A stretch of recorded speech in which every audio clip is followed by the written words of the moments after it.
The story begins in Shanghai City. In a quiet room, a woman with blue-green hair, Zhang Wangshan, is breastfeeding her newborn son. She tells her baby, Chenchen, how lucky he is to just eat and sleep, smiling that while she's losing sleep over him, it's worth it if he grows up healthy. Unknown to her, the baby is not ordinary. He is reincarnated and has the consciousness of his former life. As he feeds, he notes his brain isn't fully developed, yet he is aware. A blue, game-like status screen appears, identifying him as Lin Zichen, 33 days old, with a biological level of ordinary Tier 1. He realizes he has a special cheat ability. At 3 months old, Lin Zichen is in his crib while his parents, Zhang Wanxin and Lin Yansheng, watch him. His father remarks on how physically gifted the baby seems, predicting he will become a mighty gene fuser, or at least a cyborg. As they speak, Lin Zichen is kicking. A system notification announces he has kicked 10,000 times, granting him the biological attribute Use and Advance. This skill allows any part of his body he trains to grow infinitely stronger within carbon-based limits. He feels his strength grow and wonders what his father meant by gene fusers and cyborgs, imagining superheroes. By 4 months old, Lin Zichen has learned to sit up and crawl. To avoid frightening his parents with his unnaturally fast development, he trains only at night. Each time he crawls, his system rewards him with points. A month later, at 5 months old, he has mastered walking. At 6 months, he can finally sit up and crawl in front of his parents without it seeming too strange. While watching television, a news report on aberrant beasts shows gene fusers and cyborgs joining forces to fight them. For the first time, Lin Zichen understands this world is vastly different from his old one. He learns this Earth has mutated, giving rise to terrifying creatures called aberrant beasts. To fight them, humanity developed 2 paths. The first is mechanical ascension, where humans modify their bodies with technology to become powerful cyborgs. The second is gene modification, where humans fuse their genes with aberrant beasts, becoming gene fusers to fight monsters with their own power. Realizing the dangers, the reincarnated Lin Zichen resolves to use his system to grow up safely, evolve his abilities while laying low, and survive in this perilous world. One day, the doorbell rings. Zhang Wanxin opens it to a woman in a blue dress, Xu Ming, their new next-door neighbor. Xu Meng introduces her family, her husband, Shen Jianye, and their young daughter, Shen Qinghan, who clutches a doll. Lin Zichen looks at the little girl with purple hair. He acknowledges Shen Qinghan as his first friend in this new world, sensing their destinies will one day be tightly bound. Time passes, and Lin Zichen dedicates himself to training. At 7 months, thanks to his use and advanced skill, he has mastered running, jumping, and basic language by talking to himself, earning stat points for each activity. By 8 months, his training has progressed to doing sit-ups and push-ups in his crib. He is careful to practice only when his parents are not around. But one day, his mother, Zhang Wanxin, walks onto the balcony and is shocked to see her 8-month-old son doing sit-ups. She rubs her eyes in disbelief. However, being a web novel author, she dismisses it as a stress-induced hallucination. Lin Zichen immediately pretends to be asleep, breathing a sigh of relief and making a mental note to be more cautious. A few days later, while giving him a bath, Zhang Wanxin makes another shocking discovery. She screams for her husband, Lin Yansheng. When he rushes in, she points out that their 8-month-old son has defined abs. Lin Yansheng is stunned. He excitedly suggests their son might be a 1-in-a-million prodigy with a bright future as a powerful gene fuser or cyborg. Hearing this genius narrative, Lin Zichen is relieved his secret is safe, realizing how lucky he is to have 2 web novel authors for parents. Lin Zichen reflects that on this mutated Earth, he is not the only genius. He and his mother watch a news report about a 2-year-old from a martial arts family who can lift a 20 kilos dumbbell with one hand. Zhang Wanxin pulls her son close, proudly stating that her Chenchen is just as amazing. Lin Zichen is touched by his mother's confidence and wonders if he'll also be able to lift 20 kilos when he turns 2. By the time Lin Zichen turns 2, his training has paid off. He has kept a low profile while secretly developing his strength, easily lifting a 20 kilos weight with one hand in the storage room. His session is interrupted when his mother calls that Han Han, Shen Qinghan's nickname, is here to play. Startled, he puts the weight down and goes out. He opens the door to find Shen Qinghan, now also 2, offering him a tart. Lin Zichen internally remarks that due to their different mental ages, they don't play conventionally. While Han Han is a typical toddler, he uses every moment to train. He has found a unique way to spend time with her. Since she likes to stick close, she serves as a perfect, custom-sized weighted vest for his exercises. There is, however, one recurring problem, which he is reminded of when he feels a warm wetness and cries out that Han Han has peed on him again. Another year passes. At age 3, Lin Zichen's strength has grown exponentially, and he can lift a 40 kilograms weight with one hand. While watching TV, he sees a report about a 4-year-old prodigy lifting a 30 kilograms dumbbell and notes with satisfaction that he is already stronger. Despite his progress, his system still shows his biological level as ordinary Tier 1. He wonders what it would take to reach Tier 2. With these questions in mind, he steps out of his house for the first time. The world outside is a stunning, futuristic cityscape with beastmen and cyborgs, which he assumes are the gene fusers and cyborgs he's heard about. Accompanied by his mother and their neighbors, Shumeng and Shen Qinghan, he heads to the library. Since his parents don't let him use electronic devices, books are his best source of information. At the library, his mother points him toward the children's section, but Lin Zichen heads for advanced encyclopedias, with a worried Shen Qinghan following. The mothers watch in confusion. Shumeng asks why he likes these books, and Zhang Wangxin guesses it's his genius genes. While Shen Qinghan offers him cookies, Lin Zichen is absorbed in his reading. Through the books, he learns that all life is categorized into 6 biological levels: ordinary, advanced, rare, epic, legendary, and mythical, each divided into 9 tiers. He realizes normal humans like his parents are at the bottom, ordinary Tier 1, as insignificant as ants compared to higher-level beings. This knowledge lights a fire under Lin Zichen. He must accelerate his training while maintaining his cover. His system alerts him to a new quest: read 100 million characters to be rewarded with the celestial root of wisdom. Excited to train both mind and body, he accepts. For the next year, Lin Zichen splits his time between physical training and voracious reading. At age 4, he and Shen Qinghan begin kindergarten, holding hands with the IR teacher, Ms. Zhang Mei. His hard work pays off.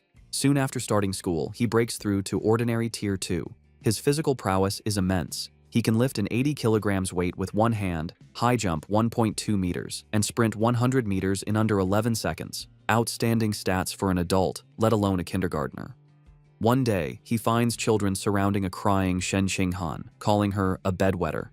Seeing his friend bullied, he knows he must act. He leaps dramatically into the center of the bullies. He glares and unleashes a terrifying threat. If anyone bullies Han Han again, he will pee on their bed every day. The childish but menacing threat works. The bullies burst into tears, vowing never to return to kindergarten. Shen Qinghan looks at her protector with admiration. This act unlocks a new achievement, the title of Kindergarten Kid King, and a new series of quests. He is delighted he can work on multiple quests at once. Half a year later, he completes his reading quest. Having read 100 million characters, he is awarded the Celestial Root of Wisdom, granting him a perfect eidetic memory and peak human learning ability. Time flies, and soon he and Shen Qinghan are almost 7, posing for their kindergarten graduation photo. Even during vacation, Lin Zichen does not rest, now strong enough to train with a massive 200-kilo barbell. During the vacation, his abilities reached new heights. He could leap over 2 meters high and had broken the 8-second barrier in the 100-meter dash with a time of 7.98 seconds.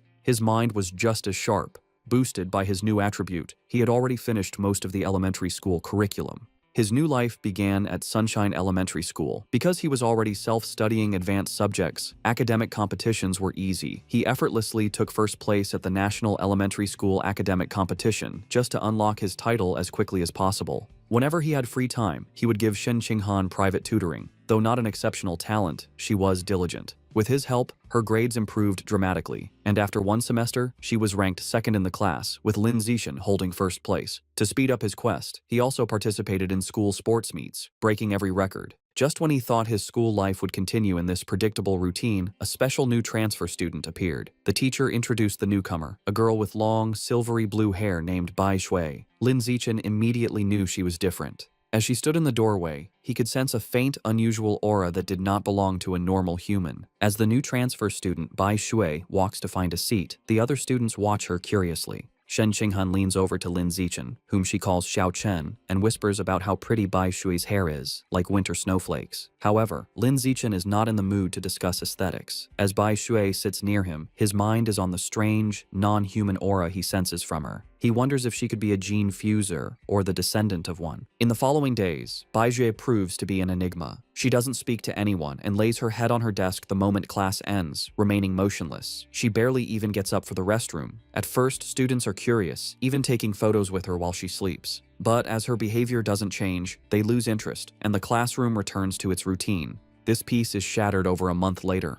A bizarre phenomenon begins. Bai Shui starts to secrete a viscous, white liquid. The substance has a foul odor and drips down her clothes and legs. The other students react with disgust, complaining about the terrible smell. A mean-spirited boy sneers a crude comment about the liquid and then pours his water bottle over her head, claiming he's washing her out. Humiliated and soaked, Bai Shui clenches her fist on the desk, and tears stream down her face as she begins to cry, her shoulders shaking with silent sobs. The bullies erupt in cruel laughter at her distress. Watching from their desks, Shen Qinghan turns to Lin Zichen with a worried expression, asking if they can help poor Bai Shui. Lin Zichen is confused. He had sensed Bai Shui was dangerous, so he can't understand why she is crying. He agrees to help. As he walks towards the bullies, he reevaluates his assessment. While he still doesn't understand her, he realizes that for now, she isn't a threat. She is just a weak girl being bullied, and he has to step in. Lin Zichen walks up to the main bully and grabs him by the collar, calling out his name, Guan Chun.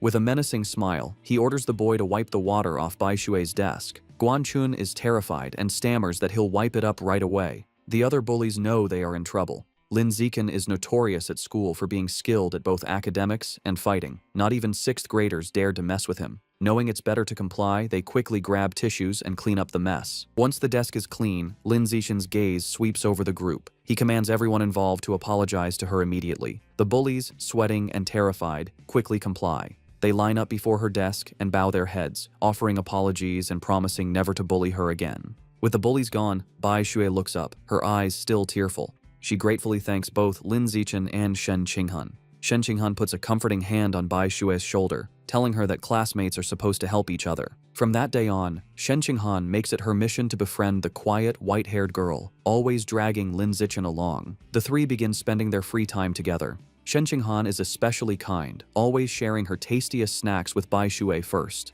During one of these moments, as Shen Qinghan offers her a treat, Bai Shui hesitates. She looks at them and asks if they aren't disgusted by her because she smells so bad. She explains she's sorry for not trusting them, but since she was little, she has always been ostracized by everyone. Having someone be nice to her feels so unreal that she thinks she must be dreaming. Bai Shui looks up in surprise when Shen Qinghan tells her firmly that this is not a dream. Shen Qinghan smiles gently and says she knows what it's like, so she would never be disgusted by her. She declares that as long as Bai Shui is willing, they will be friends forever, pulling a slightly exasperated Lin Zichen into the promise. Overcome with emotion, Bai Shui tightly hugs Shen Qinghan. Tears of gratitude stream down her face as she thanks them for their kindness. After composing herself, she tells them she wants to give them a gift in return. She holds out a necklace with a pair of beast fangs, explaining it was a birthday present from her mother. She gives it to them, hoping it can be a symbol of their friendship. Shen Qinghan enthusiastically agrees, and the three children stand together in the schoolyard as the sun sets, joyfully declaring they will be friends forever. However, just as their newfound friendship was solidified, the unexpected happened. One day, Shen Qinghan is stunned to learn that Bai Shui has transferred out of the school. Lin Zichen confirms it, revealing that he saw her filling out the withdrawal papers. He flashes back to watching from the principal's office doorway. He saw Bai Shui with the principal and a large, intimidating man with cybernetic arms. The principal assured the man that Bai Shui's paperwork was complete and her information would be kept confidential. The encounter confirmed Lin Zichen's suspicions that Bai Shui's identity was not simple. From that day on, he never saw Bai Shui again, left to wonder about her. But he notes that the events that followed were what truly captured his attention. Sometime later, Lin Zichen is at home giving his mother, Zhang Wangxin, a shoulder massage. She sighs in relief, telling him the massage is perfect after a long day of typing. Lin Zichen internally notes that he learned professional massage techniques thanks to his celestial root of wisdom, and is surprised by its usefulness. Their quiet evening is interrupted by a major news report. It features another incredible achievement by the Kyoto prodigy. At just 10 years old, the boy has successfully fused with aberrant beast genes and can now lift a 500 kilograms boulder with one hand. Lin Zichen recognizes the boy and realizes with a jolt that his rival has already begun gene fusion. His father, Lin Yansheng, complains that the Kyoto prodigy is always on TV, questioning if they are trying to turn him into an influencer. The parents discuss it.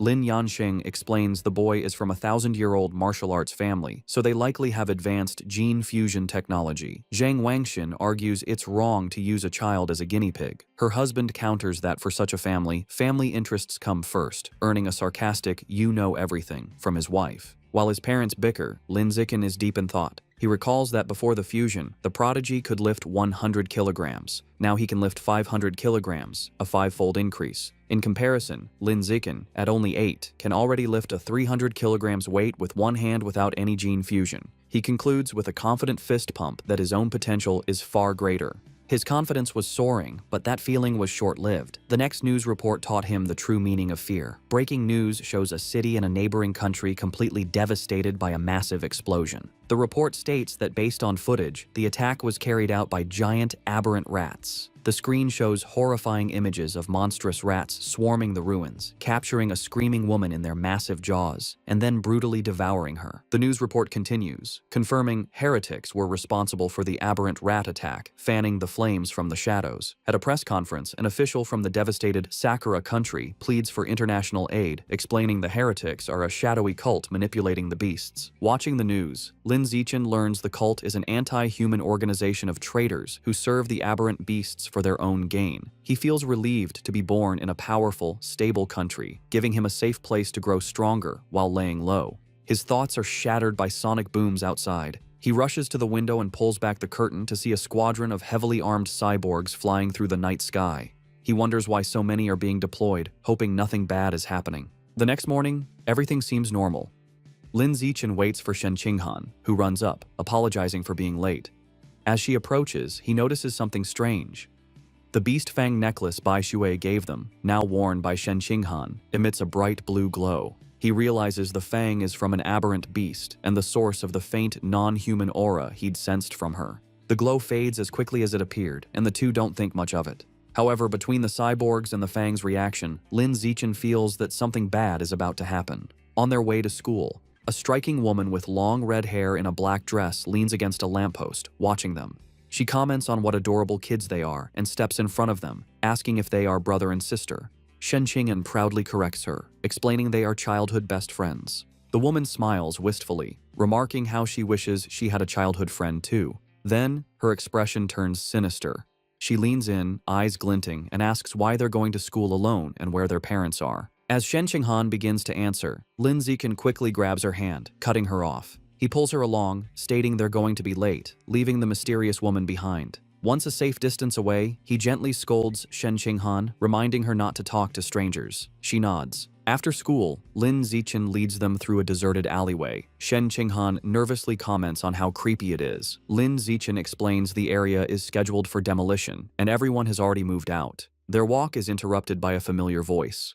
The red-haired woman from the morning appears, commenting on how they are finally out of school. She's not alone. A large, muscular man named Sheng is with her. The woman tells Sheng she's got the kids over here. Lin Zichen is alarmed. He had deliberately chosen a different route, but she had somehow followed them. The woman tries to lure them closer with a sweet voice, offering them treats. Her accomplice, Sheng, grows impatient. He tells her to stop talking and just knock the kids out so they can get it over with. Without another word, Sheng rushes toward them with a cloth, shouting he's in a hurry to sell them for cash. As he closes in, Lin Zichen shoves Shen Qinghan out of the way and squares up to face him. He clenches his fist and throws a powerful punch with all his might. The blow connects squarely with Sheng's face, stopping the larger man in his tracks. The immense force sends Sheng flying backward down the alley with a pained cry. The red-haired woman watches in utter disbelief, shocked that an elementary schooler could send a grown man flying. On the ground, Sheng coughs up blood, stunned. With Sheng down, Lin Zichen turns to the red-haired woman. Before she can react, he lands a solid punch to her midsection, followed by a powerful uppercut that knocks her unconscious. Standing over the defeated kidnappers, his expression hardens. He picks up a nearby brick, his intentions grim. He reasons that with no cameras in the deserted alley, he must finish them off. If they live, his superhuman powers will be exposed, ruining his plan to lay low and grow stronger. Just as he is about to deliver the final blow, the ground trembles violently. A powerful earthquake shakes the alley, catching them off guard. A moment later, a massive, clawed hand smashes through a nearby building wall. A monstrous giant aberrant rat emerges from the dust and rubble, towering over them. The beast ignores the children and looms over the unconscious woman, but instead of devouring her, it decapitates her with a swift swipe of its claws. The rat then picks up her severed head as Shen Qinghan screams in terror. Recognizing the danger, Lin Zichen scoops the horrified Shen Qinghan into his arms. He tells her it's a giant aberrant rat and they have to get to safety.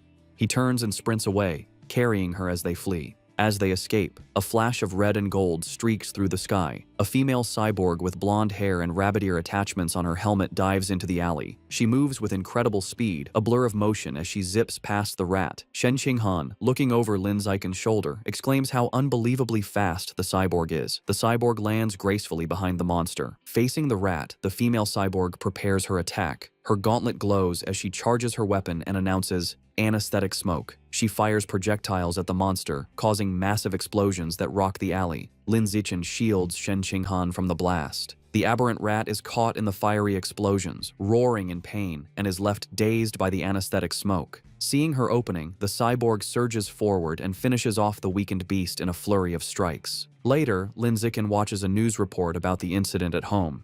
He analyzes the fight, concluding the cyborg's power level probably isn't very high. He reasons she had to weaken the rat first, and it still took her 7 minutes to kill it. He reflects on the danger of giant aberrant rats, knowing they are tough creatures that can grow over 10 meters long and reach ordinary 5th tier. Fortunate that they escaped unharmed, the incident reminds him of the world's dangers. He resolves to increase his training to protect himself and those he cares about. He is later seen in his training space, doing weighted squats with a heavy barbell, his system rewarding him with points. Although the threat of aberrant rats looms, life continues. Soon, he and Shen Qinghan celebrate their 9th birthday with both families around a large cake. After making wishes, they exchange gifts. Thanks to his celestial root of wisdom, Lin Zichen had taught himself to carve in one night and crafted an intricate wooden hairpin for Shen Qinghan. She is overjoyed, placing it in her hair and exclaiming how much she loves it. Time passes quickly, and soon, Lin Zichen and Shen Qinghan graduate from elementary school and start middle school. As they leave, his system notifies him that he has completed the Dominate 9 years of compulsory education achievement, unlocking the Kindergarten Kid King and Elementary School Top Dog titles. He becomes excited to unlock the Middle School Overlord title next, which will grant him the Survival of the Fittest attribute. During the break, he sticks to a high-intensity training regimen. His training includes 1,000 push-ups with a massive boulder on his back, granting him huge stat boosts. His hard work pays off. Just before school begins, after a 10 kilometers run, his system announces his biological level has broken through to ordinary 3rd tier. His physical attributes increase dramatically. He can now lift 700 kilograms with one hand, has a vertical jump of 4 meters, and can run the 100-meter dash in 6 seconds. As his power grows, he wonders what level the Kyoto prodigy has reached. Coincidentally, a news story airs on TV the night before school starts. The report reveals the now 14-year-old prodigy has fused with giant ant genes and can lift a 2,000 kilograms alloy block with one hand. Lin Zichen calculates that since giant ant genes increase strength by a factor of 4 to 8, the prodigy's true lift without the gene enhancement is only around 500 kilograms. This means Lin Zichen is still fundamentally stronger. He smiles, imagining how powerful he will become with future gene fusion. The next day, middle school begins. Because he was the city's top student, all the best middle schools tried to recruit him. He accepted the invitation from Shanghai Middle School, but only if Shen Qinghan could be in his class. During registration, they are welcomed by the principal and their new homeroom teacher, who express how much they are counting on him. After a few pleasantries, he makes an excuse and leaves with Shen Qinghan. The real reason he chose Shanghai Middle School was for its excellent athletic facilities. They had planned to play badminton on the school's court before classes officially started. On the court, an excited Shen Qinghan tells Lin Zichen, "Xiaochen, they should start." She serves with a flourish, calling out her fairy's curveball. Lin Zichen easily catches the shuttlecock mid-air, but their game is interrupted. A group of upperclassmen approaches, and their leader, in a backward cap, snatches the shuttlecock, informing them the court is reserved. His friends mockingly offer to let Shen Qinghan stay and spar with them. Shen Qinghan stands her ground, telling them they have to follow the rules, and they were there first. Lin Zichen, seeing them get too close to Shen Qinghan, steps in with a cold expression. He tells them to get away from her and reminds them of the first come, first served rule. The leader scoffs, arrogantly declaring he is taking the court. The leader holds the shuttlecock and tosses it up, but before he can serve, Lin Zichen moves. He declares that from now on, his rules are the only ones that matter. With a surge of power, he leaps and smashes the shuttlecock with incredible force. The shuttlecock rockets across the court, a white blur. It moves so fast, the leader barely has time to react. The force of the impact shatters his racket and sends his cap flying. The upperclassmen are left in shock, sweating and trembling. They wonder if Lin Zichen is even human, questioning if he's a gene fuser. One notes with terror that if the shot had been off by a little, their boss's head would have been taken off. Thoroughly intimidated, the upperclassmen bow deeply in apology. They tell Lin Zixian they understand the rules now and will be leaving immediately. They then beat a hasty retreat. Perhaps because word of the incident spread, no one ever dared to bully Lin Zixian or Shen Qinghan again. Aside from being bigger with better facilities, their new school life felt much the same. Academically, Lin Zixian was far ahead, having finished the middle school curriculum long ago. During class, he would read interesting books to pass the time. At night, after workouts, he would use his celestial root of wisdom to learn new skills online, quickly dabbling in cooking, photography, driving, swimming, and various sports. To unlock the middle school overlord title, he didn't just rank first in every subject, he also represented the school in national competitions. He stood amidst a mountain of trophies. To keep a low profile, he was careful not to win first place in every competition. A semester went by, and the title still hadn't unlocked. However, his performances earned him many fangirls who left stacks of love letters on his desk. He ignored them. Aside from tutoring Shen Qinghan, he focused on the upcoming school sports festival. He believed that if he completely dominated it, he should finally unlock the title. For the festival, he entered only 3 events: shot put, high jump, and sprinting, representing strength, jumping, and speed. He achieved an astonishing 201-meter throw in the shot put. Although he held back to avoid seeming too superhuman, he still easily took first place in all his events. Just as he was sitting with Shen Qinghan, admiring his gold medal, he felt a new power surge through his body. A system notification appeared, announcing that because his achievements far surpassed every other student, he had unlocked the Middle School Overlord title. With all 3 school-age titles unlocked, the Dominate 9 years of compulsory education achievement was complete, and he had obtained the new biological attribute, Survival of the Fittest. As the power flowed through him, he realized with satisfaction that the title had finally unlocked. As Lin Zixian and Shen Qinghan leave school, he considers his new Survival of the Fittest attribute. The ability lets a predator devour the life essence of other creatures to evolve. He wonders what life essence is, lost in thought until Shen Qinghan calls for him to wait. Snapping back to reality, he gets an idea. He asks Shen Qinghan if he can borrow her beast fang necklace. She agrees and hands it to him. The moment his fingers touch the fang, a system notification appears. It informs him he has devoured a trace of the abyssal giant butterfly's life essence, unlocking a new guidebook with 1% progress. A spectral image of a massive, dark butterfly with eyes on its wings appears around him. He is stunned to realize the fang is a butterfly's tooth. That night, hoping to learn more, he searches for abyssal giant butterfly online. To his surprise, the search returns no results. Realizing he'll have to study this exotic beast on his own, he remembers Bai Shui had given them a pair of fangs. He rummages through his bag and finds the second tooth. Holding the second fang, he once again absorbs its power. Another system notification confirms he has devoured a second trace of life essence, but the guidebook progress only increases to 2%. He looks at the fang with disappointment, realizing there isn't much life essence left in it. He concludes he must find another way to unlock the abyssal giant butterfly's full power. The next day after school, to boost his training and ensure a quick escape route from any aberrant beasts, Lin Zixian starts biking Shen Qinghan to and from school every day. As they leave the school grounds, a man calls out to him, "Zixian." The man, in a tracksuit, stops them and introduces himself as Coach Guo from the school's martial arts team. He praises Lin Zixian's performance at the sports meet as the best in school history. With great enthusiasm, Coach Guo formally invites him to join the team, insisting his athletic talent surpasses his academic abilities. He urges Lin Zixian to say yes, but also offers him time to learn about the team before deciding. Coach Guo speaks so quickly and passionately that Lin Zixian doesn't get a chance to say no. Waving goodbye as they ride off, the coach tells them the martial arts team is in room C of the gym and that he'll be waiting for him if he's free to visit the next day. As the sun sets, Lin Zixian is back in his room, ready to test his new ability. He claps his hands, squashing a cockroach and a mosquito he found. He opens his hands to examine the dead insects, but feels no power surge. He realizes killing such small, ordinary creatures didn't trigger the skill. He deduces that only powerful or exotic beasts carry enough life essence to be devoured for his evolution. To verify his new theory, Lin Zixian decides to visit a supermarket that sells beast meat. With Shen Qinghan on the back, he bikes them into the city. They soon arrive at a large, multi-story supermarket. Inside, they walk through the aisles, and Lin Zixian notes that while there is plenty of beast meat, it's all pre-packaged. He knows he can't test his theory without touching the meat.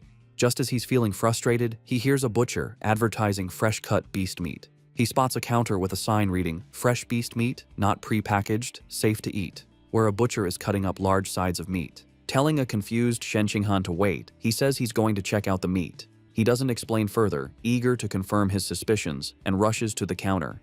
He reaches out and places his hand on a slice of freshly cut beast meat. The moment he makes contact, a powerful surge of purple energy flows into him. Just as he thought, the beast meat contains a strong surge of life essence. He clenches his fist in excitement, a wide grin on his face. Shen Qinghan watches, bewildered, wondering why he is so excited just from touching meat. She approaches him with a look of confused concern, asking how the meat feels. Trying to play it cool, Lin Zixin casually tells a bewildered Shen Qinghan that the meat just feels fresher than normal and asks if she wants to touch it too. She frantically waves her hands and refuses, saying he has touched it enough for both of them. Having confirmed his theory, Lin Zixin decides to buy some of the beast meat to try at home, surprising Shen Qinghan. He isn't surprised by her reaction, knowing beast meat is incredibly expensive. Even the cheapest option, the ghost shadow squid, costs nearly 1,000 yen per jin. Deciding to go with the squid, he picks up a package. Shen Qinghan panics at the price, telling him it's too expensive and that he should ask his mother first. Lin Zixin simply smiles and pats her head reassuringly.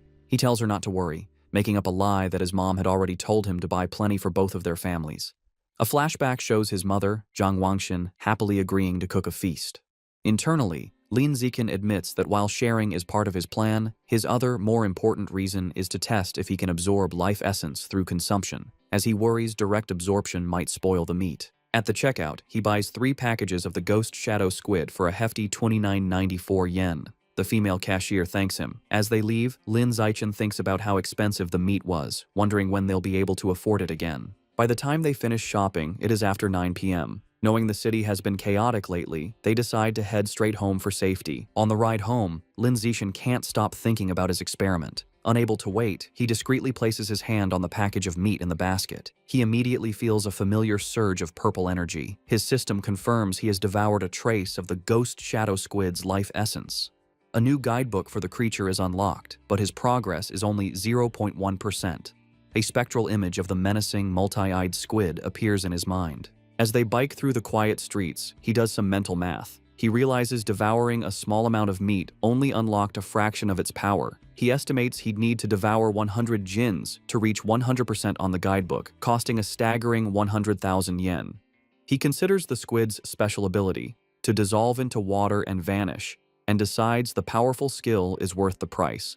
His course is clear. He needs to make a huge sum of money, as he can't ask his family for that much. He then remembers his second reason for buying the meat, to test if absorbing its life essence would cause it to spoil. He glances at the package. It's been a while, but the meat looks perfectly fresh. He grins, delighted that absorbing the essence doesn't ruin the meat. As he continues to absorb its power, his progress bar for the squid climbs to 3%. His concentration is broken when Shen Qinghan shouts a warning. He slams on the brakes, screeching to a halt just inches from a couple in the bike lane, and apologizes. He scolds himself for not watching where he was going, then wonders why the lane is so crowded. Shen Qinghan points ahead. They see a tense standoff. A muscular, red-haired man is holding a woman hostage at knife point. Shen Qinghan recognizes the hostage in terror as their teacher, Chao Mei. The man shouts threats at the crowd. The area is surrounded by police officers who try to de-escalate the situation through a megaphone. The police captain holds back an officer, Ah Bing, telling him not to shoot recklessly. The captain explains the target is too close to the hostage and using her as a shield, making a clean shot impossible.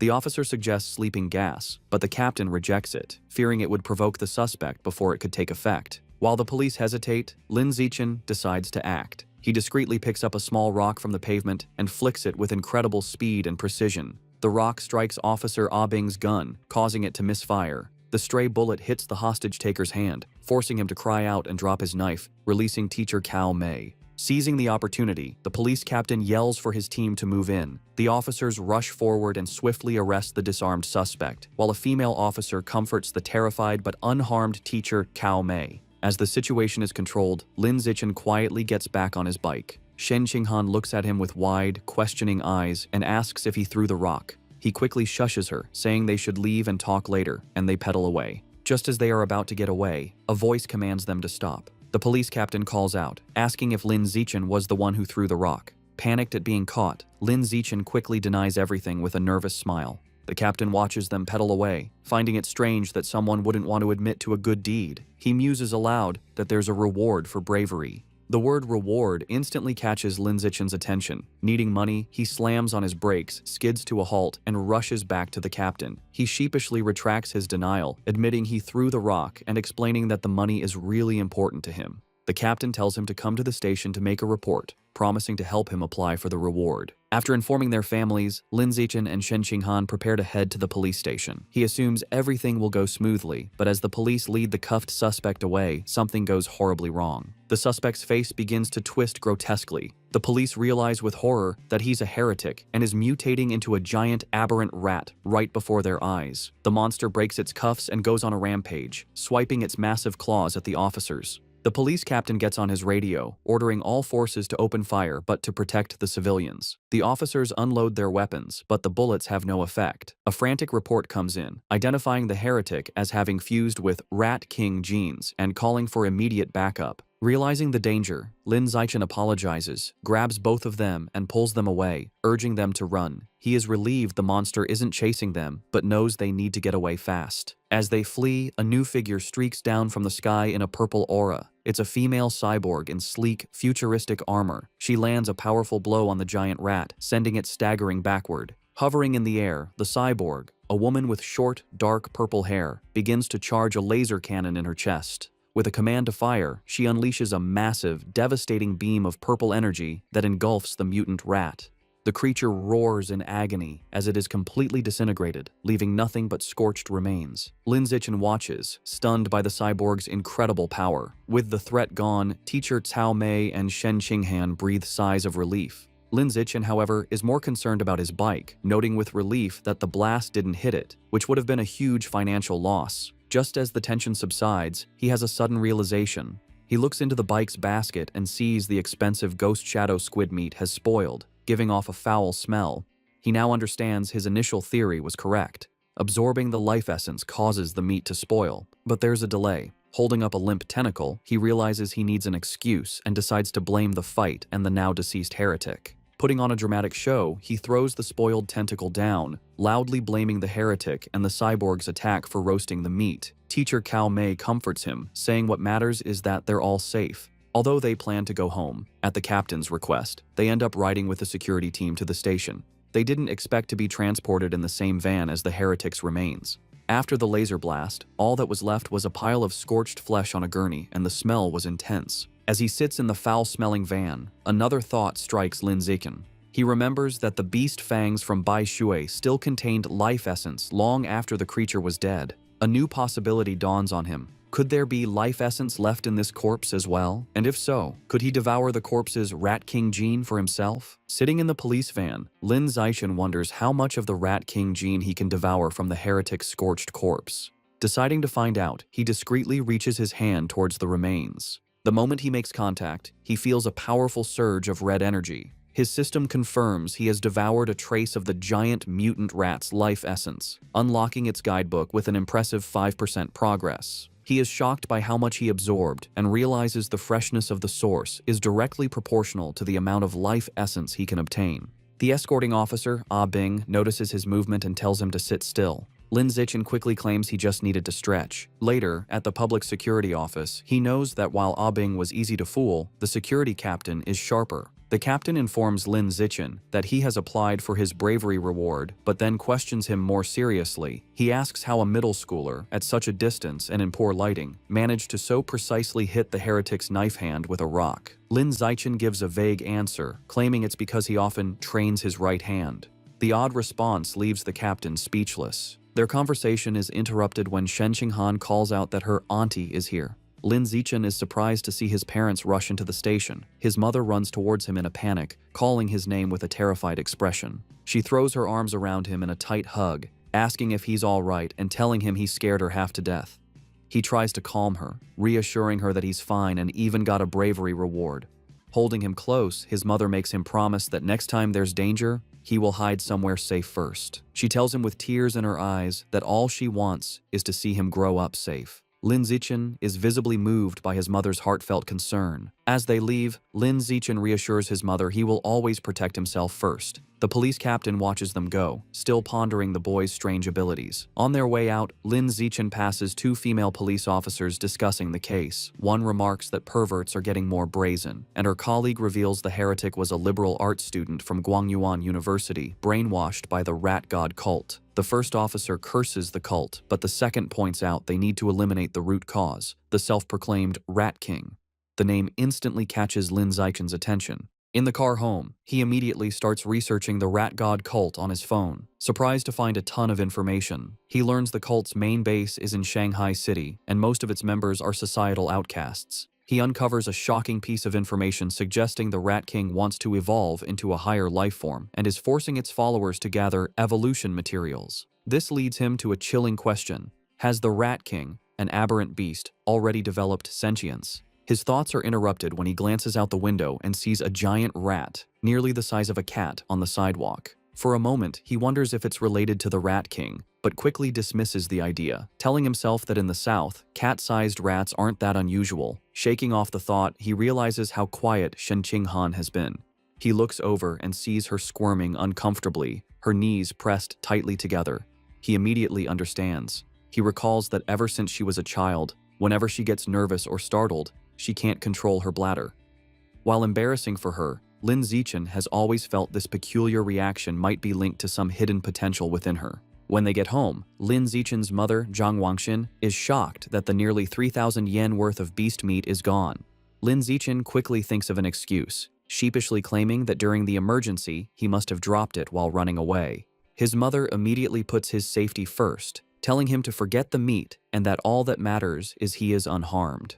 Lin Zichen breathes an internal sigh of relief, glad he fooled his mother. However, his father, Lin Yansheng, is more stubborn. He announces he is going back to look for the expensive meat, boasting that a fated wage slave like him is tough. Lin Zichen tries to stop him, arguing it's too dangerous and the meat is already spoiled. His father becomes suspicious, asking how he could know it had gone bad. Sweating nervously, Lin Zichen quickly claims it was an obvious guess. Meanwhile, back at the now empty public security office, the police captain is still pondering the night's strange events. As he smokes a cigarette, he can't shake the question of how an ordinary middle schooler could have thrown a rock with such incredible power and precision. Suddenly, he hears a strange noise from the corner. His eyes widen in shock as he sees a massive rat, far larger than any normal rodent, perched on top of the filing cabinets. Before he can react, the giant rat leaps down. The captain instantly draws his pistol and opens fire. The confrontation is swift and violent, ending in a bloody blur. The next day in class, Lin Zichen sighs at his desk. Reflecting on the previous night, he concludes he is still too weak compared to the powerful heretic and the female cyborg. He needs to make money fast to buy more beast meat like the ghost shadow squid to fill his guidebook's progress bar. He considers becoming an influencer or selling study materials, but dismisses the idea as too flashy and against his goal of keeping a low profile. Suddenly, an idea strikes him.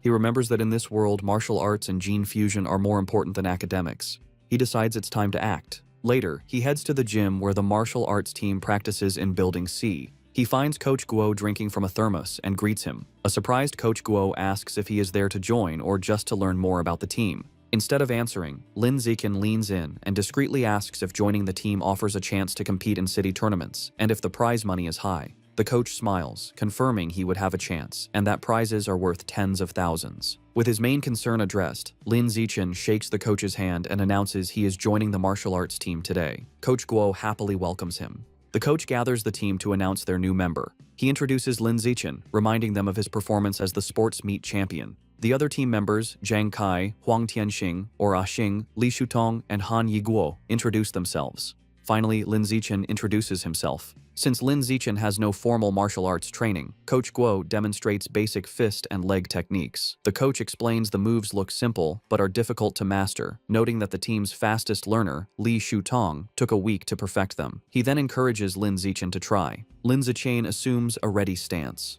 Thanks to his celestial root of wisdom attribute, which grants him heaven-sent martial insight, he has already memorized and understood every detail of the demonstration just by watching. As he practices the fist techniques, a system notification awards him points in vitality, strength, dexterity, and proficiency. He executes the hand and fist movements with flawless precision and speed. He transitions seamlessly into the leg techniques, performing powerful, fluid kicks. Another system notification grants him points for his leg muscles, dexterity, and proficiency. The coach and the team watch in stunned silence. The coach's jaw drops, and he almost fumbles his thermos, unable to believe it. He wonders how someone could learn the complex forms perfectly after one look. Staring at the flawless performance, a single thought forms in his mind. He must be a once-in-a-million martial arts prodigy. That evening in Shanghai, Lin Zichen's mother, Zhang Wangxin, calls him for dinner. He rushes out eagerly, spoon in hand, asking what she made. She proudly presents a large platter of the ghost shadow squid he wanted. The aroma is incredible, and he tells his mother how amazing it smells. She urges him to eat while it's hot. He takes a bite and praises her cooking as the best in the world. Pleased, she tells him to eat a lot, as she bought 3 full gins for him. As he eats, a system notification appears.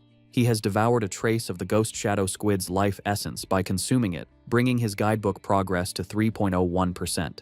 He realizes with frustration that eating the meat works just as well. If he had known, he wouldn't have spoiled the first batch by touching it. While they eat, a news report catches their attention. It's about a 14-year-old genius girl, the youngest cyborg in history after fusing with an energy core. Her energy system grants her superhuman abilities, lifting a 5,000-kilogram SUV with one hand, sprinting 100 meters in 3 seconds, and jumping 8 meters vertically. Watching this, Lin Zichen ponders the debate in his world. Between the Kyoto prodigy's gene fusion and this girl's cybernetics, which path is stronger? His thoughts are interrupted by another breaking news story. It announces that the security captain they met, He Chun-shan, was killed in his office. Surveillance footage showed he was attacked and devoured by a giant mutant rat that infiltrated the station. Medics are shown wheeling his body into an ambulance. Lin Zichen is horrified. He recalls the large rat he saw the night before and wonders if it was connected. He imagines a giant rat rampaging through the city. The captain's death is a grim reminder of the escalating danger. Staring intently, Lin Zichen decides he must intensify his training immediately. Following the police captain's death, Lin Zichen dedicates himself to a grueling training regimen. After intense practice, he can now sprint 100 meters in a blistering 4.61 seconds. His physical power has skyrocketed. His vertical jump is 5.3 meters, and he can lift an astounding 1,200 kilograms with one hand. In addition to his personal training, he continues his martial arts practice with the school team, hoping to boost his strength quickly for the upcoming tournament. The next morning at school, he heads to the gym to practice, with a curious Shen Qinghan tagging along. On their way, a girl with pink hair warmly greets Lin Zichen and offers him a bottle of fresh milk. He politely declines, thanking her, and walks past with Shen Qinghan, leaving the girl disappointed. Watching from a distance is his teammate, Zhang Kai. He clenches his fist in anger, resentful that the person who beat him at the sports meet is rejecting a gift from the girl he admires. Unable to contain his frustration, Zhang Kai rushes forward and blocks their path. He confronts Lin Zichen, scolding him for his poor manners and for hurting the girl's feelings. When Lin Zichen calmly explains he is allergic to milk, Zhang Kai refuses to believe him and calls him a liar. Enraged, Zhang Kai points at Lin Zichen and challenges him to a spar. He sets the terms. If he loses, he will never bother Lin Zichen again, but if Lin Zichen loses, he must drink the whole bottle of milk. Just as the challenge is issued, a new system notification appears. A new achievement mission has been triggered. Defeat 1,000 different opponents in formal competition for the survival of the fittest biological trait. A sly grin spreads across Lin Zichen's face. This is the opportunity he has been waiting for. Surrounded by a menacing purple aura, he accepts the challenge, his eyes glinting with anticipation as he agrees to the spar. Word of the duel spreads quickly through the school. 2 students excitedly decide to go watch the fight between the popular junior, Lin Zichen, and a senior. By the time they are ready, the gym is packed with onlookers in a large circle around the sparring area. The crowd is clearly on Lin Zichen's side. Many of his female fans cheer him on, telling him to teach his opponent a lesson, including the pink-haired girl from earlier who gets her phone ready. Zhang Kai scoffs, annoyed that everyone assumes he will lose. He internally admits Lin Zichen's talent has grown incredibly over the past month. He sees this duel as his last chance to put the rising genius in his place and show off his own strength. In contrast to his opponent's intensity, Lin Zichen seems unfazed. He casually states that he needs to go home for dinner and asks if they can make the fight quick. Taking this as an insult, Zhang Kai smirks and agrees to grant his wish. Coach Guo steps between them to officiate. He raises his hand to start, reminding them of the rules. However, before the fight begins, Zhang Kai shouts for them to wait. With a condescending grin, he offers Lin Zichen a handicap. He points out that he has trained for nearly 2 years, while Lin Zichen is a novice of only a month. To be fair, he declares he will let Lin Zichen have the first 3 moves. Lin Zichen simply agrees. The moment he agrees, Lin Zichen explodes into motion. He closes the distance in a blur, catching Zhang Kai by surprise. Before his opponent can raise his guard, Lin Zichen unleashes a single devastating punch. The blow connects with brutal force, sending blood flying from Zhang Kai's nose. He is knocked out instantly, collapsing unconscious on the gym floor. The entire gym is stunned into silence. Coach Guo's jaw drops as he stares in disbelief, shouting that the fight was over in 1 punch. The rest of the martial arts team and the crowd are equally shocked, calling the outcome ridiculous, unable to process that the duel was over in a single second. The silence is broken by a roar of celebration. Shen Qinghan throws her fist in the air, ecstatically cheering for Lin Zichen's victory. The other girls, including the one with pink hair, join in, shouting about how amazing he was. Standing over his defeated opponent, Lin Zichen receives a system notification. It informs him that by defeating a rival and winning the affection of the opposite sex, he has obtained priority mating rights.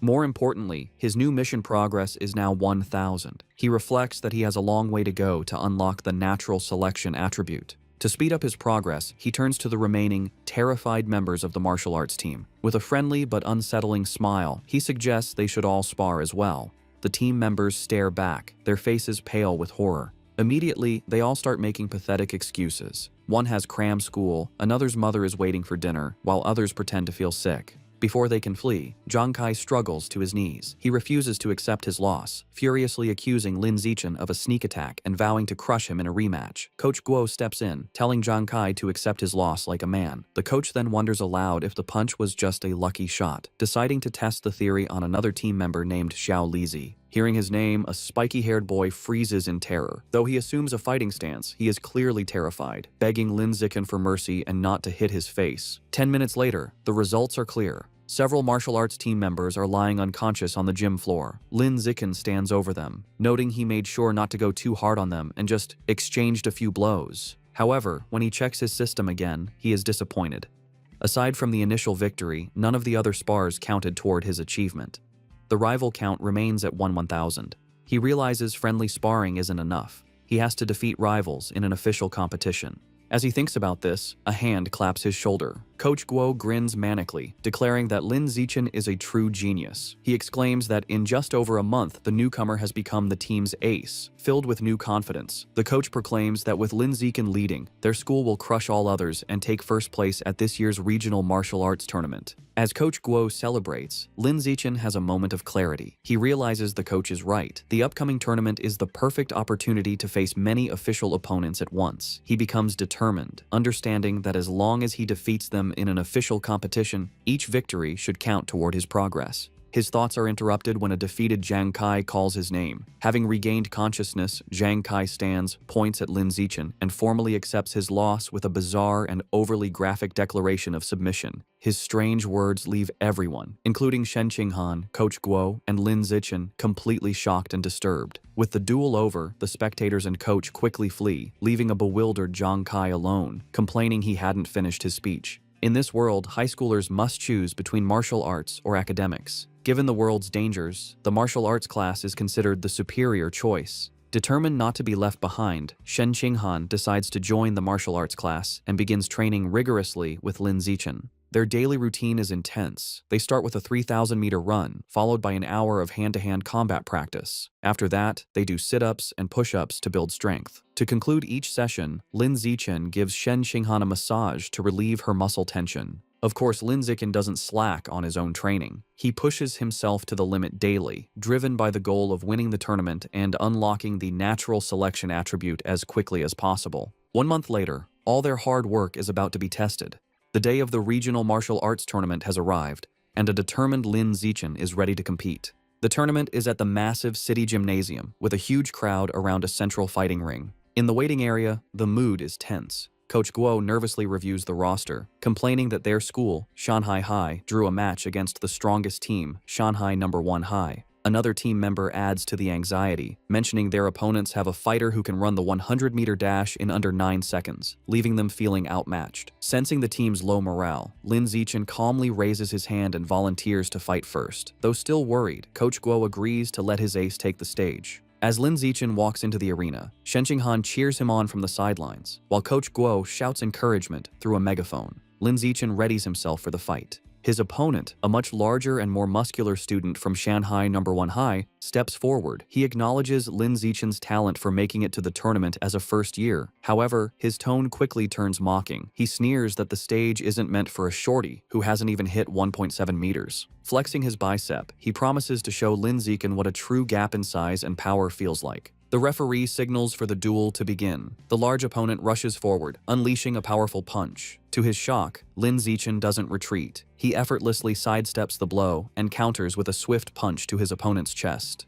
The impact is devastating. The force sends the massive student flying backward across the arena, knocking him out cold. The announcer stares in stunned silence before stammering a victory for Lin Zichen. On the sidelines, Shen Qinghan jumps to her feet, cheering that her Xiao Chen was amazing. The rest of the Shanghai High team erupts in celebration, mobbing their coach and shouting that Lin Zichen is insane, dismissing his opponent's strength as dead muscle. Meanwhile, on the other side, the coach for Shanghai No. 1 High is furious. He berates his defeated student for charging in blindly without using his footwork. Back in the ring, Lin Zichen receives a system notification confirming he has defeated another tournament rival, improving his ranking and bringing his elimination count to 2-1000. He clenches his fist, satisfied that these matches are what he needs to advance. The opposing coach, determined to stop this, calls his next fighter forward, a boy named Chen Feng, and orders him to crush the first year as quickly as possible. Chen Feng calmly agrees. He steps onto the stage and assumes a ready stance, looking far more composed than the last fighter. The announcer signals for the second duel to begin. Chen Feng immediately showcases his superior technique, moving with incredible speed and launching a flurry of attacks. Lin Zichen calmly meets the assault, blocking a powerful kick with one hand. However, the force of his block sends Chen Feng spinning wildly through the air before he crashes hard onto the arena floor, unconscious. Medics rush in with a stretcher and carry Chen Feng away, stating he needs a head scan.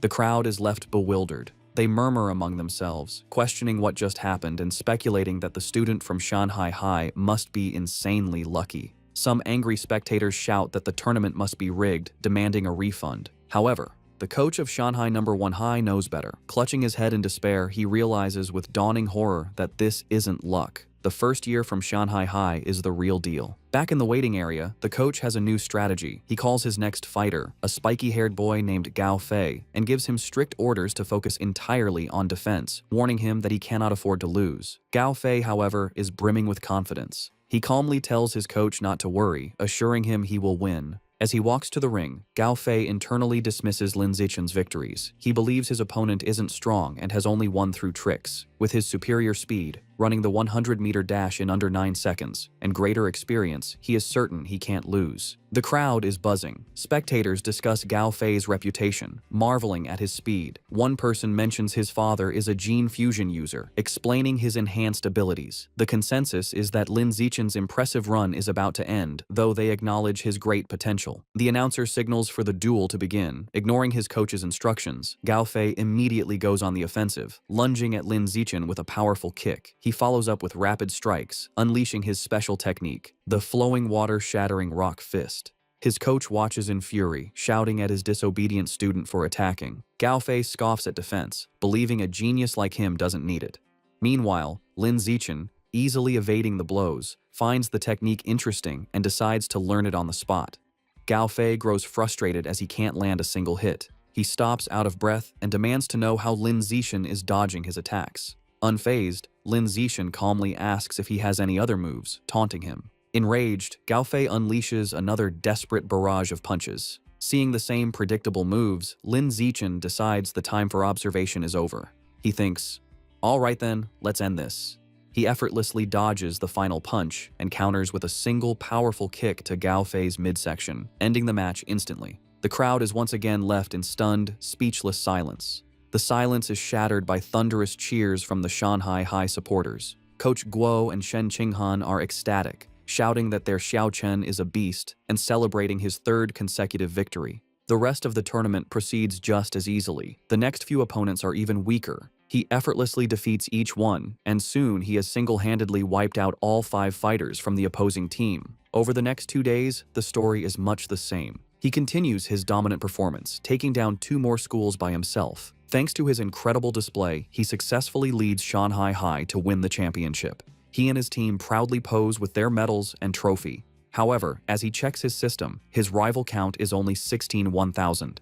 He realizes with disappointment that at this rate, it will take years to unlock the natural selection attribute. Despite his slow quest progress, there is a silver lining. He didn't expect Coach Guo to be so generous, but he gets the bulk of the tournament prize money, a full 20,000 yuan. Combining this with prize money from academic competitions, he now has around 30,000 yuan. That money doesn't last long. He immediately spends it all at the supermarket on a massive supply of ghost shadow squid meat. For the next several weeks, he devours the expensive meat at every meal. After consuming 30 jin, his codex unlock progress for the ghost shadow squid reaches 33%. His intensive training and consumption of beast meat pay off. By his second year of middle school, he breaks through to the next level, advancing from ordinary Tier 3 to Tier 4. His physical abilities reach new heights. He can now effortlessly lift 1890 kilograms with one hand, jump 5.65 meters vertically, and sprint 100 meters in just 4.49 seconds. Time flies, and soon he and Shen Qinghan graduate from Shanghai's middle school division. However, when the high school entrance exam results are released, their paths seem destined to diverge. A heartbroken Shen Qinghan sits in her room, crying. She asks Lin Zixin why, after all her hard work, they can't go to the same high school anymore. He explains that while he ranked first in both liberal arts and martial arts, and her academic scores were excellent, her martial arts score wasn't high enough for the elite class at Shanghai High. As he comforts the crying Shen Qinghan, she asks what will happen now. He tells her the principal of Shanghai High is coming to his house, likely to recruit him, and asks if she will come. Feeling hopeless, she tearfully replies that it has nothing to do with her, as the principal is obviously only coming for him. Taking her hand, Lin Zixin pulls her up and leads her out of the room. He tells her not to worry. He has a plan. He reveals his one condition for staying at Shanghai High. Shen Qinghan has to be his deskmate. As promised, the principal of Shanghai High visits Lin Zixin's home. She, his mother, and Shen Qinghan discuss his future for several hours, with the principal expressing how much she wants him to stay at her school. As the meeting concludes, the principal stands to leave. As a final offer, she tells Lin Zixin that if he agrees to stay, she will grant any request he has. Taking the opportunity, Lin Zixin states his one condition. Shen Qinghan must be allowed to continue in the same class with him. The principal looks at the nervous Shen Qinghan and confirms her name. Without hesitation, she agrees. With a smile, she tells them both to report to Shanghai High together for the new school year. Overjoyed, Lin Zixin and Shen Qinghan thank her. With their high school future secured, Lin Zixin participates in his final junior high martial arts tournament. As expected, his overwhelming power easily leads his team to another championship. He decides to use the prize money to finally unlock the Ghost Shadow Squid Codex. He was only 20% away, and the new prize money was enough to max out the progress bar. Unsure what might happen, he travels to a secluded forest outside Shanghai for safety. Deciding not to waste time, he begins devouring the life essence from the last of the squid meat. A powerful blue energy surrounds him as a system notification confirms he is absorbing a large amount of essence. His eyes widen as he feels a final surge of power, and the Codex progress bar hits 100%. A new notification announces he has unlocked the Ghost Shadow Squid Codex and obtained a new biological attribute,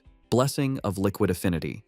The ability enhances his affinity with water, allowing him to move freely and even vanish in aquatic environments. However, as the power settles, he stands in the quiet forest holding the limp squid tentacles and feels his new ability is kinda underwhelming. Still feeling underwhelmed, Lin Zixin tests his new ability in a nearby pond. He finds his Blessing of Liquid Affinity has some benefits. He can soak for long periods without his skin wrinkling, and swimming is much easier with reduced water resistance. However, there are no other noticeable effects. He sits in the water and rationalizes that since the Ghost Shadow Squid is a low-tier beast, it's fair the ability isn't very powerful. He resolves that to get better attributes, he will either have to save up for higher-grade beast meat or become strong enough to hunt powerful wild mutant beasts himself. The memory of the terrifying giant mutant rats strengthens his resolve, and he clenches his fist, determined to grow stronger. With less than a week before school begins, Lin Zixin's mother and Shen Qinghan's family decide to go on a trip. To better study his new liquid affinity, Lin Zixin suggests they go to the beach. As they stand in the ocean, Shen Qinghan shivers and complains the seawater is cold. Lin Zixin, however, feels perfectly at home. He tells her to ease into it, and then dives into the water, swimming with incredible speed. As he moves, his system rewards him with stat points for swimming and diving. From the shore, a nervous Shen Qinghan calls out, asking him to teach her how to swim. Lin Zichen pops his head out of the water, suddenly remembering his childhood friend doesn't know how yet. He begins patiently teaching her the basics. Given her average athletic talent, he assumes she will struggle. However, Shen Qinghan proves him wrong. She excitedly exclaims that swimming is surprisingly easy and that she learned it right away, diving effortlessly. She swims gracefully and surfaces with a look of shock, surprised she can dive without any instruction. Lin Zichen watches in shock as a strange blue aura of water seems to emanate from her. After she surfaces, she excitedly tells him how amazing it feels. She notes that while opening one's eyes underwater usually stings, she feels no discomfort. In fact, she finds it cool and pleasant.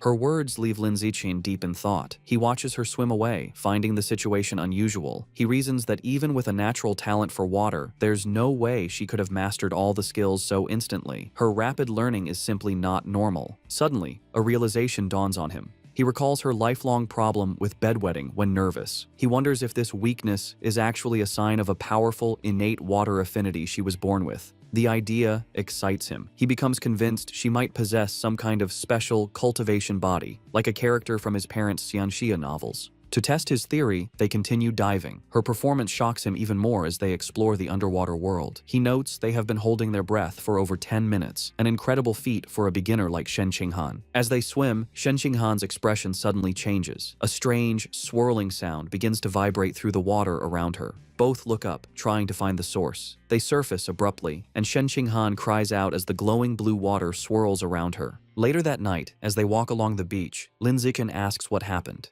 Shivering, she explains that underwater, she kept hearing strange and creepy sounds right by her ear. He comforts her and asks what kind of sounds. She tells him she couldn't understand the language, but it was a female voice that echoed non-stop until she surfaced. To help a frightened Shen Qinghan calm down, Lin Zichen brings her back to their hotel room. Later, he searches online for information about the strange female voice, but finds no results.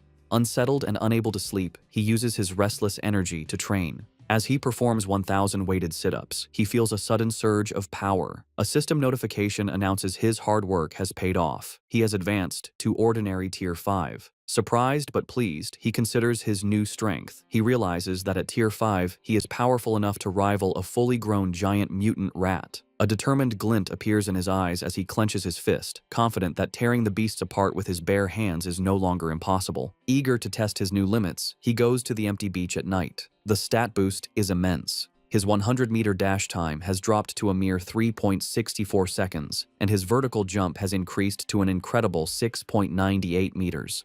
To test his strength, he finds a nearby car and discovers he can now lift the 1,600-kilogram vehicle with one hand. With this new progress, his life moves forward. The vacation ends, and he and Shen Qinghan begin high school at Shanghai High. On their first day, they arrive early for class duty. Two new female classmates immediately recognize him, whispering excitedly about how handsome he is and how lucky they are to be on duty with him. While he is surprised his classmates know him, something even more unexpected happens. Simply performing class duty triggers a new system quest. The achievement requires completing 1,000 cooperative tasks for a new biological attribute, social animal. As he cleans the classroom with Shen Qinghan, he wonders what this new attribute will do. Since the school year has just begun, he takes the opportunity to visit the Mammoth supermarket after school. Now that he has unlocked the Ghost Shadow Squid Codex, he knows it's time to choose a new target for his ability. As he browses the expensive beast meat section, his eyes lock onto a new item.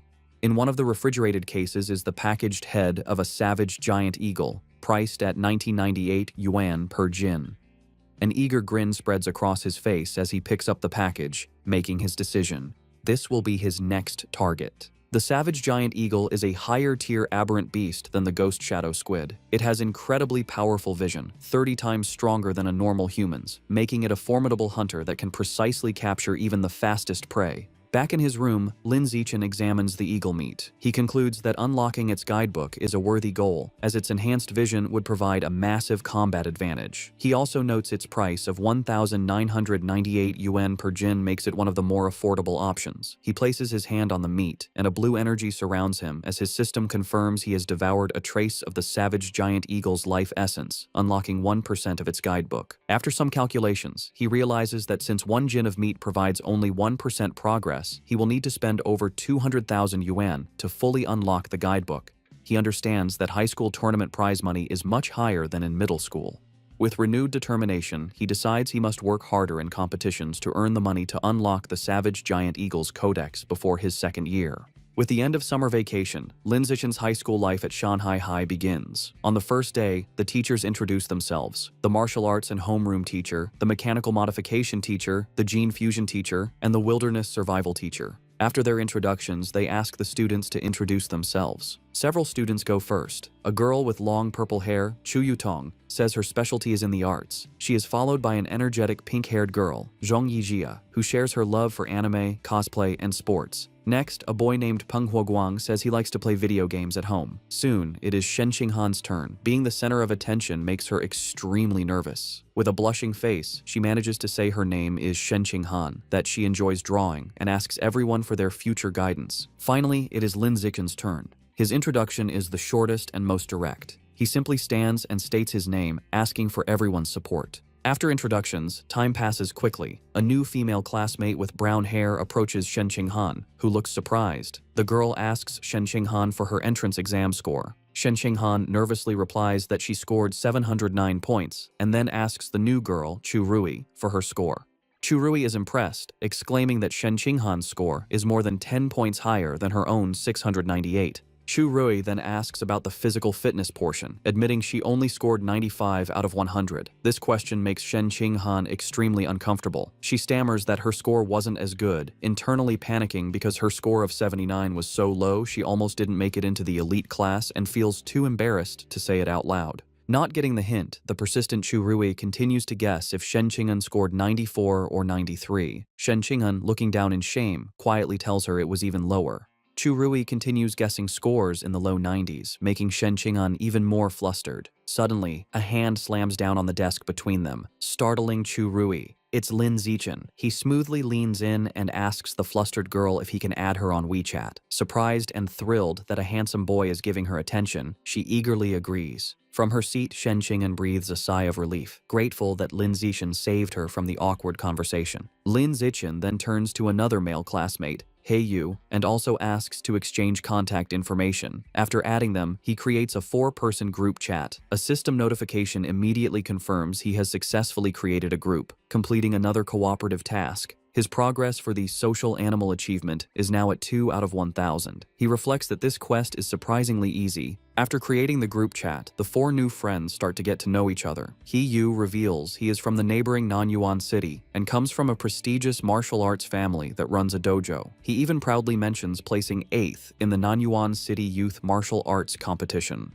Chu Rui shares that her family owns a chain of clothing stores, making her wealthy. After Lin Zichen and Shen Qinghan also share their backgrounds, the 4 quickly become a close-knit group. Just as they are getting comfortable, He Yu asks the others to guess who the strongest student in their class is. Chu Rui immediately points to Lin Zichen, guessing it must be him since he was the top scorer on the entrance exam for their entire district. This shocks He Yu, who had no idea his new friend was so accomplished. However, Lin Zichen humbly suggests that being the top scorer doesn't necessarily make someone the strongest. He reveals a surprising fact. The principal had spent a lot of money to recruit 2 exceptionally powerful students from Nanyuan City for their class.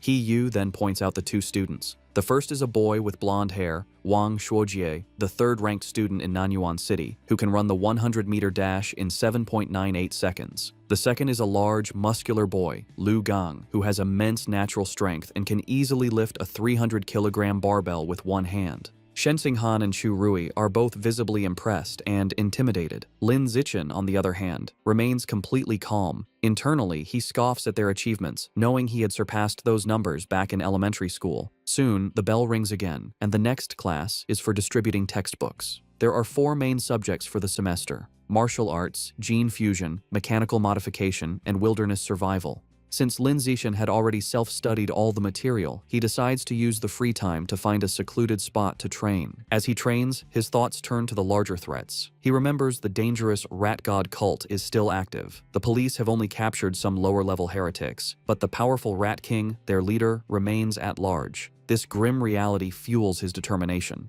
He clenches his fist, resolving to increase his power as quickly as possible and reach at least Tier 6, a level he believes will be strong enough to confront even the Rat King. The first practical class is Wilderness Survival. The teacher, Shi Chungbei, gathers the students in a wooded area and asks if any know how to make a fire by drilling wood. He Yu mutters, "It's a useless skill." To everyone's surprise, both Wang Shuojie and Lu Gang step forward and successfully start fires using the primitive method. The teacher is impressed and asks how they learned. Lu Gang explains he learned at a summer camp, while Wang Shuojie says he taught himself by watching videos online. After they are done, Lin Zichen easily teaches the same technique to his own small group, and they quickly master it. Later, in martial arts class, the teacher, Yao Yuanfeng, announces he will teach them a special breathing and cultivation technique. Once again, Wang Shuojie and Lu Gang loudly declare they have already learned it, showing off for the class. Though their demonstration is a bit clumsy, they manage. Lin Zichen, who already knows these skills, decides to maintain his low profile. In this way, over a month passes uneventfully. One day in mechanical modification class, the teacher, Kai Yuanfei, announces a test to check their progress. To motivate them, he reveals cash prizes for the top 3, 888 yuan for first, 666 for second, and 333 for third. Lin Zichen's eyes light up when he hears about the prize money, realizing the first place reward is almost enough to buy half a jin of the expensive savage giant eagle meat. With everyone motivated, the class begins the exam. Coincidentally, the gene fusion teacher, Liu Duren, has the same idea and also springs a surprise exam with the same prize structure.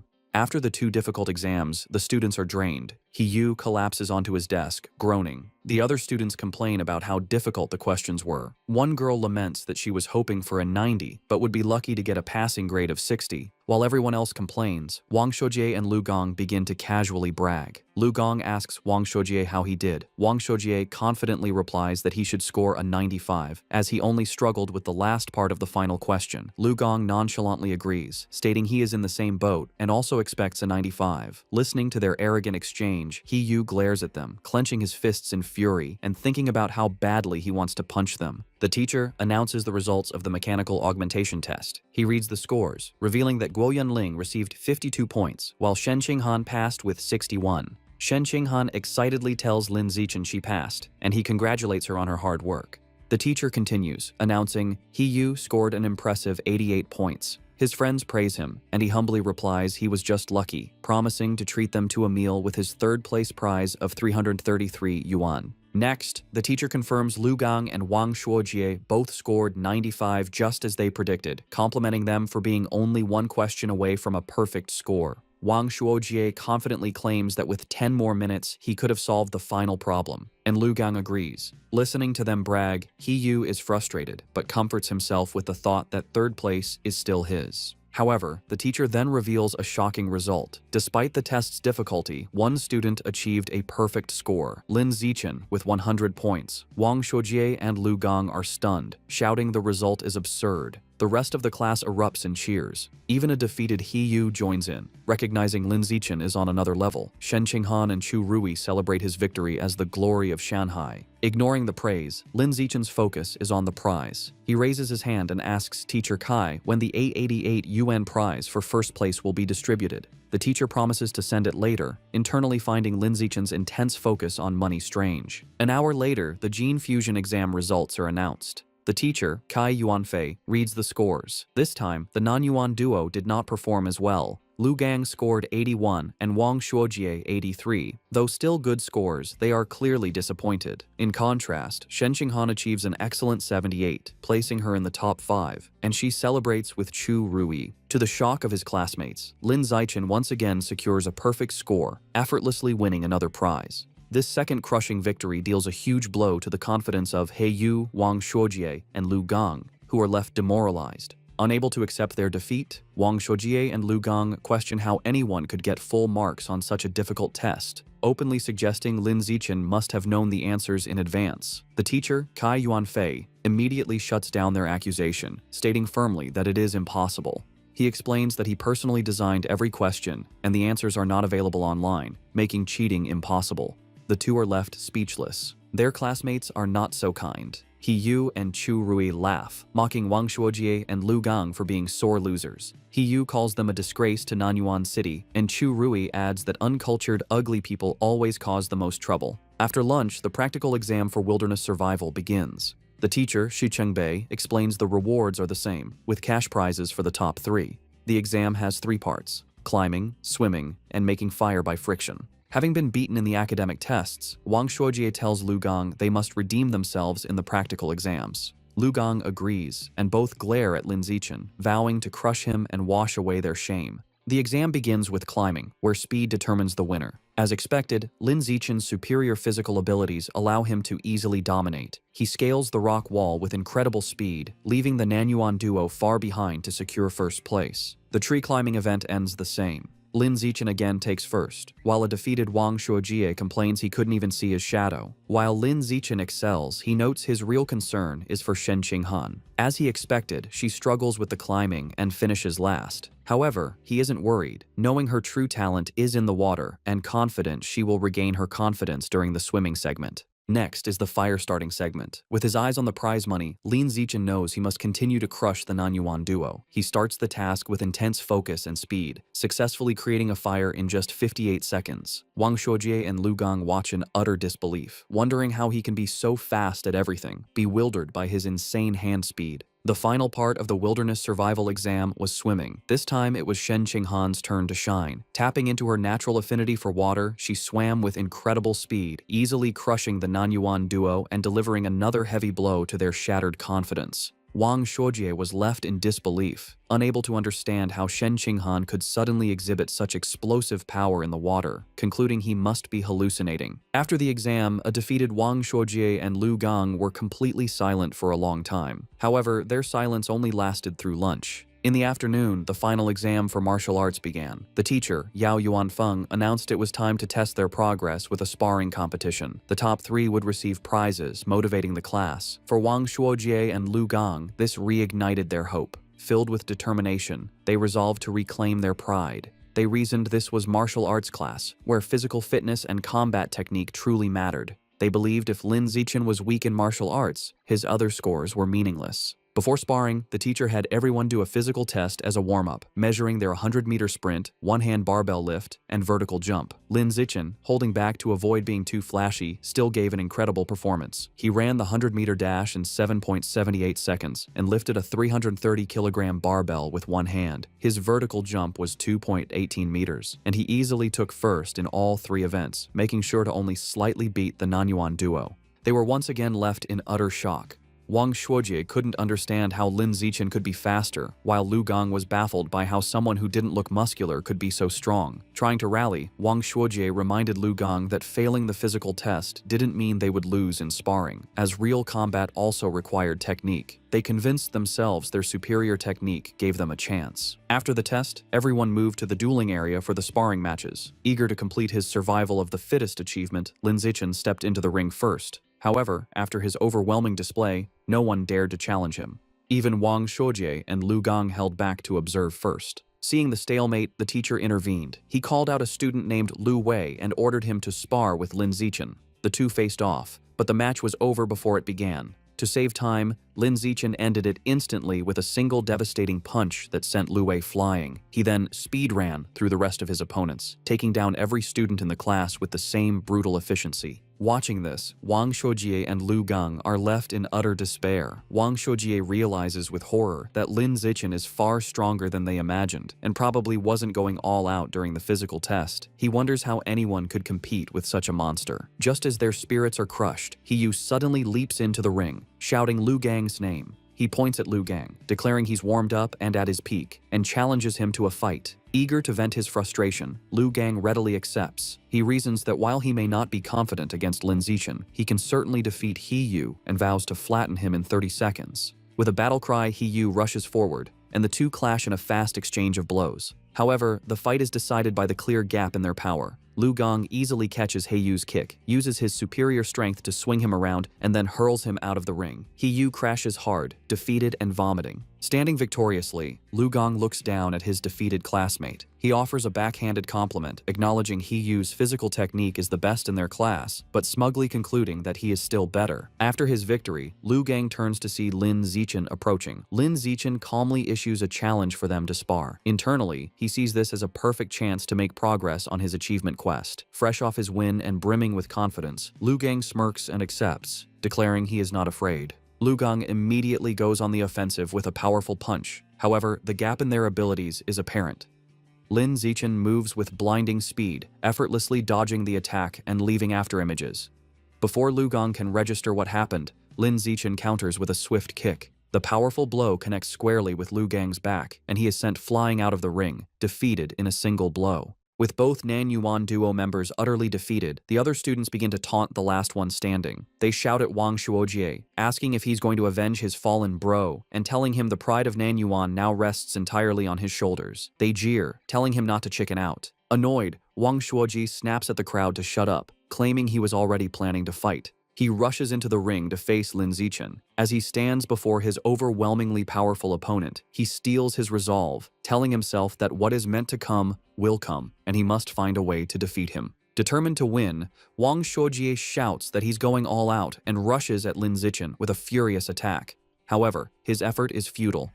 Lin Zichen effortlessly stops the punch with one hand and counters with a single devastating blow that sends Wang Shuojie flying upside down. He crashes hard onto the gym floor, knocked out and foaming at the mouth, defeated as easily as everyone else. With the Nan Yuan duo taken care of, Lin Zichen proceeds to systematically take down the rest of the boys in the class one after another with the same effortless efficiency. After defeating all the male students, he checks his system. He notes that according to the survival of the fittest achievement rules, defeating the same person multiple times only counts once. This means his only remaining opponents in the class are the girls. He wonders if any of them will even be willing to spar with him. To his complete surprise, the girls are more than willing. A crowd of his female classmates gathers, blushing and eagerly making heart gestures, all wanting a chance to fight him. The first to volunteer is Chu Yutong, who excitedly raises her hand and challenges him. She leaps into the ring and attacks with surprising speed and agility. However, Lin Zichen is still on another level. He easily dodges her attack, leaving her to comment on his incredible speed.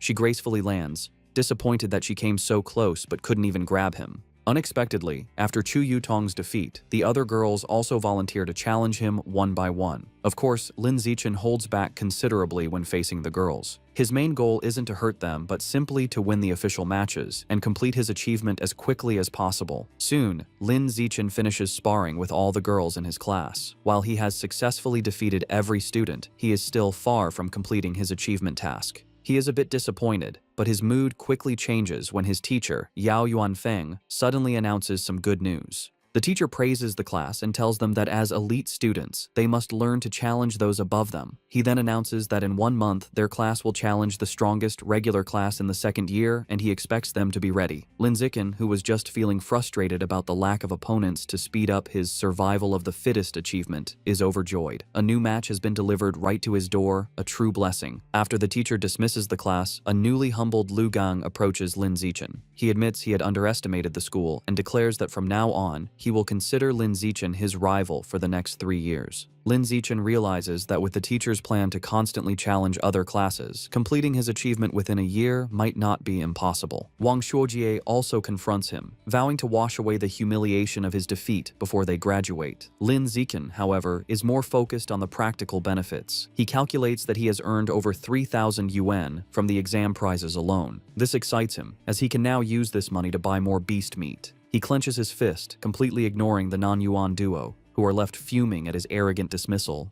That night, back in his room, he considers his financial situation.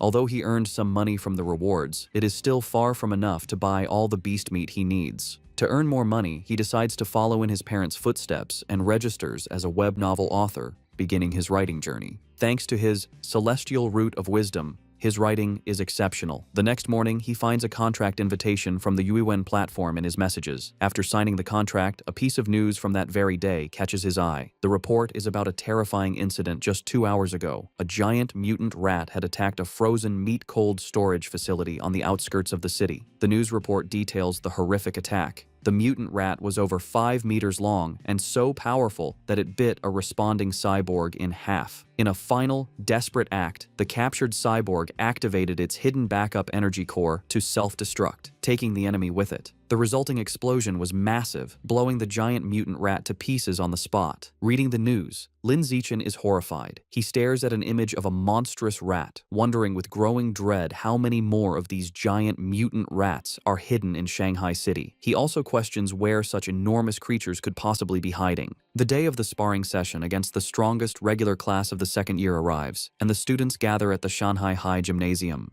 Before the match, the teacher Yao Yuanfeng holds a strategy meeting with his top fighters. He warns them that while their top fighters are strong, the opposing class is stronger overall and will likely use defensive tactics to wear them down. He orders them to finish their fights as quickly as possible. The moment the meeting is over, Lin Zichen rushes towards the ring. Eager to defeat as many new opponents as possible to complete his survival of the fittest achievement, he volunteers to go first. His opponent, a tall girl with long blonde hair from the second-year class, steps into the ring. Seeing who she's up against, she immediately complains to her teacher, pointing out that the elite class has sent their strongest fighter out first. She claims she is the weakest student in her own class, and questions how she is supposed to fight him. Hearing this, teacher Yao Yuanfeng storms over to the opposing teacher, an older man he calls Brother Feng. He angrily accuses him of breaking the unspoken rules of class sparring, which dictate that the weakest students should fight first. He demands to know why the other teacher sent his strongest student to fight in the first match. To settle the dispute, teacher Yao orders Lin Zichen down from the stage, telling him he can go later and to let the weaker students go first. Lin Zichen reluctantly agrees and steps down. The teacher then points to Zhong Yijia and tells her to go first, but she is caught off guard and protests that she isn't ready.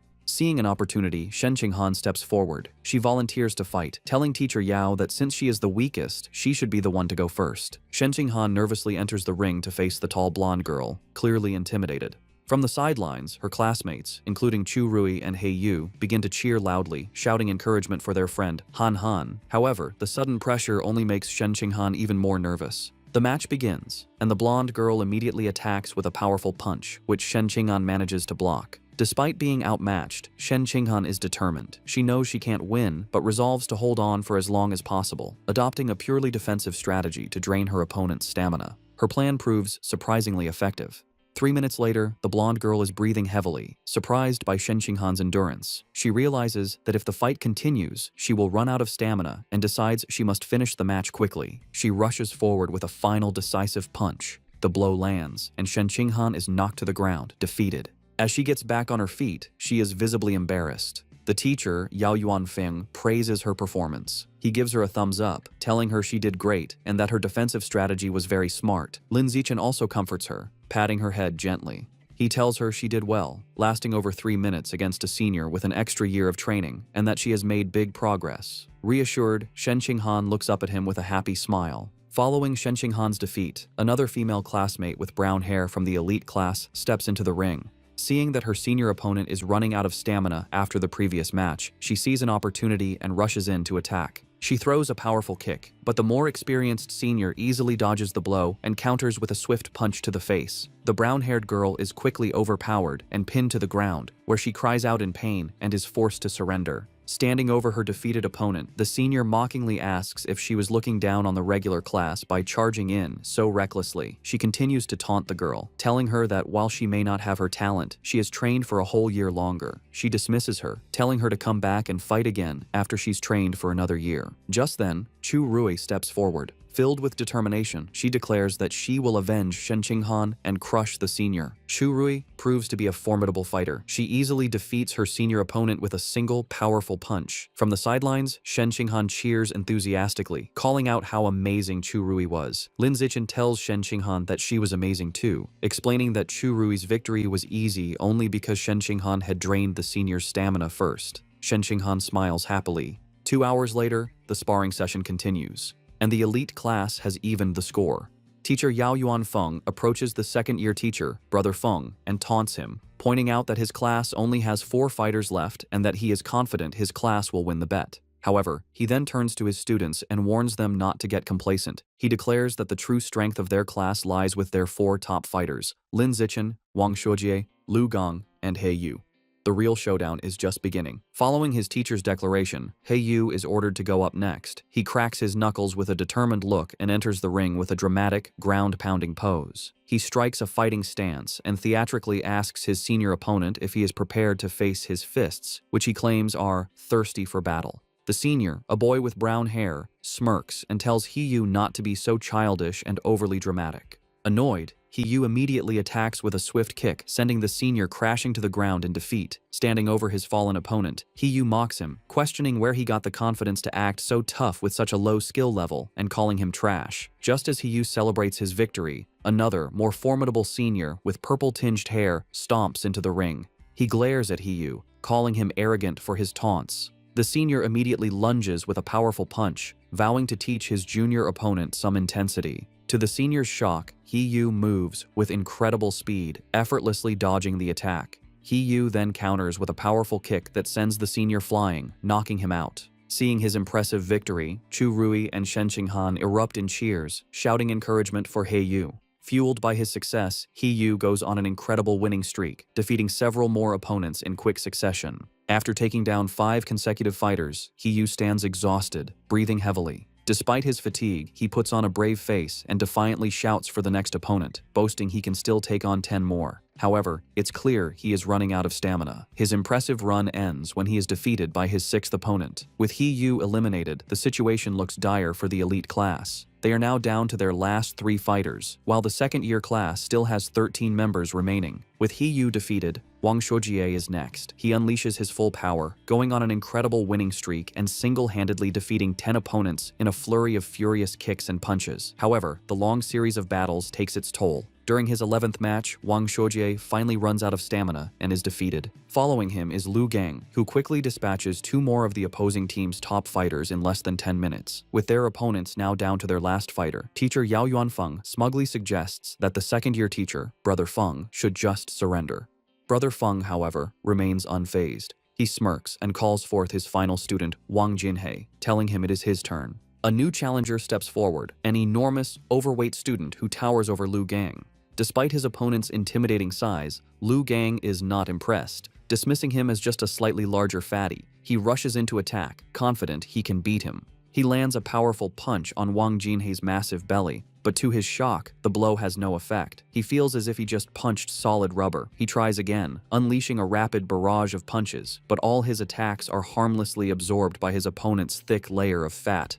Soon, Lu Gang is left panting and exhausted, realizing his attacks are useless. His opponent, who has not moved an inch, looks down at him with a calm expression. He asks if Lu Gang is finished, because now it is his turn. Before Lu Gang can react, Wang Jinhei grabs him by the neck with incredible strength. With a single, effortless motion, he throws Lu Gang out of the ring, securing the victory and leaving the elite class with only 1 fighter remaining. Stunned by such a powerful fighter, teacher Yao Yuanfeng exclaims that he doesn't remember the second-year class having such a strong student. The opposing teacher, Brother Feng, smirks and explains that Wang Jinhei is a new transfer student who just arrived this semester. He then smugly reminds teacher Yao about their bet, telling him it looks like he is going to lose and will have to buy dinner for the entire opposing class. Realizing he has been tricked by his rival's secret weapon, teacher Yao clenches his fist in frustration, worried that not even Lin Zichen can defeat this monster. Despite his doubts, he puts on a brave face for his last student. He places a hand on Lin Zichen's shoulder and tells him it's his turn, encouraging him to just do his best and not worry too much about winning, as the experience will be valuable. Lin Zichen simply smiles and reassures his teacher that he will win, leaving the man speechless. As Lin Zichen steps into the ring, Wang Jinhei looks down at him, unimpressed. He dismisses his opponent as looking rather weak to be his class's final ace.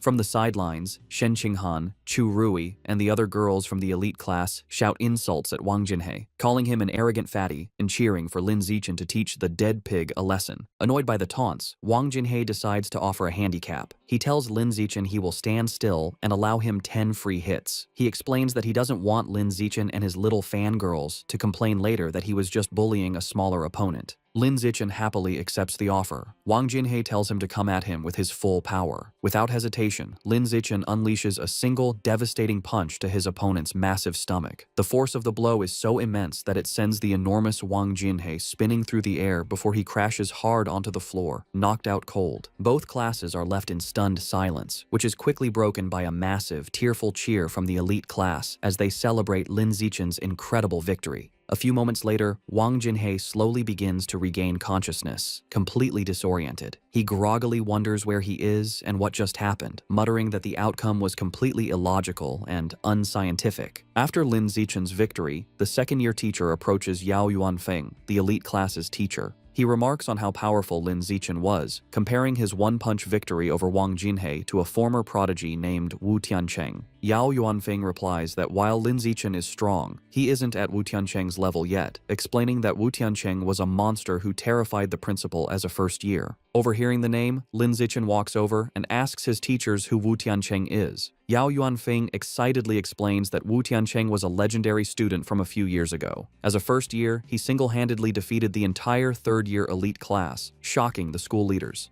The teacher continues by listing Wu Tiancheng's incredible stats as a first year, a 100-meter dash in 6.12 seconds, a 3.96-meter vertical jump, and a 650-kilogram one-handed barbell lift. He asks Lin Zichen if he is impressed. Lin Zichen smiles nervously and admits he is a little impressed. However, he internally thinks Wu Tiancheng's feats were only on par with the strength he possessed during his 6th grade summer vacation. That night, the class celebrates their victory at a restaurant. Teacher Yao Yuanfeng holds up a soda for a toast. He joyfully announces that because Lin Zichen secured their win, the second-year teacher had to honor their bet and pay for everyone's feast. The entire class raises their glasses, cheering for Lin Zichen's performance. During dinner, Lin Zichen is surrounded by his classmates, including Yu and Chu Rui. Now famous in school, they are all eager to know his training secrets and add him on WeChat. Lin Zichen finds this new attention a bit strange. Amidst the chaos, he observes that Shen Qinghan hasn't changed. Worried he won't be able to eat, she quietly puts food on his plate. During the celebration, Shen Qinghan suddenly gets a shocked expression. Looking flustered, she quickly tells Lin Zichen she needs to go to the restroom and rushes away. As she leaves, Lin Zichen notes that while some things change, her urge to pee when nervous or excited has remained the same. In the restroom, 2 of their female classmates are gossiping. One complains about how Shen Qinghan fawns over Lin Zichen like a maid, always pouring his drinks and peeling his shrimp. The other agrees, questioning how someone with Shen Qinghan's lack of strength could have gotten into the elite class if not for being his sycophant. She cruelly adds that their relationship won't last, as the difference in their abilities is destined to drive them apart. Unseen, Shen Qinghan overhears their entire conversation and is visibly hurt. However, instead of hiding, she confronts them. With newfound determination, she firmly tells the startled girls that she is not a sycophant. She is his childhood friend. Later that evening, as they walk home, Lin Zichen notices she seems dejected and asks if something is wrong. Looking down sadly, Shen Qinghan confides in him. She explains her mother always said she would grow out of wetting her pants. However, she reveals with frustration that even now, she still has to wear diapers to bed every night. Looking up at him, she says she feels disabled, like she can't even control her own bladder. Lin Zichen looks at a distraught Shen Qinghan and firmly tells her she is not disabled. He gently places his hands on her shoulders to comfort her, explaining that her inability to control her bladder is actually a superpower that hasn't fully developed yet. Shen Qinghan looks up with wide, hopeful eyes, questioning if it's really a superpower. Lin Zichen confirms it, telling her that her natural talent in the water is a manifestation of this power. Intrigued, Shen Qinghan asks if his own amazing abilities are also because he has a superpower. Lin Zichen confidently replies that yes, just like her, he also has a superpower. Excited by the idea, Shen Qinghan wonders what kind of power she might have. Lin Zichen reassures her it will definitely be a very powerful one. However, their path is blocked. A special team in protective gear is cordoning off a building, and an officer with a megaphone instructs the public to stay back while they exterminate rats. Their attention is drawn to the chaos inside. A man in an apron frantically swings a broom at a swarm of large rats, trying to fend off the exterminators. He screams at the officers to stop, pleading with them not to kill his brothers. His face twists in agony and rage as he continues to scream. Consumed by fury, the man charges at the officers, yelling that he will fight them to the death. Watching the scene, Shen Qinghan asks Lin Zichen if the man has gone crazy. Lin Zichen agrees, suggesting he might be mentally ill, though he finds the situation pitiful. He tells her that's just how some people are and that they should go home. Later that night at Lin Zichen's house, he and his parents are watching a troubling news report. The anchor announces that a young female teacher went missing last week and is still not found. His mother, Zhang Wangshan, expresses her alarm, noting this is the fourth young woman to disappear this month. His father, Lin Yansheng, corrects her, stating it is the fifth. The report continues, showing photos of the missing women, all young and attractive. It issues a public warning for young women to avoid going out alone at night. Worried, Zhang Wangshan tells her son he must not let Shen Qinghan go anywhere by herself. Lin Zichen smiles and promises to look after her. Meanwhile, at a public security office in Shanghai City, the man from the market has been taken into custody. A doctor in a lab coat is speaking with a police officer. The officer asks for the doctor's opinion, wondering if the man is mentally ill. The doctor replies he isn't certain, explaining that he has tried to communicate with the suspect, but the man has remained completely silent. The officer finds this strange, saying the man was screaming non-stop at the market earlier. Suddenly, the officer's eyes widen with a terrifying realization. Both he and the doctor whip their heads around to look at the man, who is now hunched over, surrounded by a dark, menacing aura. Before their horrified eyes, the man begins to transform, mutating into a monstrous, giant, aberrant rat. As the creature grows, the terrified officer screams into his radio, frantically calling for backup and requesting a cyborg team, yelling that the person in the interrogation room is turning into a giant, aberrant beast. The giant, aberrant rat rampages. A police squad opens fire, but the bullets barely slow it down. As the officers retreat, a female officer reports that headquarters confirmed all cyborgs are deployed on other missions. The director adds grimly that support won't arrive for 10 minutes and their ammunition won't last that long. Realizing they can't fight it head-on, the director orders his team to their car. Their new plan is to lure the monster into the suburbs to buy time. The female officer jumps into a police van and starts the engine, while another officer braces himself inside. They speed through the city with the giant rat in hot pursuit, leaping between buildings. The female officer urges them to go faster to give the cyborgs more time. The van races up a mountain road and into a tunnel, but the beast is relentless. It closes the distance with a terrifying roar, its massive tooth-filled maw open. The monster slams into the back of the van, causing it to lose control, flip violently through the air, and crash. Inside the overturned van, the female officer hangs upside down, injured. With a look of despair, she thinks that in the end, they still couldn't make it. Just as the giant aberrant rat roars in triumph over the wrecked van, a massive explosion engulfs it. Help has arrived. A female cyborg with short purple hair and sleek armor. Hovering in the air, she locks on and unleashes a barrage of powerful purple missiles. The projectiles slam into the monster, creating a series of fiery explosions as she gives the command to kill. After the smoke clears, the cyborg lands on the crater-filled road. She finds a large tunnel and realizes the rat escaped by digging its way out, noting the beasts seem to be getting smarter. However, she sees shredded flesh and blood on the ground and concludes the creature is seriously injured and couldn't have gotten far. She decides she has a good chance to track it down. The scene shifts to the city skyline at 3 a.m. In his room, Lin Zichen is at his computer, not training, but writing. He reflects on his progress as a web novel author. He has written daily for over half a month, and his novel is now nearly 200,000 words. More importantly, his paid income has already surpassed 10,000 yuan. He thinks about the novel's future potential, noting it is still in the new book period. He eagerly wonders how much money he will make once it is officially launched. Too excited about his novel's income to sleep, Lin Zichen decides to train. He finds a deserted, unsurveilled alley to test his recent efforts. As he practices, he is pleased with his progress. His 100-meter sprint time has dropped to an incredible 3.43 seconds, and his vertical jump has reached 7.22 meters. He feels that if he continues improving at this rate, he will eventually achieve a saintly body. His training is interrupted by an unsettling gnawing sound. He turns and sees a shadowy figure hunched in a dark corner. The figure is a grotesque, rat-like creature, a mouseman. It is chewing on a human arm. Noticing Lin Zichen, the creature begs for its life, pleading for forgiveness and explaining it was just too hungry. It strangely promises that once full, it will come and pay its respects every year. Lin Zichen stares in horror, recognizing the creature as a mouseman. He immediately connects this sight to the news report about the giant mutant rat that escaped. He wonders with dawning dread if this creature is that same beast,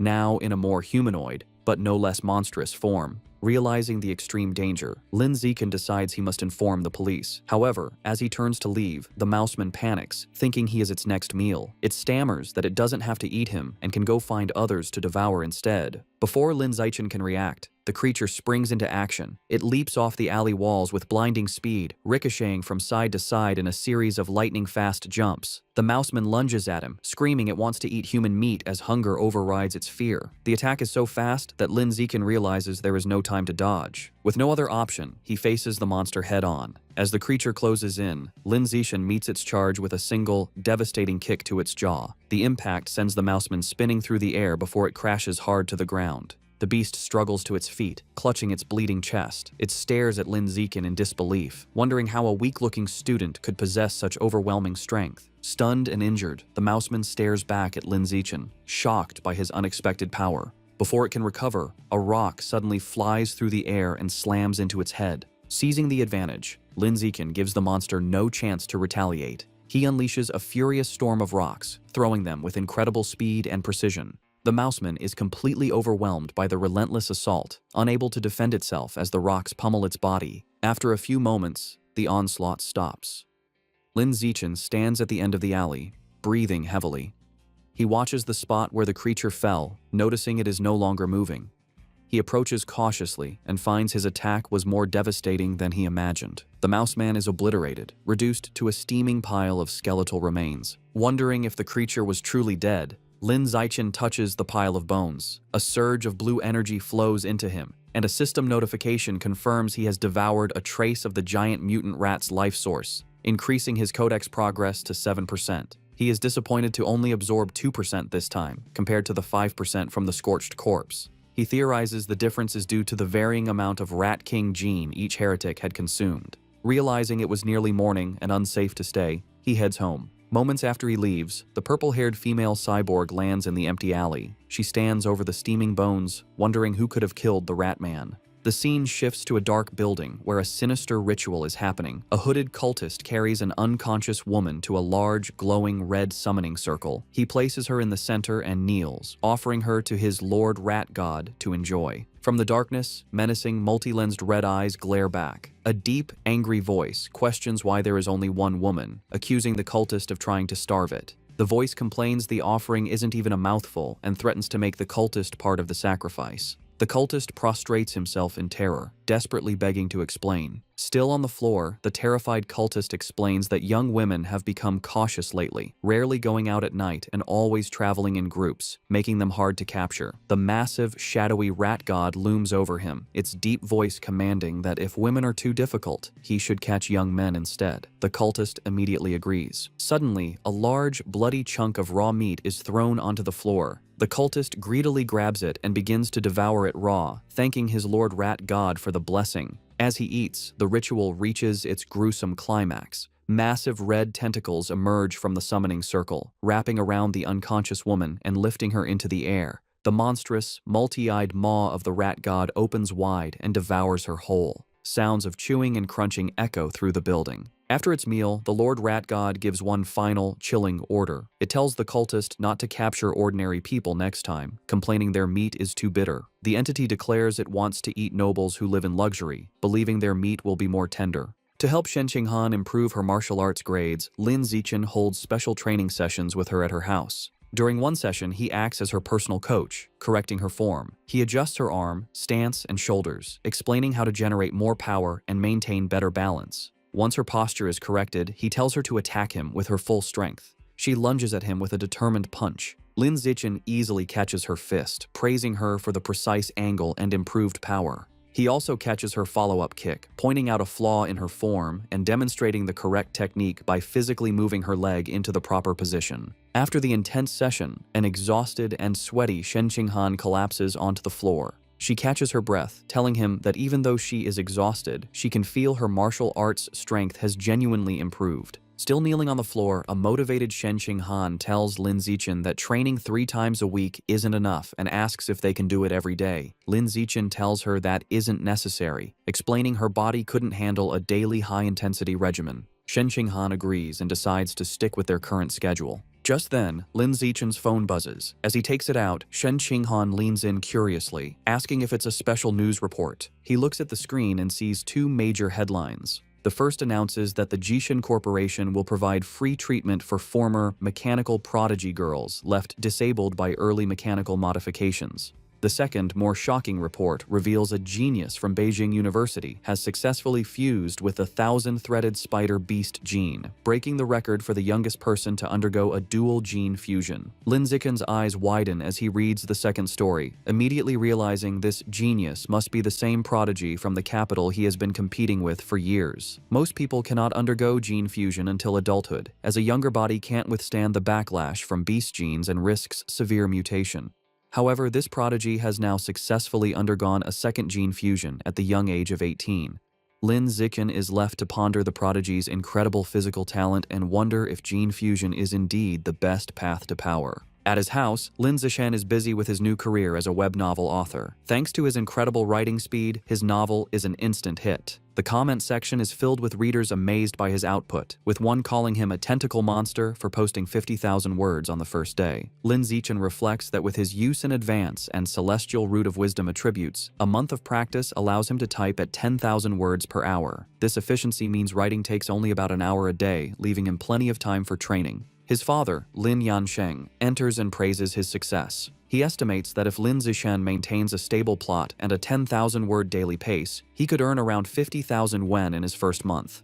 He adds that once the novel's word count grows, making 100,000 yuan a month would not be a problem. Lin Zichen is thrilled. With an income of 50 to 100,000 yuan a month, he will no longer have to worry about funding his quest to unlock the exotic beast codex. He sets a firm goal. He will use his first 2 months' fees to finally unlock the savage giant eagle codex. The scene shifts to his martial arts class, where the teacher, Yao Yuanfeng, announces a sparring session to assess progress. Lin Zichen's overwhelming power is on full display. He completely crushes the field, effortlessly defeating every opponent with powerful kicks and punches. No one lands a single hit on him. After the session, his teacher presents him with his prize money. Lin Zichen reflects on the successful day, pleased that he not only earned another 888 yuan, but also gained crucial experience points toward his survival of the fittest achievement. While Lin Zichen dominated, Shen Qinghan's results were not as stellar. As usual, she ranked last. Her friend Chu Rui tries to comfort the dejected girl. However, her training with Lin Zichen has clearly paid off. She now has the ability to fight back. A flashback shows her previous match against Wen Yuntong, the second worst student in the class, where she was defeated in under 3 seconds. This time, Shen Qinghan held her ground for nearly 3 minutes. More impressively, she actively traded blows, landing several punches and kicks. Her martial arts teacher, Yao Yuanfeng, was very impressed by her progress. He praised her hard work and encouraged her to keep it up. With the sparring session concluded, the teacher gathered the class and made a new announcement. He declared that in 1 month, their class would challenge the elite class of the second years, setting an ambitious goal for them to take down every student except for their top 3 fighters. The class roared back in confident agreement. The teacher was pleased with their fighting spirit. A month passes quickly. Lin Zichen's web novel has been a massive success, and he checks his bank account to see a balance of 89,000 yuan. With his new funds, he immediately heads to the supermarket to finally buy the beast meat he needs. He tells the female employee at the counter he would like to purchase some savage giant eagle meat. The employee informs him of a special promotion. If he buys 100 jin all at once, he will receive a 5% discount. After a moment of thought, Lin Zichen decides to hold off on the purchase for now. He concludes it would be more strategic to wait until he has saved up enough to buy all 100 jin at once to take advantage of the discount, figuring he will likely have enough by the following month. The next day at school, Shen Qinghan excitedly tells Lin Zichen the cafeteria has a new stir-fry counter, and she has heard the chef's dishes are delicious. He agrees to go with her. They arrive at the counter, where several chefs are busy, and both are impressed by the amazing aroma. After getting their food, they sit down at a table. Lin Zichen comments that it was a good thing they arrived early, as a long line has already formed. Their meal is interrupted by a loud argument in the line. One student accuses another of cutting, but the second claims his desk mate was saving his spot. The argument escalates, with the first student insisting saving a spot is still cutting, and the second becoming defiant. Shen Qinghan recognizes one of the voices and points out to Lin Zichen that their friend, He Yu, is the one arguing. She asks if they should check on him. Lin Zichen glances over and calmly tells her it probably isn't necessary, observing that He Yu has an aggressive presence and seems to have already scared the other guy off. Lin Zichen's assumption is incorrect. The student He Yu was arguing with stands his ground, looking down at He Yu with a condescending expression and calling him a punk. He Yu finds himself surrounded as the student is joined by his friends. The leader of the group asks He Yu what his deal is. One of the other bullies smugly states they have no deal, they are simply cutting in line. Enraged, Yu yells at them to get to the back of the line. He is shocked by their audacity and realizes he is outnumbered. Despite this, Yu tries to hold them back, spreading his arms to block them. He wonders why no one in the crowded cafeteria is stepping in. From their table, Shen Qinghan watches with concern, pointing out to Lin Zichen that their friend Yu is being bullied. Just as the bullies are about to push past Yu, a hand clamps down on the leader's shoulder. It is Lin Zichen, his face shadowed and intimidating. He calmly tells the student to please line up properly. The bully turns around and confronts Lin Zichen with a smirk, defiantly asking what he can possibly do about it if he refuses. Instead of escalating the fight physically, Lin Zichen responds with a sly grin. He pulls out his phone and coolly informs the bully that he will report him. The bully leader scoffs at the threat, calling reporting shameful. With Yu smirking beside him, Lin Zichen coolly retorts that he finds cutting in line even more shameful. Unwilling to be reported, the group of bullies gives up and walks away in frustration. The scene shifts to a luxurious villa in a wealthy district of Shanghai City, where the rat god cult is holding a secret meeting. Their leader, a man in a black hooded robe, sits on a throne-like chair and addresses his followers. He announces that one of their members, Sha Qiang, is dead, explaining that he went crazy at the market and was killed after provoking the security squad. Another cultist mutters that it is good riddance. The leader then introduces a new young man who will be taking Sha Qiang's place. He relays a new, chilling order from their Lord Rat God. From now on, they must only capture and sacrifice noble elites, as their god finds ordinary people to be too bitter. This new directive causes concern. Two members speak up, arguing that capturing nobles is too risky. They reason that while a missing ordinary person might be overlooked, a missing noble would cause serious trouble. The cult leader suggests they target the sons of rich but powerless merchants to lower the risk. He then turns his attention back to the newcomer. He instructs him that, as he is new, he should not go after nobles yet. Instead, he is to practice by capturing a handsome young man as a sacrifice to one of the rat god's subordinates. The newcomer, his face hidden in the shadows of his hood, confidently accepts the mission, promising he will not just find any handsome man, but will offer the most handsome man in the entire city to the divine child. In the classroom, Yu is still fuming about the cafeteria. He tells Lin Zichen he investigated the students who cut in line and discovered they are from Class 3 of the second year, the same top honors class they are scheduled to challenge. Yu can't believe students from an elite class could be so rude. Leaning against the lockers, Lin Zichen looks at his phone and remarks that good grades don't mean a person has good manners. His expression shifts as a news alert catches his eye. He reads that another wealthy heir has gone missing, the fifth recently. Knowing the kidnappers haven't asked for ransom and remembering the rat god cult's order to capture nobles, Lin Zichen grimly concludes the cult is behind these disappearances. The day of the competition arrives, and students gather in a large gym with 2 fighting rings. Tension between the classes is high, as the students who bullied Yu glare at him, and Yu makes a defiant gesture in return. After both classes warm up, the sparring matches begin. Just as she did last time, Shen Qinghan takes the first fight. Her opponent, a senior from the honors class, immediately attacks with a fierce kick. Shen Qinghan blocks the strike, but the senior's power is too great. Her defense is broken, and she is knocked to the ground, defeated. The senior is formidable, as other first-year girls, including Chu Rui, are also swiftly defeated one by one without landing a single hit. The first year's losing streak is broken when a muscular, short-haired girl defeats the senior with a powerful kick. However, this victory is short-lived. The next senior, a girl with long red hair, immediately seizes control. She is an overwhelming opponent, defeating 9 first-year students in a row in less than 10 minutes, including 3 boys. The first-year class is now down to its last 4 fighters: Lin Zichen, Wang Xiujie, Lu Gang, and Yu. The situation is bleak, as the second-year honors class has only lost 5 students, all girls. A staggering 36 of their students, none of them boys, have yet to fight. Their teacher, Yao Yuanfeng, clenches his fist, feeling the gap in strength is hopeless. With limited options, Yao Yuanfeng tells Yu it is his turn, asking if he can take out the 6 remaining girls on the opposing team. Yu confidently agrees, declaring it will be easy, particularly motivated by fighting more attractive female seniors.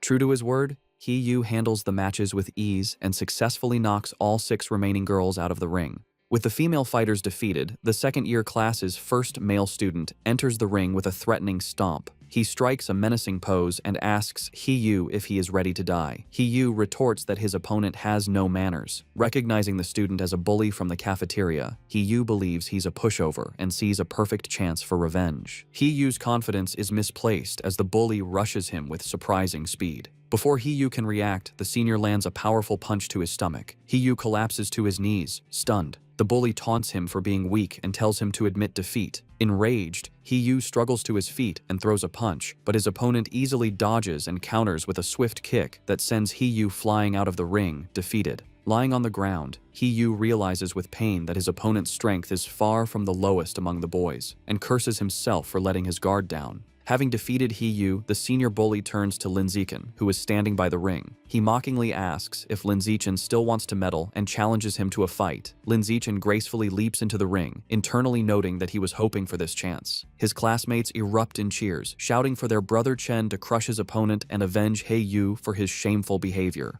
The match begins, and the bully, Chi Yue, rushes at Lin Zichen with a high kick. Lin Zichen, however, is unfazed. He effortlessly blocks the kick with one hand, then grabs Chi Yue's leg and slams him headfirst into the ring floor with incredible force. The impact knocks Chi Yue out cold. Lin Zichen stands over him for a moment before casually kicking his unconscious body out of the ring. The second-year students are in stunned disbelief. One points out that Chi Yue is one of the top 5 strongest fighters in their class, yet he was taken out instantly. They can't comprehend how a junior could be so powerful. Watching from the sidelines, their teacher Yao Yuanfeng concludes that Lin Zichen must be hiding a great deal of his true power. Lu Gong and Wang Shuojie are equally horrified, wondering if he is even human. Lin Zichen turns to the remaining second-year male students and calmly asks who's next. Their faces contort in fear, terrified by the display. 30 minutes later, the outcome is decided. All 29 remaining students from the second-year class lie defeated. Standing over the last opponent, Lin Zichen wonders about his progress toward his survival of the fittest achievement.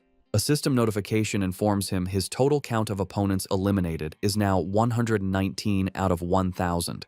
He looks at the number with disappointment, realizing the progress is far too slow. He reflects that in every class sparring session, he is always the last to fight, and he decides this slow pace cannot continue. Concluding his strength has far surpassed the high school level, he sees no reason to follow their rules anymore and resolves to make the rules himself. The following Monday, a shocked shout is heard from the principal's office. Inside, the principal of Shanghai High stares at Lin Zichen in disbelief, asking if he truly wants to hold a personal challenge match with rewards. Lin Zichen confirms his request, boldly stating that he wants to challenge the entire school. In her office, the principal of Shanghai High presses her hand to her forehead, bewildered. She asks Lin Zichen if he is serious about challenging the entire student body as a first year. He confirms his intentions and asks her to come to the gym, promising to prove he has the necessary strength. Later, they arrive at the empty gym. The principal crosses her arms and asks why he brought her there so late. As he removes his school jacket, revealing his muscular build, he confidently tells her he is there to show his true power. The principal, flustered, momentarily misinterprets his intentions and tries to stop him. However, Lin Zichen walks over to a heavy barbell and grips it.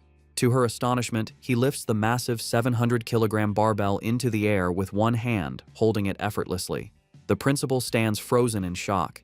It dawns on her what he meant by showing his power. She realizes his strength already surpasses that of the school's most legendary student, Wu Tiancheng, during his first year. Completely convinced, the principal gives Lin Zichen a thumbs up. She agrees to his request, promising to arrange an event for him to challenge the entire school. With a sheepish grin, he reminds her they must set up rewards, explaining that without prize money, no one would be motivated to challenge him. He then lays out his clever plan for the prizes. He suggests 2 types of rewards, a participation prize to encourage everyone, and a larger, cumulative prize pool that grows with each challenger. Whoever defeats him wins the entire pool. If no one can beat him within the time limit, all the money will be his. The principal, intrigued, smiles and agrees. Lin Zichen makes one final request. Keep his true strength a secret for now, otherwise students might be too intimidated. She playfully pats his shoulder and agrees. Later, in her office, she shows Lin Zichen the finalized plan. He confirms it is perfect, thanking her for her hard work. As they speak, 2 teachers, Yao Yuanfeng and Liu Deren, walk by. They are shocked to see the principal's unusually cheerful demeanor towards Lin Zichen, wondering what is going on. Yao Yuanfeng is bewildered, remarking internally how the principal, usually a stern-faced she-devil, is now smiling so pleasantly, completely misinterpreting the situation. At 2 in the afternoon, the student body gathers in the gym, surrounding 2 large fighting rings where Lin Zichen and the principal stand. The principal takes the microphone and begins the announcement.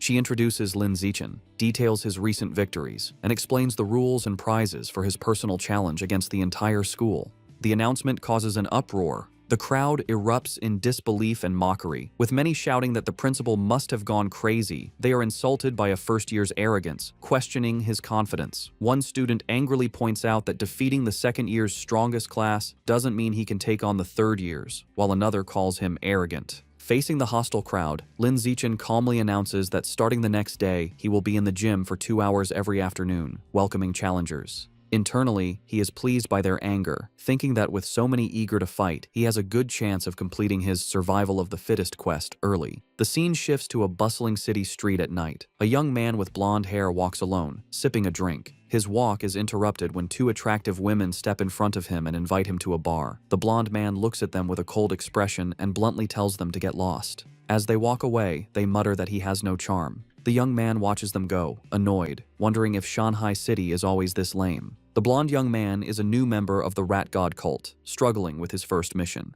Looking down at the people, he complains that after searching for days, he still hasn't found a single man attractive enough to be a worthy sacrifice. He is consumed by anxiety, picturing his cult leader and worrying how he will be perceived if he fails. He fears failure will lead to being ostracized. He had considered kidnapping a male celebrity, but realized it was impossible, as they are constantly surrounded by bodyguards, and he lacks the power to overcome them. As he walks, the pressure mounts. His deadline is fast approaching, and he is growing desperate. Just as he is lost in thought, Lin Zichen, out for a run in a tank top and shorts, sprints past him. The blonde man turns, and his eyes widen. He is immediately struck by Lin Zichen's appearance, thinking he has finally found an incredibly handsome man. He has found his target. The blonde cultist watches Lin Zichen run, feeling triumphant relief. After searching for so long, he has found the perfect target without even trying. A wide, sinister grin spreads across his face as he confirms his decision. Lin Zichen will be his sacrifice. He begins to follow his target, watching as Lin Zichen turns down a deserted industrial alleyway. Seeing the secluded area, the cultist's face twists into a horrifying black-eyed grin. He knows this is the perfect opportunity. Deciding it is time to strike, he unleashes his power and undergoes a grotesque transformation, his body contorting into a monstrous beast with a massive, tooth-filled maw.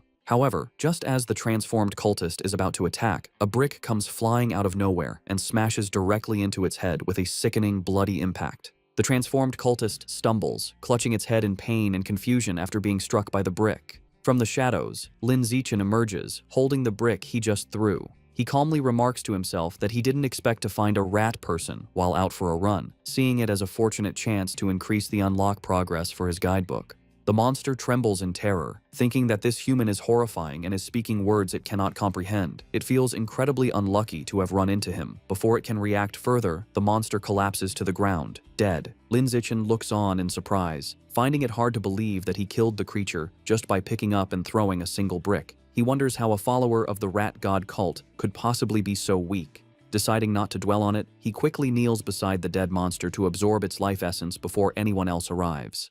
A system notification appears, confirming he has devoured a trace of the giant mutant rat's life essence and that his guidebook progress has increased to 8%. He looks at the result with disappointment, noting that it only went up by 1%. He concludes that the pathetically low amount of essence is why this particular rat person was so weak. Thinking about his safety, Lin Zichen decides that he won't be coming out for night runs for a while. He knows that not all of the cult's followers are this weak. Some of the more powerful members have incredibly strong bodies after transforming, durable enough to even withstand firearms. The next morning, Lin Zichen is at home when he sees a shocking news report on television. He learns that at 3 o'clock that morning, the Municipal Public Security Bureau, in cooperation with a chemical tutor from Shanghai University, successfully wiped out the Rat God cult. The report explains that the tutor is a high-level gene fuser who single-handedly defeated the monstrous Rat King.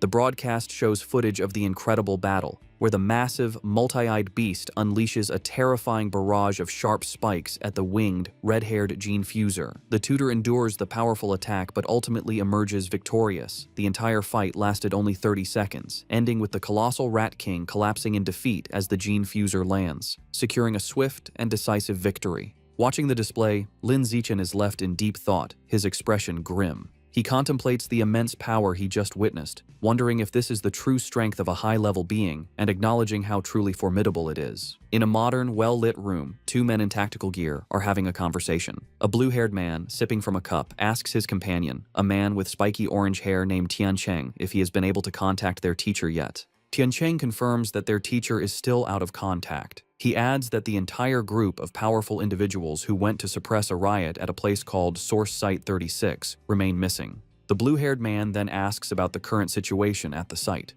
Tiancheng replies that it is relatively stable, explaining that if it weren't, he wouldn't have been free to come and clean up the little shrimp that escaped during the initial chaos.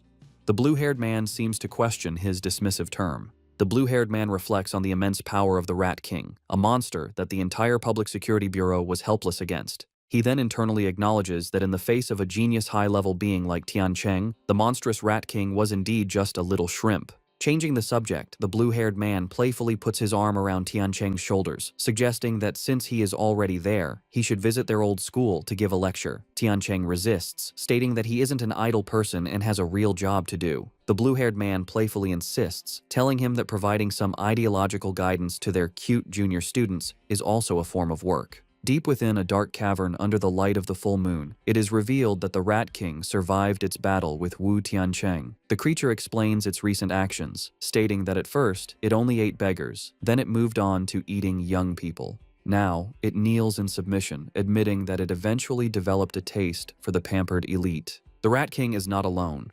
It prostrates itself before a new, far more terrifying monster, a colossal, green-skinned being with glowing red eyes and immense power.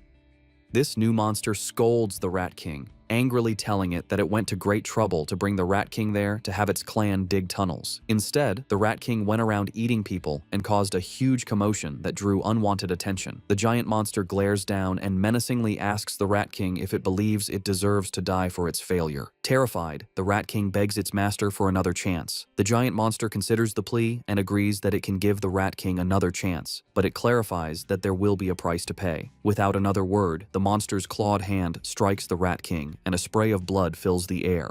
Deep in the cavern, the giant green monster continues punishing the Rat King. Having ripped out one of its eyes, the monster holds the bloody orb and remarks that while the sewer rat's eyes smell foul, they taste delicious. The monster then grabs the cowering Rat King, acknowledging its cleverness for hiding and sending a subordinate to pose as the Rat King to be defeated by the authorities. This reveals the creature Wu Tiancheng fought was merely a decoy. However, the monster delivers a final, chilling warning. If the Rat King fails to dig tunnels as commanded, it will still die. Meanwhile, back at Shanghai High, the day of Lin Zichen's personal challenge has arrived. As he walks toward the gym, he is the subject of intense gossip. Students point him out as the arrogant first year who dared to challenge the entire school, with many eager to watch. Lin Zichen, however, is focused on his phone, where he is looking at a wanted notice for the 9 fugitive members of the Rat God cult, noting the 500,000 yuan reward for their capture. He thinks of them as a walking fortune, but his practical nature takes over, and he reminds himself that if he ever encounters one, his first priority is to stay safe before thinking about the bounty. He arrives at the gym to find it packed with students surrounding the fighting rings, just as he had hoped. Looking at the sea of potential opponents, he knows the large turnout is not just due to his challenge, but also because of the final part of his plan, the participation prize. To motivate the crowd, Shen Qinghan stands on the sidelines with a megaphone, announcing that every participant will receive a lottery ticket for a chance to win generous prizes. The announcement works perfectly, and the male students erupt in excitement. They shout about the amazing prizes, including the latest game consoles and smartphones, though one boy is more interested in the possibility of touching Shen Qinghan's hand during the lottery. This same boy eagerly reaches forward to be the first volunteer. However, before he can finish speaking, a female student leaps over him, stepping on his head as she declares she will go first. This opens the floodgates, and a massive, chaotic crowd of female students rushes forward, trampling the boys as they all clamor for a chance to fight Lin Zichen. Soon, the fighting ring is filled with a large group of girls who have surrounded Lin Zichen, eagerly declaring they want to challenge him. The challenge, however, quickly becomes his female classmates fawning over him. One girl touches his arm, excitedly exclaiming how strong he feels, while another caresses his face, admiring how handsome he is. Completely surrounded, Lin Zichen thinks the situation has taken a strange turn. He feels reluctant to fight girls but steels his resolve. Knowing that to complete his achievement, he has no other choice. He begins to concentrate his power. With a series of gentle but firm pushes, he sends the girls flying out of the ring one by one. Finally, he unleashes a wave of energy that repels them all at once, apologizing as they are cleared from the ring. After the chaos has settled, Lin Zichen checks his system. A notification shows his progress for the survival of the fittest achievement has now reached 309 out of 1,000. Despite being defeated, the female students are undeterred. One girl with pinkish hair eagerly raises her hand, shouting she wants to challenge him again. However, Lin Zichen stands firm and coldly announces that according to the rules, defeated challengers may not re-challenge. The girls are crestfallen, with one complaining about the unfair rule. A large, muscular student and his friends step forward, and their leader cracks his knuckles, angrily declaring it is now his turn to teach the arrogant junior a lesson. This proves to be an empty threat. Lin Zichen effortlessly defeats opponent after opponent with single punches, and his system shows his survival of the fittest progress has climbed to 419 out of 1,000. Soon, he stands triumphantly atop a massive pile of unconscious students and calmly asks who is next. Just then, a new, more formidable challenger steps forward, declaring he is still there to fight. He leaps into the ring, and the other students immediately recognize him as Yan Xiaoxuan, the overlord of the second year's top honors class. They begin to murmur, wondering who will win. The consensus is that Yan Xiaoxuan has the advantage, recalling his legendary reputation for once defeating an entire class single-handedly, though he was eventually put in his place by a third-year instructor. Yan Xiaoxuan lands in the ring and addresses Lin Zichen, telling him he was once arrogant just like him, but was taught a valuable lesson. He explains that he learned there is always someone stronger. He then launches into a condescending monologue, offering to teach Lin Zichen a life lesson. Completely ignoring the speech, Lin Zichen turns to the teacher and simply asks if he can begin. The flustered teacher quickly declares the start of the match. Before Yan Xiaoxuan can finish his advice, Lin Zichen interrupts him with a single, devastating kick that sends him flying across the ring. As Yan Xiaoxuan crashes into the far wall, Lin Zichen casually puts a finger in his ear, remarking with relief that it is finally quiet. The students are left in stunned silence. They shout in disbelief, questioning how their school's formidable overlord could have been defeated so instantly, and wondering just how powerful Lin Zichen truly is. The stunned silence is broken by slow, deliberate clapping. A new challenger, a muscular student with spiky red hair, makes his way through the crowd. The students immediately recognize him as Chen Wuxing, the #1 student in the entire school, and they erupt in excitement, assuming the real show is about to begin. Lin Zichen watches the newcomer approach, thinking this is a classic case of beating the young one brings out the old one. Chen Wuxing lands in the ring with a confident smirk, remarking that he never expected Yan Xiaoxuan to lose to a junior. However, just as he is about to start his own speech, Lin Zichen again cuts him off, turning to the teacher and asking to begin. Over Chen Wuxing's protests, the teacher starts the match. Enraged at being ignored, Chen Wuxing charges forward, surrounded by a blue aura, declaring it seems he will have to beat his opponent to make him listen. Lin Zichen meets the charge, his own fist glowing with a yellow aura. Their powerful blows collide in a massive shockwave. Chen Wuxing apologizes, but Lin Zichen simply states that he is in a hurry and unleashes a powerful punch. The blow is too much for Chen Wuxing. It sends him flying backward, his shirt torn, his face a mask of disbelief as he questions how this is possible. The entire student body watches in absolute shock, their jaws hanging open as they witness the instantaneous defeat of their school's strongest fighter.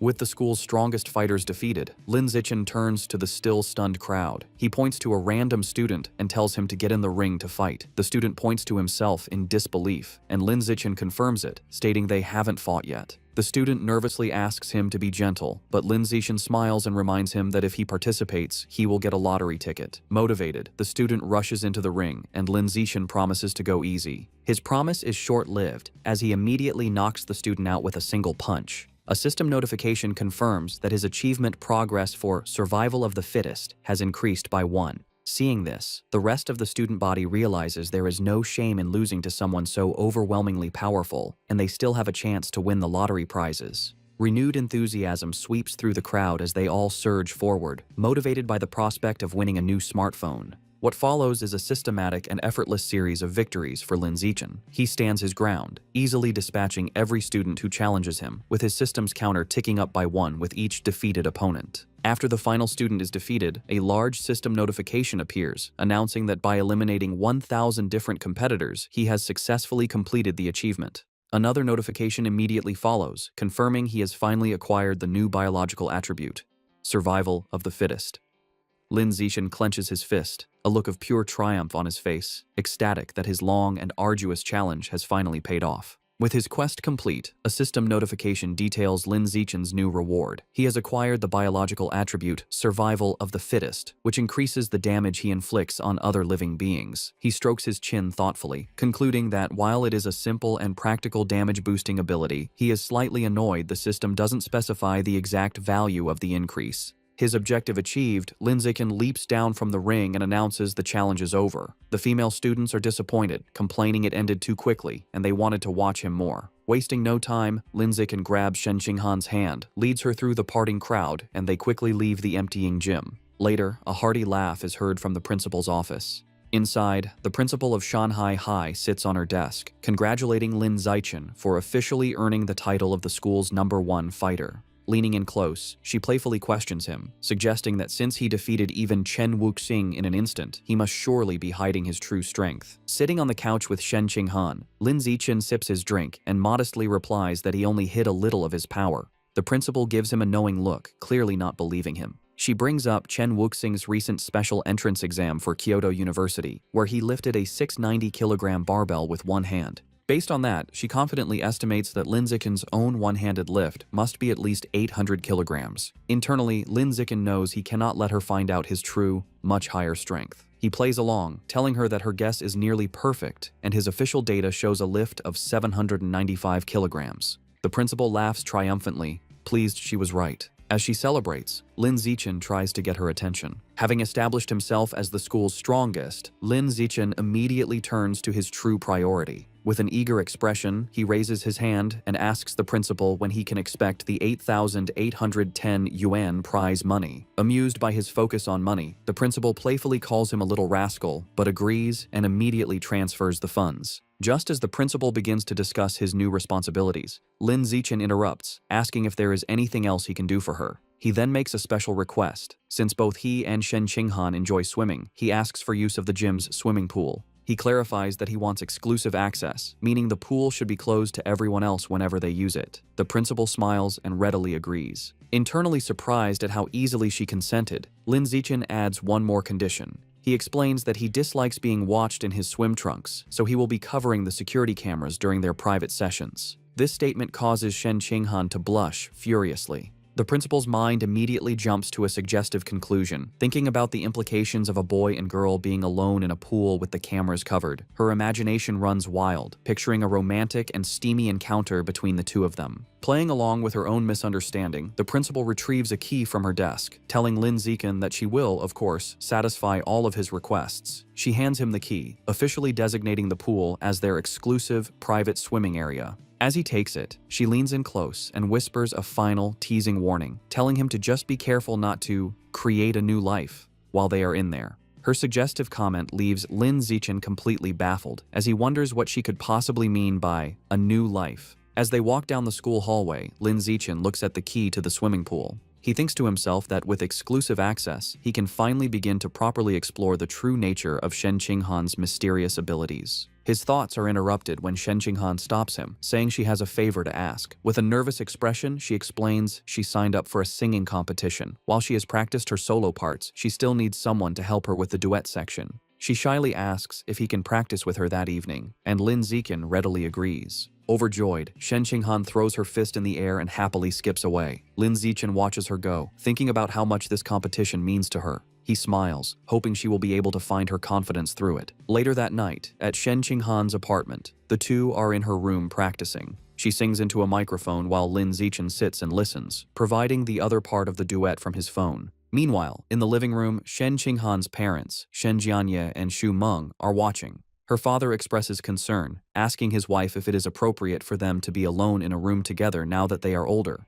His wife quickly scolds him, retorting that they are childhood friends and questioning what right he has to object. She angrily tells him not to meddle, causing him to quickly back down. After overhearing her parents' conversation, Lin Zichen decides it's a good time to wrap up. He tells Shen Qinghan they've been at it for half an hour and it is time to focus on their studies. As he gets ready to leave, he reminds her about their plan for the next day, to go to the school's private pool so she can get more comfortable with her water abilities. He tells her not to forget her swimsuit, and she happily agrees. They say their goodbyes, and Lin Zichen heads home. Once alone, Shen Qinghan's thoughts are consumed by the upcoming trip to the pool, and a deep blush spreads across her face. She nervously goes to her closet, wondering what swimsuit to wear. She lays out two options on her bed, a modest blue one-piece and a more revealing black bikini. She picks up the black bikini, her blush deepening as she worries it might be too revealing. Her imagination runs wild for a moment as she pictures a scene of her and Lin Zichen splashing each other playfully in the water.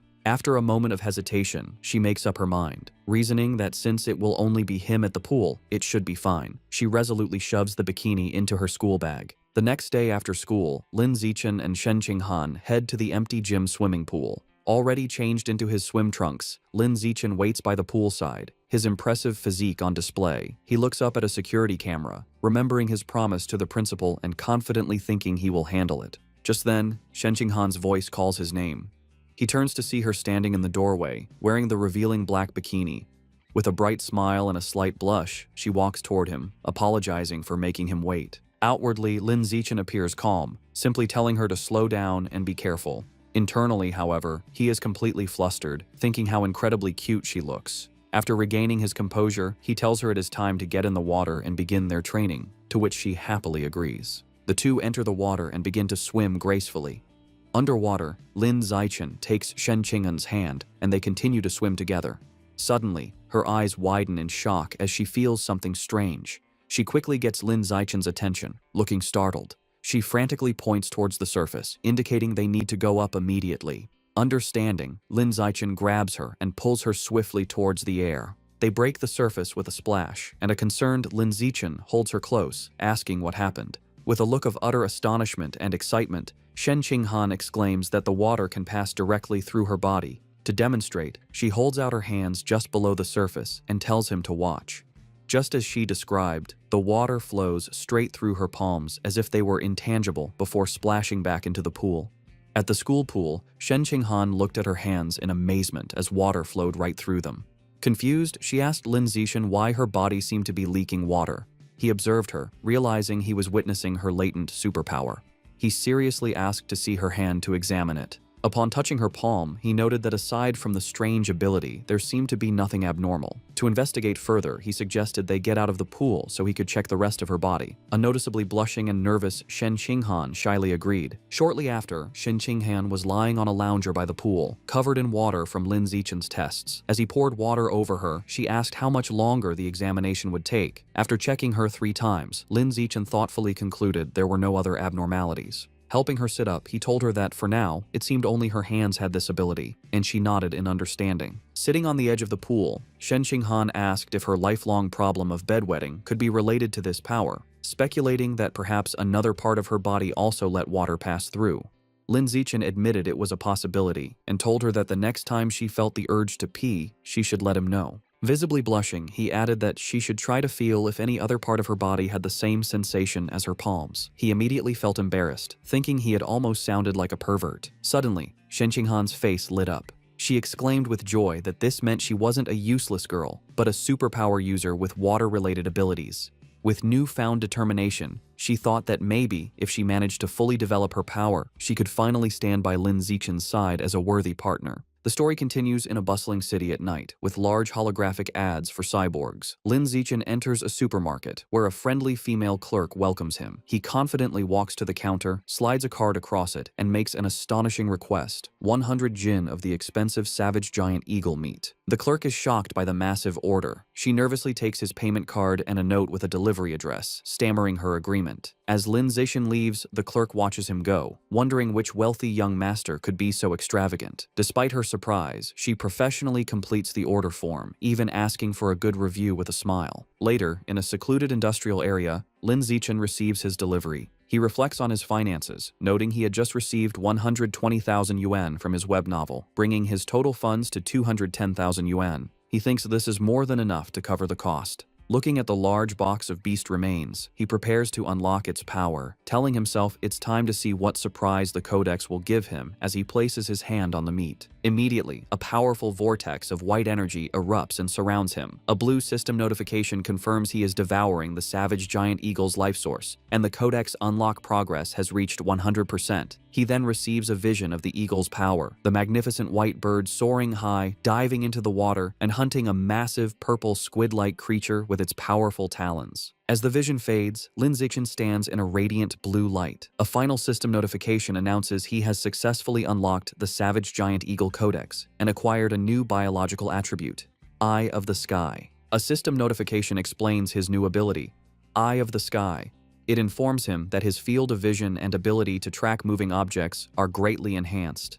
As the power activates, his eyes glow with a brilliant golden light, the pupils becoming intricate and eagle-like. Putting his new skill to the test, Lin Zichen's perspective expands dramatically, giving him a panoramic bird's-eye view of the city. The power is incredibly precise, allowing him to zoom in on a single man in a crowd and even read the text on his phone from an immense distance. He marvels at how powerful an eagle's vision truly is. Afterward, Lin Zichen returns home. He is surprised to find his parents, Lin Yansheng and Zhang Wangshin, watching a grim news report about a high-level gene fuser who mutated in public, resulting in hundreds of casualties. The footage shows a horrific winged monster holding a truck above a scene of destruction. The broadcast then cuts to a heated debate. A man argues that gene fusion is a flawed path, claiming humans should be able to unlock their own latent potential and evolve. This is immediately challenged by another man who calls the idea a fantasy, angrily questioning how they could fight aberrant beasts without gene fusers, pointing out that traditional martial artists can't even stop bullets.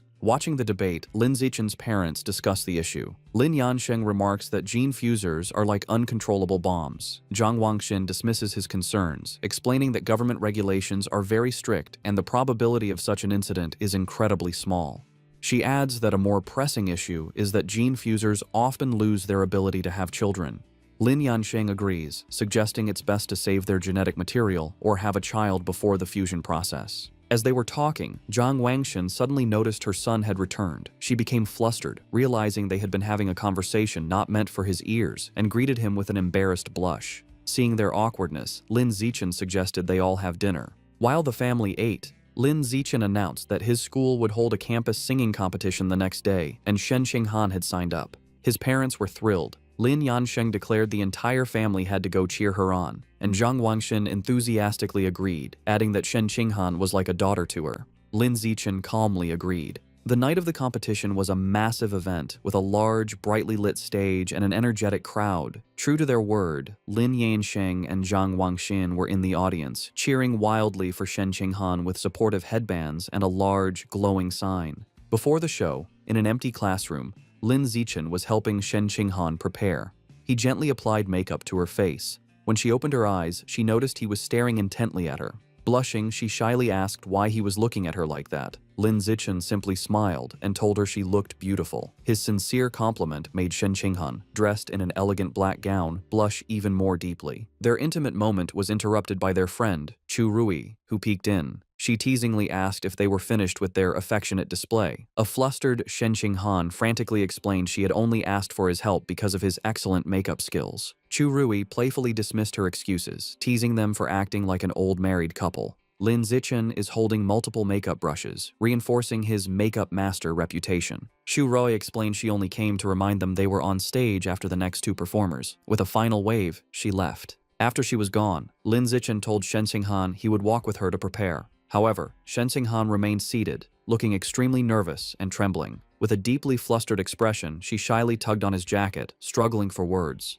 A moment later, she blurted out that she had lost control of her bladder again, revealing her nervousness had triggered her unusual condition, leaving a wet stain running down her elegant dress and onto the floor. Overwhelmed with despair, Shen Qinghan cries hysterically. She tells Lin Zichen their performance is about to start and worries she has ruined everything. She fears everyone will hate her if they find out she wet her pants. Lin Zichen calmly approaches her, holds her face, and tells her to stop crying or her makeup will be ruined. As they stand alone in the empty classroom, an idea strikes him. His gaze falls on the large white curtains. Wasting no time, he grabs scissors and rips a curtain from the wall. He spreads it on a table and skillfully begins cutting the fabric. Shen Qinghan watches in amazement, her tears stopping. In a moment, he transforms the curtain into an elegant, multi-layered white dress. Moved by his ingenuity, she whispers his name. Lin Zichen presents his creation and tells her to hurry to the bathroom to change. Blushing, Shen Qinghan says that's not necessary and asks him to turn around so she can change right there. Lin Zichen is visibly flustered by her request, a deep blush spreading across his face. Despite his embarrassment, he agrees and turns his back so she can have some privacy.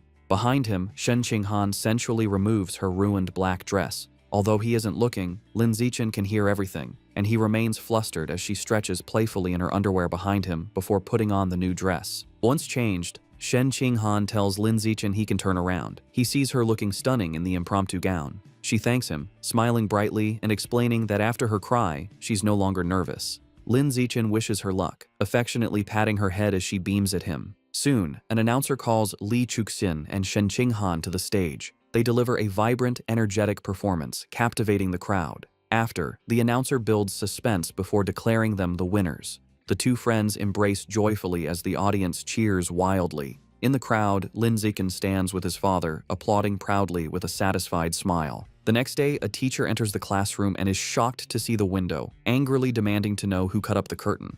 As punishment, Lin Zichen and Shen Qinghan must clean the entire classroom. While mopping, Lin Zichen thinks it's a fitting atonement. Suddenly, a system notification pops up, announcing he completed an achievement for cooperating 1,000 times. His reward is the Gregarious Animal attribute, which increases his combat power based on nearby allies. A small, satisfied smile crosses his face at this unexpected gain. Meanwhile, Shen Qinghan's life has improved. After her victory, she becomes much more popular. Other girls praise her singing and invite her to karaoke. Beaming with newfound confidence, she happily agrees. Her confidence also helps her martial arts skills improve steadily. Lin Zichen also progresses, winning a major martial arts tournament, the first for Shanghai High in 5 years. He is celebrated by his parents, a joyful Shen Qinghan, and his teammates. Soon his room is filled with trophies. His fame leads to an endorsement deal, making him the spokesperson for the He family's martial arts gym. All his hard work pays off.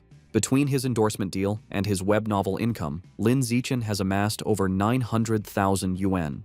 Looking at his bank balance, he concludes it's more than enough to unlock the next codex. Lin Zichen goes to a secluded area to pick up his next order from the friendly supermarket clerk.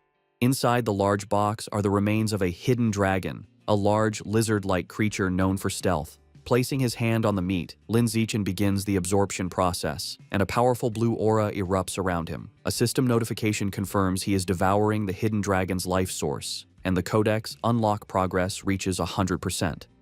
A moment later, another notification announces he has unlocked the Hidden Dragon Codex and acquired the new attribute, Natural Camouflage. The system explains his new power. The ability allows him to reduce his presence by lowering his internal life signs and lets him hide his true biological level.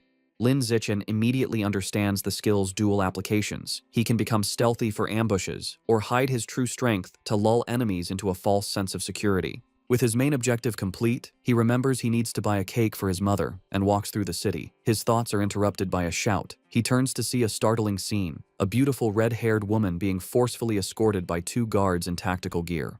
Suddenly, a young man involved in the arrest calls his name in surprise. Lin Zichen recognizes him as Zhang Kai, a senior from his school. His attention is drawn to Zhang Kai's powerful cybernetic legs. Zhang Kai explains nonchalantly that after failing to get into high school, he became a biker and broke his legs so badly in an accident they had to be amputated. Zhang Kai explains he was lucky enough to join a mechanical modification experiment run by the Mechanical God Group, which unexpectedly transformed him from a disabled person into a cyborg. Curious, Lin Zichen asks about the arrested woman. A guard explains she is a remnant of the Rat God cult, the only female among 9 fugitives. Just then, Zhang Kai's colleague calls for him to leave. As he hurries off, he waves goodbye, promising to talk later, and Lin Zichen waves back. Watching them go, Lin Zichen becomes suspicious. The public security department searched for the Rat God cult fugitives with all its resources and found nothing, yet the Mechanical God group captured one with ease. He concludes this group is not to be underestimated. His thoughts are interrupted by a call from his mother, Jiang Wenxin. She asks if he bought the cake and when he'll be home. He says he's on his way and will be back soon, and she reminds him to be careful. The scene shifts to a lively birthday celebration. Since their birthdays are a day apart, their families always celebrate together. Their parents are gathered, singing "Happy Birthday." For their 18th birthday, they stand side by side and blow out the candle on their cake. After, their mothers tell them to exchange presents. As they happily give each other gifts, their happy moment is shattered as the room begins to tremble violently. The families are thrown off balance, someone shouting if it's an earthquake. Lin Zichen instinctively grabs Shen Qinghan to steady her, but Lin Zichen immediately senses this is no ordinary earthquake. Something feels terribly wrong. Deep beneath the city, the true cause is revealed. A massive cavern teeming with an endless swarm of rats, their red eyes glowing as they surge upwards. The next morning, a TV news report dismisses the previous night's event. An anchor explains that Shanghai City is not on a tectonic plate boundary, so a major earthquake is unlikely, and advises citizens not to panic. At breakfast, Lin Zichen finishes his meal and tells his parents he is leaving for school. His father tells him to be careful. Outside, Shen Qinghan is waiting and cheerfully asks to walk to school together, to which he agrees.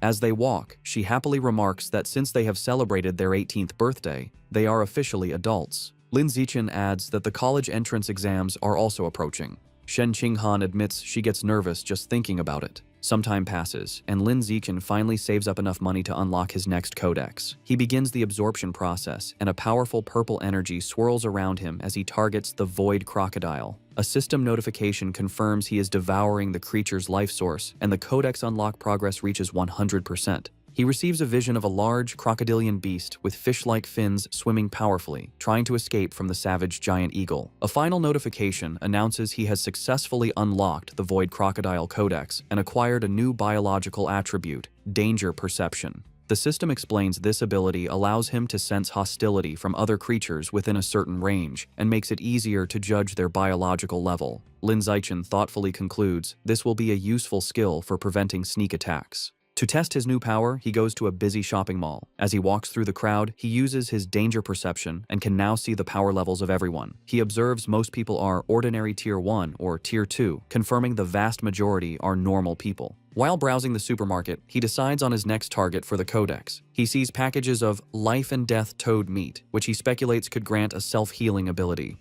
However, his enthusiasm fades when he sees the price, a staggering 100,000 yuan per jin. He realizes his monthly income from his web novel isn't enough to afford it. With a determined look, he concludes he must find a way to increase his income after the exams. The story moves to the Nanjiang Provincial Education Department, inside the minister's office.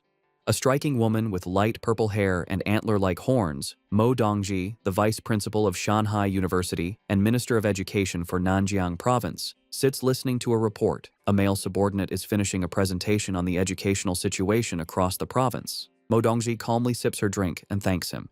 She then asks about the status of Origin Site number 36. Her assistant replies the situation has finally stabilized, expressing great relief. He explains that if it hadn't, the entire province would have been doomed. With nothing else to discuss, Mo Dongji tells him he can go. After he leaves, Mo Dongji is alone with her thoughts. She muses to herself that it has been many years since she last accepted a disciple. She walks to the large window, which looks out onto a beautiful tropical beach, and stares at her own reflection. The martial arts college entrance exam is an intense, 9-day ordeal. The first day consists of a written exam in the morning and a physical fitness assessment in the afternoon. From the second to the 8th day, students are sent into a forest for a week-long practical combat and survival test. The final 9th day is dedicated to an aptitude test for gene fusion and mechanical modification. The story picks up on June 7th, the first day of the exam. Lin Zichen and Shen Qinghan walk together, but she is clearly on edge. She nervously tugs on his sleeve, confessing how tense she is, her primary fear being that she might lose control of her bladder again. Lin Zichen looks at her with a warm smile. He pulls her into a comforting hug, telling her not to be nervous. Holding her close, he reminds her that her theoretical knowledge is solid and she has already taken precautions by wearing a diaper, so she just needs to do her best. His closeness makes her blush.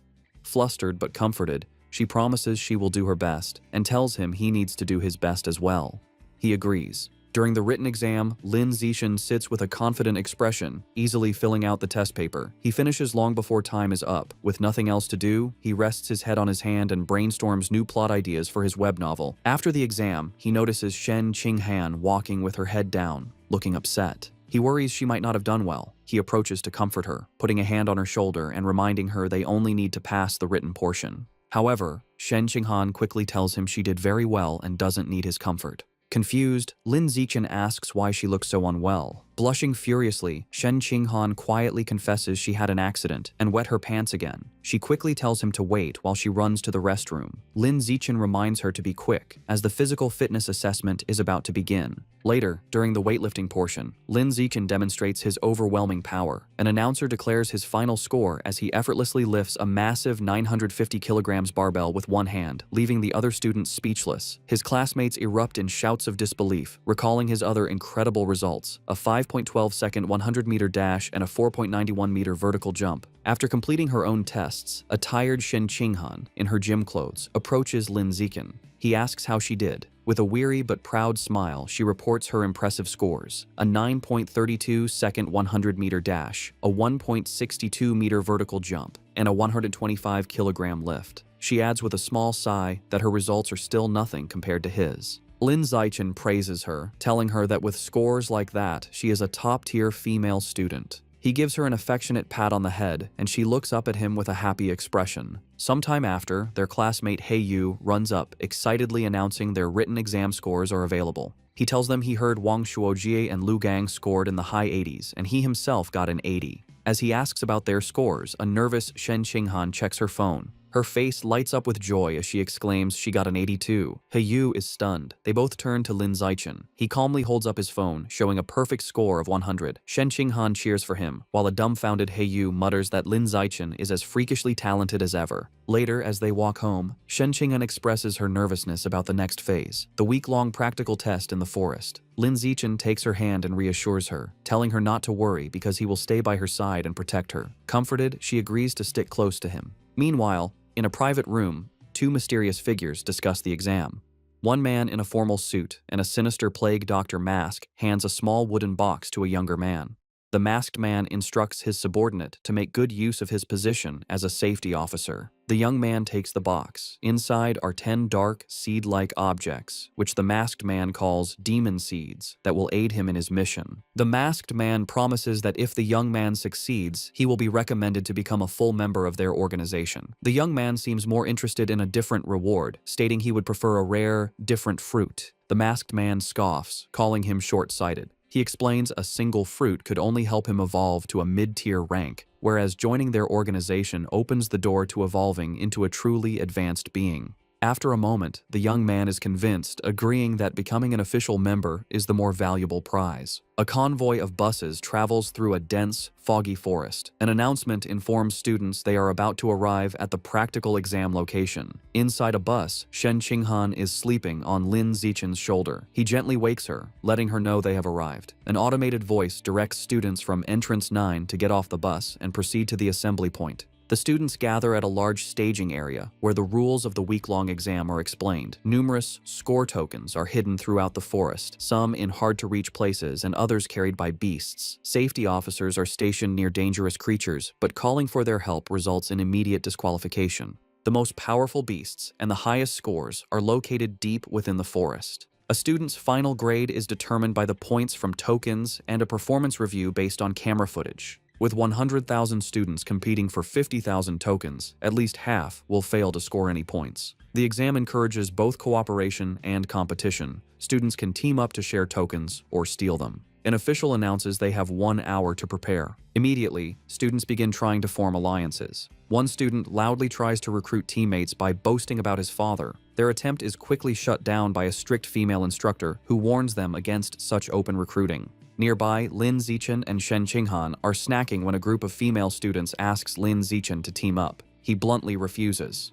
Just then, another student, a young man with brownish-red hair, walks up and asks if he could buy some of their food. Instead, Lin Zichen tosses him a package of toast as a gift. Impressed, the student suggests they team up, introducing himself as Hong Junping from a top high school. While eating his snack, Lin Zichen politely rejects the offer. A bit dejected, Hong Junping thanks him for the food and walks away. Watching him leave, Shen Qinghan comments on how strange the guy was. Lin Zichen gives her a knowing smile and explains that the man's true intention was not about the food, but about the great beauty with him. Realizing he was trying to hit on her, Shen Qinghan blushes. With their breakover, Lin Zichen takes Shen Qinghan's hand, and they set off into the forest. As they enter the vast wilderness, Lin Zichen decides on a cautious strategy.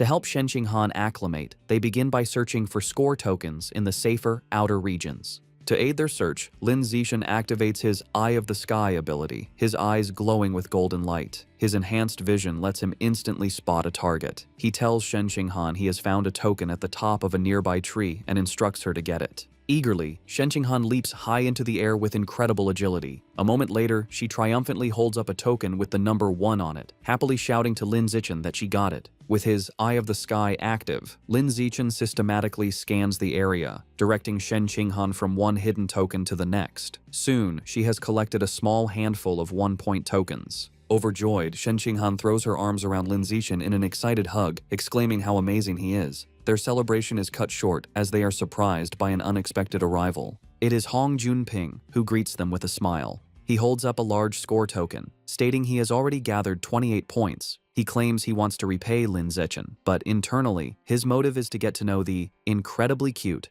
Shen Qinghan. He formally offers to team up, suggesting they split all points evenly among the 3 of them. Lin Zixin flatly rejects the offer. He tells Hong Junping that if he is serious about repaying them, he can simply hand over all his score tokens. Hong Junping is visibly shocked and angered by this outrageous demand. His friendly demeanor vanishes, and surrounded by a surging aura, he charges forward, shouting that they have chosen the wrong path. As Hong Junping charges, yelling they have chosen the wrong path, Lin Zixin calmly smirks, agreeing that Hong Junping is the one who has chosen wrongly. The fight is over in an instant. Lin Zixin lands a single devastating punch to Hong Junping's stomach, causing him to double over in agony and spit up blood. With their opponent defeated, Lin Zixin and Shen Qinghan walk away arm in arm, with Lin Zixin now casually holding Hong Junping's score token.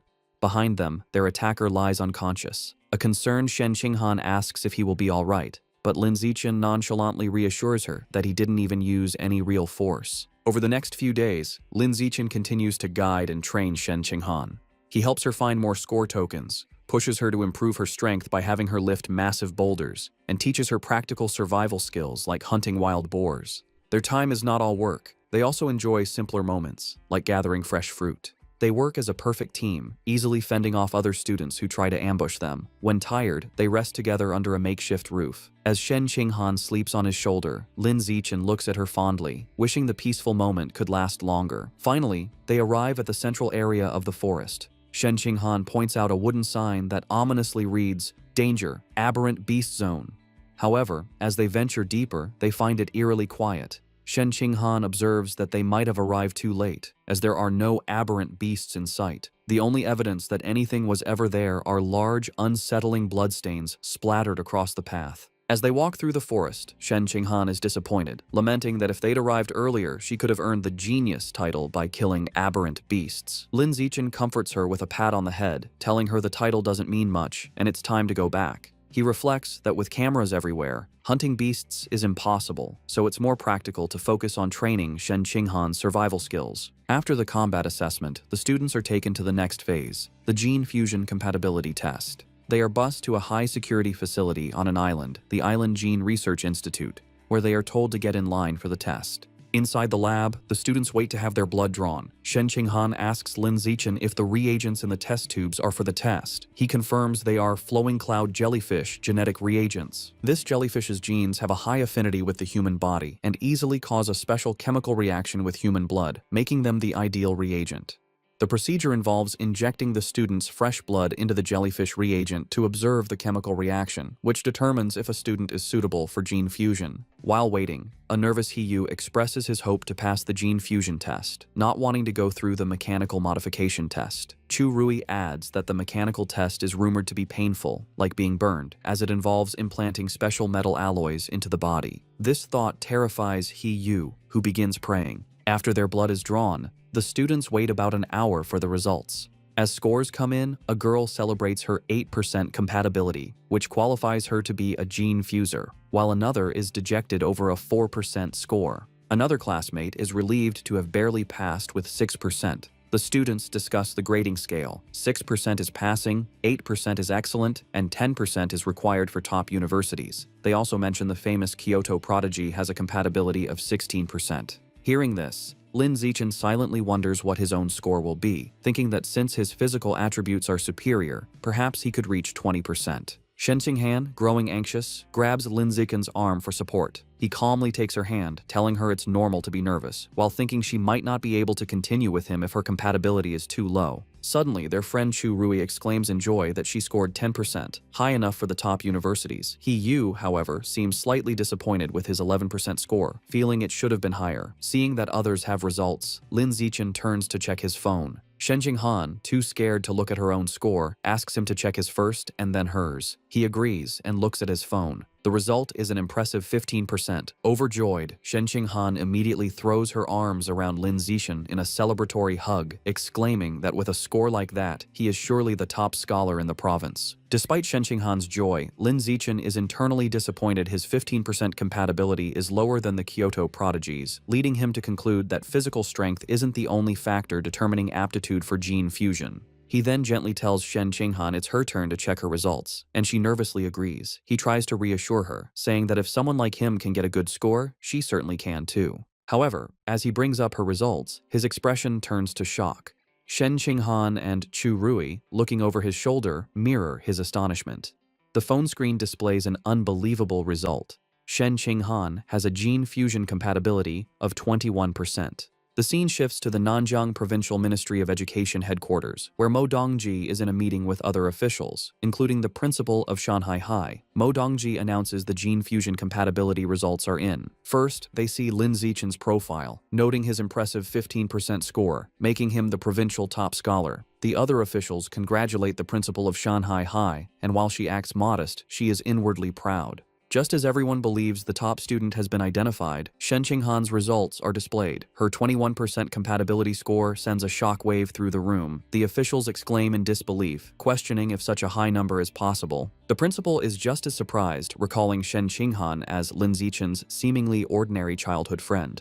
The extraordinary result piques Mo Dongji's interest, who asks for more information on Shen Qinghan. The principal of Shanghai High nervously suggests to Mo Dongji that Shen Qinghan's result must be a mistake, as her school performance has always been ordinary. With a sigh, Mo Dongji decides there's no other way and that she must go see for herself. Back at the testing facility, students are in an uproar over the 21% result, questioning if the test was wrong. Shen Qinghan herself turns to Lin Zichen in disbelief, asking if there was a mistake. Lin Zichen calmly tells her he doesn't think it's an error. He leans in close, explaining she has a natural high affinity for water, and since the test used a reagent from a water attribute beast, like the flowing cloud jellyfish, her result makes sense. Shen Qinghan's eyes light up with understanding. She excitedly realizes this means her body is highly compatible with water attribute beast genes, making her a natural genius. With newfound confidence, she looks at Lin Zichen, thinking she is finally worthy of standing by his side. Lin Zichen smiles warmly, happy for her. Their moment is suddenly interrupted when someone shouts for everyone to look outside. As they turn, they witness a massive whirlpool of water rising from the ocean, and standing atop it is Mo Dongji. The students watch in awe as she stands powerfully on the surging wave. The other students panic, wondering if she is a heretic, and fearing she is about to destroy the entire facility. Mo Dongji lands gracefully, the water receding around her. The Research Institute staff immediately recognize her, bowing and calling her name. They identify her as Mo Dongji, Vice Principal of Shanghai University, from a prestigious martial arts family with a 1,000-year history. Staff members whisper rumors that her family once tamed dragons and fused with their genes, which would explain her incredible ability to manipulate water. Ignoring the staff, Mo Dongji walks directly to Shen Qinghan and asks if she is the one. To verify the extraordinary test result, she orders a scientist to draw Shen Qinghan's blood and retest it 3 more times. Afterward, a drained Shen Qinghan sits with her friends. He Yu expresses his concern, and she admits her arm is a bit numb after the repeated blood draws. Soon, a scientist calls for Shen Qinghan to follow him, and she complies. She is led to a private office where Mo Dongji is waiting. Mo Dongji smiles, announcing the results are in.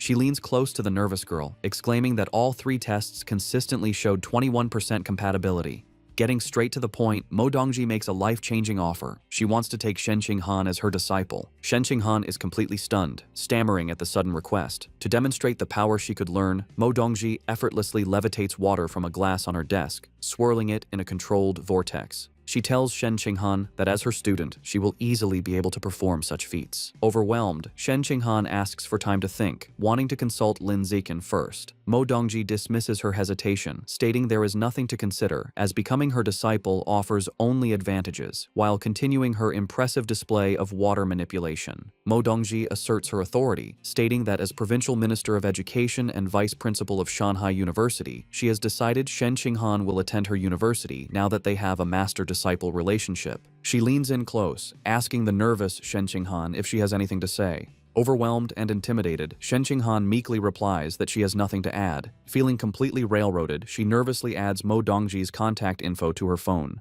Mo Dongji then informs her that she has another disciple, who will be Shen Qinghan's senior sister. She explains this student is of a similar age, but began her training over 10 years ago. Mo Dongji sends a photo to her phone, saying she'll introduce them when the time is right. Shen Qinghan is shocked when she sees the picture of a white-haired girl with a spear, surrounded by skeletal remains and standing over a monstrous carnivorous plant. She immediately recognizes her as her old friend, Bai Shui. She asks Mo Dongji for her senior sister's name. Mo Dongji reveals it is Luo Qianshui and asks if Shen Qinghan knows her. Shen Qinghan explains that she had a friend in elementary school named Bai Shui who looked just like her, but she transferred away suddenly. She wonders if they could be the same person. Mo Dongji dismisses the idea as impossible. Still puzzled by Shen Qinghan's score, Mo Dongji tells her that her gene fusion compatibility is beyond anything she has ever seen. She decides to conduct a physical examination to see if there is anything special about her body. As she places a glowing hand on Shen Qinghan's chest, she becomes visibly surprised, muttering that something is strange. A worried Shen Qinghan asks if something is wrong with her body. Mo Dongji explains that, on the contrary, her body is too normal, which is odd for someone with a 21% compatibility score. To protect her from unwanted attention and potential harm from those with malicious intent, Mo Dongji decides to publicly report Shen Qinghan's score as 16%. Shen Qinghan quietly agrees to the arrangement.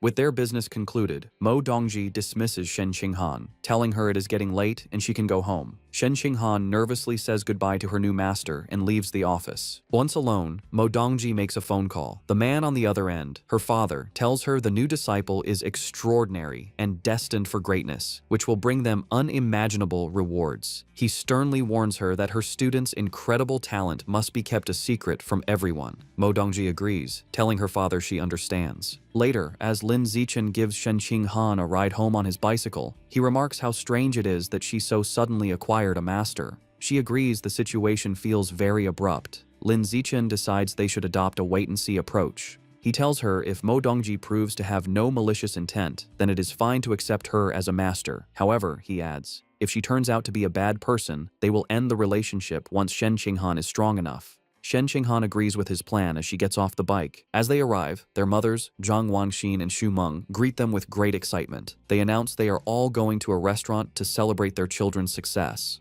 They are overjoyed that Shen Qinghan is the provincial top scholar and that she and Lin Zichen can attend the same university together. At the restaurant, both families raise their glasses in a toast, celebrating Shen Qinghan and Lin Zichen for achieving the top 2 scores in the province. After the joyful dinner, the families part ways, wishing each other a safe trip home. That night, under a full moon, there is a knock at Lin Zichen's door. His mother, Zhang Wangxin, opens it to find Shen Qinghan standing there in her pink pajamas, looking flustered. Zhang Wangxin smiles and teasingly asks if she has come to sleep with Lin Zichen again. Flustered by Zhang Wangxin's teasing, Shen Qinghan quickly denies any romantic intentions, insisting she has something very important to discuss with Lin Zichen in person. She tells Zhang Wangxin she's going to find him and rushes into his room. Amused, Zhang Wangxin watches her go, wondering to herself if the important matter is a love confession. Shen Qinghan knocks on Lin Zichen's door, telling him she has something important to say. When he opens the door and asks what's wrong, she explains it is about the matter with her new master from earlier that day. Inside his room, she sits on his bed, hugging a pillow for comfort. She tells him that her master, Mo Dongji, performed a full physical examination on her, but found nothing out of the ordinary, concluding that her body was no different from a normal person's. Shen Qinghan reveals the crucial detail. Even with her power, Mo Dongji was unable to detect her strange ability to let water pass through her body.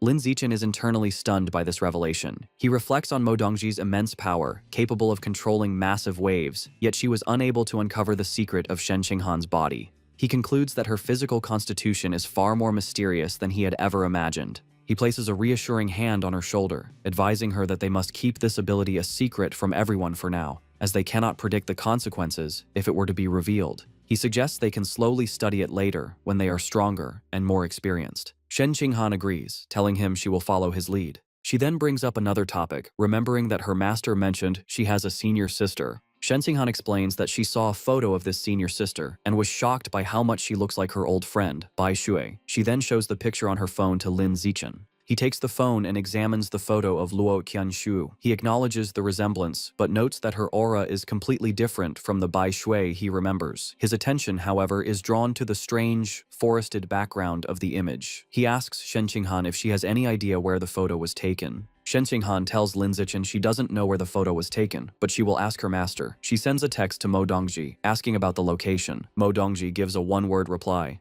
source site. When Shen Qinghan asks for more details, her master cryptically responds that she will find out when she becomes stronger. Shen Qinghan relays this information to Lin Zichen, telling him she couldn't get any more details. Lin Zichen decides they should put the matter aside for now and revisit it in the future. Later, as they lie on his bed, both looking at their phones, Shen Qinghan quietly watches him for a moment. She then asks him if men like women who wear cheongsams. The question catches Lin Zichen off guard, and he internally wonders if she was influenced by her master, Mo Dongji, who wears a similar traditional dress. He blushes as he imagines Shen Qinghan in a cheongsam, thinking to himself that it would look very good on her and admitting that it depends on the person. Sensing his response, Shen Qinghan leans in closer, pressing him on whether he likes them. A completely flustered Lin Zichen stammers that he supposes he does. She continues her questioning, asking about stockings and whether he prefers black, white, or nude-colored ones. He wonders why she is asking such strange questions. Pinned down on the bed, he finally relents, admitting that if he had to choose, he would pick black or white stockings. Satisfied with his answers, Shen Qinghan immediately sits up and starts ordering a cheongsam and stockings on her phone, leaving a bewildered Lin Zichen to wonder what just happened. Their conversation is interrupted by a knock at the door. It is Zhang Wangxin who has brought a bag for Shen Qinghan. She explains that Shen Qinghan's mother sent over some toiletries and told her to just sleep over for the night. A completely flustered Shen Qinghan takes the bag, stammering that she never asked her mother to send anything, and wondering why she would act on her own. As she leaves, Zhang Wangxin cheerfully tells them not to worry, as they are both adults now, so it is perfectly fine for them to sleep over together before closing the door. An awkward silence fills the room as both Shen Qinghan and Lin Zichen blush, unsure of what to do next. Resigning herself to the situation, Shen Qinghan sits on the bed and opens the bag, stating that she will just change her diaper and go to sleep. However, as she looks inside, she pulls out an object with a surprised expression, asking what it is. To her absolute horror, she realizes she is holding a box of those things for safety. Utterly mortified, she wonders what on earth her mother was thinking by packing such an item in her bag. In a complete panic, she stammers that she is going to change her diaper and scrambles off the bed, tripping over her own feet and falling face first onto the floor in her haste to escape. Lin Zichen is left sitting on the bed, completely bewildered by the chaotic scene and wondering what is going on. Lin Zichen and Shen Qinghan have been accepted into the Evolution Academy of Shanghai University. Lin Zichen tells Shen Qinghan, who is sitting on the back of his bicycle, to hold on tight because they're about to get going. She obliges, wrapping her arms around his waist. They have both also signed up for the He family's martial arts gym and are on their way to a promotional event today. As they ride through the bustling city streets, Lin Zichen suddenly notices that a strange group of people is blocking their path.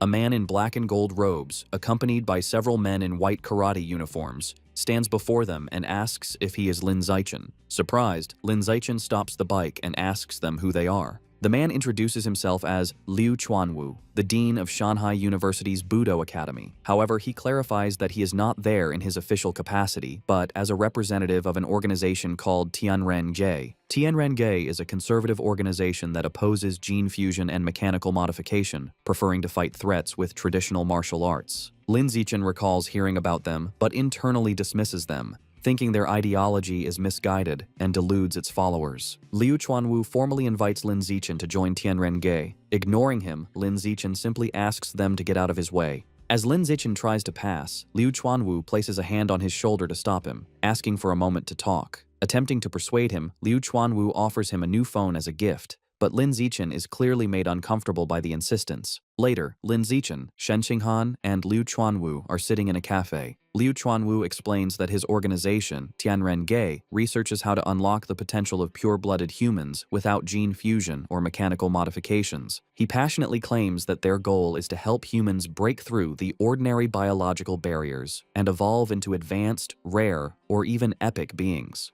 To prove his point, he tells Lin Zichen that they have already achieved some results and shows him a video on his phone. In the video, Liu Chuanwu, who states his own biological level is ordinary tier 9, is seen facing a formidable opponent. He explains that the video shows him defeating a high-level gene fuser. Lin Zichen is shocked to recognize the winged man in the video as Wu Tiancheng, the powerful prodigy who had single-handedly taken down the rat god cult. The fight in the video unfolds, showing Wu Tiancheng leaping high into the air and unleashing a deadly shower of sharp feathers down on Liu Chuanwu. The feathers pierce Liu Chuanwu's body, leaving him bloodied, while Wu Tiancheng lands gracefully back on the fighting stage. Despite his injuries, Liu Chuanwu charges forward with incredible force and lands a devastating punch on Wu Tiancheng, sending the powerful gene fuser flying out of the ring. As the video ends, Liu Chuanwu passionately argues that the human lineage is already invincible and does not need to borrow power from other species, proclaiming that pure-blooded humans who follow their path of cultivation are the true future. Lin Zichen looks at the phone, his expression a mixture of shock and disbelief. He wonders if the video could be fake, questioning if it was edited or if Wu Tiancheng was paid to lose on purpose. Liu Chuanwu dismisses his doubts, stating firmly that the video is completely unedited.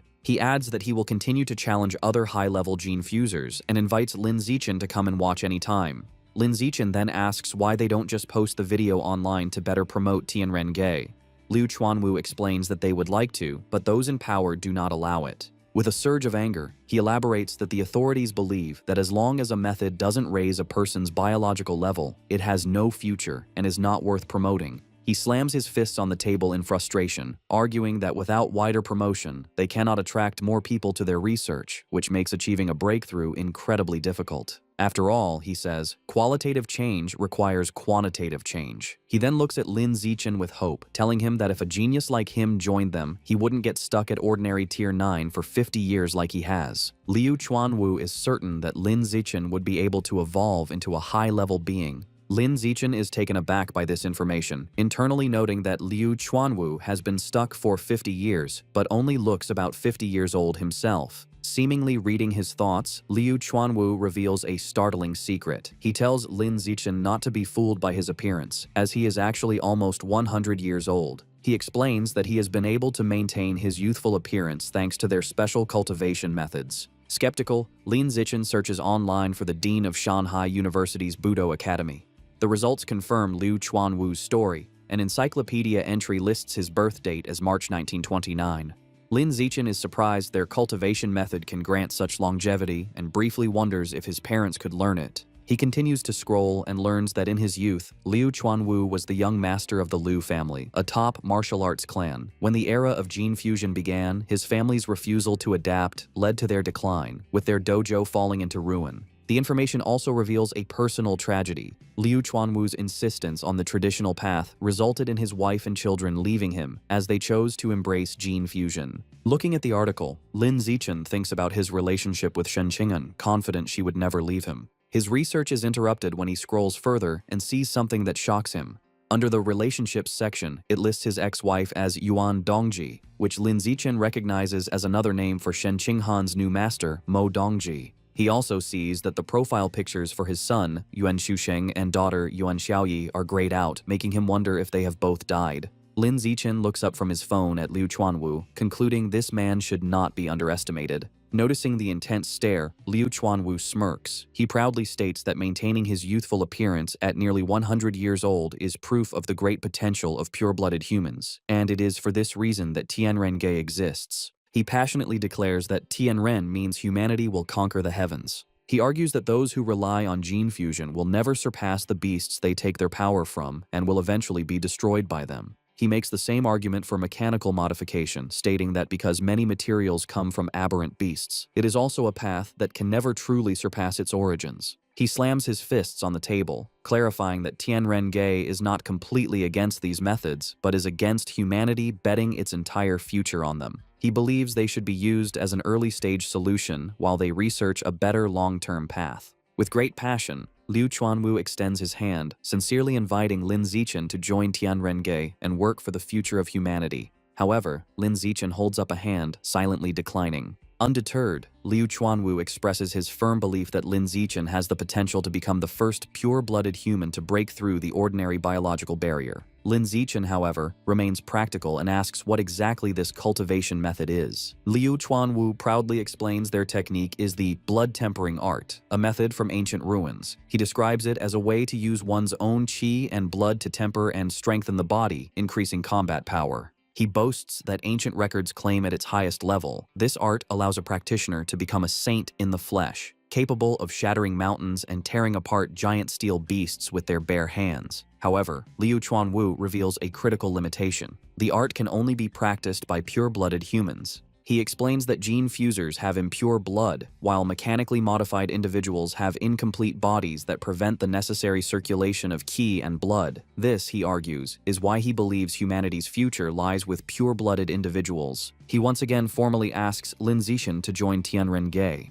Lin Zichen thoughtfully replies that he feels he knows too little about this path and would prefer to just observe for now. Becoming more insistent, Liu Chuanwu leans forward, telling Lin Zichen he can take his time learning, but it would be a great shame to waste his incredible physical talent. Leaning in close, Liu Chuanwu tells him that from Tianren-ge's perspective, the supposed top scholar with 16% gene fusion compatibility is nothing compared to him. He goes so far as to say she can't even compare to a single hair on Lin Zichen's head, causing a shocked Shen Qinghan to spit out her drink. Surrounded by a fiery aura of conviction, Liu Chuanwu declares they have always believed that Lin Zichen, with his #1 physical test data, is the true top talent in the province. He tells Lin Zichen that if he chooses their path, he will undoubtedly be able to crush Shen Qinghan in the future. This leaves Shen Qinghan looking dejected, wondering why she is being dragged into the conversation. Lin Zichen raises his hand to interrupt Liu Chuanwu's speech. He points directly at the downcast Shen Qinghan, clarifying that she is the top scholar with the 16% gene fusion compatibility he was just talking about.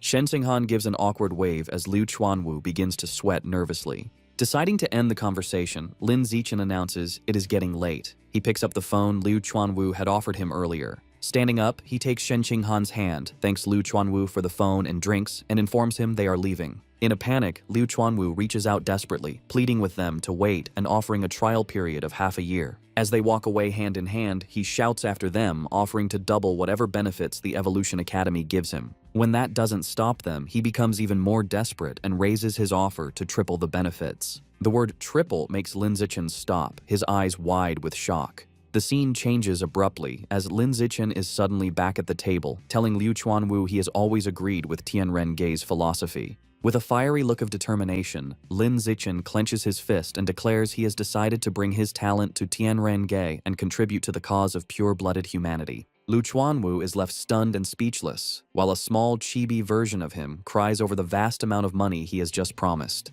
Having made his decision, Lin Zichen tells Liu Chuanwu he has a question. He asks if he knows what the source site is. Liu Chuanwu is visibly surprised, wondering how a young student could know about such a place. His expression turns solemn as he explains that the source site is believed to be the origin of all life. He elaborates that all the aberrant beasts in the world originate from there. Lin Zichen reflects on the information, realizing the source site is the origin of all aberrant beasts. He asks Liu Chuanwu if the beast meat sold in markets also comes from there. Liu Chuanwu confirms this, explaining the meat on Earth isn't enough to feed the general population. Lin Zichen then asks about videos of the place. Liu Chuanwu shakes his head, explaining that no electronic devices function there, so the only way to record anything is through realistic drawings. This triggers a memory for Lin Zichen.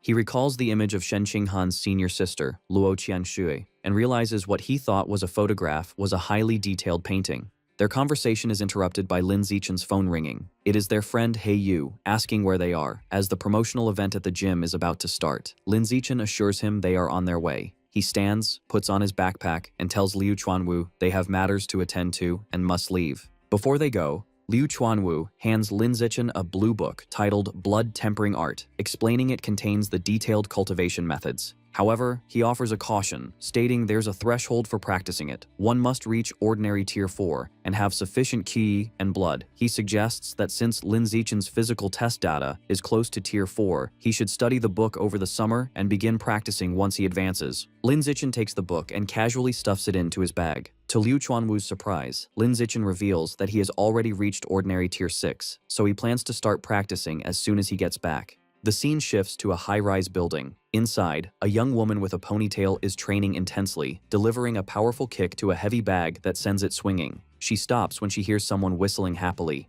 Turning, she sees Liu Chuanwu walking in with a spring in his step. Curious, she asks the dean what has made him so happy. Liu Chuanwu boasts to the young woman with a proud expression. He claims that thanks to his charisma, he recruited the student with the top physical test scores in the province into Tianrenge.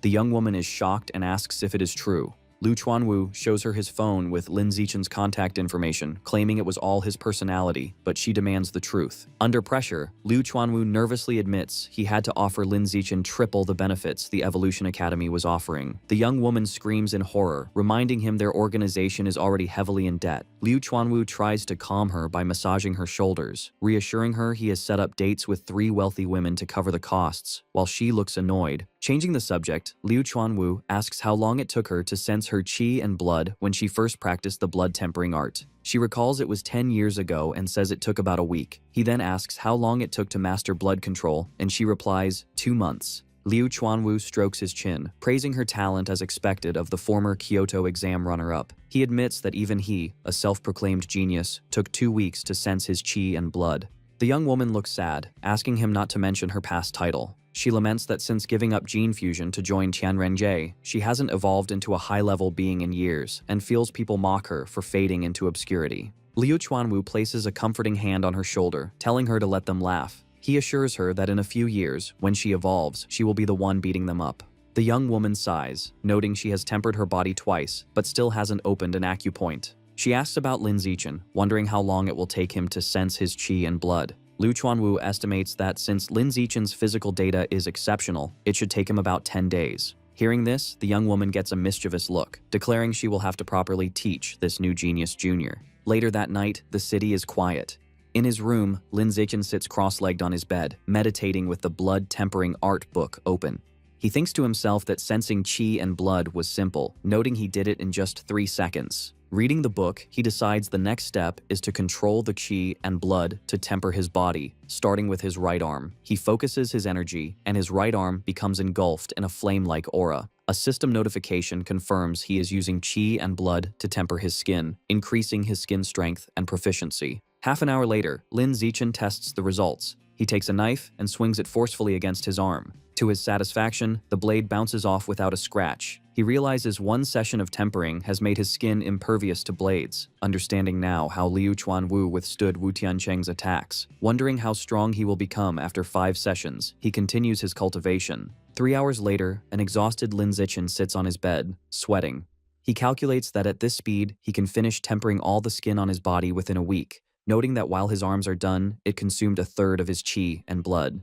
His rest is interrupted by a phone notification late at night. He checks it and sees a message from Shen Qinghan. She asks if he is asleep and says she has a surprise, inviting him to her room. Curious, he agrees to go over immediately. As he leaves, he wonders what kind of surprise this could be. In the hallway, he runs into his mother, Zhang Wangxin. She knowingly asks if he is going to see Shen Qinghan, explaining the girl had messaged her about the surprise. With a teasing smile, she tells him to hurry up so Shen Qinghan doesn't get anxious. Lin Zichen knocks on Shen Qinghan's door and announces his arrival. She invites him in. He opens the door and is stunned to find Shen Qinghan on her bed, completely wrapped in a thick duvet, her face flushed red. When he asks what is going on, she shyly replies that this is the surprise. His imagination runs wild, and he wonders if the surprise is that she intends to offer herself to him, visualizing a scandalous scene involved with caution tape. Shaking off inappropriate thoughts, he nervously jokes to himself that she surely just wants to show him a glow-in-the-dark watch. However, Shen Qinghan insists he just needs to come over and look. Still blushing, Lin Zichen walks over and sits on the edge of the bed. She softly tells him to lift the cover and see. He looks down and sees her face is a deep red, her eyes looking up at him with a shy, almost seductive expression. Lin Zichen feels his heart racing, his face equally hot as the atmosphere becomes tense and ambiguous. Unable to wait, he reaches out and lifts the white duvet to reveal the surprise underneath. When he lifts the quilt, Lin Zichen is left completely stunned by the surprise waiting for him. Shen Qinghan is lying on the bed, blushing, wearing the tight white cheongsam she bought online. Lin Zichen's face turns bright red at the sight of her, utterly shocked. Shyly, Shen Qinghan asks him if the outfit looks good on her. Nervous and unable to look away, he manages to nod and say she looks great. Encouraged by his reaction, she admits that she also bought black stockings and asks if he'd like to see how they look on her. Sweating nervously, he agrees with excitement, telling her to put them on so he can see. As Lin Zichen watches, Shen Qinghan slowly begins putting on the black stockings, which makes him blush even more. Once she's done, she asks again if she looks good. He assures her she looks stunning and that the outfit suits her perfectly. Playfully, she tells him the stockings feel very nice and invites him to touch them. He approaches and gently touches her leg, agreeing that they feel very comfortable. Lying down on the bed, Shen Qinghan moves closer to him and asks which feels better to the touch, her legs or the stockings. Blushing but smiling, Lin Zichen replies that her legs definitely feel better, something she seems to agree with. Suddenly, their intimate moment is interrupted by Zhang Wangshen's voice from the other side of the door. She shouts that Shen Qinghan's mother just brought her some toiletries and hung them on the doorknob for her to pick up later, startling a confused Lin Zichen. Startled by her sudden appearance, Lin Zichen stands up and heads to the door to answer her. With a puzzled expression, Lin Zichen picks up the bag her mother left at the door. When he looks inside, he blushes upon seeing a box of those things for safety that Shen Qinghan's mother prepared for him, confirming his suspicions. Embarrassed and a bit annoyed, he puts the box back in the bag, thinking to himself that they haven't even kissed yet and wondering why the rush. Shen Qinghan tells him it's already late and that he should stay the night. Then shyly, she asks him to turn around so he doesn't see her, while she puts on her diaper. Blushing, Lin Zichen turns around while she changes clothes at the back of the room. Once she's done, she approaches him and says she's ready. They can turn off the light and sleep. Both of them are visibly nervous. Later, the two lie in bed, side by side under the same quilt. Unable to sleep, Lin Zichen asks Shen Qinghan if she used any perfume, since he notices a pleasant scent in the bed. With her eyes closed and a playful smile, she replies that it's her natural scent that perfumed the bed and invites him to smell if he doesn't believe her. Skeptical, he murmurs that that's impossible. Opening her eyes, Shen Qinghan gives him a seductive smile, leaving him speechless. He blushes intensely, captivated by the moment. Slowly, she moves closer to him and kisses him passionately. During the kiss, Shen Qinghan's eyes suddenly open, showing surprise. She immediately pulls away gently, asking him in a breathless voice to wait a moment. Shocked, Shen Qinghan gets out of bed and puts on her slippers, while a confused Lin Zichen asks what's wrong. Her face burning with shame, she turns around and confesses that she just wet herself again. She stands next to the bed, mortified, while Lin Zichen watches from the mattress. Suddenly, an idea occurs to Lin Zichen, and he asks her to wait. He asks how she felt right before it happened and whether she experienced a strong mental fluctuation. Embarrassed, she explains that her heart was racing, she felt a jolt in her chest, her body grew warm, and as a result, she lost control of her bladder. Hearing this, Lin Zichen confirms that her mental fluctuations were extremely intense and that everything fits what he suspected. He explains his theory to her, recalling her innate water ability, and tells her he suspects her unknown superpower is linked to her mental power and is controlled by it. Shen Qinghan listens in amazement, realizing that if her mental strength is high enough, she might be able to fully develop and control her ability. With a new idea to test his theory, Lin Zichen takes her hand and suggests they keep kissing to see if her mental fluctuations trigger the same effect again. Shen Qinghan asks Lin Zichen to wait so she can change her diaper, but he tells her not to worry, arguing that she'll end up wetting herself again in a moment anyway, so they might as well continue their experiment. She agrees, and they resume kissing passionately on the bed. After the kiss, Lin Zichen gently holds her face and asks how she felt this time. Completely red, she confirms that it was exactly like before. An intense surge of mental fluctuation followed immediately by the loss of bladder control. Having tested it several times, Lin Zichen tells her he's now convinced that her superpower is activated through her mental power. Shen Qinghan, drenched and embarrassed, says she has sweated a lot and is going to take a shower as she gets out of the bed. From the bathroom, she shouts that she forgot her pajamas and asks him to bring her a set. He agrees without hesitation. Lin Zichen goes to Shen Qinghan's wardrobe and opens it, looking through her neatly folded clothes. While searching, he finds a cute pair of underwear with a pink bow and is surprised, thinking to himself how pretty it is. He quickly puts it back, blushing and reasoning that she probably doesn't wear underwear when she sleeps with a diaper. Finally, he grabs a light blue pajama set and decides it will do. Later, the two are in bed, ready to sleep. Lin Zichen lies awake with a thoughtful expression and turns to look at Shen Qinghan, who is already fast asleep, even drooling a little. He smiles tenderly and gently strokes her cheek. The next morning, Lin Zichen quietly leaves her room, closing the door carefully so as not to wake her. Just as he's about to leave, he runs into her mother, Xu Meng, in the kitchen. She tells him that breakfast is almost ready and suggests he stay and eat before going home, and he gladly agrees. Lin Zichen has breakfast with Shen Qinghan's parents, Shen Jianye and Xu Meng.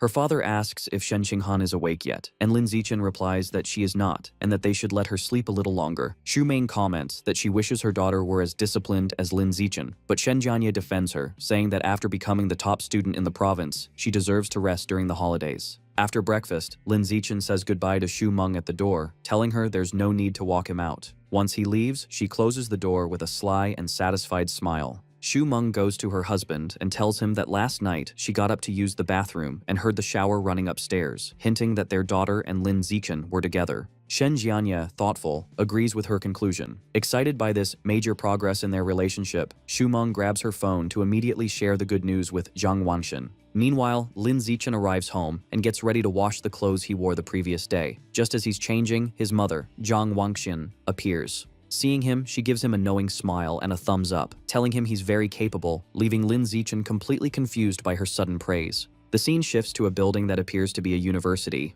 A muscular man with sunglasses and long hair, followed by a group of equally strong men, bursts into a dojo shouting Liu Chuanwu's name and demanding an explanation regarding Lin Zichen. Calmly, Liu Chuanwu pretends not to know what he's talking about. Furious, the man yells that Lin Zichen had already enrolled in his Evolution Academy and accuses Liu Chuanwu of using dirty tactics to steal the student for his martial academy. Liu Chuanwu angrily retorts, asking why only the Evolution Academy should have the right to recruit students. The argument intensifies, with both deans shouting at each other about recruitment principles and prior agreements, which Liu Chuanwu brazenly disregards. With an air of superiority, Liu Chuanwu states that his recruitment method was completely reasonable and part of fair competition. He challenges the other dean, telling him that if he's dissatisfied, he's free to try recruiting Lin Zichen back. Enraged, the Evolution Academy dean shouts at him, questioning how someone as contemptible as him can talk about fair competition, and challenges him to a fight on the spot as the true measure of justice. Liu Chuanwu scoffs at the idea, asking if he thinks he's an idiot. The argument escalates further. Liu Chuanwu points out the massive difference in their power levels, explaining that the dean is a level 5 advanced, while he is only a level 9 ordinary, which would make the fight unfair. The dean counters that he is 48 years old, while Liu Chuanwu is 95, accusing him of taking advantage of his youth. Liu Chuanwu fires back, accusing him of trying to bully an old man, leaving the dean speechless with rage. Defeated in the argument, the dean turns around and leaves with his group, shouting that as long as Liu Chuanwu refuses genetic fusion, he'll remain weak forever and can continue playing with his pure-blood humans who are no better than insects. Later, the dean is in an office speaking with Mo Dongji. She advises him not to worry, assuring him that in time, Lin Zichen will see how his classmates surpass him through genetic fusion and mechanical modification, and then he will naturally want to switch majors. He insists the real problem isn't that, but that Liu Chuanwu broke the rules and must be punished for it. Calmly, Mo Dongji suggests that if he feels so wronged, he should repay him in kind by stealing his best student. Nervous but convinced, the dean agrees to follow her advice. Once the dean leaves, Mo Dongji closes the office door. Holding her cup, she reflects that although Ma Zhenhe is usually a calm person, he always loses his composure and becomes irrational when dealing with Liu Chuanwu. As she takes a sip, she thinks about Liu Chuanwu, noting that after so many years, he hasn't changed at all, and his mouth is still as sharp as ever. She regrets that he chose the wrong path in his youth, believing his body was as formidable as his tongue, and that if not for his choices, he could have been at least a school principal by now. The scene shifts to an outdoor scene, where Lin Zichen and Shen Qinghan are running together along a street beside a canal. After a while, Shen Qinghan stops, completely exhausted and out of breath, saying she can't keep running anymore. Lin Zichen approaches and hands her a bottle of water to rehydrate. As she drinks, he suggests they finish training for the day and go to a nearby bench to relax their muscles. Soon after, Shen Qinghan is lying face down on a wooden bench, and Lin Zichen sits beside her to massage her legs and relieve the muscle tension. Grateful, she turns to look at him and thanks him. He smiles and tells her that, given how close they are, she doesn't need to thank him. His words make Shen Qinghan blush deeply. She sits up and, timidly, asks him directly what their relationship is at that moment. She wonders aloud whether they are simply friends, childhood friends, or if she's his girlfriend. Lin Zichen smiles at Shen Qinghan and confirms that he considers her family. Blushing, Shen Qinghan asks what kind of family he has in mind, and then asks him what kind of family he would like them to be. Shyly, she suggests that they could be fiancés, to which he agrees, filling her with joy. Happily, she sits closer to him on the bench. Shen Qinghan then proposes that they get married right after they graduate from university. Lin Zichen happily agrees to her plan, and they both seal their agreement with a pinky promise. Later that night, at Lin Zichen's house, he is sitting on the living room sofa with his parents, Lin Yansheng and Zhang Wangshan. Suddenly, someone knocks on the door. Lin Yansheng goes to open it and is surprised to see who it is. It is Dean Ma Zhenhe, who greets him and apologizes for the late visit, explaining that he wanted to talk about Lin Zichen's choice of academy. Lin Yansheng is confused, wondering why the dean would come to talk about that so late when the matter was already decided. Ma Zhenhe hands him a gift, 2 fish, explaining they were a present from a student. Lin Yansheng invites him in, telling him they can talk in the living room where Lin Zichen is. In the living room, Ma Zhenhe tries to persuade Lin Zichen,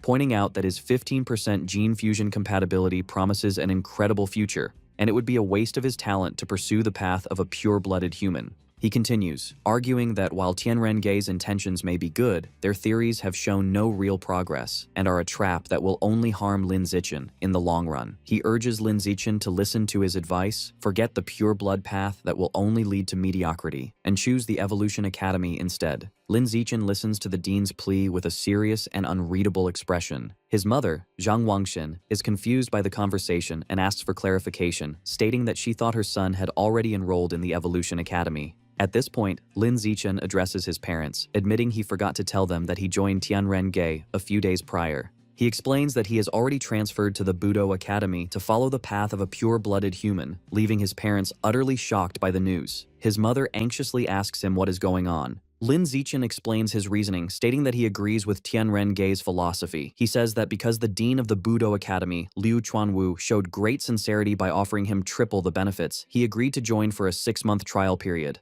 He clarifies that if he doesn't see any progress after half a year, he will return to the Evolution Academy and the gene fusion path. His parents seem to be processing his logical plan. Ma Zhenhe, however, is furious, silently questioning how the poor old Liu Chuanwu could possibly afford such an offer. He turns to Lin Zichen and says he has some advice for him as a young man. He argues that triple the benefits is a small, short-term gain that will result in a huge, long-term loss. He warns that in those 6 months, Lin Zichen will miss out on precious knowledge and experience that he can never get back, pleading with him not to waste his time.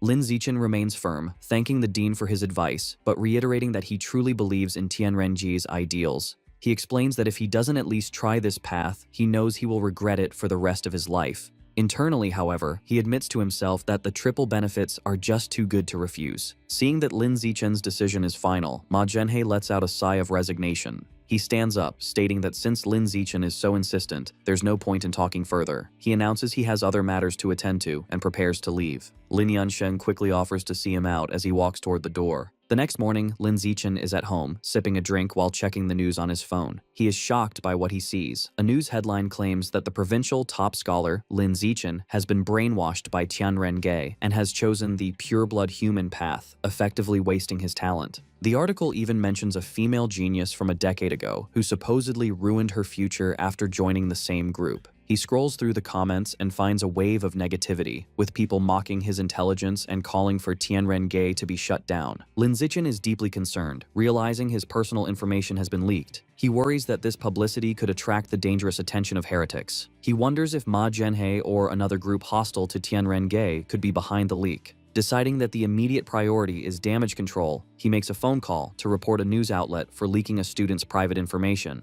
2 hours later, Lin Zichen is sitting on his couch, relieved that the article has been taken down. However, his phone starts buzzing with notifications. He sees messages from a group chat where his classmates are questioning why he joined the misleading Tianrengei. They also mention that his photos have been leaked online, and the internet is buzzing with discussions about him. He looks stressed, realizing that with his face now public, his situation has become even more complicated and dangerous. That night, Shen Qinghan appears at Lin Zichen's door in a pink nightgown, cheerfully announcing she will be sleeping there. Later, as they lie in bed, she sees him reading the negative news about himself and remarks on how awful people are. Lin Zichen calmly explains that in power struggles, those who follow the rules are at a disadvantage, while those who ignore them gain the upper hand. Shen Qinghan suggests asking her powerful master, Mo Dongji, for help. Lin Zichen dismisses the idea, pointing out the conflict is between the gene fusion and pure blood factions, so her master would have no reason to help him. Undeterred, Shen Qinghan insists on trying and messages her master. A short while later, she shows her phone to Lin Zichen. Mo Dongji has replied that the problem is solved. Shen Qinghan is amazed it was handled in just half an hour, and Lin Zichen is equally shocked. A quick online search confirms all news related to him has been completely erased. Lin Zichen is left wondering why Mo Dongji would help him, speculating if it's because she's doting on her new disciple or due to some sentiment for her ex-husband. Regardless, he acknowledges he has benefited. He asks Shen Qinghan to thank her master for him. Playfully, she leans in close and asks how he plans to thank her. When he asks what she wants, she tells him to kiss her. The two lean in for a kiss, both blushing. Later, Lin Zichen sits cross-legged on his bed, meditating as a white, misty energy swirls around him. He takes a deep, controlled breath. A system notification announces his biological level has increased to Ordinary Tier 7. He opens his eyes, powerful and covered in sweat, exclaiming he has finally finished tempering his entire skin. After his training, Lin Zichen checks his updated status. It confirms he is 18 and at Ordinary Tier 7 with a long list of 9 biological attributes. The screen also notes he has completed the first stage of body tempering for his skin. He feels confident, thinking that having 9 attributes must be equivalent to 10 gene fusions. With a confident smirk, he believes he is now strong enough to overpower the famous Kyoto prodigy. His thoughts are interrupted by a message from Shen Qinghan, asking him to accompany her and their friend Chu Rui to retrieve their eggs next Monday. He understands that since she plans to follow the gene fusion path, which often leads to infertility, she is preserving her eggs so they can have a test tube baby in the future. He quickly replies, agreeing to go. The following Monday, they arrive at a large modern hospital. Inside a room, Shen Qinghan lies on a hospital bed in her underwear, school shirt, and stockings. A nurse gives her an ovulation induction shot and tells her to return the next day for the retrieval procedure. Shen Qinghan thanks her. Later, as they walk down the hospital corridor, Lin Zichen comments on how troublesome the process is. Shen Qinghan admits she still feels a bit nervous. Hearing this, Chu Rui puts an arm around her shoulder and suggests they go shopping to take her mind off things. Shen Qinghan happily agrees. The girls ask Lin Zichen if he wants to join them, but he declines, explaining he has other things to do. Chu Rui is thrilled to have a fun day alone with Shen Qinghan. The two girls wave goodbye and walk off happily. Back in his room, Lin Zichen decides it's time for the next stage of his training, tempering his muscles. As he meditates, system notifications confirm his muscle strength, and blood tempering art proficiency are increasing. He notes the burning sensation is more intense than when he tempered his skin, but it's a pain he can endure. After an entire afternoon focused on tempering just his right arm, he lies on his bed, exhausted. To recover, he eats a large amount of bread to replenish the qi and blood he consumed. Afterward, he tests his new strength with a hand gripper and is amazed to find tempering just one arm increased his power by 50%. Suddenly, there is a knock on his door. Shen Qinghan enters and explains that Chu Rui suggested they all hang out with He Yu before school starts, and she has already accepted on his behalf. Lin Zichen takes her hand and assures her that if she is going, he will definitely go too. However, Shen Qinghan looks worried and explains that Chu Rui wants to go to the beach. She doesn't want to go but feels bad for wanting to refuse. She reminds him of her past trauma, recalling the terrifying, mysterious voice she heard in the ocean, and admits she is scared. Lin Zichen comforts her, promising to protect her. He suggests that if she's too afraid, they won't go in the water.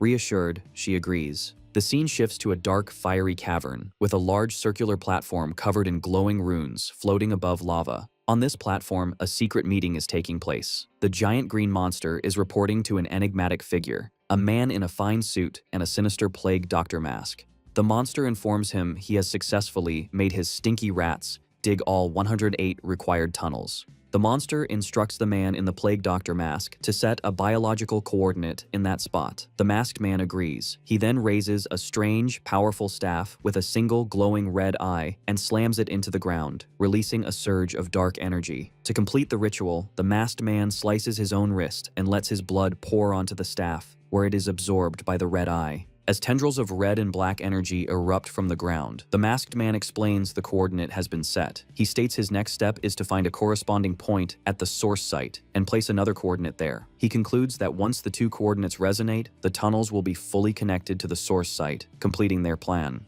The friends are on their way to the beach, driving along a beautiful coastal road.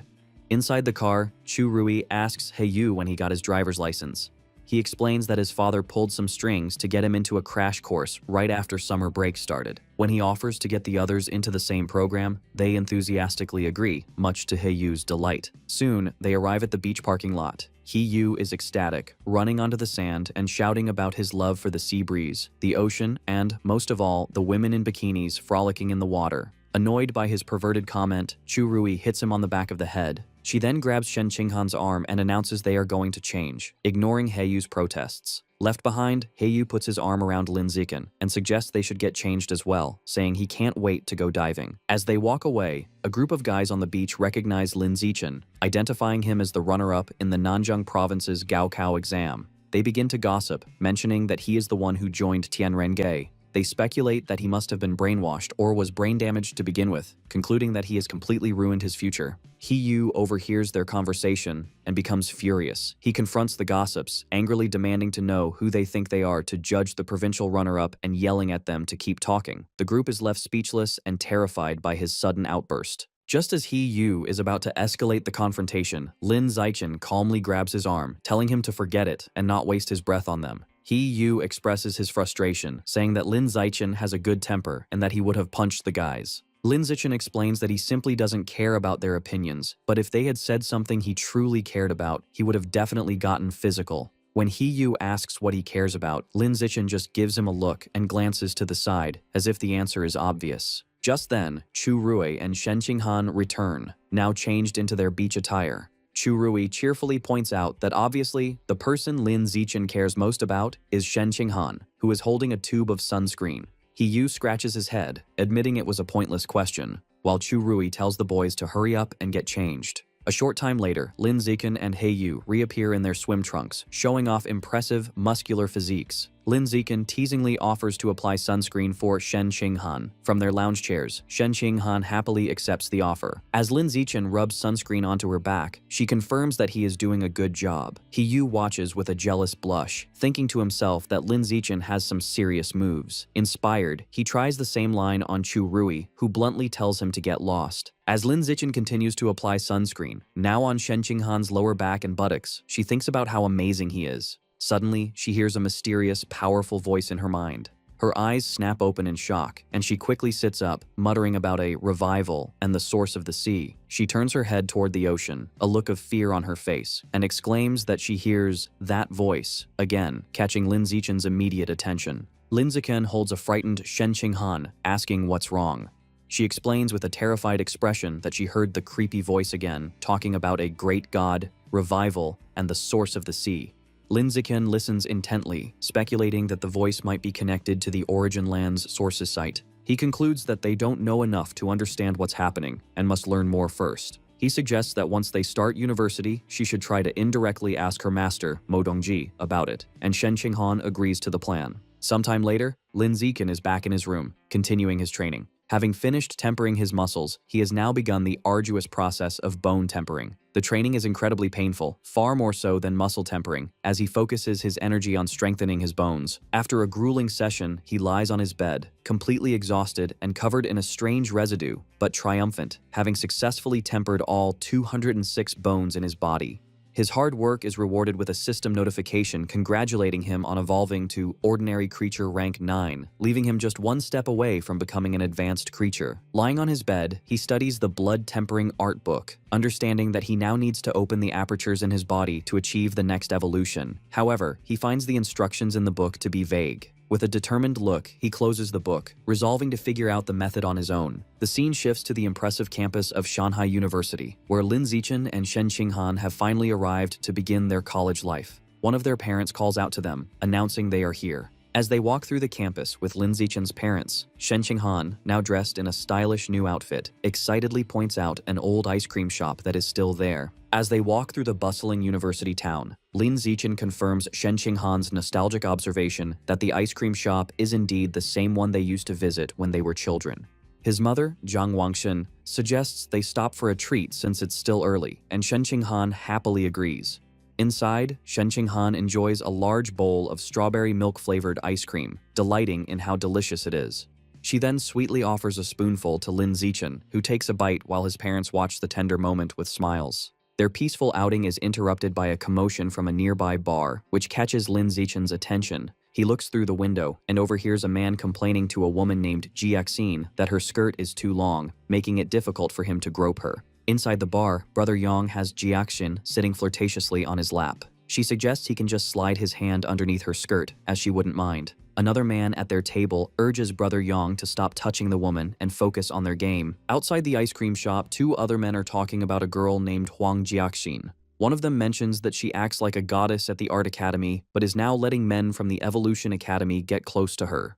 The other man comments that students from the Evolution Academy have bright futures, making them attractive to women. This conversation makes Lin Zichen think about the university's structure. Shanghai University is divided into two distinct areas, an outer campus for arts and culture students, and a heavily guarded inner campus for those studying evolution, mechanical modification, and martial arts. The inner campus is a high-security zone, closed to the public and even students from the outer campus, due to the sensitive nature of gene fusion and mechanical modification research. It is constantly patrolled by armed guards and surveillance drones. Back at the table, Lin Zichen's mother, Zhang Wangxin, advises him and Shen Qinghan that even though university life offers more freedom, they must remain focused on their studies and not get distracted. Her husband, Lin Yansheng, reassures her that their children are responsible. He tells Lin Zichen and Shen Qinghan it is time for them to head to the inner campus. Since the parents cannot enter the restricted area, Lin Yansheng reminds his son to take good care of Shen Qinghan, and Lin Zichen promises he will. At the heavily guarded entrance to the inner campus, a guard asks them to present their admission notices. Lin Zichen hands his over, but as Shen Qinghan searches for hers, the guard stops her. He recognizes Lin Zichen as the top student from the provincial exams who recently made news for joining Tianrengei and allows them to pass without further checks. Inside, the campus is bustling with gene fusers and cyborgs, a common sight in this specialized area. After they both complete their registration paperwork, it is time to go to their separate dormitories. Shen Qinghan waves goodbye to Lin Zichen, promising to see him that evening before heading to her dorm in the Evolution Academy. Upon arriving at the Budo Academy, Lin Zichen is immediately swarmed by a group of enthusiastic female upperclassmen. They shower him with compliments about his good looks, offer to carry his bags, and eagerly ask for his contact information. Just then, a confident blonde senior steps forward, telling the others to back off and volunteering to personally escort Lin Zichen to his dormitory. He gratefully accepts her offer. As they walk, the senior asks if he'd like to see the school's combat power rankings. She leads him to a display with two lists, the peak ranking for the top 500 students school-wide and the new student ranking for the top 100 freshmen. She explains that the top 3 students on the peak ranking are all powerful 4th years from the Evolution and Mechanical Academies. In contrast, only 3 students from the Budo Academy are on the list, and their ranks are much lower. The senior then tells him about a former star student from their academy who, like him, was a top scorer on the entrance exams and even made it to 6th place on the peak ranking. However, because she was a pure-blooded human, her progress eventually stalled, and she was surpassed by gene fusers and cyborgs. The senior reveals this person's name is Song Yuyan, and she is now an instructor at the academy and a key researcher for Tianrengei, working as an assistant to Dean Liu Chuanwu. Soon, they arrive at his room.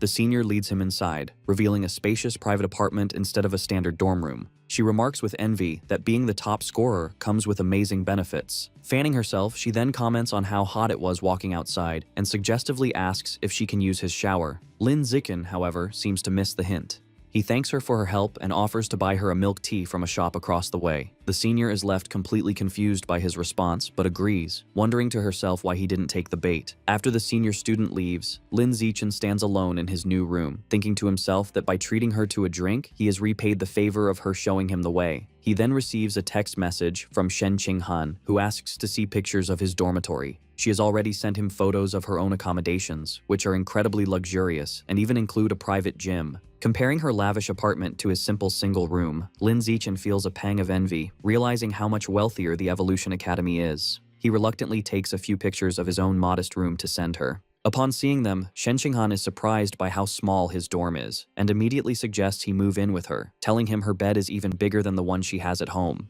Without a moment's hesitation, Lin Zichen grabs his suitcase and phone, declaring that he is on his way over immediately. As he leaves the Budo Academy dorms, he grumbles to himself about the stark difference in funding between the academies, feeling that his room, the best his school had to offer, is nothing compared to the student housing at the Evolution Academy. As he walks, he lets out a sigh, momentarily wondering if Dean Liu Chuanwu will truly be able to deliver on his promise of triple the benefits. When the elevator doors open at her floor, Shen Qinghan is there to greet him with a bright smile. She happily welcomes him into her spacious, air-conditioned apartment. Looking around the clean, luxurious space, Lin Zichen comments that her master, Mo Dongji, must care for her a great deal to provide such a place. Shen Qinghan agrees, saying her master treats her very well. Shen Xinghan stretches her arms out wide, joyfully declaring that this is now their little home, a place where they can be free without their parents around.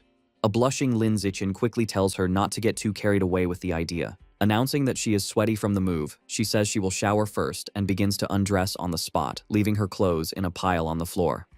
Lin Zichen can only watch, asking her not to leave a mess. As she showers, a flustered Lin Zichen picks up her clothes. He decides to use the free time to check out the new university campus app he downloaded. He discovers an in-app store where students can use school credits to purchase resources for gene fusion and mechanical modification. He learns that there are 3 ways to earn these credits: placing on the school's power rankings, completing official school tasks, or achieving outstanding results in competitions. He realizes that for him, this will be even easier than earning money. His exploration is interrupted when Shen Xinghan calls out from the bathroom, asking him to bring her clothes in. He walks into the bathroom to give them to her, only to find her relaxing in the large bathtub. With a blush, she comments on how comfortable the water is, and invitingly asks if he wants to join her. A blushing Lin Zichen hesitates, then decides it would be a waste of so much hot water for one person. He agrees to join her and takes off his clothes. In the tub, he offers to wash her back, and she happily accepts, promising him it will be her turn to wash his back afterward. Later, after their bath and a meal, Lin Zichen meditates on the bed while Shen Xinghan lies beside him. He begins the second stage of tempering his skin using the blood tempering art. The process is grueling. He finds it much harder than the first time, taking 2 full hours just to temper his right hand. Curious, he asks Shen Xinghan for a sewing needle to test his skin's new strength. To her amazement, he presses the sharp needle against the back of his hand, but it cannot pierce the skin. A system notification confirms his skin's toughness is increasing. When he applies more pressure, the needle shatters against his hand. Shen Xinghan is in awe, exclaiming the blood-tempering art is so incredible, it makes her want to pursue the pure blood path too. Lin Zichen then announces the next test, heat resistance. He calmly holds his hand over a lit stovetop flame. A system notification confirms his heat resistance is increasing. He reflects that it took over a minute before he felt a slight burning sensation, and concludes that with the blood-tempering art and his system's attributes, he is on his way to achieving a saintly body. Just as Lin Zichen is relaxing, his phone buzzes with a new message from Liu Chuanwu, the dean of the Budo Academy. The dean asks if he is settled in and invites him to visit the Tianren-Gei headquarters to familiarize himself with the environment and meet the other members. Lin Zichen agrees, and the dean instructs him to wait downstairs for someone to pick him up. Since he is not at his own dorm, Lin Zichen replies with Shen Xinghan's address. After receiving confirmation, he sighs and decides to head downstairs. He informs Shen Xinghan he has to go out for a while, explaining the dean invited him to the organization's headquarters. She encourages him to go ahead. Outside, he finds a shady spot under some trees. While leaning against a tree, he is noticed by a young man with spiky orange-brown hair. The young man approaches and recognizes him as Lin Zichen, the top provincial exam scorer who joined Tianren-Gei. Lin Zichen greets him, thinking to himself that he has become well known. The young man expresses his admiration for Lin Zichen's decision to forego gene fusion for the pure blood path. He shares that he is also a freshman and grew up near Kyoto, where a similar research institute for pure-blooded humans once existed, but was shut down after 20 years of little progress. He passionately expresses his hope that the research at Shanghai University will succeed. Lin Zichen finds the guy a bit too talkative. The young man gives him a final thumbs up and an encouraging good luck before walking away. Shortly after, Lin Zichen hears the roar of an engine. He turns to see a woman in a helmet pulling up on a sleek red motorcycle. She asks if he is Lin Zichen, and after he confirms, she dismounts. Removing her helmet, she introduces herself as Song Yuyan, an instructor from the Budo Academy and a researcher for Tianren-Gei, explaining she has come to take him to their headquarters. As they shake hands, Lin Zichen internally recalls her story as the former top student who chose the pure blood path. He gets on the back of her motorcycle, and she playfully advises him to hold on tighter. As they speed off, she asks if he is happy that a beautiful senior came to pick him up, to which he replies that it is an honor. Curious, she then asks why a student from the Budo Academy was waiting outside the luxurious dorms of the Evolution Academy. Lin Zichen casually explains that his girlfriend lives there and he has moved in with her. Hearing this, Song Yuyan laments her own love life, complaining that she has never even lived with a boy. Soon, they arrive at a large, modern building. Song Yuyan leads Lin Zichen to a building with a sign that reads Pure Human Research Institute. She beckons him inside, and he asks if it's an abbreviation for the Pure-Blooded Human Research Institute. She shows him a common area for researchers to relax and offers him free drinks from a stocked refrigerator. As they walk through an empty hallway, Lin Zichen asks why no one else is around. Song Yuyan explains with a sigh that Tianrenge is not well regarded by the university, so their funding is limited, and they can't afford a large staff. She reveals the entire organization consists of only Dean Liu Chuanwu, herself, Lin Zichen, and 3 fourth-year martial arts students. This shocks Lin Zichen, who now understands the large group of men in karate uniforms with the dean when they first met were just hired actors. Feeling a bit let down, he thinks that as long as he gets the promised triple benefits, nothing else matters. Song Yuyan then calls out to the dean, announcing she has brought Lin Zichen. A disheveled and exhausted-looking Liu Chuanwu appears and invites them into his cluttered office. Lin Zichen comments on the dean's haggard state. The dean explains he has been there for almost half a month, struggling to make a breakthrough in his research on the aperture opening chapter of the blood tempering art, with no progress. Despite his research struggles, Dean Liu Chuanwu gives Lin Zichen an encouraging thumbs up, confident that Lin Zichen's involvement will lead to great progress for the pure blood path. He then playfully boasts that his senior, Song Yuyan, was once the top scorer in the Kyoto entrance exams, and that his own physical test scores from his youth were even higher. Song Yuyan casually chides him to stop bragging. The dean's tone turns serious as he explains that with Song Yuyan's help, he finally broke through a decades-long plateau and completed his third body tempering. This breakthrough gave him the power, as an ordinary Tier 9 human, to defeat a high-level gene fuser. Putting his hands on both their shoulders, he assures Lin Zichen that with time, he has the potential to surpass even Song Yuyan. Changing the subject, Liu Chuanwu asks about Lin Zichen's progress with the blood tempering art. He questions if Lin Zichen has managed to learn blood control and reach the required ordinary Tier 4 to begin skin tempering. Lin Zichen calmly confirms he has. Pleased, the dean assigns Song Yuyan as his mentor, explaining that with her guidance, he should be able to complete his first skin tempering by the end of the semester. He notes that she herself accomplished this in just 3 months. Song Yuyan confidently accepts. However, Lin Zichen interrupts, plainly stating a mentor won't be necessary. He reveals that he already completed the first round of skin tempering during his summer vacation. This shocking announcement leaves both Liu Chuanwu and Song Yuyan completely stunned and speechless, wondering if they heard him correctly. Song Yuyan finds it impossible that Lin Zichen could have mastered the complex art of skin tempering on his own over the summer. Lin Zichen casually explains that the book had detailed instructions, and he just studied it for a few days, though he internally admits it only took him half an hour. Still skeptical, Dean Liu Chuanwu asks to examine his hand to confirm. Before presenting his arm, Lin Zichen discreetly activates his natural camouflage ability, deciding to mask his true power. He sets his visible biological level to ordinary Tier 5, just high enough to be consistent with having completed 1 round of skin tempering. He then allows the dean to inspect his arm. The moment Liu Chuanwu touches him, both he and Song Yuyan are left speechless. The dean confirms in amazement that Lin Zichen has indeed completed a full skin tempering. Still shocked, Liu Chuanwu asks what his current biological level is. Feigning nervousness, Lin Zichen tells him it is ordinary Tier 5. This revelation sends the dean into pure ecstasy. He throws his hands in the air and shouts that Lin Zichen is a peerless genius, and the future of the pure blood path is secure. Overjoyed, he pulls a surprised Lin Zichen into a tight hug, declaring that with such a talent, they will surely break through the limits of ordinary beings. Watching them, Song Yuyan reflects that there is always someone more talented. She smiles, thinking it is good to have a more capable person leading their cause. Filled with renewed hope, she excitedly suggests to the dean that they should immediately publicize Lin Zichen's potential to attract more talented individuals and secure more funding. However, Liu Chuanwu immediately rejects the idea. He sternly explains that Lin Zichen's abilities must be kept a secret for now, as suddenly revealing his progress on the pure blood path could expose him to danger. The dean elaborates that their strategy should be quality, not quantity. Now that they have a prodigy like Lin Zichen, they must concentrate all their resources on helping him break through the ordinary biological barrier. When Song Yuyan raises concerns about finances, the dean reassures her. He promises to use all his connections to gather the necessary evolution resources. His plan is to wait until Lin Zichen's power is undeniable, find him a powerful backer, and only then begin to promote the ideals of Tianrenge. Song Yuyan praises the dean's thoughtful planning, and he proudly accepts the compliment. Lin Zichen listens quietly, thinking how shocked they would be if they knew his true power, that he is already at ordinary Tier 9, has completed tempering his flesh and bones, and is in the middle of his second tempering cycle.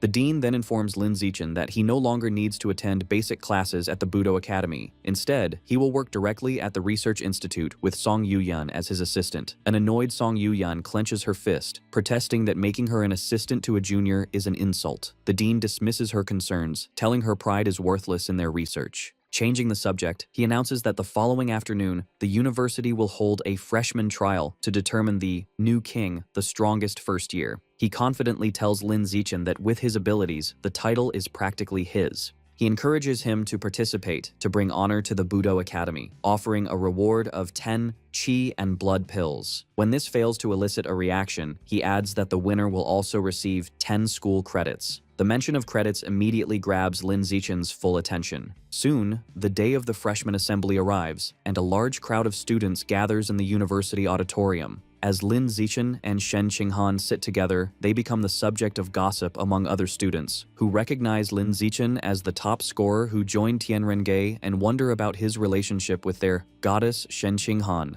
Their conversation is interrupted by a familiar face. The talkative, spiky-haired freshman from before approaches and asks if Lin Zichen remembers him. Lin Zichen confirms he does. Leaning in, the freshman points at both of them and bluntly asks what their relationship is. Holding a blushing Shen Qinghan's hand, Lin Zichen plainly tells him they are engaged childhood sweethearts who plan to marry after graduation. This news seems to disappoint the freshman, who can only manage a forced smile. As the assembly continues, the auditorium fills with other first-year students. In the crowd, a girl with dark hair, purple tips, and cat-like ears sits quietly.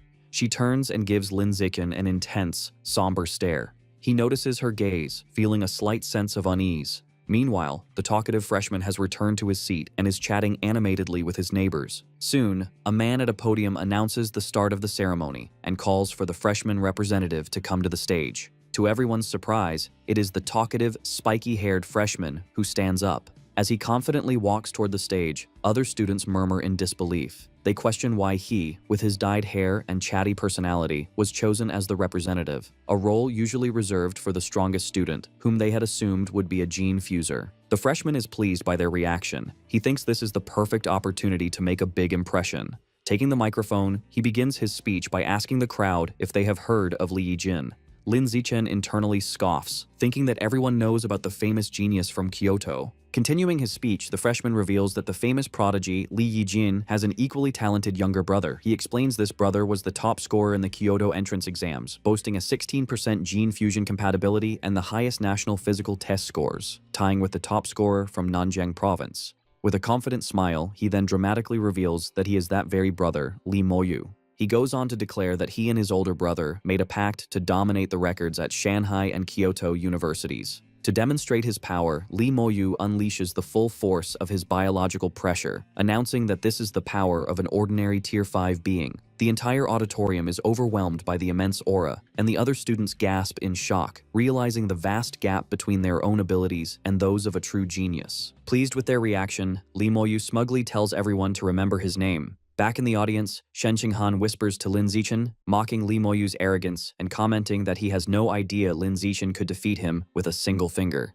Lin Zichen simply tells her to keep a low profile, and she playfully agrees. After Li Moyu's speech, the announcer invites the next speaker to the stage, Zhou Hong, the president of the student council. A young man with dark blue hair walks to the podium, where the announcer hands him a script. Addressing the crowd, Zhou Hong introduces himself and states he has 3 important things to share. First, he explains that student discipline is managed by the student council, which holds significant authority. Second, he announces the student council will recruit 10 new members from the freshman class next semester, with the sole requirement being strength. He advises them to use the next few months to prove their abilities. Finally, he issues a stark warning. Shanghai University's inner campus is a ruthless environment where strength is everything. Bullying of lower-classmen by upperclassmen is common. He tells everyone to be mentally prepared. After delivering his main points, Zhou Hong's expression darkens. He declares that before he leaves the stage, he wants to give everyone a taste of the power of an advanced being. He then unleashes an overwhelming wave of biological pressure that crushes the entire auditorium.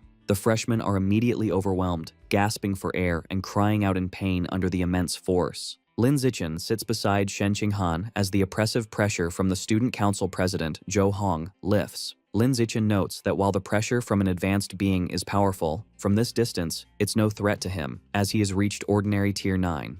Meanwhile, the other freshmen recover, expressing relief that the display only lasted for 5 seconds, and remarking on how terrifying the strength of an advanced being is. Once Zhou Hong leaves the stage, Mo Dongji addresses the students. She announces a freshman trial will begin after the assembly.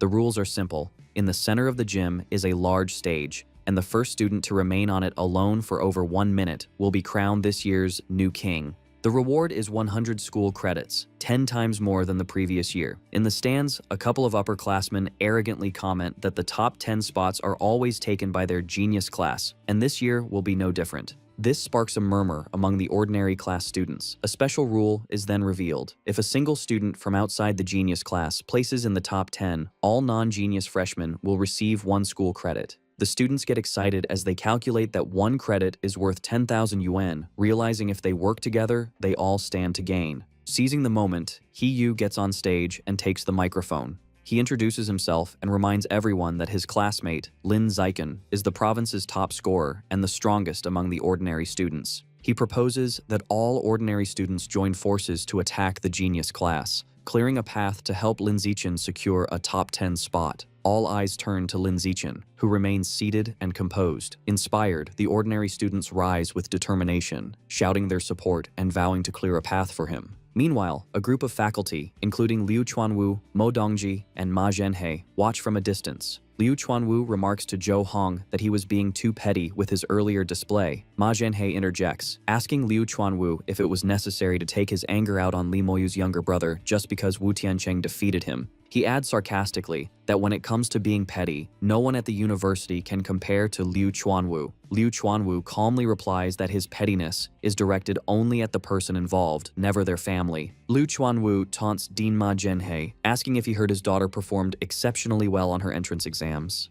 Ma Zhenhe replies, she was the 3rd highest scorer in Kyoto. Standing beside them, Zhou Hong suggests Ma Zhenhe's daughter should join the student council, promising to personally cultivate her as a future leader. Ma Zhenhe agrees, asking Zhou Hong to look after his daughter, to which Zhou Hong replies he takes care of any student with genius potential. Down in the arena, students speculate on who will become the new king, with most considering the 2 top freshmen, Li Moyu and Ma Weiwei, as the main contenders. One student argues Li Moyu is the clear favorite, as his biological level is already ordinary tier 5. However, another points out that while Ma Weiwei's scores were slightly lower, she successfully fused with Shadow Cat genes during the summer, so her actual combat strength might not be less than Li Moyu's. A 3rd student dismisses this, believing her fusion was only partial and her power increase is limited. Their debate is cut short when Liu Chuanwu's voice booms, declaring that neither Li Moyu nor Ma Weiwei will become the new king. As the others look on in shock, Liu Chuanwu continues with a confident grin, proclaiming that the true new king will be a member of his Tianren Ge,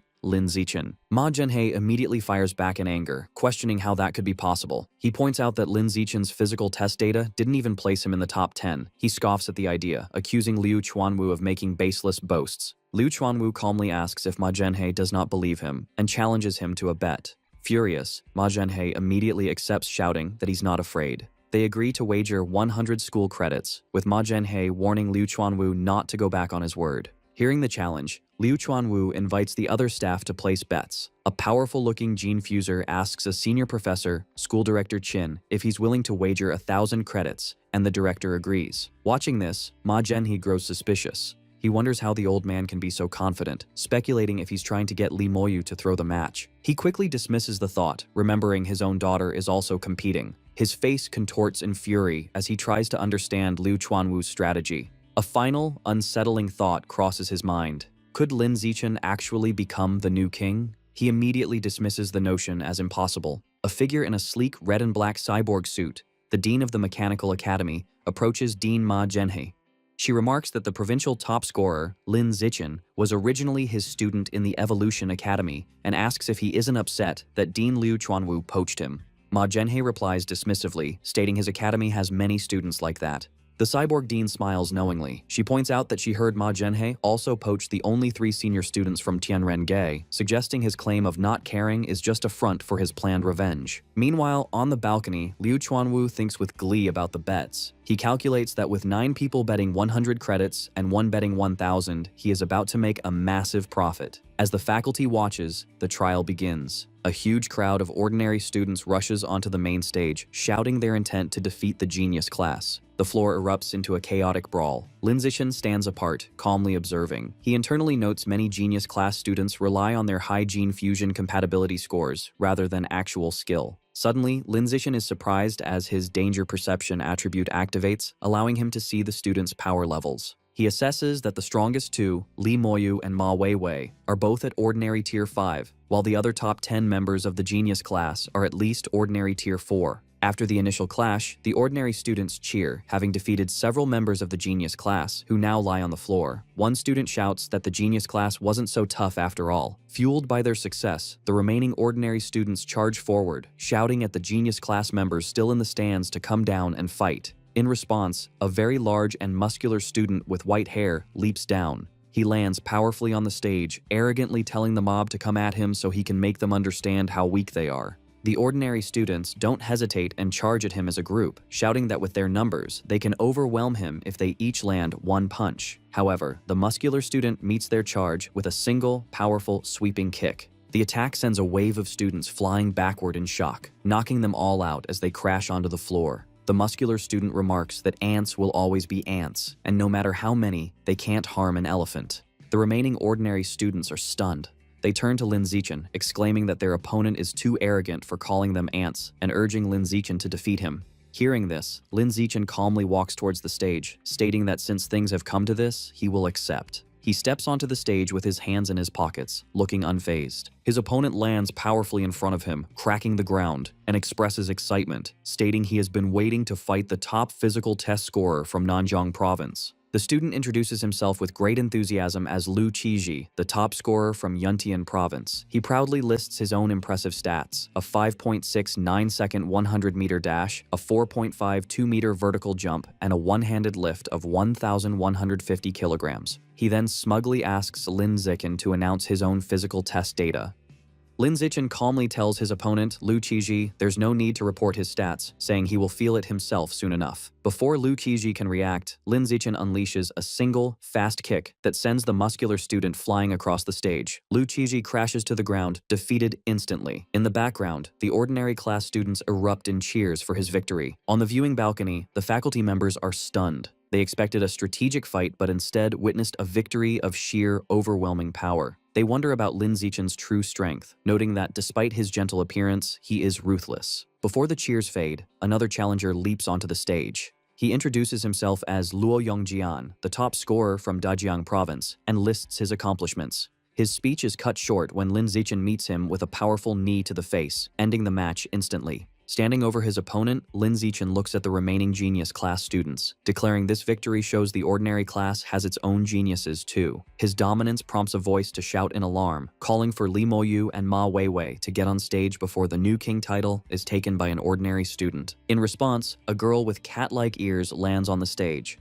The genius class students recognize her and cheer for Miss Weiwei to defeat him. From the crowd, He Yu and the ordinary class students shout their support for Lin Zichen, telling him not to hold back just because she's pretty. As he faces his new opponent, Lin Zichen thinks this is a good opportunity to observe a gene fuser up close. The fight begins as Ma Weiwei charges Lin Zichen with blinding speed. She follows up with a powerful high kick, but Lin Zichen effortlessly dodges by leaning back. He wonders if her agility is from her Shadow Cat gene fusion. Ma Weiwei is shocked he dodged her attack so easily. Realizing the massive gap in their abilities, she knows continuing the attack is meaningless. She gracefully leaps backward, putting distance between them. She looks at him with determination and requests half a minute, explaining she needs time to fully activate the Shadow Cat genes within her before they can truly compete. Lin Zichen, unfazed, calmly agrees, telling her to take her time. He thinks this is a rare opportunity to witness gene activation firsthand. As she prepares, Ma Weiwei undergoes a dramatic transformation. Crouching on all fours, a long furry tail sprouts from her back, and her fingernails elongate into sharp claws as a powerful aura envelops her.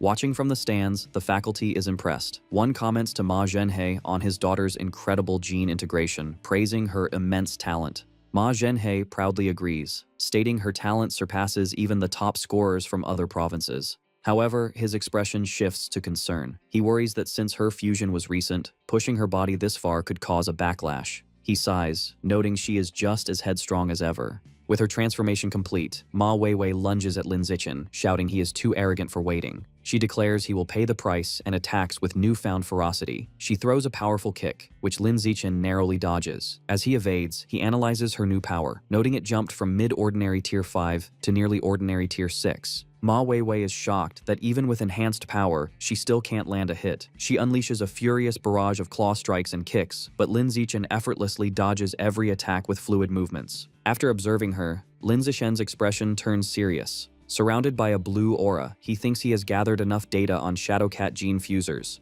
Deciding not to waste more time, he prepares to counterattack. As she lunges again, Lin Zixen meets her with a single devastating punch to the face. The force is immense, sending Ma Weiwei flying backward. She crashes hard into the pile of defeated students, knocked out cold. The other students gather around her, remarking in disbelief how her beautiful face is now a swollen mess from his punch. Ma Weiwei sits up, crying and holding her face in pain. Her father, Dean Ma Zhenhe, rushes from the stands to console her. He turns to Lin Zixen, furiously asking if he's a man for hitting a girl so hard. Lin Zixen calmly replies that on the path of evolution, there is no distinction between men and women, only between the strong and the weak. From the crowd, Li Moyu agrees, stating strength is all that matters. Seeing his chance, he dramatically leaps from the stands onto the stage. He lands with a powerful impact, and the genius class students erupt in cheers, calling him their only hope to avenge Ma Weiwei. Li Moyu addresses Lin Zixen, acknowledging he is also skilled at hiding his power, pretending to be ordinary only to reveal himself as a provincial champion.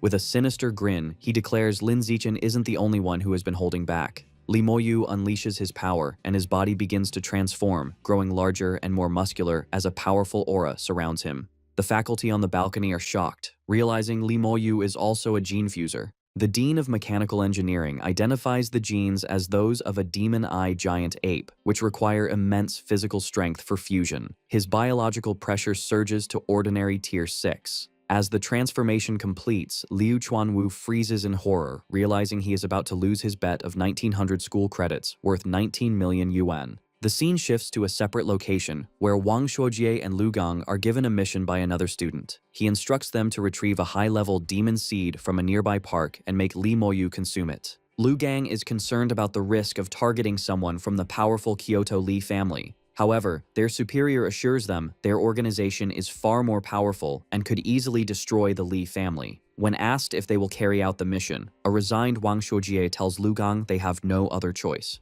The battle between the two top freshmen begins. Li Moyu explains his transformation, boasting that the demon-eye giant ape maximizes strength and defense. Though it is usually slow, his power level is far superior, creating a massive gap between them. He taunts Lin Zixen, wondering if he can remain as relaxed now that he faces a true genius. Instead of replying, Lin Zixen immediately attacks, charging forward with a punch. As they clash, Li Moyu reacts to the attack, leading Lin Zixen to note that his opponent's reaction speed is decent enough to dodge a blow controlled at ordinary Tier 6 speed. Deciding to push harder, Lin Zixen increases his output to test ordinary Tier 7 speed. This increase is too much for Li Moyu, and Lin Zixen lands a heavy, direct punch to his face. Li Moyu stumbles back, angrily accusing Lin Zixen of a sneak attack. Lin Zixen calmly analyzes that the beast's defense is indeed strong, comparable to a high-level ordinary Tier 6. Furious, Li Moyu regains his stance, vowing Lin Zixen's fists will not touch him again. Lin Zixen continues his offensive. However, he internally notes that although his speed is superior, he has not yet managed to inflict any significant damage.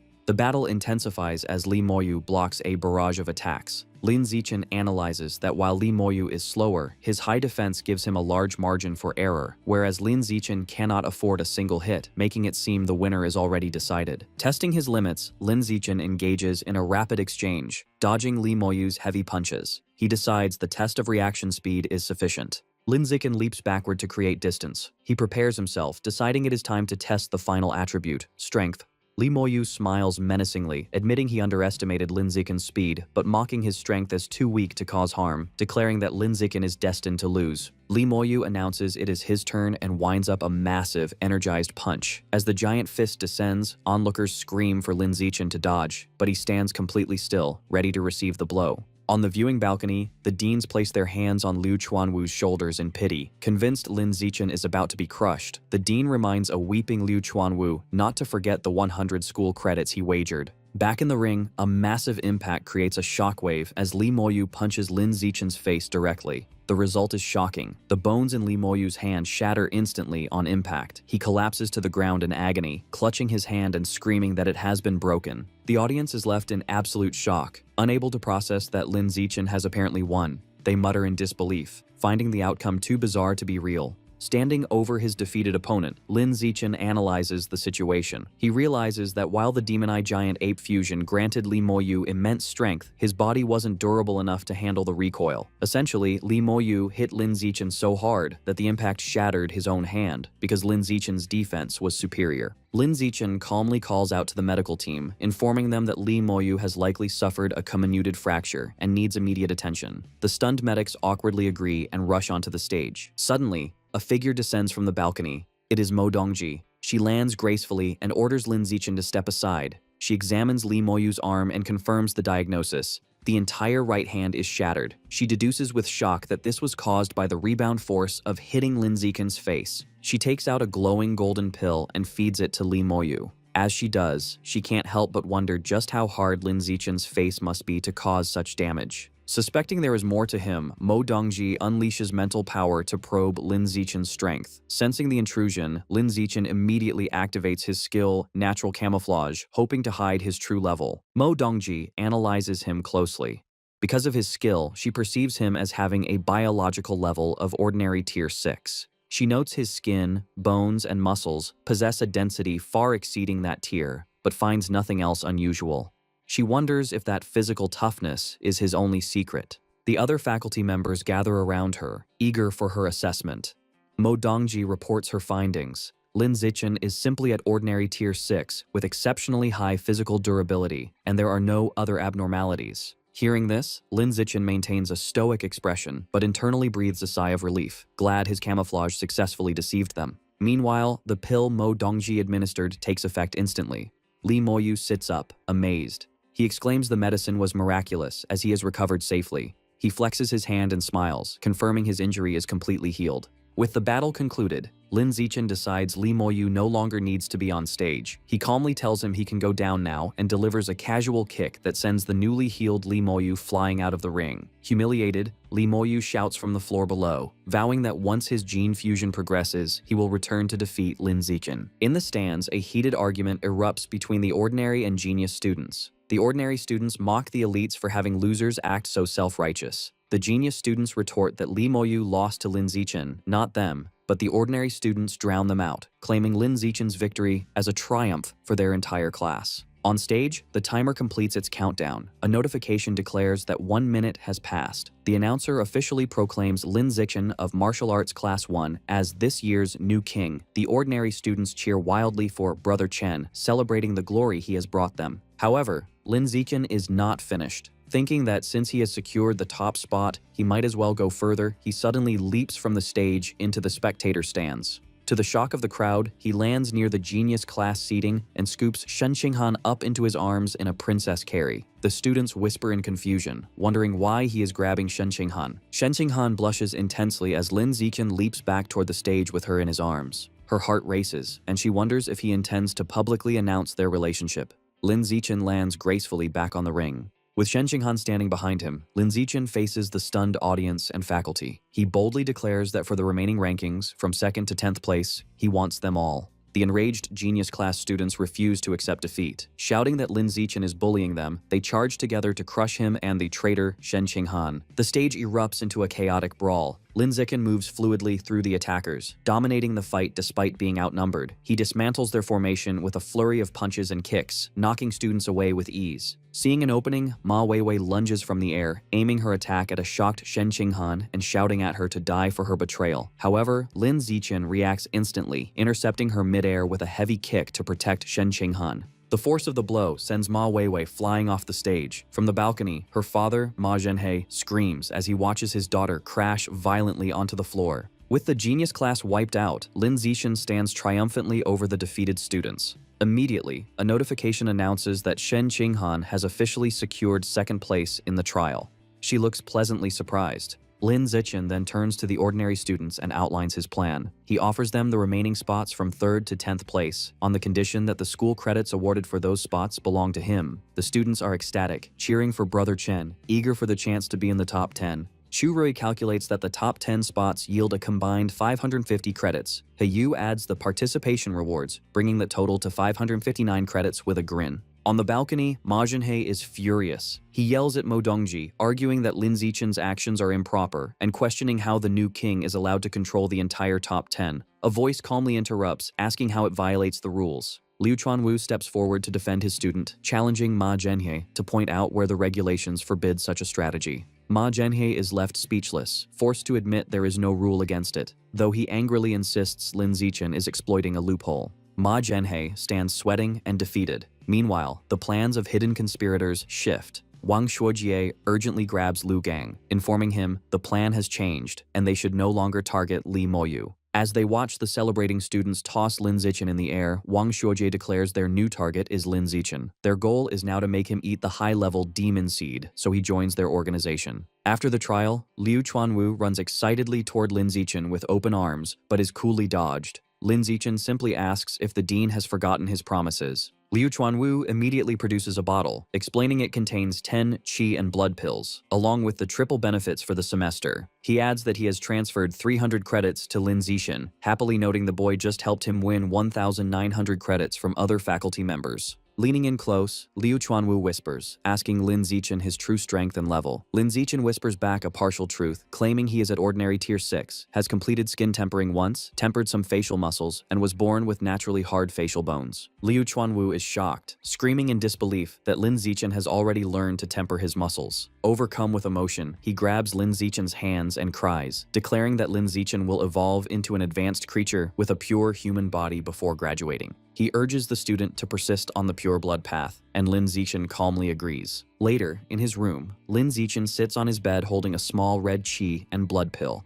Curious, he puts the pill in his mouth to test its effects. Steam rises from his body as he metabolizes the pill, but a system notification shows a meager increase of 108 points. Disappointed, he realizes the pill is less effective than his usual training. Realizing the pills are of little use to him, he decides it would be better to give them to Shen Qinghan. Just then, Shen Qinghan walks in wearing athletic gear, sweaty from a workout. She asks when he got back, and he replies half an hour ago. Lin Zichen calls her over and hands her one of the red pills, instructing her to eat it. Shen Qinghan curiously takes the pill and eats it. The effect on her is immediate. Steam erupts from her body as she blushes, exclaiming how hot she feels as her qi and blood surge. Seeing how effective it is, Lin Zichen hands her the bottle. He explains the pills don't do much for him, so she should take the remaining 8, advising her to take only 1 per day. Shen Qinghan happily agrees. The next morning, at the Tianrenge Research Institute, Lin Zichen greets Song Yuyan. She is in the middle of a workout and playfully calls him the new king. While stretching, Yuyan asks him to confirm what she heard from the dean. She asks if his biological level is truly ordinary tier 6, and if he has mastered muscle tempering. Lin Zichen confirms the story he fabricated for the dean is true. Hearing his confirmation, Yuyan is overcome with excitement and rushes toward him. She exclaims that he is an absolute genius and declares that with his membership, Tianrenge will shock the world. As she rushes him, Lin Zichen agrees they will work hard together. Lin Zichen is busy studying in the Research Institute. He realizes Liu Chuanwu and Yuyan have failed to decipher the aperture opening chapter of the blood tempering art, so he decides he must find the answers in the original text himself. Thanks to his celestial root of wisdom, he finds researching such complex matters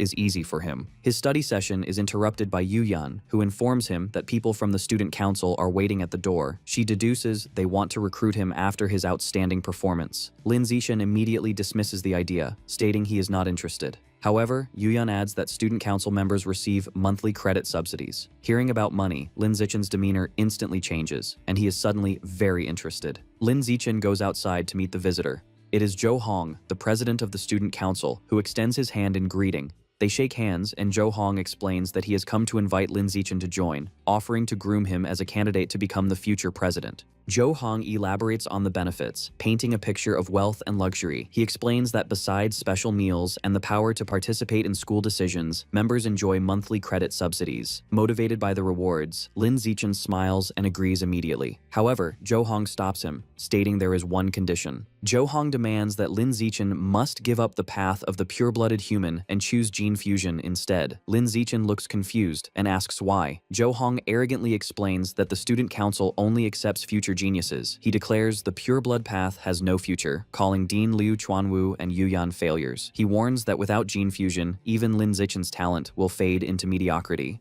Lin Zichen asks Zhou Hong, the president of the student council, if joining their organization requires gene fusion. After Jo Hong confirms it does, Lin Zichen calmly says he will not be joining and turns his back, surprising them. Internally, he weighs the student council's benefits against what he gets from Tianren-ge. Behind him, student council members mock his decision, questioning if the new king is wrong in the head for insisting on the pure blood path and predicting he will regret it.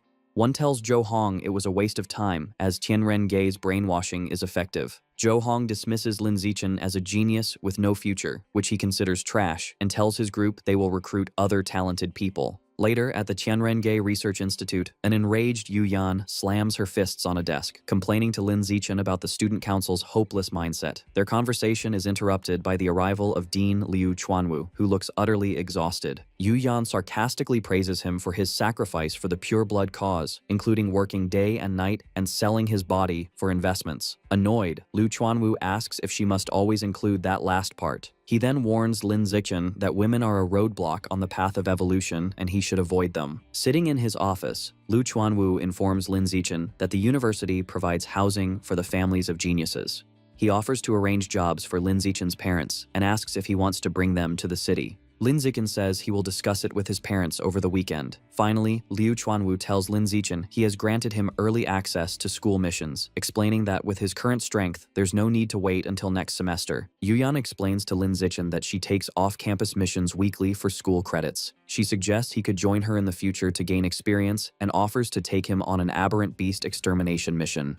Lin Zichen politely thanks her. Deciding to explore his options, Lin Zichen checks the school's app for missions. He finds the school-published tasks are minor chores for only 1 or 2 credits each. He then browses student-published missions and finds a peculiar request for a female gene fuser training partner with beast ears and long legs for 5 credits a month. Amused, he checks the off-campus missions instead. He finds the off-campus missions are numerous and offer higher rewards. One is to capture robbers for 30 credits, and another is to hunt a powerful aberrant beast for 200 credits, though both are far away. As he scrolls, a particular mission catches his eye. It is to capture a Shadow Cat Girl, an out-of-control gene fuser at ordinary tier 6 who has been killing men in the city's red light district. The reward is 50 credits, and he promptly accepts it. Yu Yan leans in close, startling Lin Zichen. She asks if he accepted the Cat Girl mission and offers to join him. Surprised, he asks how she knew. Yu Yan explains the mission details page shows who has accepted the task. Checking his phone, Lin Zichen is surprised to see 28 people have already accepted it, including 26 seniors and 1 other freshman Ma Weiwei. He finds it odd she would take this mission at only ordinary tier 5 and assumes she has a helper.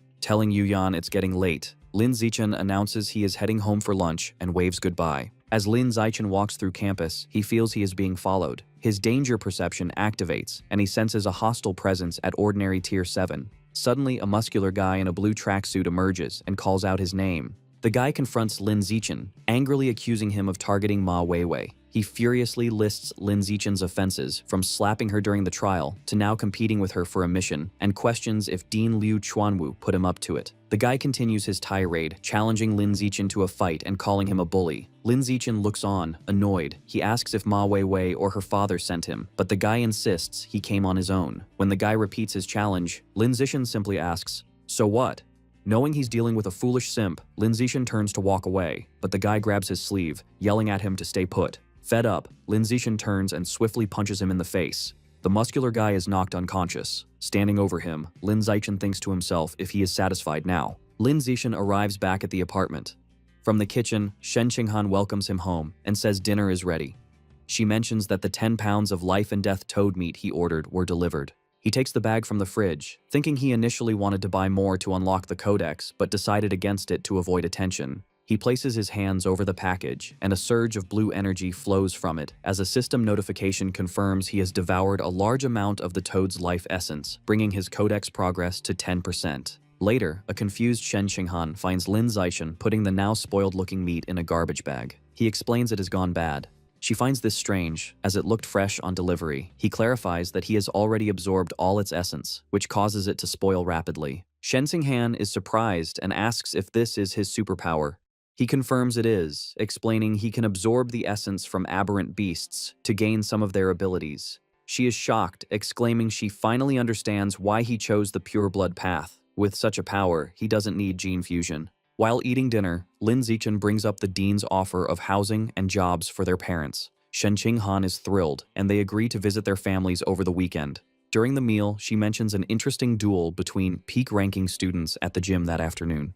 She suggests they go watch it, and Lin Zichen agrees. At the university gym, a large crowd has gathered. Lin Zichen notes that in addition to students and faculty, representatives from the Mechanical God group are also there. Shen Qinghan excitedly points to a woman in a large white cyborg suit in the VIP section, the famous mechanical genius girl they've seen online. In the center of the arena, two fighters face each other, a muscular bull-like gene fuser and a sleek cyborg. Shen Qinghan asks Lin Zichen who he thinks is more powerful between the Kyoto genius and the mechanical genius girl. He replies they should get a good idea from this duel. He clarifies that if the 8th-ranked Evolution Academy student wins, the Kyoto genius is stronger, but if the 9th-ranked cyborg wins, the mechanical genius girl is more powerful. With an announcement, the duel begins. The cyborg immediately takes to the air with mechanical wings. From above, the cyborg unleashes a massive barrage of missiles, which rain down on the bull-like opponent below. The bull-like gene fuser is overwhelmed by the relentless missile attack, trying to shield himself from the explosions tearing up the stage. After the barrage, the cyborg lands. The bruised gene fuser sees an opportunity for close-quarters combat.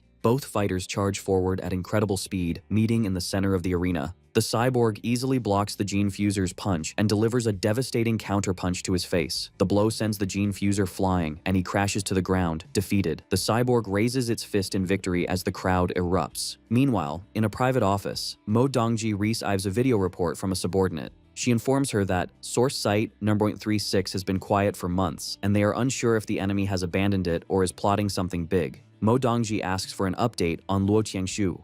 Her assistant reports that Qian Shui is adapting well, growing incredibly fast, and is close to evolving to advanced Tier 2. Curious, the assistant asks about Luo Qianshu's origins, noting her special constitution doesn't seem human. Mo Dongji sternly cuts her off, warning her not to ask questions that don't concern her. After the assistant apologizes, Mo Dongji dismisses her to watch a student duel. Switching her monitor feed, she watches the end of the fight. She thinks that with the cyborg's upper hand, the Mechanical God group is more powerful than she imagined. She concludes that mechanical modification has a greater advantage in adaptability, though she seems to have reservations. Mo Dongji acknowledges a major limitation. No matter how powerful, cyborgs cannot enter the source site, as all electronic and mechanical devices malfunction there. Turning off her monitor, she concludes that in such an environment, even the strongest cyborg would become useless scrap metal. Sometime later, Lin Zichen and Shen Qinghan return from a weekend trip home with their parents. The two families enjoy a celebratory dinner. During their visit, they discuss the university's housing offer for their parents, and both families happily agreed. With that settled, Lin Zichen focuses on his next mission, capturing the Cat Girl in the city's neon-lit red light district. Walking disguised through the crowded streets, he reviews the mission details. The target is an ordinary Tier 6 gene fuser with incredible speed who lures and kills men. The file also notes she is a master of disguise and skilled with drugs. Lin Zichen understands why the mission remains uncompleted. The large area and her cunning make her hard to track. To begin his search, Lin Zichen uses his Eye of the Sky and Danger Perception for a wide area scan. As he activates his powers, his eyes glow with golden light behind his sunglasses. The crowd is startled by his strange appearance. Some are unsettled by his eyes, while others comment that he is handsome, but has a creepy gaze. As Lin Zichen stands out, a large muscular man confronts him, demanding to know who he is staring at. Unfazed, Lin Zichen unleashes his biological pressure, telling the man to get out of his way and sending him flying as the crowd parts in shock. Standing over the unconscious man, Lin Zichen concludes his search yielded no targets and decides to move on. Just then, he spots some familiar faces. He sees Ma Weiwei with two other students, whom he identifies as ordinary Tier 7 seniors, likely there to assist her. Ma Weiwei and her female companion notice him. The companion points him out, and Ma Weiwei looks away, annoyed. The companion suggests they stay away, and Ma Weiwei agrees, leading her group away. Lin Zichen is bewildered by their sudden avoidance. Ma Weiwei states that since Lin Zichen accepted the mission, he must be there for the Cat Girl. She declares they must find the target first. Their male companion confidently tells them to leave it to him. He boasts he is fused with demon dog genes, giving him a keen sense of smell to find the Cat Girl before Lin Zichen. As he concentrates, a pink scent-like aura appears, and he triumphantly announces he has picked up the Cat Girl's scent. Having locked onto the scent, the demon dog gene fuser points to a bar across the street, declaring the target is inside. Determined to beat Lin Zichen, Ma Weiwei and her companions rush across the street. Her female senior vows they will capture the Cat Girl and flaunt their victory. The group enters the crowded bar following the scent trail. Ma Weiwei asks where she is. The demon dog guy points to a woman with glasses on a couch. Ma Weiwei expresses doubt, noting the woman looks like an ordinary college student. Her male companion is certain, explaining her scent is identical to the one on the cat girl's belongings at the public security department. Ma Weiwei concludes the target is a cunning master of disguise. Seeing no reason to hesitate, the female senior declares they should capture her now. The three charge towards the woman.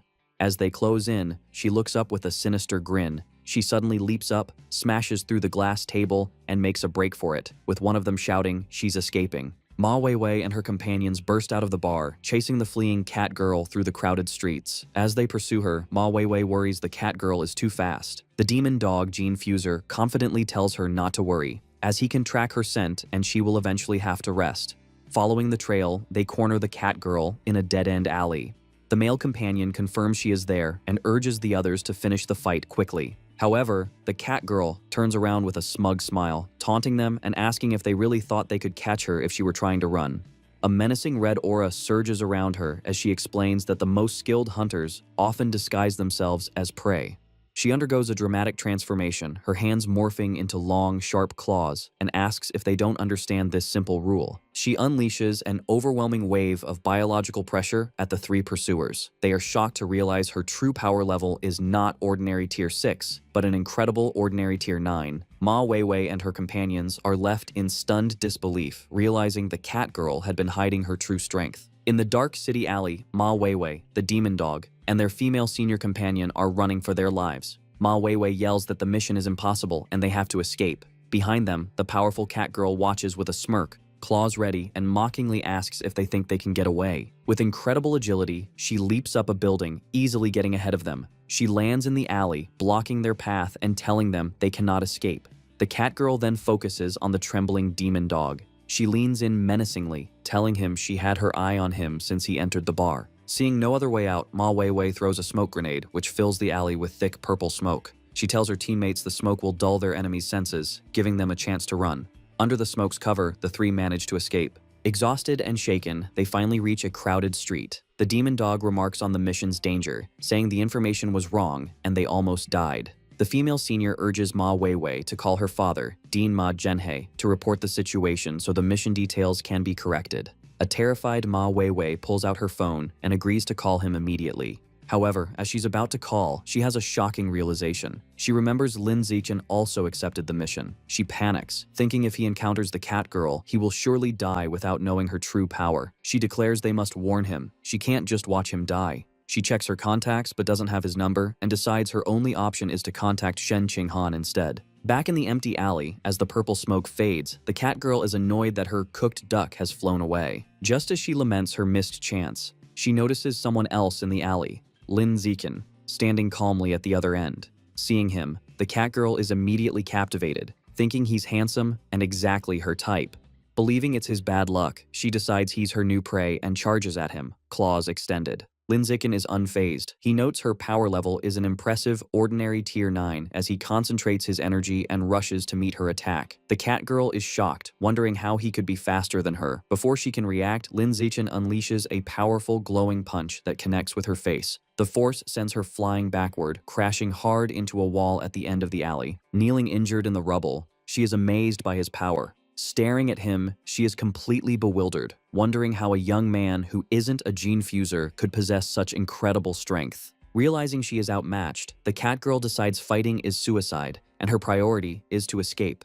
She turns and flees, but to her shock, Lin Zichen easily keeps pace with her. Announcing she can now experience his full power, Lin Zichen leaps and delivers a devastating kick to her head, sending her flying. The blow sends her crashing into another wall, embedding her in the rock. Lin Zichen presses his attack, unleashing a furious barrage of kicks against her pinned body. He notes that despite multiple hits, she is still alive, though her biological pressure is weakening. Deciding to finish her before she recovers, he picks up a large rock. But just as he is about to strike, he looks up, surprised. A massive surge of red energy erupts from the cat girl as her body transforms, her muscles bulging grotesquely. Lin Zichen realizes with alarm that in a desperate moment, she has unlocked more power and is about to evolve into an advanced creature. The newly transformed and enraged cat girl glares down at him.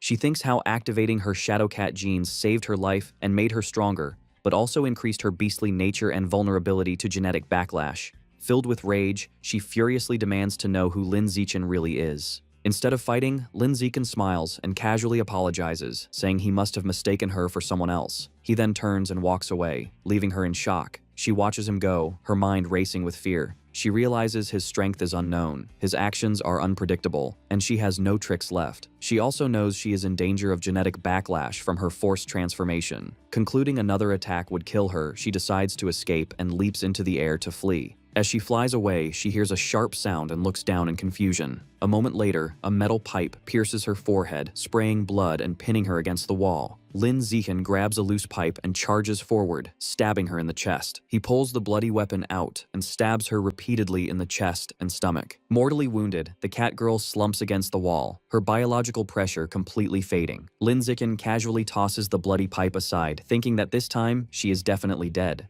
With the fight over, Lin Zichen snaps a photo of the cat girl's corpse, thinking he needs to upload it to the school app to prove he completed the mission. Afterward, he calls the public security department to report the body's location for cleanup. With official tasks done, Lin Zichen turns to his real goal. He reaches for the body, and as red energy swirls around him, his system confirms he has devoured a large amount of the Shadow Knight cat's life essence, increasing his guidebook progress to 36%. He is surprised by how much progress he made and speculates the genetic backlash she suffered must have concentrated the beast genes in her body. Meanwhile, Ma Weiwei and her companions are walking through the city. Ma Weiwei is on the phone with her father, Dean Ma Zhenhe, telling him the Catgirl mission information was wrong and almost got them killed. She explains the target was not an ordinary Tier 6, but a powerful ordinary Tier 9, which shocks her father. In his office, Dean Ma Zhenhe asks his daughter for a detailed report, promising to speak with the mission system director later. Back on the street, the female senior suggests they should hurry back to school to avoid retaliation, but then she suddenly grabs Ma Weiwei's arm. She points to her phone, which shows the mission to capture the cat girl has already been completed by Lin Zichen.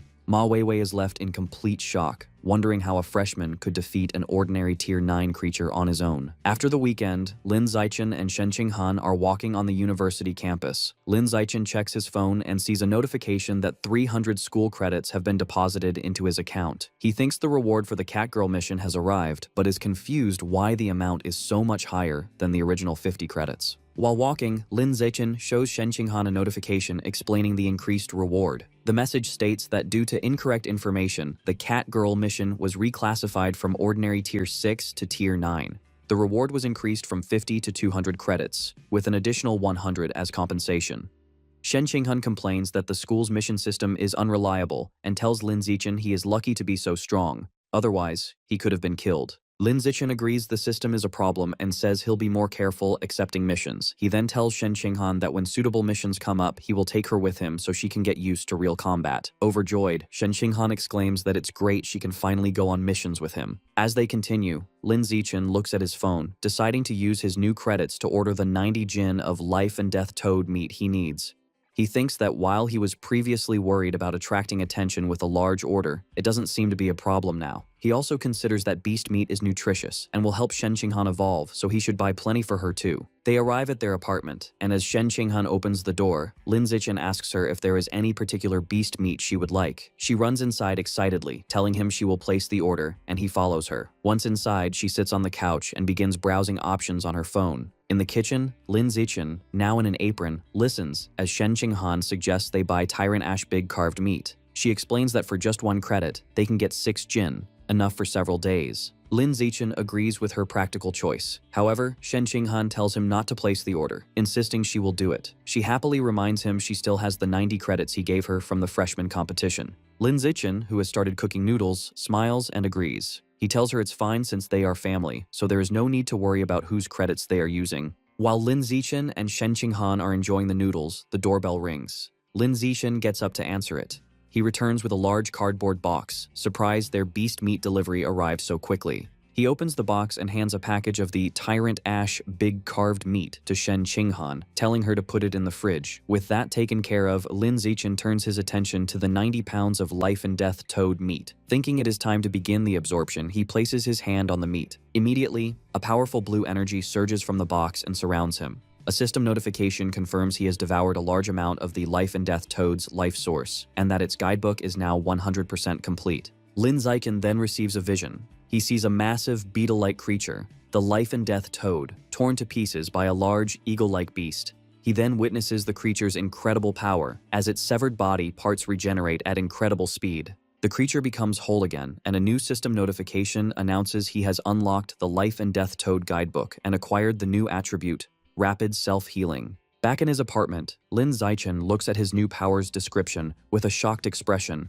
The system explains his self-healing ability has been greatly enhanced. As long as he is not killed instantly and has enough energy, he can recover from any severe injury. He is amazed, exclaiming that this new ability is invincible. Eager to test his new power, Lin Zichen decides to see how effective it is. He bites down hard on his own hand, creating a deep, bleeding gash. He watches in amazement as the wound closes and heals completely in just a few seconds. As he washes the blood from his now healed hand, he thinks about the implications. He realizes that with rapid self-healing, as long as he has enough energy and isn't killed instantly, he can essentially revive himself over and over. His thoughts are interrupted when the doorbell rings. He wonders who could be visiting so late. He and Shenqinghan walk to the door together. He asks if she bought something, but she says she didn't. When they open the door, both are surprised by who is standing outside. It is Ma Weiwei, who leans in and apologizes for bothering them so late. Lin Zichen asks Ma Weiwei what she needs with Shen Qinghan beside him. Ma Weiwei explains she is curious how he completed the difficult Catgirl mission and asks if he would share the details. Lin Zichen bluntly tells her it is not convenient. Accepting this, Ma Weiwei turns to leave. Shen Qinghan invites her in for some tea, but Ma Weiwei declines, saying she has other things to do and maybe they can another time. After she leaves, Shen Qinghan tells Lin Zichen she thinks Ma Weiwei is a good person. She explains that Ma Weiwei was worried and had sent her a message to warn him about the mission's incorrect information. Shen Qinghan suggests they should interact with her more, and Lin Zichen agrees, adding that since Ma Weiwei lives just downstairs, she is welcome to visit anytime. Later, at the Tianrengei Research Institute, Liu Chuanwu and Song Yuyan are talking with Lin Zichen. Liu Chuanwu says he saw Dean Ma Zhenhe confront the director of the mission system, and the two got into a heated argument that turned into a physical fight. Song Yuyan speculates it was because of the Catgirl mission's incorrect information. Liu Chuanwu confirms this, explaining that since Ma Zhenhe had also accepted the mission, he was furious that the incorrect power level nearly got his daughter killed. Song Yuyan adds that the mission listed the Catgirl as Ordinary Tier 6, when her true strength was Ordinary Tier 9. She then asks Lin Zichen how he, being only an Ordinary Tier 6, could have completed the mission.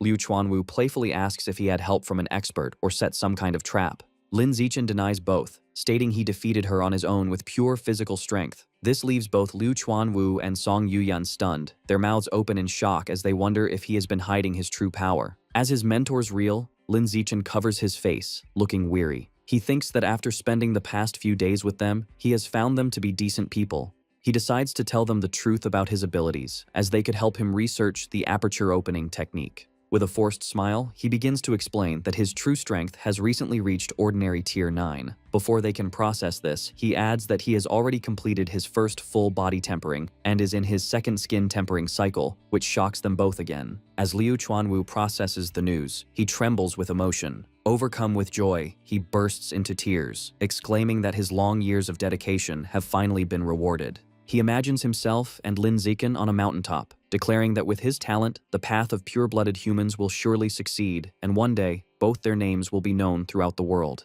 Back in reality, the Dean is crying. He explains he has spent decades researching the pure blood path, a journey that cost him his family's wealth, and even led his wife and children to leave him, all without progress. He feels that now, with a genius like Lin Zichen, the pure blood path will finally flourish. Lin Zichen, caught off guard, can only wonder why the old Dean is suddenly crying and laughing. Composing himself, Liu Chuanwu places a hand on Lin Zichen's shoulder. He marvels at Lin Zichen's incredible talent, remarking that if not for his lack of source power, he would have suspected him of being a stranger from the source land. The unfamiliar term surprises Lin Zichen. Liu Chuanwu explains his theory. In a world with aberrant beasts, it makes sense that their counterparts, strangers, or gifted individuals also exist. Song Yuyan is shocked, saying she has never heard this before.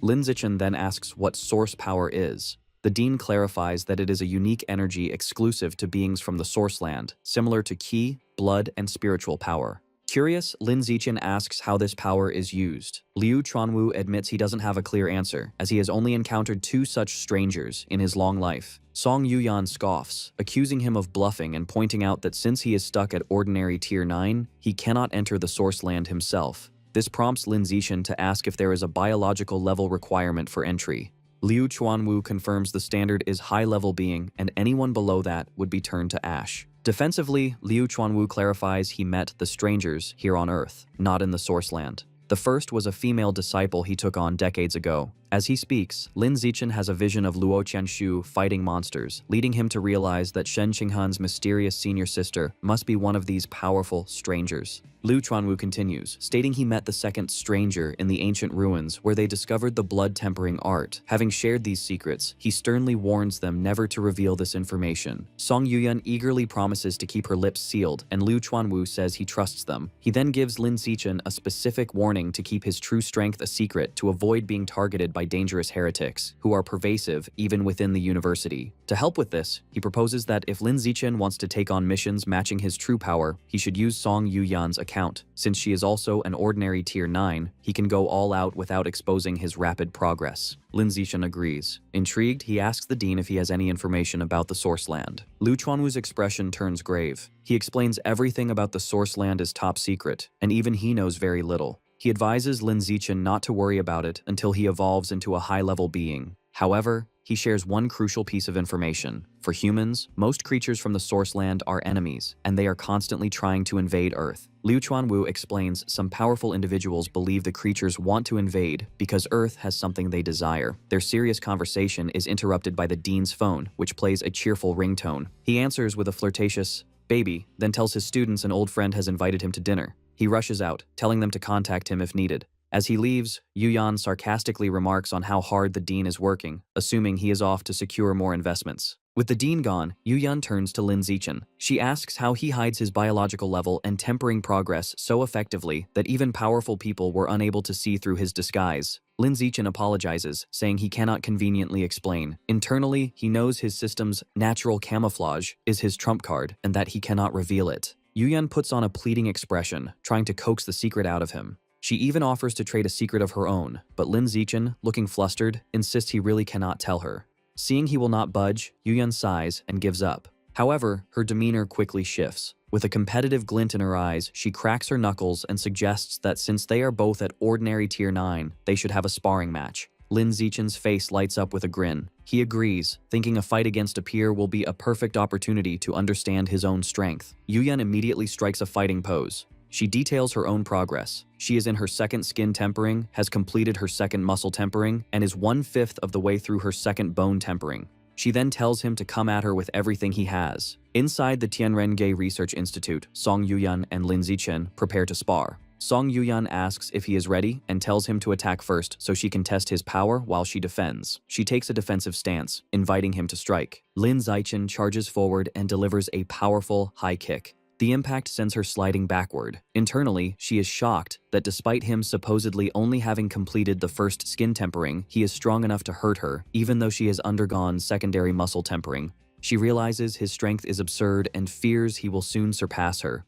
However, she decides she must show off her seniority while she is still stronger. Coughing in pain, Song Yuyan tries to act tough. She lectures Lin Zichen, claiming she is dissatisfied with his kick because he didn't aim for a vital point, preaching that real combat is about life and death. Lin Zichen, seeing she is hurting, plays along with a deadpan expression and agrees. Recovering her composure, Song Yuyan declares the official exchange will now begin and challenges him to last 5 minutes against her as she charges forward. Lin Zichen accepts and meets her attack. The two engage in a fierce, high-speed battle, exchanging rapid blows. As Lin Zichen unleashes a barrage of punches, Song Yuyan is forced on the defensive. She panics internally, realizing that even at full power, he is matching her blow for blow, and she begins to worry she might lose. The match continues, and Lin Zichen decides it's time to end it. When Song Yuyan throws a punch, he decides to fake his defeat to preserve her dignity. The blow connects, and he throws himself backward, pretending to be overpowered, and crashes to the floor. Song Yuyan helps him up, praising his potential, but internally, she is sweating nervously. She realizes with shock she had to use 90% of her strength just to barely win and fears that in another year, she will no longer be his match. Changing the subject, Song Yuyan acknowledges that since he has completed the first stage of skin tempering, he can try opening his apertures. She offers to teach him her latest research method on how to do it.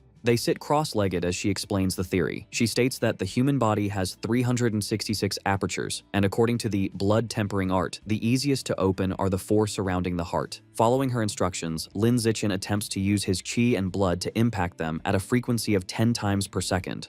However, he snaps his eyes open in frustration, realizing he cannot break through them at all. Seeing his distress, Song Yuyan comforts him, suggesting his physical strength isn't high enough yet, or perhaps her method still needs refinement. The scene shifts to a dark basement in the Liu family ancestral home. Liu Chuanwu stands before a large, ancient bronze coffin. He excitedly reports to the entity inside, Pavilion Master, that he has found a peerless genius who will hopefully open his apertures using the pure-blooded human path. Liu Chuanwu promises that the master will be able to rely on this student's daily delivery of qi and blood to sustain her life, so she won't have to suffer inside the cramped coffin anymore. After a long pause, a weak sound finally emanates from the coffin. Liu Chuanwu looks concerned, realizing it took her that long just to respond, indicating she used up a whole day's energy. As he walks away, he worries the Pavilion Master is getting weaker and hopes Lin Zichen can evolve into a high-level creature before she falls completely. Lin Zichen arrives at their apartment with groceries, announcing he has returned to cook. Shen Qinghan stops him at the door with a serious expression, saying she has something important to discuss. She explains her master, Mo Dongji, wants her to undergo gene fusion earlier than expected. Her master has selected the dark blue jellyfish gene, stating it is suitable for her at this stage. Lin Zichen processes this, visualizing the creature. He knows that while the standard dark blue jellyfish is a low-tier beast, the Jellyfish King variant can evolve to a high level. Its advantage is a mental strength that far exceeds other creatures of the same rank. Lin Zichen tells her it sounds like a good plan. However, Shen Qinghan confesses her fear. Her master isn't using a normal gene, but the Jellyfish King gene. She worries her weak body might not withstand the high-level genetic material and could mutate. Hearing this, Lin Zichen is shocked. He realizes a Jellyfish King gene is incredibly rare and expensive. He imagines Mo Dongji carelessly throwing money around and feels a pang of envy. Pushing it aside, he comforts Shen Qinghan by patting her head. He reassures her that jellyfish-type beasts have a high natural affinity with the human body, and her incredible 21% compatibility score means she can fuse with a high-level beast gene without risk. Shen Qinghan then asks about side effects. Lin Zichen explains the standard consequences: loss of natural reproductive ability, and some physical beast characteristics.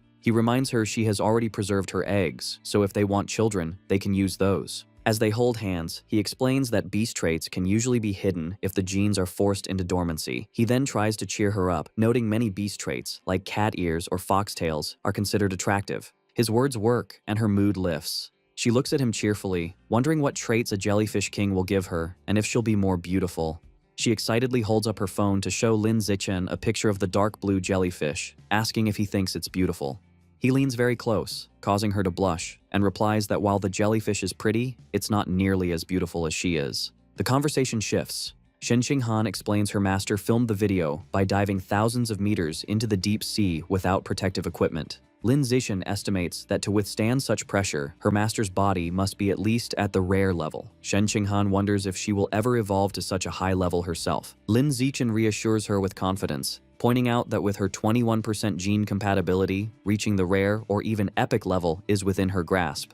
Shen Qinghan remains practical, countering that compatibility isn't everything and she will need a vast amount of evolution resources. Hearing her concern, Lin Zichen gives her a thumbs up and makes a firm promise. He tells her not to worry about resources because he will work hard to earn money and provide whatever she needs. Touched by his generosity, she adopts a playful and seductive demeanor. She kneels on the bed, teasing that she must properly please her new, wealthy patron. She picks up 2 pairs of stockings and, blushing, asks which color he prefers. Lin Zichen replies that he likes both. To satisfy him, she puts a black stocking on one leg and a white stocking on the other. Watching her, Lin Zichen thinks that while the combination is a bit strange, he can definitely enjoy it. With Shen Qinghan at her afternoon classes, Lin Zichen decides to skip the Pure Human Research Institute and stay home to train. While pouring water, he checks the latest news on his phone.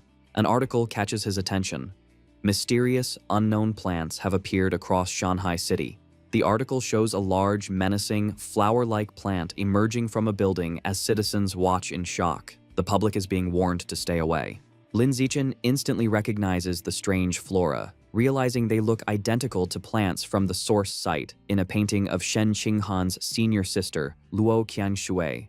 He wonders how they could be on Earth and suspects a new plant god cult is responsible. Frustrated that another group of heretics has appeared just after the rat god cult was dealt with, he feels motivated to increase his strength. He reflects that after his secondary tempering, his body consumes qi and blood too quickly. He browses the school's online store for pills to help him recover energy faster. He finds blood recovery pills for 1 school credit each. Noting they offer very fast recovery for his level, he buys 100 of them. With recovery supplies sorted, he thinks about his next evolutionary goal. Now that he has unlocked the Life and Death Toads Codex, it's time for a new one. He browses the beast meat section and finds 10,000 poison chimera meat, which costs 20 credits per jin. The description explains the creature isn't poisonous. Instead, it devours poisons, giving it extremely high poison resistance. Lin Zichen speculates that unlocking this creature's codex could grant him a valuable poison resistance attribute. Realizing he has less than 200 credits, he decides to buy just 1 jin to begin unlocking the guidebook.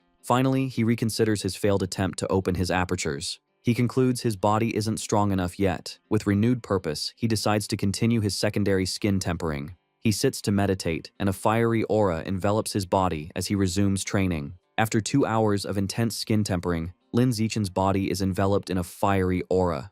The session ends, and he collapses onto the floor, exhausted and drenched in sweat. He realizes his qi and blood are being consumed too quickly, and he must rest. Overcome by extreme hunger and weakness, he stumbles to the refrigerator for food. The doorbell rings. A weak Lin Zichen opens it to find a delivery girl from the school with 2 packages. As he takes the boxes, a wave of dizziness causes him to lose his balance. He stumbles into the delivery girl, causing her to drop the packages. Despite falling, Lin Zichen quickly catches the heavy boxes with one hand before they hit the floor. The worried delivery girl asks if he is all right. After bringing the packages inside, Lin Zichen, still weak, immediately tests the blood recovery pills. He opens a box and pops one of the golden pills into his mouth. The effect is almost instant. His dizziness fades and strength returns to his limbs. He marvels at how effective the pills are. His qi and blood levels surge, and he flexes his arm, feeling completely revitalized. With his strength recovered, Lin Zichen turns to the second package, the 10,000 poison chimera meat. He places his hand on the meat and devours its life essence, his body surrounded by a surge of blue energy. A system notification confirms he has absorbed a trace of the 10,000 poison chimera's life source, and his guidebook progress has reached 1%. Now able to train without long recovery periods, Lin Zichen sits to meditate again. He reflects that with the blood recovery pills, he has greatly reduced his rest time and can train more efficiently. He concludes that using school credits to accelerate his growth is a worthwhile investment. Later, as the sun sets, Lin Zichen is relaxing at home when he hears Shen Qinghan's voice announcing her return. As he gets up to greet her, she playfully says she has brought a guest and challenges him to guess who it is. He opens the door and is surprised to see their friend Chu Rui beside Shen Qinghan. Chu Rui waves cheerfully, and Lin Zichen greets her, surprised. As they enter the luxurious apartment, Chu Rui expresses her envy, complaining she has to share a room while they live so nicely. Lin Zichen kindly offers her his single dorm room at the Budo Academy. While he offers her water, Chu Rui politely declines, explaining she enjoys having a roommate so she doesn't feel lonely. However, her friendly demeanor quickly shifts to anger. She announces the real reason for her visit is to complain about how outrageous the other university students are. Sitting on the couch, Chu Rui explains that while geniuses like them are safe, ordinary students are suffering. Lin Zichen and Shen Qinghan ask her to elaborate. Chu Rui recounts how a senior borrowed her makeup and another classmate had his valuable blood ginseng stolen. When they reported the incidents to the student council, they were dismissed and told the school operates on survival of the fittest. They were advised to fight back if they were unhappy. Chu Rui complains this is unfair, as freshmen are obviously not as strong as seniors. Lin Zichen and Shen Qinghan offer their support, telling Chu Rui to let them know if any seniors bother her again, and they will find a solution together. Chu Rui gratefully thanks Lin Zichen. Suddenly, the entire apartment shakes violently, and the three jump to their feet, wondering if it's an earthquake. As the shaking subsides, Lin Zichen's danger perception attribute activates, giving him a vague but unsettling premonition, though he notes it isn't particularly strong. The scene shifts to a lavishly decorated room, where a man wearing a red-horned mask speaks with a man in a plague doctor mask, whom he addresses as Lord Divine Envoy. The masked man asks for evolution resources to break through to a higher biological level. In recognition of his performance, the divine envoy gifts him a strange, demonic-looking flower. He explains the flower has a strong aphrodisiac effect and advises him to have a woman nearby when he consumes it. Grateful, the masked man thanks the divine envoy and reports that a gifted genius has appeared among the new students at Shanghai University. He mentions a plan to make this genius consume a high-level demon seed to recruit him. However, the divine envoy dismisses this, stating the true geniuses are all in the source site. The masked man grows frustrated, knowing he can't reach the geniuses in the source site. The divine envoy interrupts, revealing he has received a message from there. They have found a corresponding boundary point and set up biological coordinates. Now, someone needs to activate the connection. Announcing he will go immediately, the divine envoy's body is engulfed in a purple aura, and he vanishes. Before he disappears, he gives the masked man a final, chilling order. If they fail to make Lin Zichen consume the demon seed within 3 days, he will be replaced. The masked man looks at his watch with a furious expression, vowing to get it done within the 3-day limit. As Lin Zichen and Shen Qinghan walk on the university campus, she tells him her class is in a different direction and she has to leave. Just as they are about to part, a voice calls Lin Zichen's name, and they both turn in surprise. 2 former high school classmates, Lu Gang and Wang Shuojie, rush toward them, looking distressed. Wang Shuojie explains that a stronger third-year senior is bullying them. Lu Gang adds that since Lin Zichen is the freshman's new king, the senior would surely back down if he helped. To convince him, Lu Gang offers Lin Zichen a bag of valuable evolution resources and spirit fruits from his family. Wang Shuojie pleads with him, reminding him they were classmates. Lin Zichen asks about the senior's power level, and they tell him he is at ordinary tier 6, which Lin Zichen realizes is no threat to him. He agrees to help and takes the bag, telling them to meet him at the Pure Human Research Institute at 5:30 that afternoon. Overjoyed, Lu Gang and Wang Shuojie promise to help him in the future. They thank him and leave, saying they will see him later. Once they are gone, a curious Shen Qinghan urges Lin Zichen to open the bag so they can see the spirit fruits, admitting she has never tried one. Lin Zichen holds the bag of spirit fruits out to Shen Qinghan, suggesting she take one. After picking a small one, Shen Qinghan examines it with a disgusted expression, telling Lin Zichen it looks gross and asking if it might be rotten. Taking the fruit to inspect it, Lin Zichen wonders aloud if it has gone bad. As he examines the small, seed-like object, his danger perception ability suddenly activates, shocking him. Realizing the danger, Lin Zichen quickly gets in front of the departing Lu Gang and Wang Shuojie, startling them by shouting for them to stop. He then urgently tells Shen Qinghan to contact her master, Mo Dongji, and ask her to come at once. Shen Qinghan agrees and runs to make the call. A moment later, Mo Dongji gracefully descends from the sky, asking what has happened. Lin Zichen holds up the strange red seed and explains that Lu Gang and Wang Shuojie gave him a bag of what they claimed were spirit fruits, but he found these suspicious seeds inside and suspects they are connected to the plant god cult, causing the 2 former classmates to tremble. Mo Dongji recognizes the object immediately, explaining it is a seed from a strange tree that controls anyone who eats it. She states this is a common method the plant god cult uses to recruit members. Lin Zichen is horrified, wondering if Lu Gang and Wang Shuojie were already under the cult's control. As Mo Dongji uses her power to lift the 2 into the air, they cry out that they were forced to do it. Mo Dongji tells Lin Zichen she will take them for questioning and inform him of the results. As they are carried away, Lu Gang and Wang Shuojie are terrified to find they can no longer speak. As she flies away, Mo Dongji leaves Lin Zichen with a stern warning, telling him the heretics are everywhere, and he cannot fully trust even his teachers or school leaders, so he must remain vigilant. Shen Qinghan looks on in awe as her master flies away, remarking how amazing it is that Mo Dongji's mental power lets her fly. Lin Zichen agrees it would be nice. Shen Qinghan's admiration turns to anger as she exclaims how awful Lu Gang and Wang Shuojie are for trying to harm Lin Zichen. Lin Zichen agrees they will need to be more careful and throws the contaminated spirit fruits into a recycling bin. The next day, the investigation confirms Lu Gang and Wang Shuojie are members of the plant god cult. They were forced to eat a demon seed by a safety officer during their high school entrance exam. As a result, both are expelled from the university and will face criminal charges, ruining their lives. Sometime later, Lin Zichen and Shen Qinghan are with their parents, who have moved into university housing.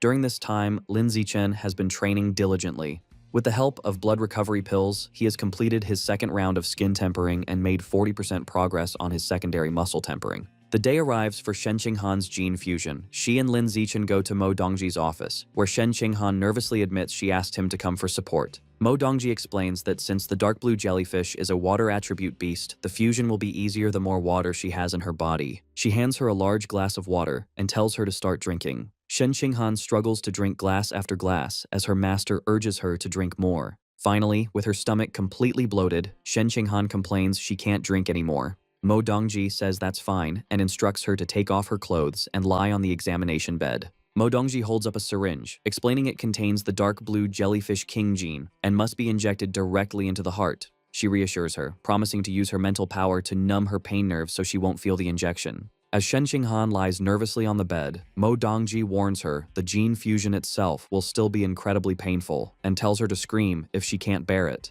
Shen Qinghan confirms she understands, and Mo Dongji injects the gene into her chest. As Lin Zichen watches, he notes that while the fusion process typically requires precise monitoring instruments, Mo Dongji's immense mental power makes them unnecessary. After the injection, Mo Dongji informs Shen Qinghan that the gene fusion has begun and intense pain will soon follow. She tells her to be mentally prepared, and a blushing Shen Qinghan nervously agrees. However, 2 minutes later, a confused Shen Qinghan sits up, asking why she doesn't feel anything. A concerned Lin Zichen asks Mo Dongji if there is a problem. Mo Dongji is completely surprised, wondering how this could be possible. Shen Qinghan is left in shock, fearing her gene fusion has failed. Mo Dongji explains to a worried Lin Zichen and Shen Qinghan that the gene fusion has failed, as Shen Qinghan could not fuse with the dark blue jellyfish king gene. However, she adds that it isn't a complete failure either, which confuses them. Mo Dongji clarifies the normal process. As long as there is no severe rejection, when the beast gene is injected, it is a success. With the help of drugs, the host's genes fuse with the beast genes, allowing the person to gain new abilities. In Shen Qinghan's case, while there was no rejection, the fusion process never started.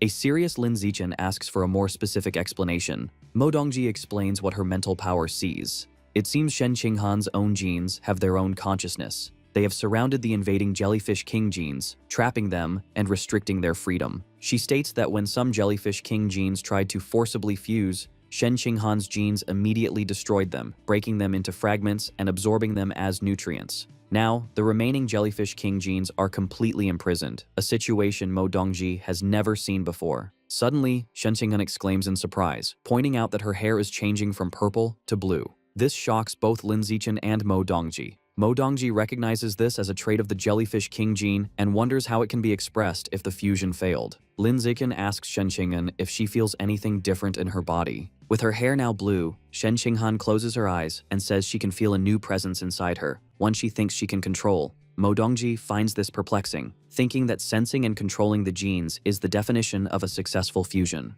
Wondering if she missed something, she leans close to Shen Qinghan, using her mental power to investigate again. She tells Shen Qinghan the new presence is the jellyfish king gene and instructs her to use her mental power to control it and force it into a dormant state.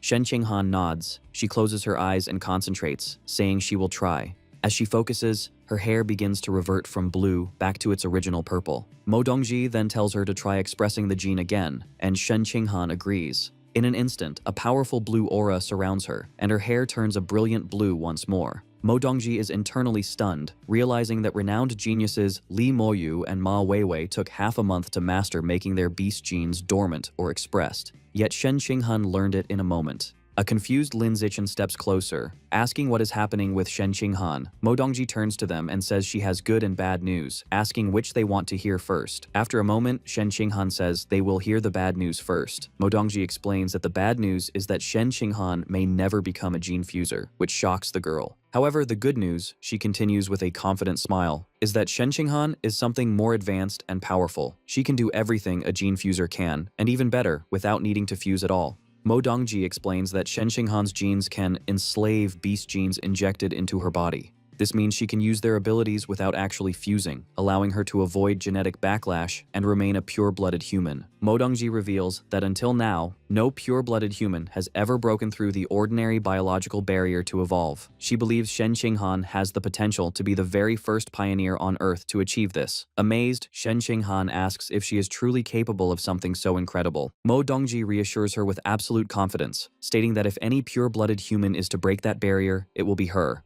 Lin Zichen listens to Mo Dongji's praise, feeling a bit left out and wondering if she is looking down on him. Mo Dongji then explains that even though Shen Qinghan is not a true gene fuser, her powers still come from beast genes. For this reason, Shen Qinghan must still present herself as a gene fuser to the outside world. She sternly warns them that this is a secret they must not tell anyone, not even their parents. Mo Dongji then tells Shen Qinghan there is still much to learn about her unique gene enslavement ability and instructs her to come to her office every night at 8 o'clock so they can research it together. Shen Qinghan agrees. Half a month later, while Lin Zichen is meditating in his room, surrounded by a fiery aura, Shen Qinghan calls out that she has good news. He enters the bathroom to find her in a bubble bath, happily swirling streams of water in the air.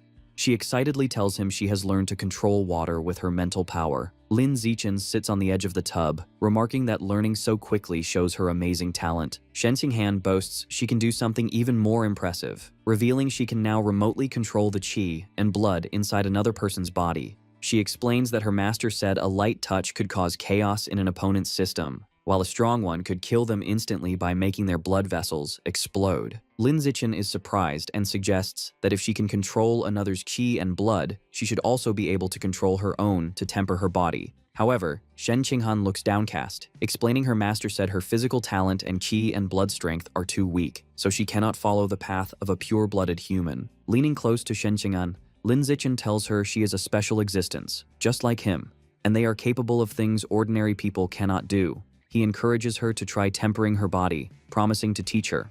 Flustered by his closeness, Shen Qinghan blushes, wondering if he is confessing his feelings. Filled with determination, she agrees she is special and declares she will be able to temper her body with her qi and blood. As she speaks, a powerful blue aura swirls around her. For the next while, Lin Zichen patiently teaches Shen Qinghan how to control her qi and blood to temper her body, with both of them meditating surrounded by fiery auras. After some time, a sweaty but triumphant Shen Qinghan exclaims she has succeeded and mastered the blood-tempering art, looking at her reddened, powerful hands in amazement. Lin Zichen smiles, pleased and surprised she succeeded on her first try. He reflects on how remarkable her achievement is, noting that while her biological level is only ordinary tier 2, she learned a technique that should require the strength of someone at ordinary tier 4. Overjoyed, Shen Qinghan throws her arms around Lin Zichen, exclaiming that now they are truly a perfect match. She can enslave beast genes, and he can devour beast meat for the same purpose, while both can follow the path of a pure-blooded human. Lin Zichen agrees, holding her close.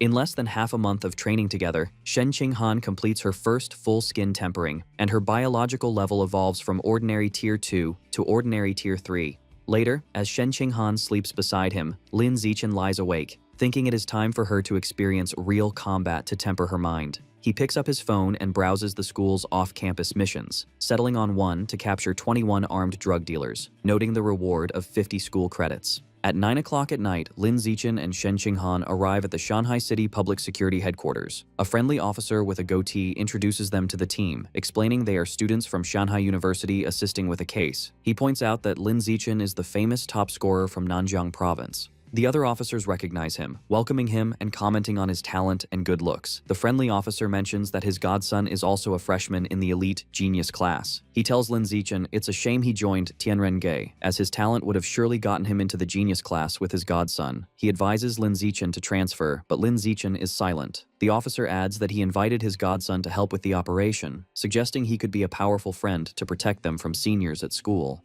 Just then, a voice announces his arrival. A young man with long blue-green hair and a confident air leans in the doorway. The other officers are impressed by his presence, commenting on how lucky the officer is to have such a remarkable godson. The officer proudly greets his godson, Xiaojian, and mentions that he heard he recently evolved to ordinary tier 5. Xiaojian replies modestly that his progress is normal. The officer then tells him that 2 other freshmen are on the mission, including a very pretty girl, and offers to introduce them. The godson seems intrigued by the chance to impress her. However, when the officer leads him over for the introduction, the godson is shocked to see Lin Zichen and Shen Qinghan. His confidence vanishes, replaced by horror as he realizes his chance to show off is ruined. Oblivious to his godson's distress, the officer begins the introduction. Noticing his godson's pale face, the officer asks if he is unwell. Lin Zichen internally recognizes the young man as Luo Yongjian, the top scorer from Dajiang Province, whom he defeated instantly during the freshman trial.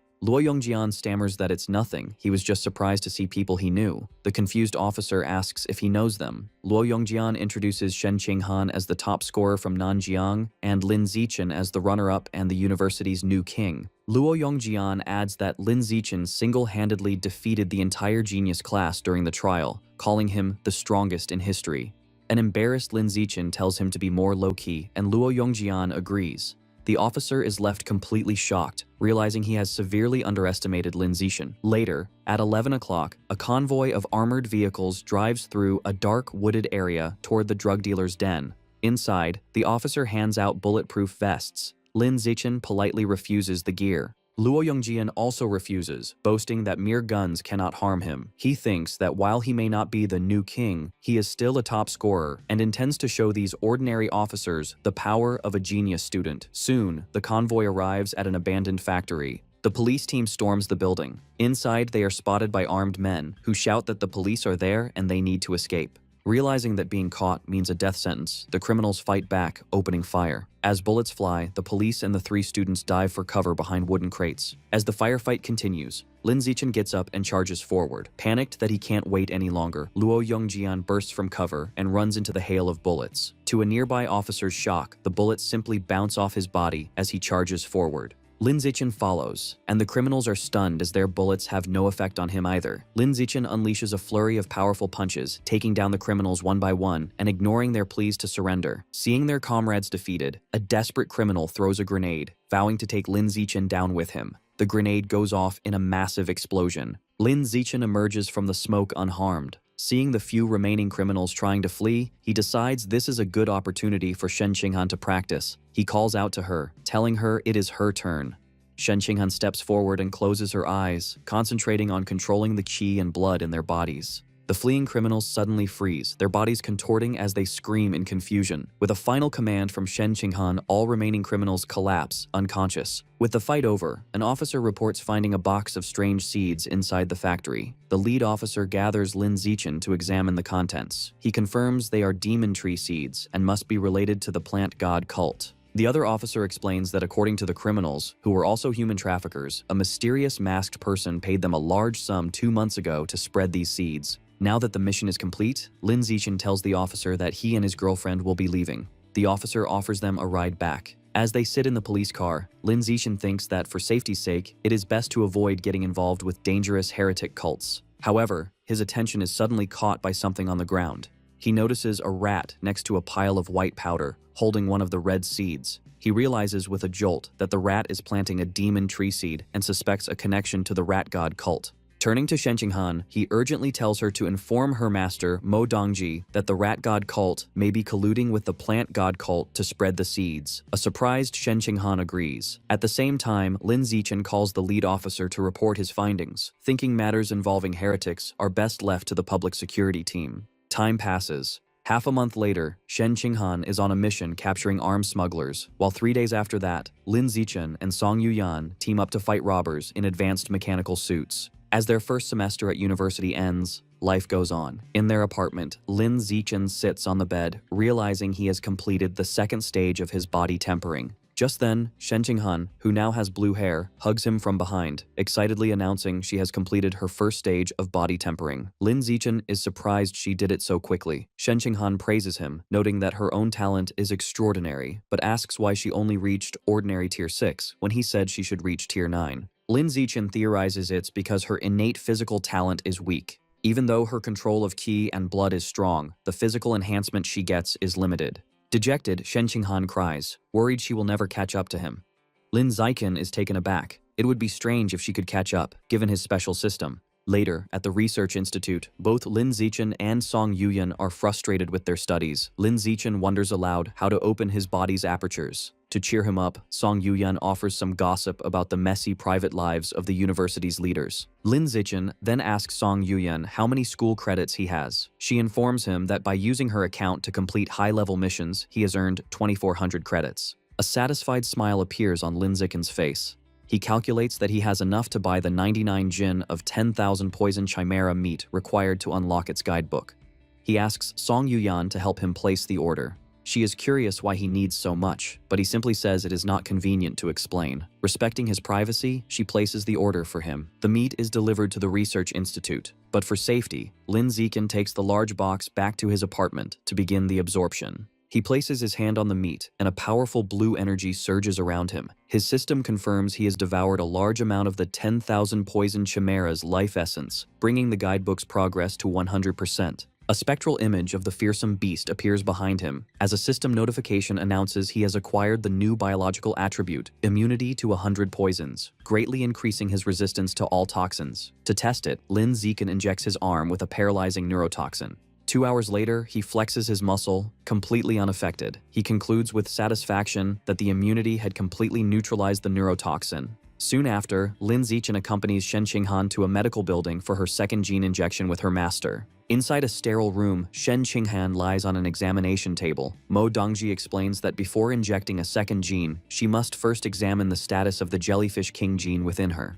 However, as she places her hand on Shen Qinghan's chest, Mo Dongji's expression turns to utter shock. She asks in disbelief how Shen Qinghan's biological level could have evolved so rapidly from ordinary tier 2 to ordinary tier 6. A shy Shen Qinghan explains to her master that she has been practicing the blood tempering art and completed her first full body tempering a few days ago. Mo Dongji is amazed and asks how she achieved this. Shen Qinghan explains she used the water control ability from the Jellyfish King gene to help manipulate her own qi and blood. Overcome with pride, Mo Dongji caresses Shen Qinghan's shoulder. She calls her a true genius and predicts she will become one of humanity's strongest fighters. With this, Mo Dongji decides to test her student's limits. She holds up 5 syringes with different aberrant beast genes, explaining she will inject all of them to see the limits of the genes Shen Qinghan can enslave. The 5 genes represent the 5 core elements. Mo Dongji informs Shen Qinghan she is starting the injections, and she quietly agrees. Mo Dongji watches in surprise as Shen Qinghan's own genes immediately attack and destroy the first injected gene, the Earth attribute Armored Earth Dragon. She realizes the next 3 injections, representing fire, wood, and metal, all suffer the same fate, being completely destroyed by Shen Qinghan's dominant genes. Mo Dongji concludes that only the final gene, the water attribute Life and Death Toad, managed to survive. Shen Qinghan's genes successfully enslaved it, and she excitedly demonstrates her new ability to Lin Zichen.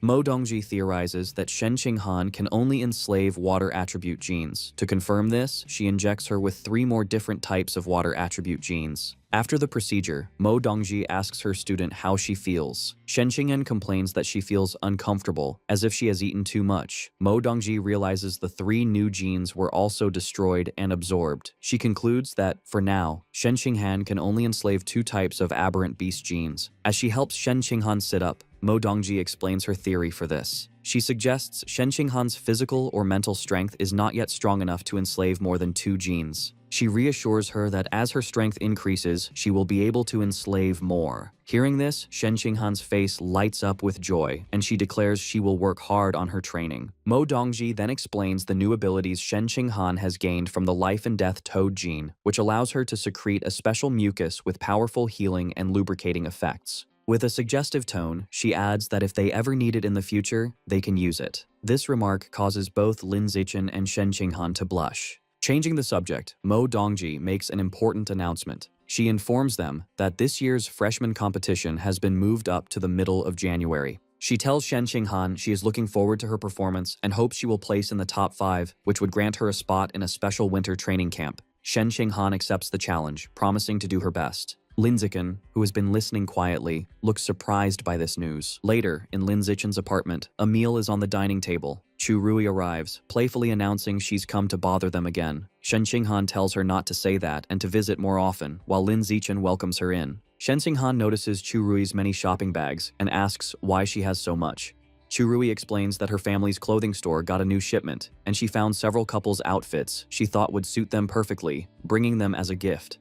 She hands a bag to Lin Zichen, saying she has already washed the clothes and that they should try them on. Moments later, Lin Zichen and Shen Qinghan are modeling the first outfit. Chu Rui asks them to pose for a picture, cheekily remarking she could use their photos as models for her online store. Lin Zichen playfully realizes her plan, while Shen Qinghan smiles for the camera.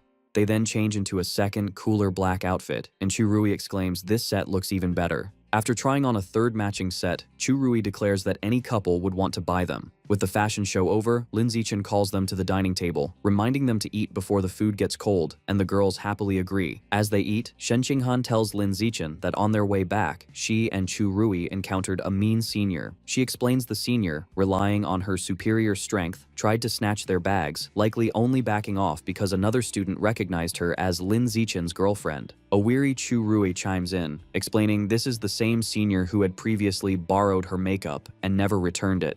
She clarifies the senior was targeting her, and Shen Qinghan was unfortunately dragged into it. Shen Qinghan insists this is outrageous, and that they must seek justice after their meal. Chu Rui is hesitant, pointing out the bully is on the student council, and her boyfriend is also an official there, making her someone they can't afford to offend. However, Shen Qinghan is encouraged by Lin Zichen, who firmly states he will go with them, leaving Chu Rui to wonder what they have to fear with him on their side. The group knows the second-year students are having their martial arts class in the gym, so they head there. When Lin Zichen, Shen Qinghan, and Chu Rui arrive, the crowd immediately takes notice, recognizing him as the new king Lin Zichen and wondering why he has come. Shen Qinghan points out the bully, a senior with reddish-pink hair named Li Ziki. Lin Zichen asks her if it is true she borrowed makeup from his friend and hasn't returned it. Li Ziki dismissively replies she will return it when she is done, accusing Chu Rui of being petty. An angry Chu Rui retorts that Li Ziki always takes her brand new makeup and gives back nearly empty products. Li Ziki denies this, and her friend backs her up. As Chu Rui gets more upset, Lin Zichen steps between them, questioning Li Ziki's reason. He then turns to a nearby teacher and asks for clarification on the school's survival of the fittest rule, wanting to know if it means the strong can trample the weak. The teacher explains the university's dual rules. He clarifies the weak can challenge the strong unconditionally, but the strong must get the weak's consent to initiate a fight.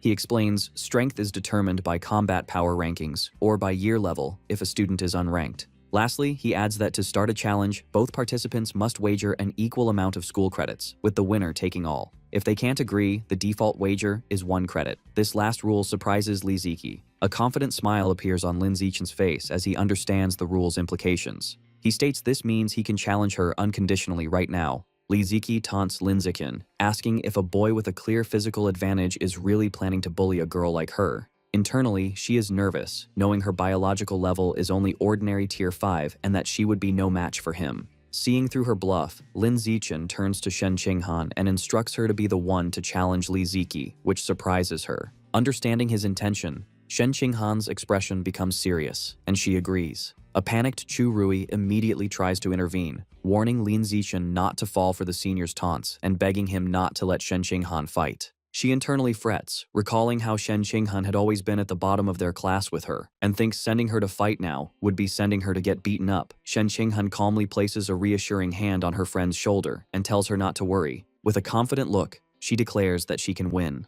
A blushing Chu Rui is moved by her friend's sudden coolness and can only watch in admiration. Shen Qinghan then leaps forward, landing gracefully on the dueling floor. She introduces herself as Shen Qinghan from the first-year Genius class and formally challenges Li Ziki from the second-year Evolution class 2. Annoyed, Li Ziki wonders where this freshman gets the confidence to win, while the students in the crowd comment on how beautiful and cool Shen Qinghan looks. Dismissing her opponent as just a pretty face, Li Ziki lands on the dueling floor and proposes they make the stakes higher. She confidently wagers 10 school credits. A teacher confirms both parties have agreed. Shen Qinghan accepts the wager, also risking 10 school credits. The two fighters take their stances, confirm they are ready, and the teacher officially starts the match. The moment the fight begins, Shen Qinghan's hair flashes from purple to a brilliant blue as she charges forward with incredible speed. Li Ziki is shocked, exclaiming at how fast her opponent is. Before she can react, Li Ziki suddenly freezes, her body trembling uncontrollably. She wonders what is happening, feeling dizzy and unable to move. Seizing the opportunity, Shen Qinghan delivers a single, powerful high kick to Li Ziki's face.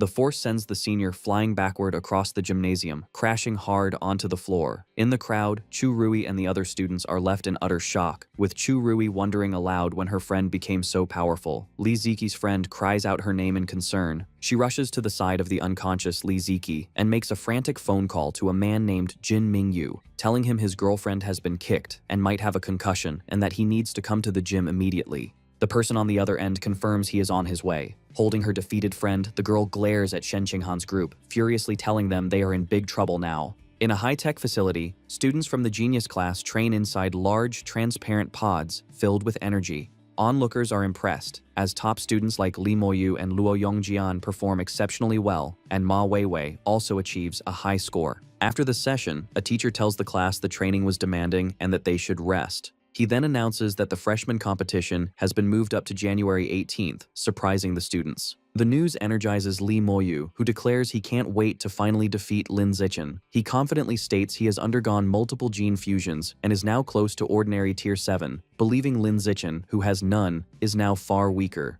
Other students agree, calling Lin Zichen's decision to remain a pure-blooded human a waste of his talent. Hearing this, Ma Weiwei gives them a stern look, telling them not to judge others' choices, which makes them quickly apologize. Ma Weiwei then looks around and realizes Shen Qinghan, usually a model student, is absent from their first advanced training session, which she finds strange. She asks the second-year teacher about Shen Qinghan's whereabouts, and he informs her that Shen Qinghan requested leave for an urgent personal matter. Suddenly, another student bursts in, shouting that Lin Zichen and Shen Qinghan are causing trouble downstairs and that Shen Qinghan has just beaten up a popular girl from the second-year evolution class. Intrigued, the entire class, including Lee Mo-yu, rushes out to see what is happening. Down in the gymnasium, a furious girl holds a crying Li Ziki, whose face is bruised. Li Ziki is distraught, screaming that her face is ruined. Her friend yells at Shen Qinghan, calling her vicious for kicking someone in the face so hard. Standing before them, a shocked Shen Qinghan stammers an apology, explaining she didn't control her strength properly. As Shen Qinghan apologizes, Chu Rui takes her hand and tells her not to, insisting it wasn't her fault her opponent was less skilled. As they try to leave, Li Ziki's friend grabs Shen Qinghan's arm, shouting that they cannot just walk away.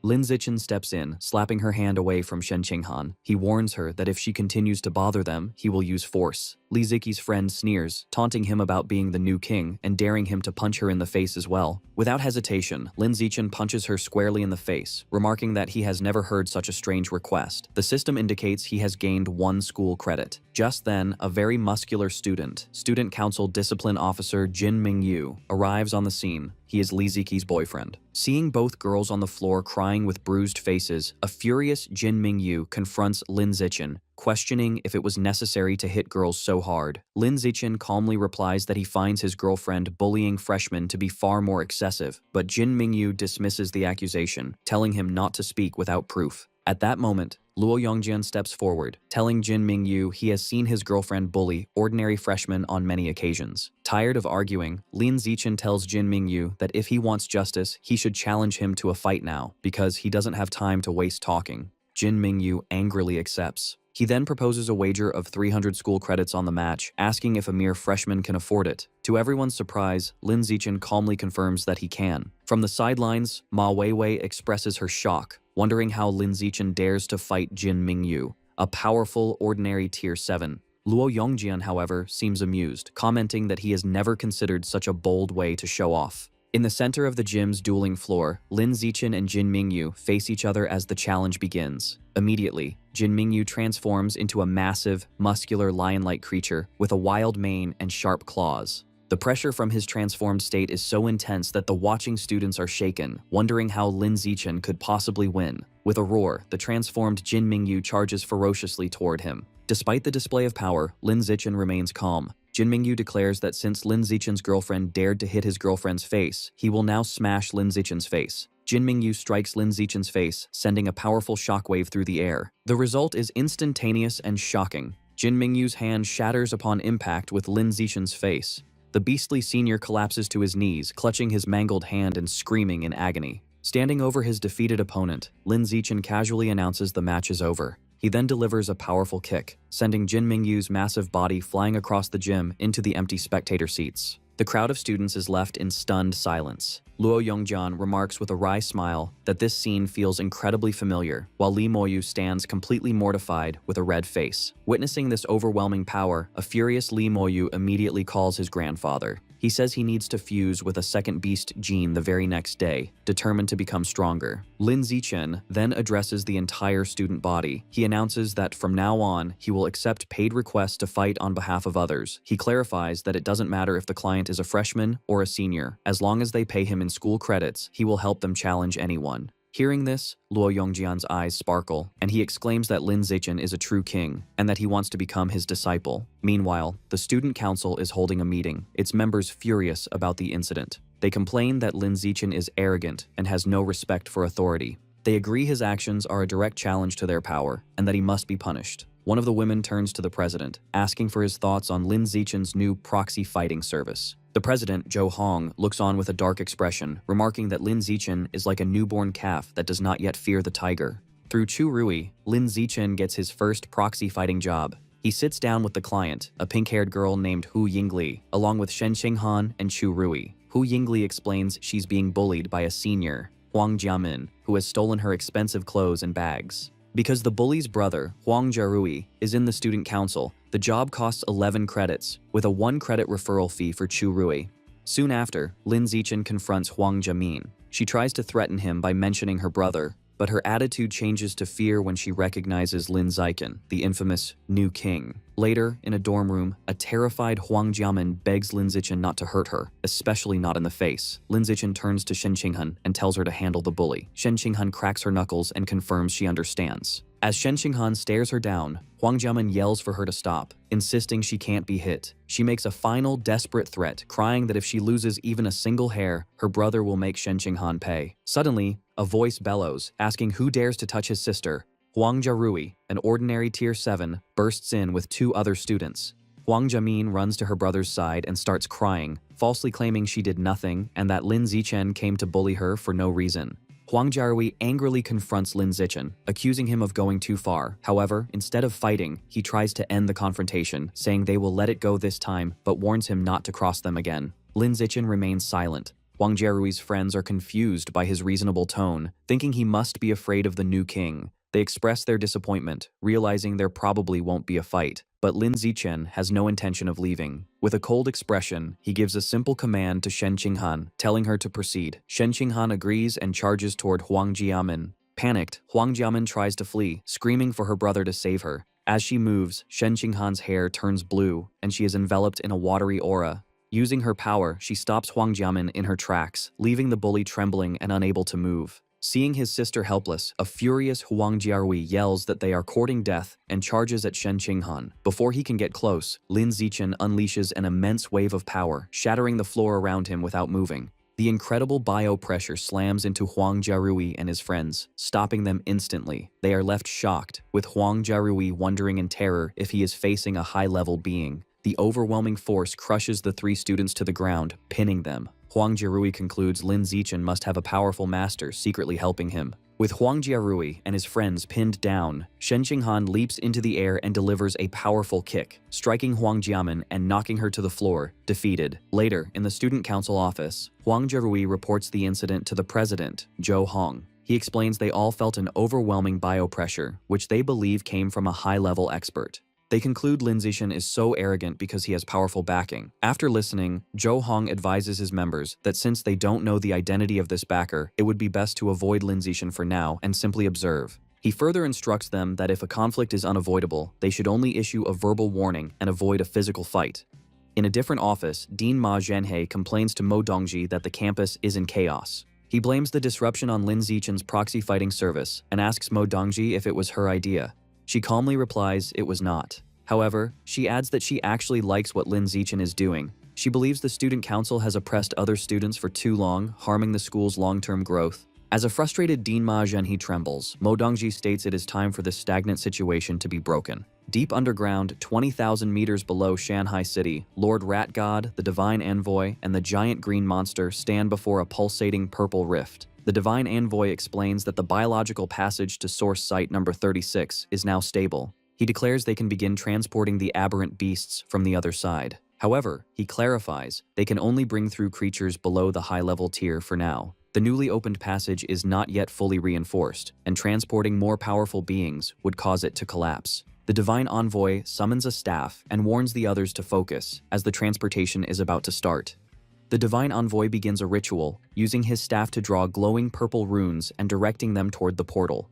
He channels his power and yells for the portal to open, causing the rift to surge with immense dark purple energy. From within, a horde of monstrous creatures begins to emerge, including multi-headed dragons and massive ape-like beasts. Soon, an army of 200,000 aberrant beasts has been transported.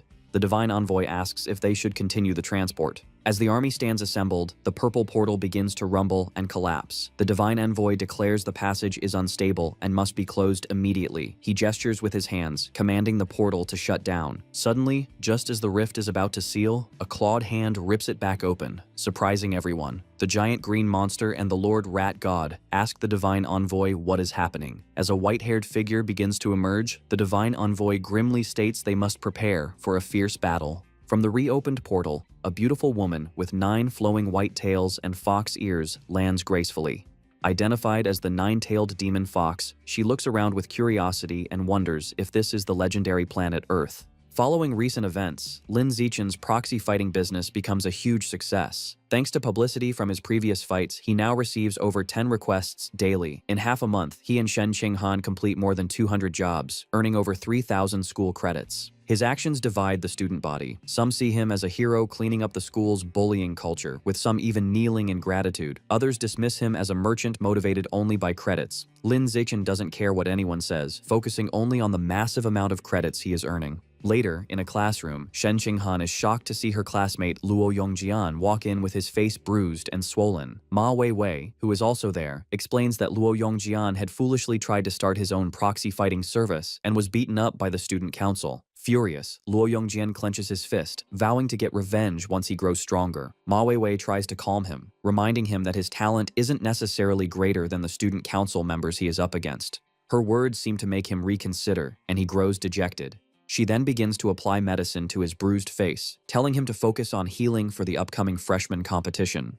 Luo Yongjian complains that the medicine stings. On the day of the freshman competition, a massive crowd fills the stadium. Lin Zichen and Shen Qinghan both fight easily through the early rounds, successfully advancing to the top 8. In the audience, the school's deans, including Ma Zhenhe and Mo Dongji, watch the matches. The dean of mechanical engineering comments on Shen Qinghan's shocking progress. Ma Zhenhe agrees her growth is almost unbelievable, but adds that it is a shame, as she is now facing his daughter, Ma Weiwei, and will likely not make it to the semi-finals. Down in the arena, the match between Shen Qinghan and Ma Weiwei begins. Both girls immediately transform. Ma Weiwei sprouts cat ears and sharp claws, while Shen Qinghan is enveloped in a powerful blue aura. Ma Weiwei lunges forward with incredible speed. Instead of dodging, Shen Qinghan simply extends her hand, unleashing her ability to control qi and blood. Ma Weiwei freezes mid-charge, her body trembling uncontrollably. She is shocked to feel the energy inside her own body thrown into disarray by an external force and looks up in terror, wondering how Shen Qinghan can do such a thing. Seizing the opportunity, Shen Qinghan delivers a single high kick to Ma Weiwei's side, sending her flying across the arena and knocking her out of the fight. Watching from the stands, Dean Ma Zhenhe leaps to his feet in disbelief, shouting his daughter's name. Liu Chuanwu wonders aloud how this pair of childhood friends from simple backgrounds can possess such extraordinary talent. In the arena, Shen Qinghan herself is thrilled, barely able to believe she has defeated the powerful Ma Weiwei so easily. 10 minutes later, the semifinals begin, with the first match between Lin Zichen and Shen Qinghan. As they face each other, Shen Qinghan remarks that this is the first time they have ever competed against each other. Lin Zichen agrees, and they both prepare for the fight. Shen Qinghan attacks first with a kick, which Lin Zichen easily blocks. As he does, he critiques her move, explaining she should have used a punch instead. She then throws a punch, which he dodges, while noting that her angle leaves her open for a counter. The fight continues like a public training session, with Lin Zichen easily defending against Shen Qinghan's attacks while teaching her. Spectators remark how envious they are that Shen Qinghan has a boyfriend who spars with her like this. Soon after, an exhausted Shen Qinghan gives up, admitting defeat. Lin Zichen is declared the winner. The final match is against Li Moyu. Before the fight, Li Moyu calls out to Lin Zichen, acknowledging he might not be as strong, but warning that he won't be defeated easily. He declares he will fight with everything he has. Instantly, Li Moyu transforms into a massive, muscular, ape-like creature. Despite his opponent's intimidating new form, Lin Zichen charges straight at him and delivers a single, powerful kick. The audience erupts in shock, marveling at his incredible power and that he has won with another one-hit knockout. The force sends the transformed Li Moyu flying out of the ring, defeated. Lin Zichen is declared the winner of the freshman competition. Afterward, Mo Dongji addresses the crowd, officially concluding the event. She states that besides school credits for the top 8, the top 5 finishers will be invited to a special winter training camp. This surprises Lin Zichen, Shen Qinghan, Li Moyu, Ma Weiwei, and Luo Yongjian. Mo Dongji explains the camp camp will be at the military headquarters in Nanjiang Province, the same district responsible for guarding source site number 36. She tells them it begins in 10 days and that she will personally drive them there. Lin Zichen thoughtfully considers this, specifically the connection to the military base guarding a source site. Meanwhile, on a rooftop overlooking the city, the nine-tailed demon fox speaks with the divine envoy. She tells him that since his plant god cult is well established on Earth, they must know of some handsome men. She reveals her main reason for coming to Earth was to find a partner. The divine envoy respectfully replies that he knows a young man who fits her requirements perfectly, explaining he is not only handsome, but also possesses an unbelievably powerful physical body. He then shows her a photo of Lin Zichen on his phone. A seductive smile spreads across the nine-tailed demon fox's face as she looks at the picture, and she instructs the divine envoy to tell her everything about him. A short time later, the day for the special training arrives. Mo Dongji transports the 5 students by helicopter to the military headquarters in Nanjiang Province. As they land, they see several figures in advanced mechanical suits waiting for them. It is explained that this special training is a large-scale event. In addition to the top 5 students from Shanghai University, the top 5 from Kyoto University are also participating, along with elite young members from both the military and an organization known as the Mecha God Group. On the ground, Luo Yongjian excitedly points to a massive red mech, telling the others that its combat power is said to be on par with a rare level expert and that these mechs were built by the Mecha God Group. Suddenly, a voice calls out to Lin Zichen and Shen Qinghan, causing them to turn in surprise. A young man in a sleek black mechanical suit approaches them. He is Zhang Kai and asks if they are the representatives from Shanghai University, which Lin Zichen confirms. Zhang Kai expresses his shock at seeing Shen Qinghan. He recalls that back in middle school, she used to get tired after just a few laps and can't believe she is now one of the top 5 freshmen. Lin Zichen explains that Shen Qinghan has a very high compatibility for gene fusion and became much more powerful after the procedure, having been the top scorer in the province. Impressed, Zhang Kai remarks on how strong Shen Qinghan has become. Shen Qinghan compliments him in return, saying that for Zhang Kai to be representing the powerful Mecha God Group, he must have also grown much stronger. Zhang Kai explains that his high compatibility with mechanical modifications has allowed him to undergo various experiments, greatly enhancing his strength as he shows off a glowing mechanical gauntlet. He then says he has other business and will see them tomorrow at the training ground before leaving. As it's getting late, Luo Yongjian suggests that the group should go to the cafeteria to eat. Inside the spacious dining hall, Shen Qinghan excitedly tells Lin Zichen how delicious the food is, much better than their school's cafeteria. She then picks up a piece of food and offers it to Lin Zichen, telling him to try it. He accepts the bite and agrees that it tastes good, while Li Moyu and Luo Yongjian watch their public display of affection with annoyance. Trying to join in, Li Moyu playfully asks Ma Weiwei to feed him a piece of tofu. Ma Weiwei bluntly tells him to get lost. Suddenly, a voice calls out Li Moyu's name, causing him to turn around with an annoyed expression. He looks surprised to see who has approached them. 2 young men stand before their table. The blonde guy smugly addresses Li Moyu as a traitor from Kyoto. The purple-haired guy mocks Li Moyu, calling him the trash he used to easily beat. Enraged, Li Moyu stands up and retorts that things are different. The blonde guy dismisses this, claiming that the moment Li Moyu chose to attend Shanghai University, his strength was destined to be surpassed by him and another person named Qin Chuan. He then challenges Li Moyu to a fight outside.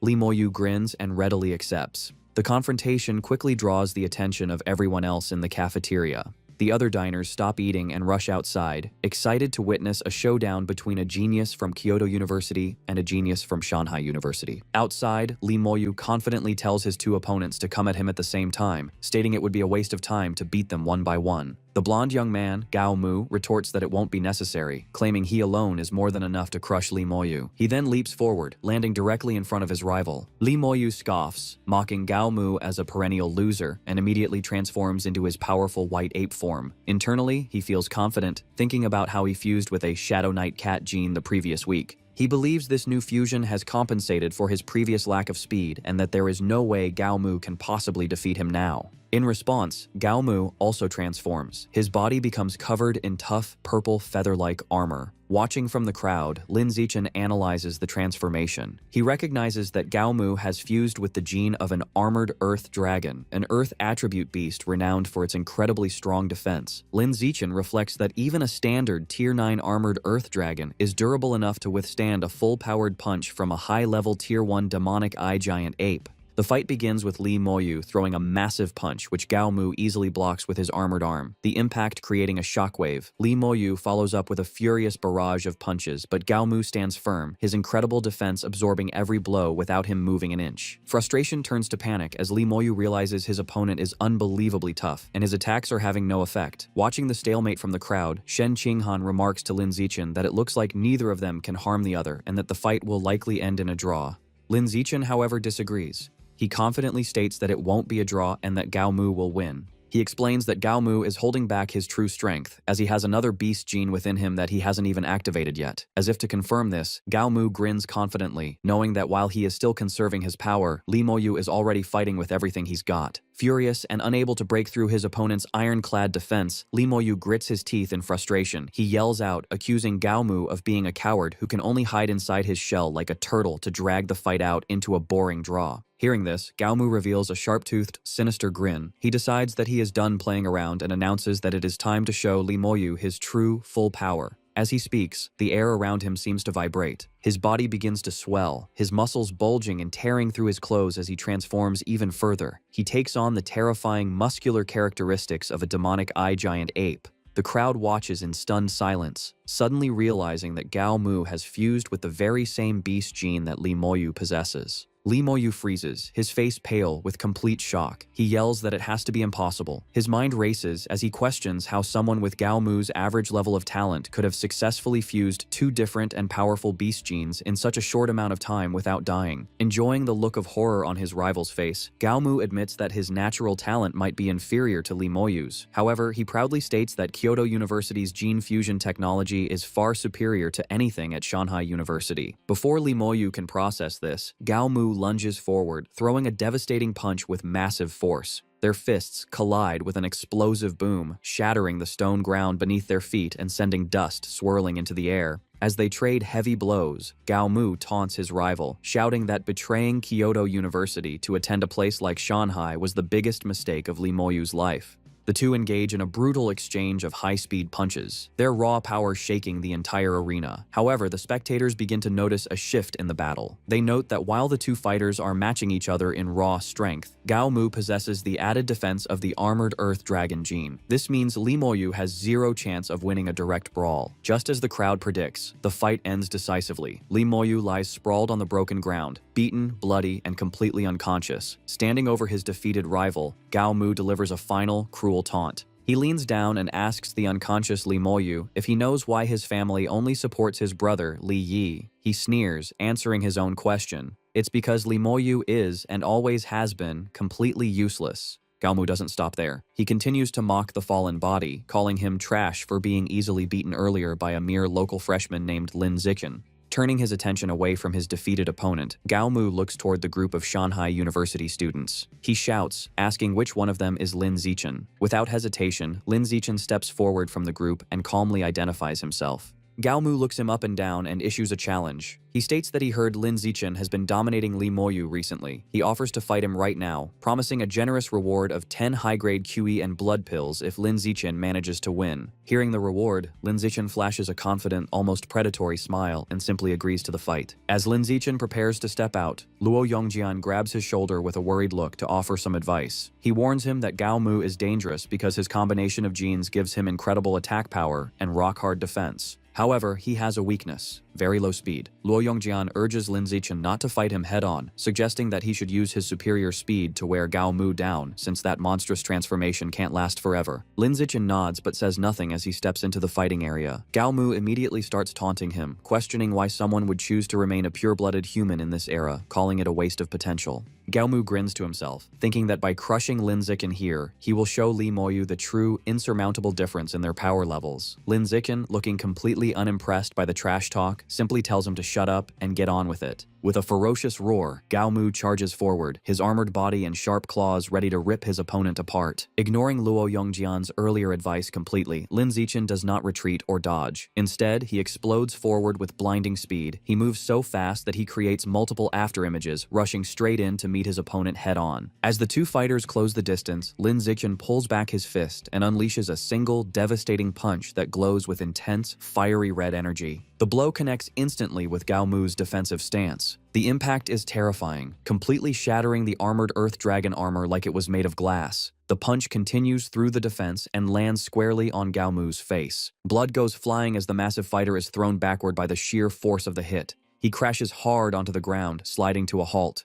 He doesn't move. He has been defeated in an instant. The entire arena falls silent before the Shanghai University students erupt. Shen Qinghan cheers joyfully, while Luo Yongjian and Ma Weiwei stare with their mouths open in complete shock. Luo Yongjian exclaims that Lin Zichen is simply unbelievable for winning such a hard fight with a single move. Meanwhile, standing in the crowd, Gao Mu's companion from Kyoto University is trembling with terror. He thinks to himself that his own strength isn't much greater than Gao Mu's. If he were to fight a monster like Lin Zichen, he likely wouldn't last more than 2 punches. Just then, a new figure leaps over the heads of the crowd, drawing everyone's attention. He is a soldier who comments aloud that he had expected this year's competition to be a contest between the military and the Mecha God Group. However, he admits he is surprised to see a genius like Lin Zichen emerge from Shanghai University.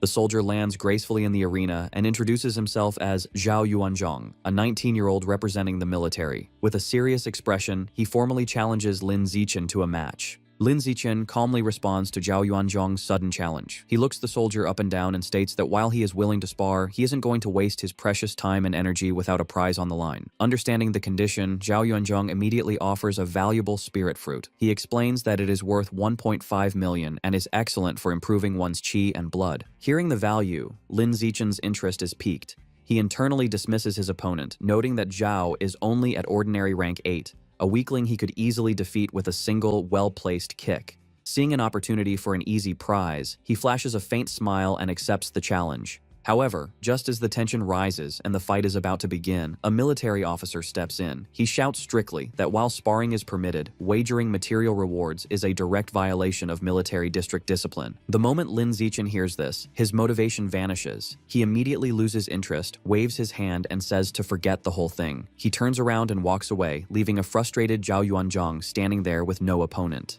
Sometime later, having left the crowd, Lin Zichen tracks down Gao Mu. He stands over the defeated rival, who is now bruised and looking pathetic, and asks when he will receive the 10 advanced vitality pills that were promised. A battered and shirtless Gao Mu, terrified of another beating, stammers nervously. He promises that he will go to his dorm and retrieve them for him right away. That night, inside his single dormitory room at the military base, Lin Zichen focuses entirely on his training. He is determined not to let his progress fall behind, even for a day. He sits cross-legged on his bed, his skin glowing with a faint red light from the intense heat and exertion of body tempering. A system notification pops up, revealing that he has begun his 4th round of skin tempering and is already at 12% completion. He sighs, reflecting that the progress feels a bit slower than it did during his 3rd tempering cycle. His focus is interrupted when Shen Qinghan, wrapped only in a towel, peeks through his door and asks if she can come in. She walks in and sits on the edge of the bed next to him. She explains that the dorms don't have hair dryers, so she asks him to use his control over his qi and blood to generate heat and dry her damp hair. Lin Zichen smiles and tells her she arrived at the perfect time because he actually has something for her. While he helps dry her hair, he hands her a small jar containing the 10 advanced vitality pills he collected from Gao Mu earlier. He explains that at his current level, they aren't much help to him, so he wants her to have them. Shen Qinghan is surprised to receive such a valuable gift, but Lin Zichen quickly reassures her. He tells her not to feel indebted because they are family, and her safety and well-being are the most important things to him.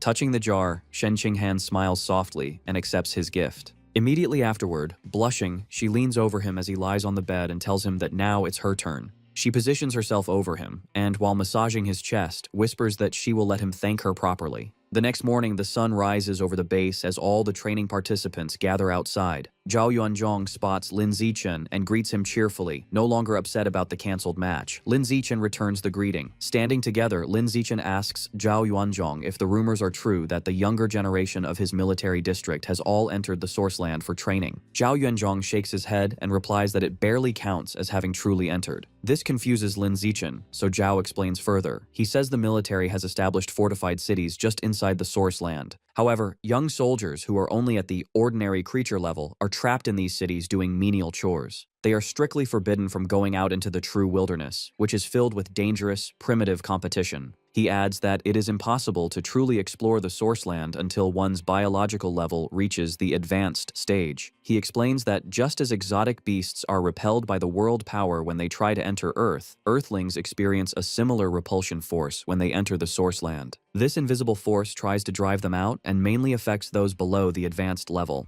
However, Zhao clarifies that the repulsion is much stronger for beasts invading Earth. In fact, the power of many exotic beasts is significantly weakened by Earth's world power. Hearing this, Lin Zichen has a moment of realization. He finally understands why gene fusers on Earth are able to defeat the very creatures their powers come from. The beasts are fighting at a disadvantage. Their conversation is suddenly interrupted as a powerful figure leaps from the sky and lands in front of the group. The impact is so heavy it cracks the pavement. The man asks loudly if everyone is present. Zhao Yuanzhong immediately snaps to attention and reports that everyone has arrived. The man is a large, muscular instructor in tactical gear. He introduces himself as Lu Tianrong, the head instructor for the special training. He states bluntly that he won't waste time with long speeches because they are here to improve, not talk. Observing instructor Lu, Lin Zichen mentally assesses his power. He notes that the instructor has a biological level as high as advanced rank 6, which is strong enough to be a dean at either of the two major universities. Instructor Lu announces that he will now assign the participants to temporary teams, creating 4 teams in total. He explains that an entrance assessment will begin immediately, and the real special training will only start once this test is passed. The groups are formed quickly. Lin Zichen is relieved to find that he and Shen Qinghan have been placed in the same group.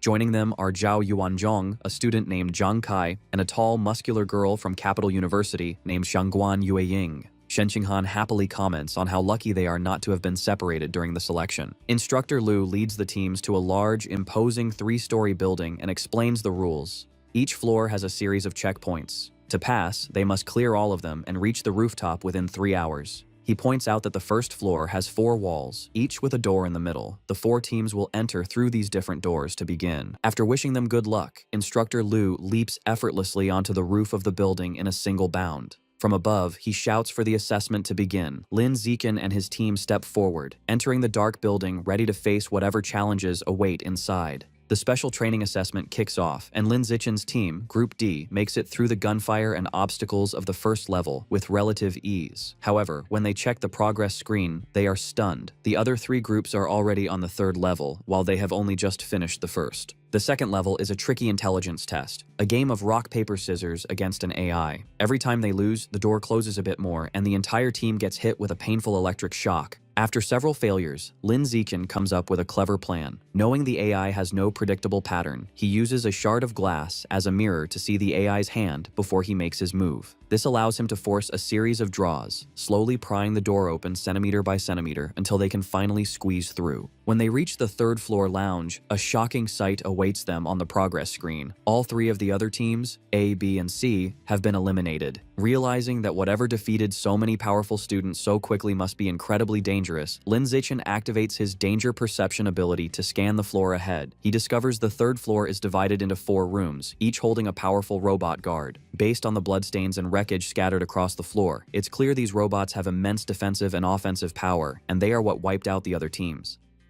Despite the obvious threat, Lin Zichen leads his group confidently into one of the rooms. The 5 of them stand together, facing the massive robot that serves as the level's guardian. As the team prepares for battle, the robot's single red eye flashes to life. Without warning, it opens fire, unleashing a hail of bullets from its arm-mounted cannons. "Everyone, be careful," Zhao Yuanzhong yells, warning them that the robot is using armor-piercing rounds that could easily shatter their bones. The group scrambles for cover, and Zhang Kai suggests they wait for the robot to run out of ammo before they try to attack. That hope dies quickly as the robot continues its relentless assault, shredding the cover around them. Lin Zichen and Shen Qinghan realize it has far too much ammunition. They have to attack soon, or they'll be left completely exposed. The terrifying display of power sends Shangguan Yueying into a panic. She suggests they just forfeit, believing that if every other team was eliminated, they don't stand a chance. However, Zhao Yuanzhong refuses to back down. He tells her that no matter how hopeless it seems, they can't quit, or they'll have to face the instructor's wrath for their cowardice. Shen Qinghan agrees, adding that she has complete faith that with Lin Zichen leading them, they can clear the level. With their determination renewed, Zhao Yuanzhong lays out a new plan. He announces that he and Lin Zichen are in the best physical condition, so they will attack the robot head-on.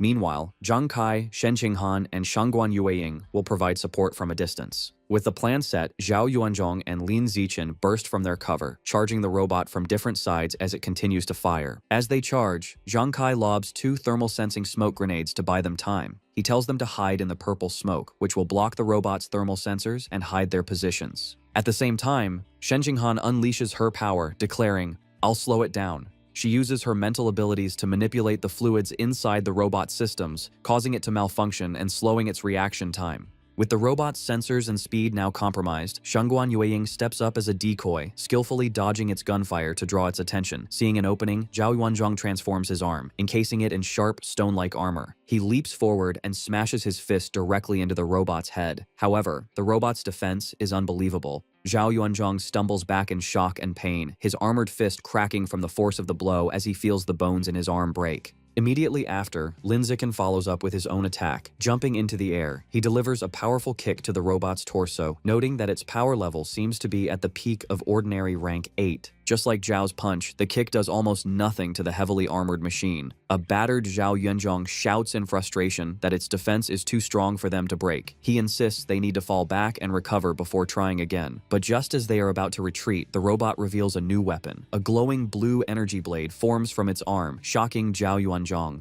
He screams a desperate warning for everyone to run, realizing the robot's thermal sensors have recovered and it can see them through the smoke. The robot lunges, targeting a caught-off-guard Shen Qinghan. It raises its massive energy sword high, preparing to bring it down as her teammates scream for her to watch out. In a flash, Lin Zichen moves to intercept. He grabs Shen Qinghan and leaps out of the way, rescuing her just as the robot's blade smashes into the floor where she was standing. The overwhelming power of their enemy crushes the team's morale. Shangguan Yueying collapses to the floor in tears, convinced there is no way for them to win. The robot continues its pursuit, stalking Lin Zichen as he carries Shen Qinghan to safety. After setting her down, he calmly assesses the situation. He thinks to himself that everyone should be at their physical limit and that Shen Qinghan's practice is over, revealing that he had been using this deadly fight as a training exercise for her. Having decided enough is enough, he declares it's time to clear the level. He confidently charges forward to meet the robot's next attack, ready to end the fight himself. Meanwhile, on the rooftop of the training building, the students from the first 3 teams are having their injuries treated. They complain among themselves about how ridiculously strong the robot on the 3rd level was, wondering how anyone could possibly pass.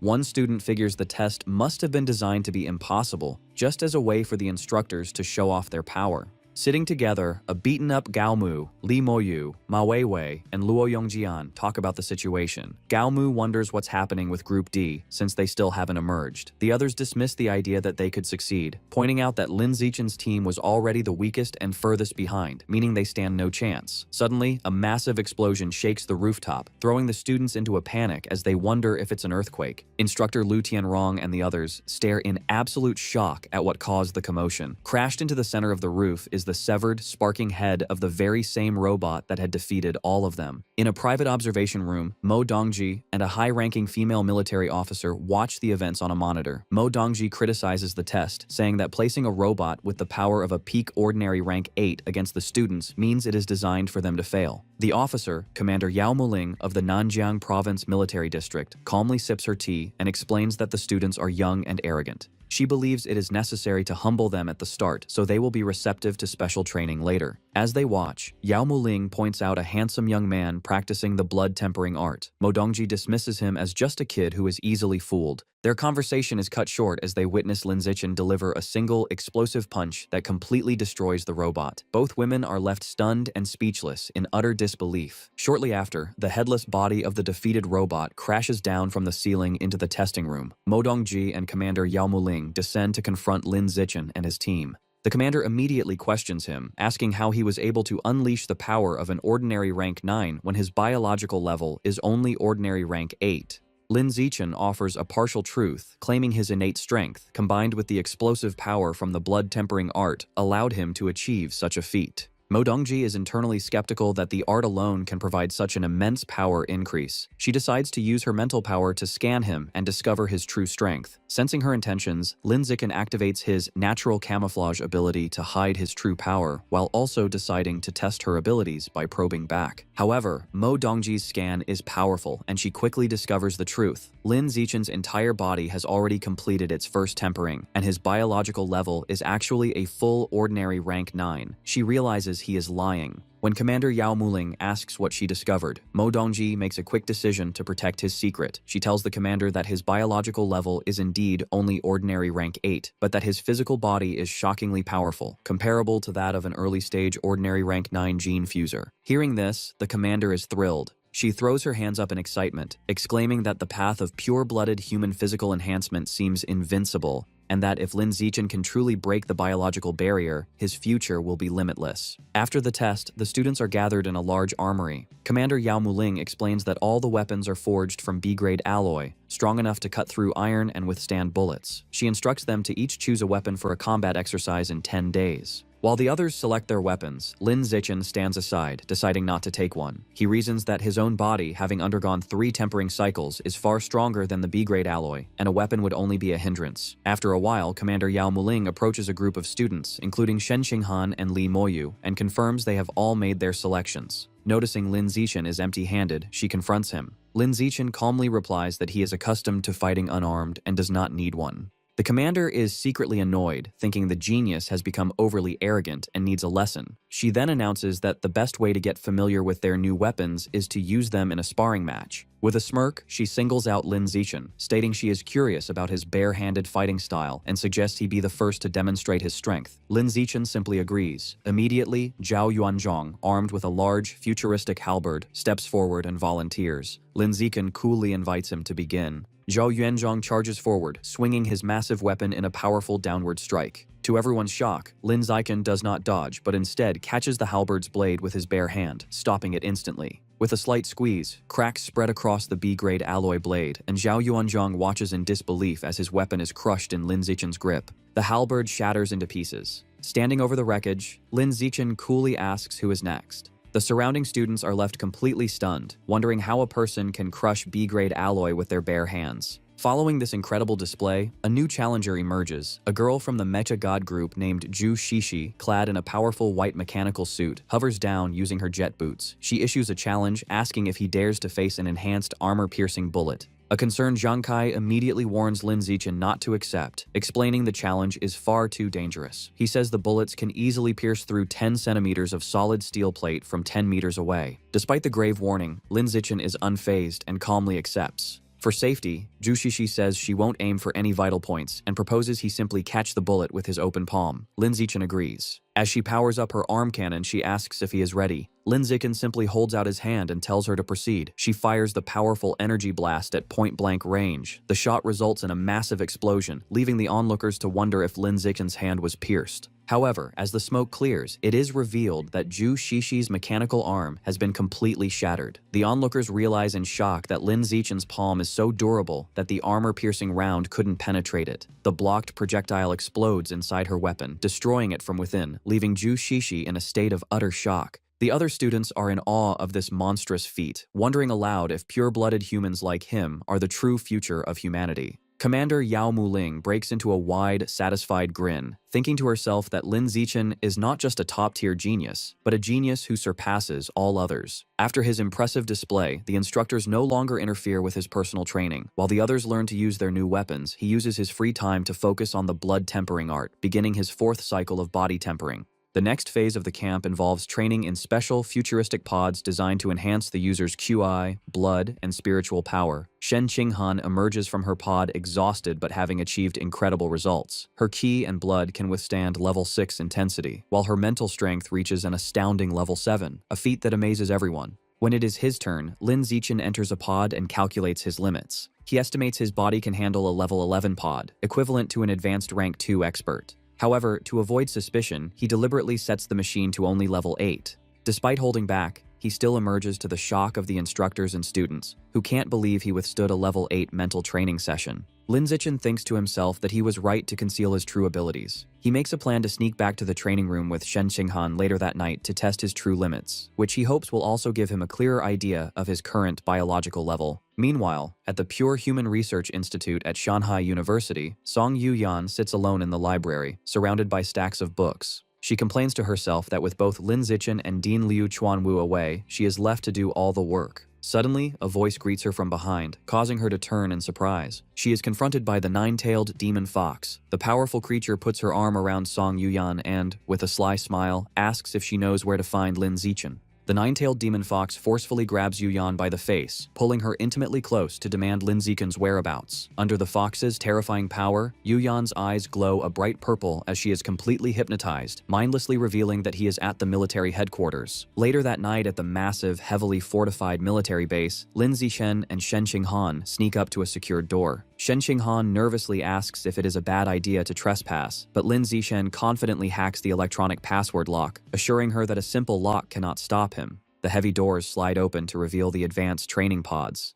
Lin Zichen explains he just wants to secretly use the machines to test his true limits, brushing off the risk of getting caught. Lin Zichen gets into one of the pods and pushes his physical body to the extreme, glowing with fiery energy while an anxious Shen Qinghan watches him from outside. He manages to endure a level 12 intensity for half a minute, proving his physical strength is incredibly high and nearly at the third stage of a high-level being. He then tests his mental limits, enduring intense mental attacks inside the machine while sweating heavily from the strain, finding out his mental strength limit is at level 10. Emerging from the pod, a tired but satisfied Lin Zichen reflects that his mental strength has reached the first stage of a high-level being, noting that this mental power is far more valuable and difficult to improve than physical strength. Sometime later, a military vehicle travels along a winding coastal road surrounded by green mountains. The day for real combat training has arrived, and Lin Zichen has been appointed as the team captain for a mission to destroy a local branch of the plant god cult. Inside the vehicle, Lin Zichen and Shen Qinghan review the mission details on a phone. They learn that the leader of the cult branch is a formidable enemy who has undergone 2 gene fusions. They read further that the cult leader has fused with the genes of the Shadow Knight cat and a giant shark, making them a peak ordinary tier 9 fighter who is just one step away from evolving into a high-level creature. Arriving at their destination, the team steps out of their vehicle into a dense forest. Shen Qinghan points out that the trees are unnaturally tall, even larger than those in a tropical rainforest.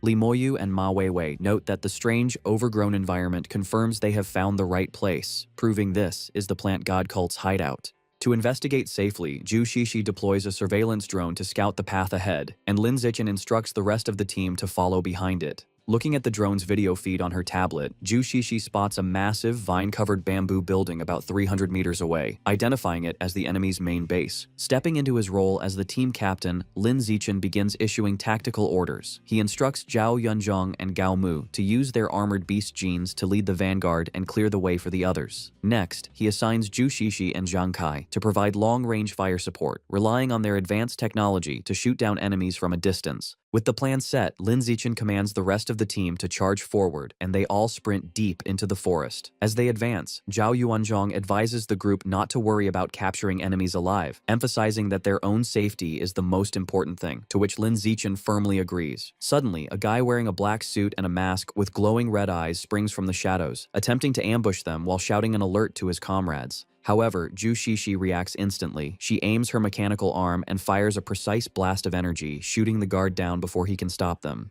The team quickly reaches the massive bamboo building. Without slowing down, Lin Zichen uses his immense physical power to leap forward and smash completely through the heavy front doors, shattering them into pieces. The moment he bursts inside, another masked guy wielding a knife tries to attack him, but Lin Zichen effortlessly counters the assault, delivering a devastating high kick directly to the attacker's face that sends him flying backward. After defeating the masked guard, Lin Zichen places his hand on the unconscious man's head. Blue energy flows into Lin Zichen's hand as his system confirms he has devoured a trace of life essence, increasing his codex progress. Lin Zichen looks pleasantly surprised, realizing that devouring the essence of someone who has already activated a beast's codex can actually enhance his own corresponding biological attributes, noting how useful this ability is. Harnessing his power, Lin Zichen propels himself upward with incredible force, his launch shattering the floor beneath him in an explosion of golden energy. He lands gracefully on an upper level covered in thick vines, completely surprising 3 more masked guards who are stationed there. Recovering from their shock, the 3 masked guards draw their knives and aggressively charge at Lin Zichen, shouting orders to kill him. Unfazed, Lin Zichen unleashes a terrifying glare, his eyes glowing with intense, fiery energy as a powerful aura erupts from his body. The sheer force of his invisible aura instantly crushes the area, creating a massive crater in the floor and easily neutralizing the attackers. Standing victorious amidst swirling blue energy, Lin Zichen's system displays his increased progress across several beast codexes. Feeling satisfied that this area is cleared, he decides it is time to check on how the rest of his team is doing. Meanwhile, in another part of the base, Li Moyu, fully transformed into his giant white ape form, is struggling in a fight against a massive muscular guy with gray hair and glowing red eyes. Unable to hold the enemy off, Li Moyu desperately calls for backup, prompting Ma Weiwei to rush in to assist him. Suddenly, Lin Zichen's danger perception ability activates, and he looks surprised as he senses an impending threat. Working together, Ma Weiwei and Li Moyu manage to strike the massive enemy, sending him crashing violently through a stone wall. From below, Luo Yongjian urges them to follow up with a finishing strike, warning that the enemy is not dead yet. Elsewhere, Zhang Kai, Zhu Shishi, and another guy in cyan armor provide heavy long-range fire support, unleashing a massive explosion that completely engulfs several enemy fighters in a blazing inferno. Suddenly, Lin Zichen notices the entire bamboo building shaking violently around them. He leaps out of the way as the massive vines and roots making up the structure begin to writhe and crash down. A panicked Shen Qinghan shouts a warning for everyone to dodge as the environment wildly shifts. The moving vines quickly weave together, trapping Lin Zichen, Shen Qinghan, and the rest of the team inside a massive, inescapable wooden cage, leading them to realize they have walked right into an elaborate trap. Spotting a group of masked cultists who are also trapped inside the cage with them, Lin Zichen leaps down toward them, deciding to interrogate them to understand the situation. He swiftly beats the enemies down with a flurry of powerful punches. Grabbing one of the defeated cultists by the collar, Lin Zichen demands to know what the vine cage is, promising to spare the man's life if he explains. The terrified cultist stammers and begins to answer. However, before the cultist can finish his sentence, a thick vine violently bursts out from inside his mouth. The man screams in agonizing pain as more vines erupt from his face and body, tearing him apart from the inside out. Lin Zichen, Shen Qinghan, Li Moyu, and Luo Yongjian watch in horrified silence as the vines completely consume and drain the cultist, leaving behind only a shriveled, lifeless husk.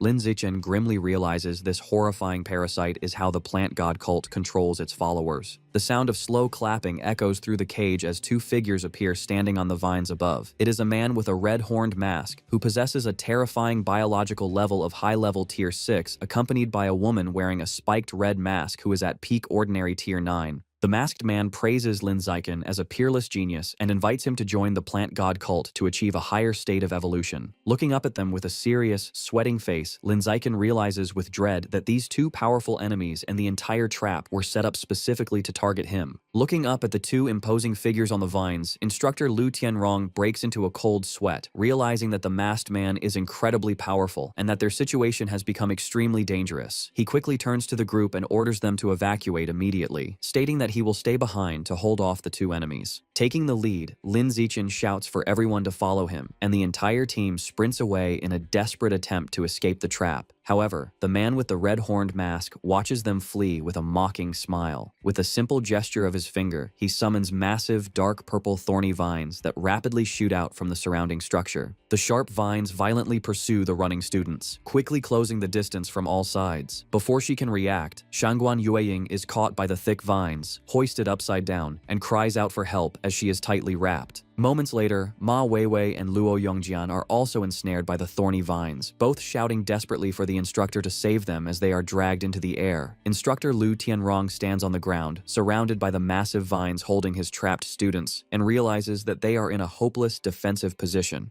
Concluding that the only way to free everyone is to eliminate the enemy controlling the trap, the instructor undergoes a powerful transformation, turning into a massive, muscular tiger beast. Using his enhanced beastly strength, Instructor Lu Tianrong leaps high into the air, aggressively scaling the thorny vines to launch a direct attack on the man with the red-horned mask. Despite the imposing charge, the masked man simply smiles sinisterly and raises his hand to easily counter the attack, mockingly noting that the instructor's power is no match for him on his own home ground. Instructor Lu Tianrong, fully transformed into a tiger beast, clashes fiercely against the dense thicket of dark thorny vines, growing frustrated as he struggles to break through the massive trap. Determined to overcome the obstacle, he fully activates his beast genes, causing his body to surge with a blazing, fiery aura that drastically enhances his raw strength. Empowered by this new energy, the instructor violently tears through the barrier, slicing the thick vines to pieces as he descends to attack the masked enemy below. Meanwhile, Shen Qinghan looks up in shock as she watches Luo Yongjian and her other teammates being overwhelmed by the thorns, urgently shouting for everyone to retreat immediately. Springing into action to cover their escape, Lin Zichen leaps into the air and delivers a powerful punch, shattering a barrage of incoming vines. Caught in the chaos, Ma Weiwei is tightly bound by the sharp thorns, desperately calling out for Lin Zichen to save her. Hearing her plea, Li Moyu immediately declares that he is coming to help. He fiercely strikes the trapping vines with a heavy wooden club. However, he begins to sweat in frustration when he realizes the incredibly tough thorns refuse to snap even under his full strength. Suddenly, Lin Zichen rushes past him and effortlessly slices the sturdy vines into pieces with a single swift swipe of his bare hand. Moving with incredible speed, Lin Zichen dashes around the battlefield, leaving afterimages as he swiftly cuts through the thick bindings. He manages to liberate Ma Weiwei, Luo Yongjian, Gao Mu, and the rest of the trapped teammates, loudly echoing Shen Qinghan's command for everyone to fall back and retreat quickly. Just as he secures their escape, Lin Zichen is suddenly caught off guard when a strange, glowing pink mist drifts into his nose. Intrigued by the distinct floral scent of the mist, he rushes forward into the forest, following the swirling trail to investigate its mysterious source. As Lin Zichen rushes into the strange pink mist, his system alerts him that he is being exposed to a coma-inducing flower poison, but his innate poison resistance continuously neutralizes the threat without issue. Following the scent, he discovers several unconscious students lying on the ground and spots a shadowy figure standing nearby. Realizing this must be the branch leader of the plant god cult, the mysterious woman notes with surprise that Lin Zichen is completely unaffected by her poison and that he was able to detect her presence. She remarks that it makes sense why the higher-ups were willing to risk this elaborate ambush just to capture someone with his astonishing strength. Without wasting any time on conversation, Lin Zichen explodes forward with incredible speed. The masked woman is completely caught off guard by his sudden charge, and before she can even react, Lin Zichen delivers a devastating punch directly to her face. Standing over his defeated opponent, Lin Zichen absorbs her life essence. His system confirms that he has successfully devoured a large amount of the life source from both the Shadow Knight cat and the ghost giant shark, manifesting their spectral forms behind him as his codex progress significantly increases. Meanwhile, back at the main battle, Instructor Lu Tianrong decides to push himself past his limits to defeat his powerful opponent. Roaring with fury, he forcefully overactivates both his four-armed demon ape and saber-toothed tiger genes, his body surging with an explosive fiery aura. He lunges fiercely at the man with the red-horned mask, who hurriedly raises a defensive barrier, calling the instructor a madman for risking his sanity by overusing his beast genes. Unstoppable, Instructor Lu shatters the barrier and lands a brutal, bloody punch directly on the masked man's chest, sending the villain flying helplessly through the air with tremendous force. Crashing hard into a rocky wall, the battered and bleeding man with the red-horned mask slumps to the ground. Clutching his wounded chest, he realizes how close he came to dying, noting that he only survived the devastating blow because he had previously fused with the resilient life-and-death toad gene. Enraged by the devastating blow, the man decides to take drastic measures. Bleeding heavily from his face, he pulls out a mysterious dark red seed and places it into his mouth. He kneels on the shattered ground and furiously orders his enemy to die as dark energy begins to surge around him. Following his command, a colossal wave of massive dark purple thorny vines violently erupts from the earth, shooting directly toward Instructor Lu Tianrong at incredible speed. Unable to evade the overwhelming barrage, Instructor Lu Tianrong's tiger body is brutally pierced by multiple thick thorns, causing a massive spray of blood as he is skewered in midair. Meanwhile, safely away from the main clash, Lin Zichen stands with Shen Qinghan, Ma Weiwei, Li Moyu, and the other students. Lin Zichen feels a moment of relief, noting that the military students carried antidotes which allowed the group to recover from the coma-inducing flower poison, meaning they can now quickly evacuate. Suddenly, Lin Zichen's danger perception activates with an intense warning. He breaks into a cold sweat, looking completely shocked and alarmed as he senses the terrifying aura of the high-level Tier 6 enemy rapidly closing in on their location. Bursting through the forest at blinding speed, the man with the red-horned mask charges directly at the group, now wielding sharp, dark vines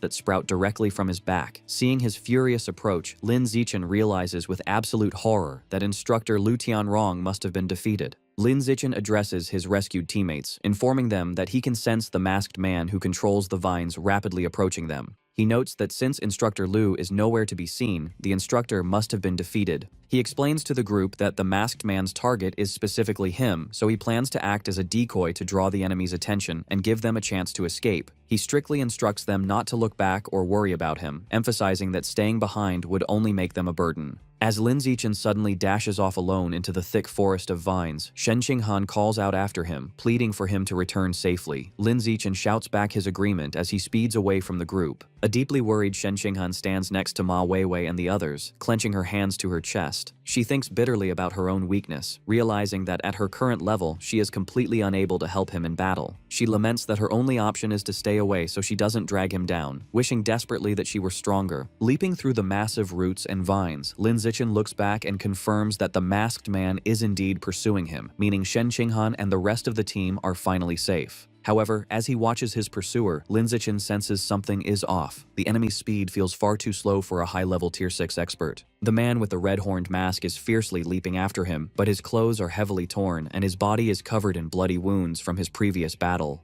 Lin Zichen carefully analyzes the masked man's current condition. He deduces that because the enemy is so severely injured, his actual combat power has dropped to around high-level Tier 4, making him only one tier stronger than Lin Zichen. Realizing this crucial drop in the enemy's strength, Lin Zichen formulates a bold plan, thinking that he can use this unexpected advantage to turn the tables and kill his pursuer. As Lin Zichen scales the massive roots, the man with the red-horned mask watches him from below, mocking him and assuming that his prey has finally exhausted himself and stopped running. Wasting no time, the masked man unleashes a barrage of sharp, dark vines, shooting them rapidly toward Lin Zichen. Lin Zichen swiftly evades the incoming attacks, and as he dodges, he analyzes the situation. He deduces that the vines' attack power is surprisingly low, leading him to realize that the masked man is holding back because he wants to capture him alive. Seeing an opportunity to exploit his enemy's intention, Lin Zichen decides to play along and intentionally allows one of the thick vines to strike him forcefully in the back. The impact sends Lin Zichen flying, and he crashes violently into a massive tree root structure, creating a large crater. Slumped against the roots, Lin Zichen activates his natural camouflage to hide his true condition while appearing completely defeated.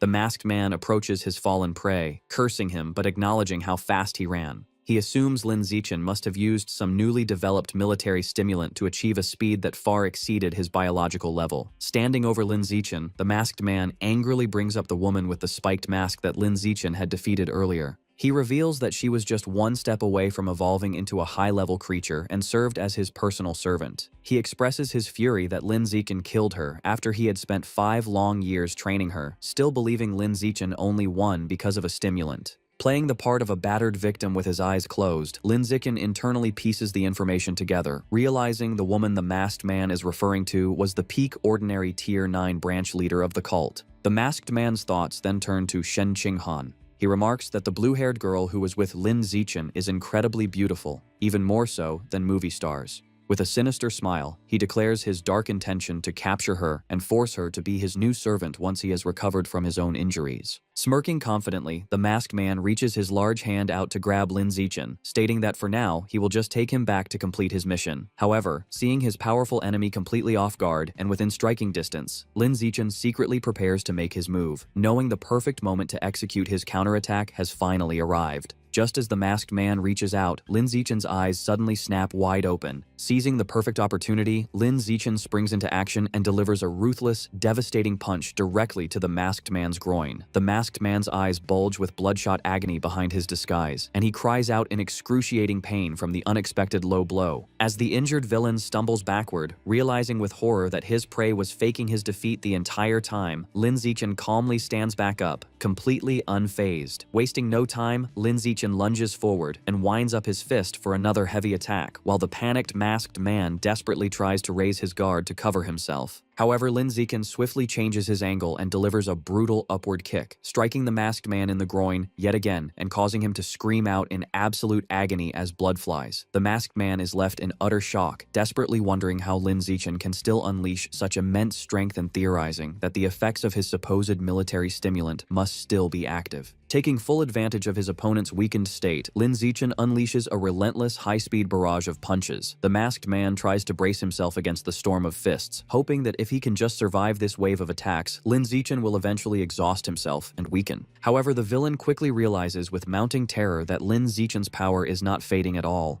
In fact, the force behind his Kui and blood is actually growing stronger with every single strike. Bleeding heavily from his mouth, the masked man screams in disbelief, demanding to know how a mere 20-year-old at the ordinary biological level can continuously fight with the devastating power of a high-level Tier 4 expert. Ignoring his enemy's frantic questions, Lin Zichen lands a crushing punch directly on the masked man's face. Completely overwhelmed and pushed to the brink of death, the villain desperately cries out for the Ninth Elder to save him. Seeing that the masked man is finally at his breaking point, Lin Zichen focuses his power, concentrating a massive amount of swirling energy into his fist for a final, decisive strike. With explosive force, Lin Zichen unleashes the charged punch, launching the masked man helplessly into the air. The villain crashes violently back down onto the hard ground, the sheer force of the impact completely shattering his red-horned mask into pieces. The masked man lies helplessly on the ground, his face bruised and bloody. Lin Zichen stands over his defeated opponent and relentlessly unleashes a rapid chain of brutal punches directly into the man's face, deciding to finish him off and send him to the afterlife to reunite with his fallen subordinate. A system notification then appears, asking if he wishes to devour the enemy's essence. Panting heavily and looking at his own bruised, bloody knuckles, an exhausted Lin Zichen breathes a sigh of relief, glad that the grueling battle is finally over and his enemy is dead. He activates the system's devour function, extending his hand to absorb the glowing blue life essence flowing from the corpse.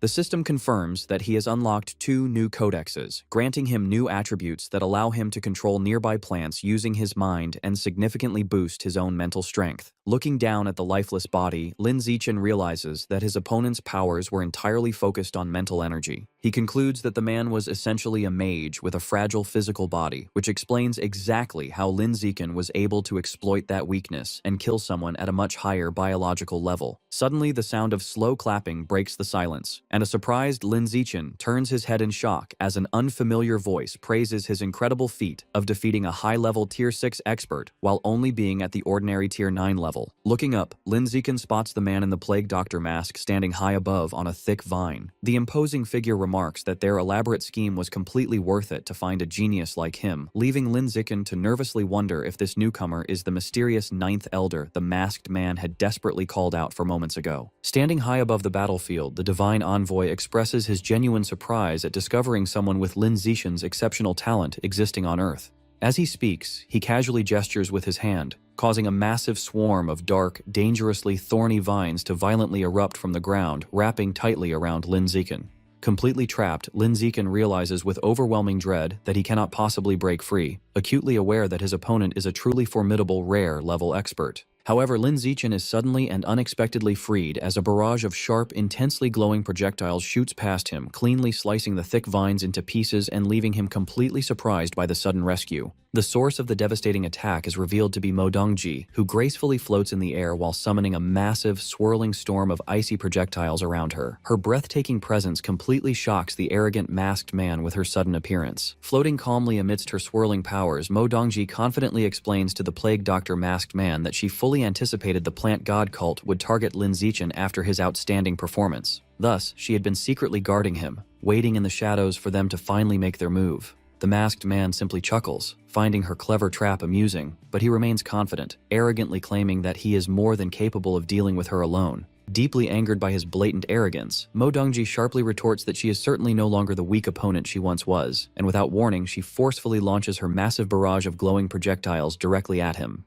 In immediate response, the plague doctor masked man swiftly commands his own dark powers, causing a colossal, writhing wave of thick vines to erupt and violently clash head-on against Mo Dongji's overwhelming wave of freezing ice. Fully realizing the terrifying scale of the ongoing clash, Lin Zichen quickly turns around and sprints away from the crumbling battlefield. He thinks to himself that he must escape immediately to avoid being helplessly caught in the destructive crossfire between 2 incredibly powerful rare-level experts. As Lin Zichen urgently sprints through the dense forest to escape the chaotic battlefield behind him, he suddenly senses a strange presence nearby. He abruptly stops to cautiously investigate, nervously wondering who or what might be lurking there. To his absolute shock, he discovers instructor Lu Tianrong, still fully transformed into his massive tiger beast form, completely trapped and tightly bound by the dark, thorny vines. The ensnared instructor quickly spots Lin Zichen and desperately calls out to him for immediate help. Seeing his fierce instructor's helpless predicament, Lin Zichen decides this is the perfect opportunity to test his newly acquired biological attributes.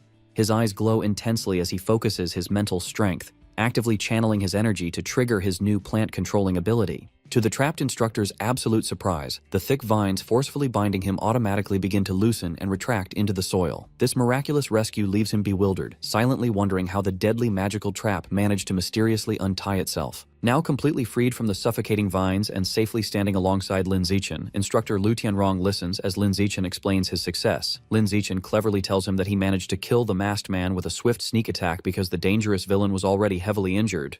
With the magic user dead, the vine ability naturally deactivated. Hearing this logical explanation, the pragmatic instructor notes that they should not delay any longer. He urges them to quickly find the rest of the team so they can safely evacuate the area. A sensible plan Lin Zichen firmly agrees with. A short and tense time later, they finally arrive at a wide clearing where the team's heavy military vehicles are parked among the giant roots, and the rest of the rescued students are gathered together. Suddenly, someone from the anxious crowd spots Lin Zichen approaching and loudly calls out his name in relief. An incredibly worried but now immensely relieved Shen Qinghan quickly breaks away from the gathered group and urgently sprints toward him. She tearfully exclaims how incredibly glad she is that he has finally returned to them safely. Without hesitating, she throws her trembling arms around Lin Zichen in a fierce, emotional embrace. She begins crying as she openly confesses how terrified she was of losing him and never seeing him again. She desperately pleads with him that they must never separate again, and a comforting Lin Zichen gently hugs her back, sincerely promising her that they will stay together from now on. Shortly after the deeply emotional reunion, Ma Weiwei cautiously approaches Lin Zichen to carefully check on his overall physical condition, genuinely asking if he sustained any injuries during his harrowing escape. She kindly holds out a valuable healing pill and generously offers it to him, but Lin Zichen politely declines the thoughtful offer, confidently assuring her that he isn't hurt at all and doesn't need the medicine.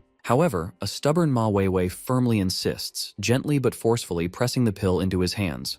She strictly tells him to keep it just in case he desperately needs it later on. An unexpectedly caring gesture that leaves Lin Zichen looking pleasantly surprised. Quickly getting back to the highly urgent situation, Lin Zichen seriously addresses the entire gathered team. He loudly announces that since everyone is accounted for, they must get into the armored vehicles and evacuate the hostile area immediately. He strictly warns them that it is incredibly dangerous to stay because a frighteningly powerful rare-level expert from the plant god cult is currently engaged in a fierce battle with Mo Dongji nearby, and they heavily risk being tragically caught in the crossfire. Following his orders, the team quickly boards the heavily armored military vehicles and rapidly speeds away through the overgrown forest. Safely inside the moving trucks, the trembling students openly voice their shock over the terrifying situation, completely amazed that both a rare-level enemy and Mo Dongji are present.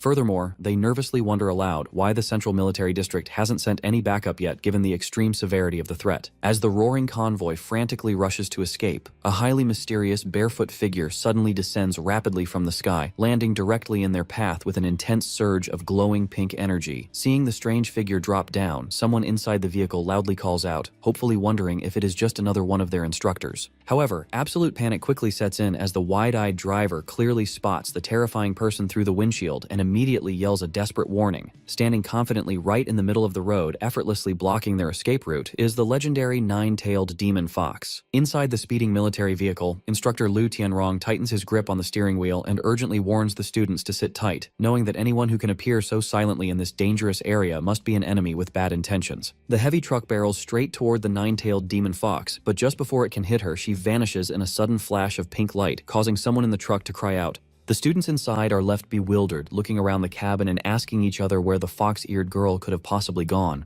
Lin Zichen, however, breaks into a cold sweat. He focuses his senses but realizes with shock that he cannot detect her presence at all. Knowing that even Instructor Lu, an advanced rank 6 expert, cannot sense her either, Lin Zichen dreads that the mysterious girl's power level must far exceed advanced rank 6. Suddenly, the nine-tailed demon fox reappears directly inside the cramped cabin, floating gracefully above the startled students and playfully asking if they are looking for her. Reacting without hesitation, Instructor Lu Tianrong demands to know her identity. He instantly transforms into his massive tiger beast form and fiercely charges at her from the driver's seat. Unfazed by the charging beast, the nine-tailed demon fox simply stares back, her red eyes glowing intensely as she unleashes her hypnotic power. Instructor Lu's eyes immediately turn the same glowing red, and his furious charge is halted as he instantly falls completely under her mental control. Now sitting comfortably among the terrified students, the nine-tailed demon fox calmly orders everyone to get out of the car. A completely shocked Luo Yongjian watches helplessly as the hypnotized instructor Lu wordlessly obeys the command and walks right out through the door. Sitting elegantly inside the vehicle, the nine-tailed demon fox announces that she has no interest in anyone besides Lin Ziken and commands the rest of the students to leave immediately. Realizing that even their powerful instructor was easily defeated, the students agree that they must escape first and figure out a plan later, though some hesitate to abandon Lin Zichen.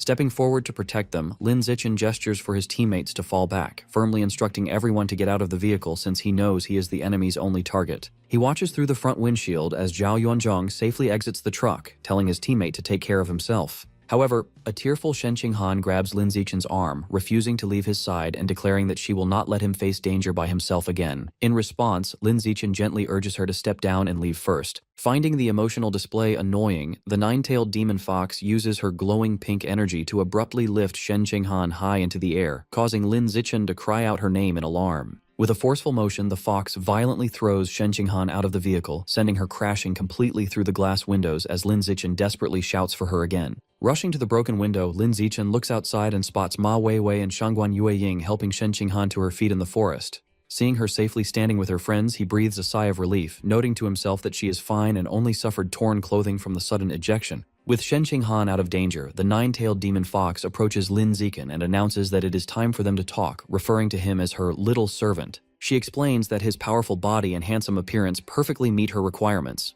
She declares that the life energy of such a strong body must be rich and valuable, and that he is qualified to become her personal servant, someone she can keep by her side and draw energy from. Intrigued, Lin Zichen asks whether she is a genetic fusion user, an exotic beast, or perhaps an inhuman. She clarifies that she is none of those things. She explains that she comes from the Origin Land and that she is half Earthling since her mother is a creature from the Origin Land while her father is an Earthling whom she despises for deceiving her mother and whom she has never met. Holding up a collar glowing with pink energy, she states that, to her, men are only fit to serve her, bound by a collar. She presents the collar to Lin Zichen and asks if he is willing to wear it and become her personal servant, claiming that she has been completely honest with him. Lin Zichen asks what would happen if he refused. She tells him that he has no reason to refuse and even less the right to do so. Instead of giving a direct answer, Lin Zichen says that he needs time to think about it. Internally, his true plan is to stall for time, hoping that the military district or President Yuan will arrive to rescue him. Trying to persuade him, she asks him to admire her beauty and figure, mentioning that countless creatures in the Origin Land desire her. She asks if he is sure he does not want to become her servant, but Lin Zichen insists that he needs time to think about it. Her patience runs out, and with a threatening expression, she asks if the reason for his refusal is the little sister outside the vehicle. Before Lin Zichen can react, she instantly appears outside the truck, grabbing a terrified Shen Qinghan by the face and coldly declaring that she will kill her instead. Inside the speeding military vehicle, Instructor Lu Tianrong tightens his grip on the steering wheel and urgently warns the students to sit tight,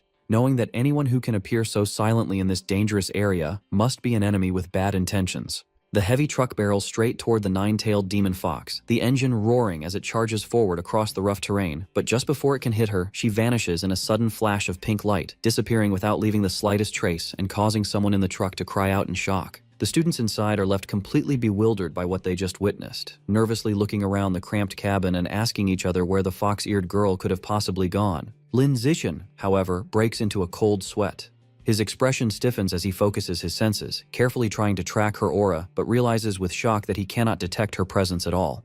Knowing that even Instructor Lu, an advanced rank 6 expert, cannot sense her either, Lin Zichen dreads that the mysterious girl's power level must far exceed advanced rank 6, a terrifying possibility that makes his heart sink. Suddenly, the nine-tailed demon fox reappears directly inside the cramped cabin, floating gracefully in mid-air above the startled students as if gravity means nothing to her, playfully asking if they are looking for her. Reacting without hesitation, Instructor Lu Tianrong immediately demands to know her identity. His body rapidly transforms as he turns into his massive tiger beast form, roaring fiercely while launching a powerful charge at her straight from the driver's seat. Unfazed by the charging beast rushing toward her, the nine-tailed demon fox simply stares back calmly, her red eyes glowing intensely as she unleashes her hypnotic power. Instructor Lu's eyes immediately turn the same glowing red, and his furious charge is abruptly halted as he instantly falls completely under her mental control, his powerful body freezing in place. Now sitting comfortably among the terrified students as if she owns the place, The nine-tailed demon fox calmly orders everyone to get out of the car. A completely shocked Luo Yongjian watches helplessly as the hypnotized instructor Lu wordlessly obeys the command and quietly walks right out through the door without resistance. Sitting elegantly inside the vehicle with an air of absolute confidence, the nine-tailed demon fox announces that she has no interest in anyone besides Lin Ziken and commands the rest of the students to leave immediately. Realizing that even their powerful instructor was easily defeated in seconds, the students quickly agree that they must escape first and figure out a plan later, though some hesitate for a moment, clearly unwilling to abandon Lin Ziken behind. Stepping forward to protect them, Lin Ziken gestures firmly for his teammates to fall back, instructing everyone to get out of the vehicle since he knows he is clearly the enemy's only target. He watches through the front windshield as Zhao Yuanzhong safely exits the truck, calling out to his teammate to take care of himself. However, a tearful Shen Qinghan suddenly grabs Lin Ziken's arm, refusing to leave his side and declaring that she will not let him face danger by himself again. Her voice trembles with determination as she stubbornly refuses to move. In response, Lin Ziken gently urges her to step down and leave first, trying to reassure her despite the danger surrounding them. Finding the emotional display irritating and unnecessary, the nine-tailed demon fox raises her hand and releases a surge of glowing pink energy that abruptly lifts Shen Qinghan high into the air, causing Lin Ziken to cry out her name in alarm. With a sudden and forceful motion, the fox violently throws Shen Qinghan out of the vehicle, sending her crashing completely through the glass windows as Lin Ziken desperately shouts for her again. Rushing to the broken window, Lin Ziken quickly looks outside and spots Ma Weiwei and Shengguan Yueying helping Shen Qinghan to her feet among the trees of the surrounding forest. Seeing her safely standing with her friends, he finally breathes a sigh of relief, noting to himself that she appears fine and only suffered torn clothing from the sudden ejection. With Shen Qinghan out of danger, the nine-tailed demon fox slowly approaches Lin Ziken and announces that it is finally time for them to talk, referring to him in a teasing tone as her little servant. She explains that his powerful body and handsome appearance perfectly meet her requirements. According to her, the life energy of such a strong body must be rich and valuable, and that is exactly why he is qualified to become her personal servant, someone she can keep by her side and continuously draw energy from. Intrigued but cautious, Lin Ziken asks whether she is a genetic fusion user, an exotic beast, or perhaps an inhuman creature. She calmly clarifies that she is none of those things. Instead, she explains that she comes from the origin land and that she is half Earthling. Her mother is a creature from the origin land, while her father is an Earthling whom she deeply despises for deceiving her mother and whom she has never even met. Holding up a collar glowing with pink energy, she states coldly that, to her, men are only fit to serve her, bound by a collar. She presents the collar to Lin Ziken and asks if he is willing to wear it and become her personal servant, claiming that she has been completely honest with him. Lin Ziken calmly asks what would happen if he refused. She simply tells him that he has no reason to refuse, and even less the right to do so. Instead of giving a direct answer, Lin Ziken says that he needs time to think about it. Internally, however, his true plan is to stall for time, secretly hoping that the military district or President Yuan will arrive soon enough to rescue him from this dangerous situation. Trying to persuade him further, she asks him to admire her beauty and perfect figure, mentioning that countless creatures in the origin land desire her. She asks again if he is truly sure that he does not want to become her servant, but Lin Ziken firmly insists that he still needs time to think about it. Her patience finally runs out, and with a cold and threatening expression, she asks if the reason for his refusal is the little sister waiting outside the vehicle. Before Lin Ziken can even react, she instantly appears outside the truck, moving faster than the eye can follow, grabbing a terrified Shen Qinghan by the face and coldly declaring that she will kill her instead. As the nine-tailed demon fox threatens to end Shen Qinghan's life, Lin Ziken fiercely charges at her. He lands a devastating punch directly on the fox's head, noting that she feels like a fake clone. However, the reality of the situation abruptly snaps into focus. Lin Ziken finds himself on the ground, having just swung wildly at thin air mere inches from a very confused Shen Qinghan, who asks what is wrong with him. Still disoriented, he replies that he was trying to save her. His bewildered teammates look on, and Li Moyu questions why he suddenly leaped from the safety of the vehicle just to throw a punch at nothing, as if he were fighting a ghost. A deeply shocked Lin Ziken breaks into a cold sweat, realizing how ruthless his misdirected strike was. Sitting casually in the broken window of their armored truck, the nine-tailed demon fox gloats that her physical body is only at the ordinary rank 9 level and would have never survived such a heavy blow, confirming Lin Zichen's suspicions. Lin Ziken grimly concludes that his previous attack was entirely against an illusion. He realizes that her ability to effortlessly manipulate people's senses with just a fraction of her spiritual power makes her an incredibly troublesome opponent. Dropping gracefully down from the truck, the fox states that she is done toying with him. She suddenly summons a horde of glowing pink clones that charge forward, declaring her genuine intent to murder his sweetheart this time. Surrounded by the charging illusions, Lin Zichen acknowledges that physical strikes are useless if his mental strength is inferior. Closing his eyes, he decides to gamble on a new, untested ability. Activating his advanced spirit, Lin Zichen's eyes glow with intense blue energy, allowing him to clearly see that the attacking foxes are indeed just illusions. With his enhanced perception, the threatening clones become transparent and fade away, revealing Shen Qinghan standing alone and unharmed amidst the chaos. Turning his attention back to the armored truck, Lin Zichen spots the nine-tailed demon fox sitting casually and wonders if he has finally located her true body. Without hesitation, he forcefully lunges at her to deliver a strike. However, his fist passes harmlessly through her form, causing him to realize with frustration that she has tricked him with yet another illusion. Knowing that her primary target is Shen Qinghan, Lin Zichen quickly leaps back to position himself defensively in front of his teammate. The fox praises Lin Zichen for his ability to instantly boost his spiritual power and break through her proud illusion technique, leaving him shocked. The nine-tailed demon fox then abruptly materializes right in front of him. Leaning in close, she declares that he continues to pleasantly surprise her. Panic sets in as Lin Zichen wonders if the fox has somehow disguised herself as Shen Qinghan, or if he is simply trapped in another layer of illusion. Suddenly, he feels a hand grab his arm from behind. He turns to see Shen Qinghan anxiously calling out his name. Carefully holding her hand, Lin Zichen notes her genuine body temperature and touch, reassuring himself that this is the real Shen Qinghan, even as she worriedly asks what is wrong with him. Carrying the real Shen Qinghan securely in his arms, Lin Zichen rapidly assesses his situation. He deduces that his newly activated advanced spirit can drastically reduce the duration of the fox's mind control, combined with the fact that her physical body is much weaker than his own. Lin Zichen concludes that engaging her is unnecessary and fleeing is their best strategy. He sprints away as fast as he can through the eerie red-lit forest, but the fox's voice echoes ominously around them, warning that they cannot escape.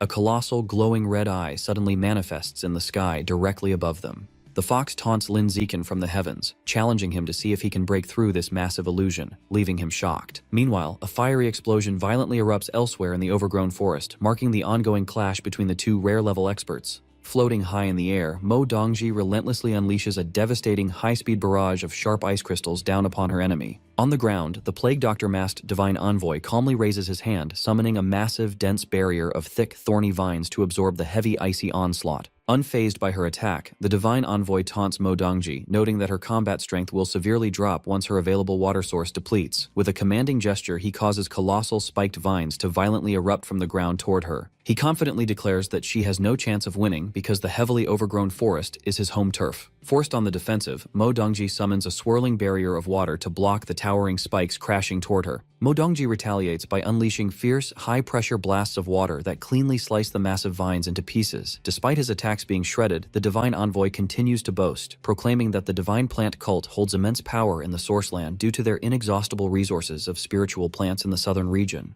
The masked Divine Envoy then summons another massive wave of thick vines toward Mo Dongji. Attempting to recruit her, he promises that her exceptional talent would earn her an inexhaustible supply of rare spiritual resources if she were to join the Divine Plant Cult. Mo Dongji fiercely rejects the offer. Struggling to maintain her watery barrier against the crushing pressure of the vines, she coldly declares that, unlike an inhuman traitor such as himself, she would never join a heretical cult that actively persecutes humanity. Looking down from atop his vines, the envoy casually debates her morals. He argues that human nature is inherently selfish and claims that the true inhumanity lies within modern society and the excessive rules that restrict people. Mo Dongji refuses to listen, accusing him of spreading deceptive fallacies. She retaliates forcefully, generating massive, sharp ice crystals to pierce and shatter the encroaching vines surrounding her barrier. Scoffing at her stubborn resistance, the envoy warns her that she is blindly fighting a losing battle, immediately triggering an even larger and denser eruption of spiked vines from all directions. He reveals a crucial tactical advantage to his powers. His demonic plants actively absorb the very water she uses to defend herself, guaranteeing that her elemental defenses will inevitably fail. Overwhelmed by the sheer volume and parasitic nature of the attack, Mo Dongji's barrier is finally breached. The thick vines quickly wrap around her limbs and torso, completely immobilizing her in midair. Confident in his victory, the envoy mocks her, leaving her trapped to struggle. However, as the Divine Envoy confidently prepares to leave his trapped opponent behind to hunt down Lin Zichen, the battle is far from over. Refusing to let the envoy take the young genius, Mo Dongji's eyes flare with intense energy. She resolves to unleash her true power to break free, even if she has to risk a dangerous mutation to do so. Suddenly, a deafening rushing sound echoes through the night, sending flocks of panicked birds fleeing from the canopy. The divine envoy turns around in utter confusion, shocked to see a colossal glowing blue tsunami crashing directly over the dense forest. High in the sky, an unbelievable volume of water gathers and swirls into a massive dragon. Mo Dongji calls out, directly addressing his earlier boast about the forest being his territory. Having completely broken free from the vines, she stands powerfully amidst the surging waves. Pointing forward as the gigantic, terrifying water dragon materializes behind her, she declares that she will simply turn the entire area into an ocean, forcefully making it her own home turf. The area darkens as Lin Zichen holds a dazed Shen Qinghan, confused by the sudden change. The environment shifts into an illusion of swirling blue currents and flying fish. Lin Zichen notes the technique's power, realizing the demoness's magic has severely clouded Shen Qinghan's mind. Activating his advanced spirit attribute, Lin Zichen is relieved his mind is shielded, knowing he will not be controlled by the illusion for long. The watery illusion fades, revealing the nine-tailed demon fox in the vine-covered forest. She is surprised Lin Zichen withstood her technique and questions if his biological level is only ordinary tier 9. The fox marvels that a resource-poor planet like Earth could produce such a genius, thinking he would already be rare level if born in her home world, the Origin Land. Believing Earth is a waste of his potential, she asks him to return to the Origin Land with her as her personal servant, offering to trade his life essence for evolutionary resources so they can grow stronger together. While holding Shen Qinghan, Lin Zichen sees the surrounding darkness fading. He deduces that maintaining the massive illusion has drained the fox's mental energy, leaving her struggling. Sensing an opening, Lin Zichen's expression hardens as he activates his plant-controlling ability, Lord of the Forest. As thorny vines slither across the ground, the fox warns Lin Zichen that her patience is running out. He challenges her, pointing out that she is still hiding in an illusion instead of revealing her true body. The fox smiles wickedly and teasingly asks her little servant if he has considered that she might actually be in her true form right now. To test her bold claim, Lin Zichen declares there is only one way to find out. At his command, multiple thick, thorny vines erupt from the ground surrounding the fox. The sharp vines swiftly wrap around the fox's limbs, immobilizing her in midair. She cries out in shock, astounded that Lin Zichen can manipulate vines. Certain the vines have secured her true body, Lin Zichen realizes this is his chance to strike and lunges forward with his fist. He lands a devastating, full-force punch on the trapped fox's head, creating a massive impact. However, as the dust settles, Lin Zichen is left completely shocked and confused by the outcome. He sees the fox has vanished without a drop of blood, leaving only a massive, fluffy white tail. He deduces she severed her tail to escape. Picking up the tail, Lin Zichen gets a system prompt asking if he wishes to devour it. He wonders if he can absorb the essence of a detached body part. Meanwhile, in a grand room in the distant Origin Land, the real nine-tailed demon fox sits on a bed enveloped in pink energy, amused by what happened. Smiling wickedly, she acknowledges Lin Zichen shattered her high-level Tier 3 illusion and destroyed her clone. Impressed by his potential, she declares him the perfect cultivation vessel and vows to make him hers. Her plotting is interrupted by two fox-eared maids with news. They report that the Night King's youngest son, a rare-level prodigy, has volunteered to be her servant, suggesting he could evolve into a legendary creature with her help. To their surprise, the fox is dismissive of the offer. As her servants kneel, she arrogantly remarks that right now, she wouldn't even accept the Night King himself. Relaxing on her bed, she instructs her maids to reject all future suitors, confidently declaring she has already found the perfect candidate on Earth. Back in the forest, Lin Zichen devours the tail, absorbing a trace of the fox's life essence and unlocking 10% of her codex. The enemy's strength felt surprisingly average, so he begins to suspect he just fought a clone. With the fox gone, the illusion shatters. Lin Zichen lands on the grass with Shen Qinghan, as Li Moyu and the team break free from the mind control, confusedly asking where the fox girl went. Approaching his bewildered team and instructor Lu Tianrong, Lin Zichen calmly informs them that he drove the enemy away. A shocked instructor Lu asks how he managed it. Lin Zichen explains a half-truth. The fox's body was fragile, and maintaining the illusions depleted her mental energy, weakening her enough for him to repel her. Instructor Lu accepts this logical explanation and thanks him for saving the team. Lin Zichen breathes a sigh of relief, glad his bluff successfully hid his true abilities. The calm is shattered by a deafening roar that echoes through the area. Massive flocks of birds flee the forest in panic as the team nervously wonders what is happening. Sensing danger, Lin Zichen activates his Eye of the Sky perception ability, looking past the giant trees to investigate the approaching threat. His eyes widen in shock as he spots a colossal wall of water on the horizon. He urgently screams a warning to his team that a massive tsunami is heading toward them. Acting quickly, Lin Zichen orders everyone to higher ground, pointing to a tree over 100 meters tall. He scoops Shen Qinghan into his arms, and the group leaps into the massive branches to escape the flood. Perched high on a sturdy branch, the team watches in terror as the sky fills with water. Seeing the wave's height, some students question if the tree will actually keep them safe. As the violent waters reach them, Instructor Lu shouts a firm command for everyone to brace themselves and hold on tight. The massive tsunami crashes through the forest, surging against the giant trunks and turning the entire area into a raging ocean. As the initial surge passes, Luo Yongjian and Li Moyu sigh with relief.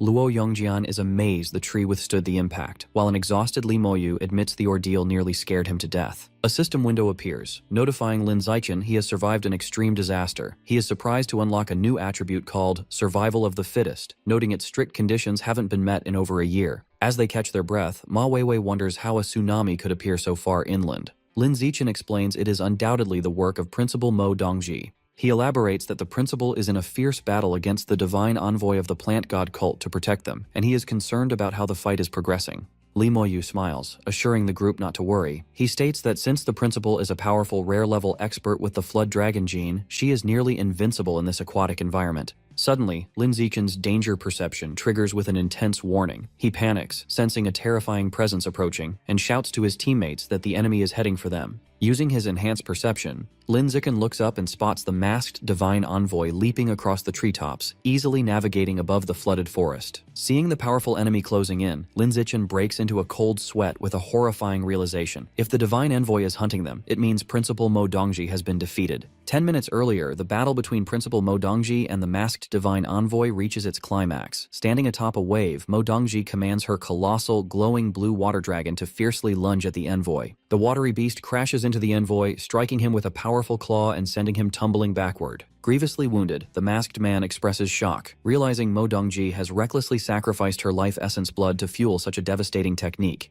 As the gigantic water dragon prepares to crush him, the cornered envoy realizes he must also resort to extreme measures. A massive barrage of thick dark red vines violently erupts from beneath the surging waters, catching Mo Dongji off guard. Shocked by the counterattack, Mo Dongji desperately attempts to evade the dense onslaught of thorny red vines. Floating safely above the waters, the envoy reveals he too can sacrifice his essence blood for power. Below, his empowered red vines rapidly coil together, completely trapping Mo Dongji within a dense, spiky, spherical cage. Taunting the trapped principal, the masked envoy abandons the fight and leaves, while Mo Dongji forcefully punches the thick vines from the inside to break free. Leaving his opponent contained, the divine envoy swiftly leaps away across the flooded canopy toward his true objective. Back in the present, Lin Zichen informs his worried teammates that the principal has been defeated. Sensing the cult's envoy closing in, he explains he is the enemy's true target and volunteers to act as a decoy to draw him away. Without hesitation, Lin Zichen dives headfirst off the towering branch into the deep floodwaters below, as Shen Qinghan anxiously calls his name. Confirming he also senses the powerful presence approaching, a battered instructor Lu Tianrong takes command. He orders the students to evacuate immediately in the exact opposite direction of Lin Zichen to ensure their survival. Plunging into the floodwaters, Lin Zichen observes the masked divine envoy pursuing from the treetops. Satisfied his decoy tactic worked and his teammates are safe, he realizes he no longer needs to remain exposed near the surface. Swimming deeper, Lin Zichen activates a newly acquired water affinity attribute from his system. He knows his only chance of surviving this pursuit is to rely on this skill for a miraculous escape. Navigating the submerged forest, Lin Zichen deduces that since the envoy wasn't heavily injured, his battle with Principal Mo Dongji wasn't to the death. Concluding she is likely just trapped, he sets his course toward the tsunami's origin to rescue her. Lin Zichen's danger perception suddenly flares as he senses a swift attack coming from below. He swiftly twists his body, narrowly evading a massive, spiked red vine shooting through the water past him. Standing atop a towering cluster of demonic red vines above the surface, the divine envoy is shocked by the ordinary-level human's underwater speed. Deciding not to underestimate the boy, he resolves to end the chase quickly. With a commanding gesture, the envoy sends the colossal mass of red vines plunging deep into the water, relentlessly chasing Lin Zichen as he desperately dives deeper. However, the sheer scale of the attack is too much to evade. Lin Zichen acknowledges the massive power gap as the thorny red vines catch up, wrapping tightly around his limbs and torso, completely immobilizing him. Feeling his vines secure their target, the divine envoy clenches his fist in triumph, declaring he has finally caught his prey. But as he prepares to reel Lin Zichen in, the envoy's confidence turns to sudden confusion. He is surprised when he feels the tension on his vines vanish. Deep underwater, Lin Zichen swims away freely. The bewildered envoy wonders how his magically bound vines suddenly lost control, unaware that Lin Zichen is secretly using his own newly acquired plant-controlling abilities to counter the trap. Refusing to believe his eyes, the angry envoy assumes his technique misfired. Determined not to let his prey slip away, he unleashes an even larger, denser swarm of red vines to secure the capture. The massive thicket of spiked vines surges through the water, rapidly engulfing Lin Zichen again. The vines wrap tightly around his body, leading the envoy to confidently declare that escape is impossible. Lin Zichen calmly activates his Lord of the Forest attribute. To the envoy's absolute disbelief, a glowing aura surrounds Lin Zichen, and the magical vines instantly loosen their grip, unable to bind him. Realizing Lin Zichen harbors a secret allowing him to bypass the cult's plant magic, the greedy envoy decides he must secure the boy personally. Knowing this capture would be a massive achievement, he dives into the floodwaters to hunt Lin Zichen. Swimming past a submerged tree root, Lin Zichen calculates he has stalled the enemy long enough. Hoping Shen Qinghan and the team have safely evacuated, he decides it is finally time to shake off his pursuer. As the envoy approaches, Lin Zichen activates his natural camouflage skill. He perfectly blends into the underwater scenery, remaining completely hidden as the envoy blindly swims past him. The bewildered envoy halts his pursuit, losing track of his target. He is shocked to find he cannot detect Lin Zichen's presence at all, even with advanced spiritual perception. Pausing to think, the masked man formulates a new theory. He deduces that since Lin Zichen acted as a decoy to buy time, the boy must have doubled back to reunite with his companions now that he slipped away. Convinced of this logic, the envoy speeds off toward the fleeing students to intercept them. From his perfectly hidden vantage point, a calm Lin Zichen silently watches his enemy take the bait and swim away. With the pursuer off his trail, Lin Zichen immediately heads in the opposite direction. He knows that to ensure everyone's survival, his priority must be to rescue the trapped principal. Farther away, the masked divine envoy abruptly halts his search through the flooded forest, sensing his initial deduction was incorrect and realizing he was tricked. Deep underwater, Lin Zichen finally spots the spherical cage of dark red vines. Recognizing it as the trap-holding principal Mo Dongji, he approaches to secretly use his Lord of the Forest ability to untie her bindings. Before Lin Zichen can intervene, Principal Mo Dongji violently shatters the dense vine cage from the inside. Standing amidst the shredded vines, she notes how tough the prison was and resolves to quickly find Lin Zichen and Shen Qinghan. Lin Zichen surfaces nearby to greet her. A surprised Mo Dongji asks how he got there. He explains he was hunted by the cult's envoy and happened to stumble upon her location while fleeing. Their reunion is cut short as sharp red vines forcefully pierce the water from above. Realizing the masked envoy has caught up, Lin Zichen shouts a warning, and the two dive back into the depths to evade the lethal strikes. Navigating the submerged branches, Mo Dongji takes the lead, pulling Lin Zichen through the water at an astonishing pace. He is amazed by her rare-level agility, noting that in this aquatic home turf, not even the envoy can match her speed. Escaping the envoy's range, the two burst out of the water and leap high above the canopy. As they emerge, their expressions shift to utter surprise at spotting something massive waiting. They are relieved to see the Central Military District's heavily armed reinforcements have arrived, featuring transport helicopters, hovering soldiers, and a colossal red mechanical suit. A lead official inside the giant red mech addresses the principal. He apologizes for their delayed arrival, explaining the military base was temporarily thrown into chaos by an undercover cultist spy.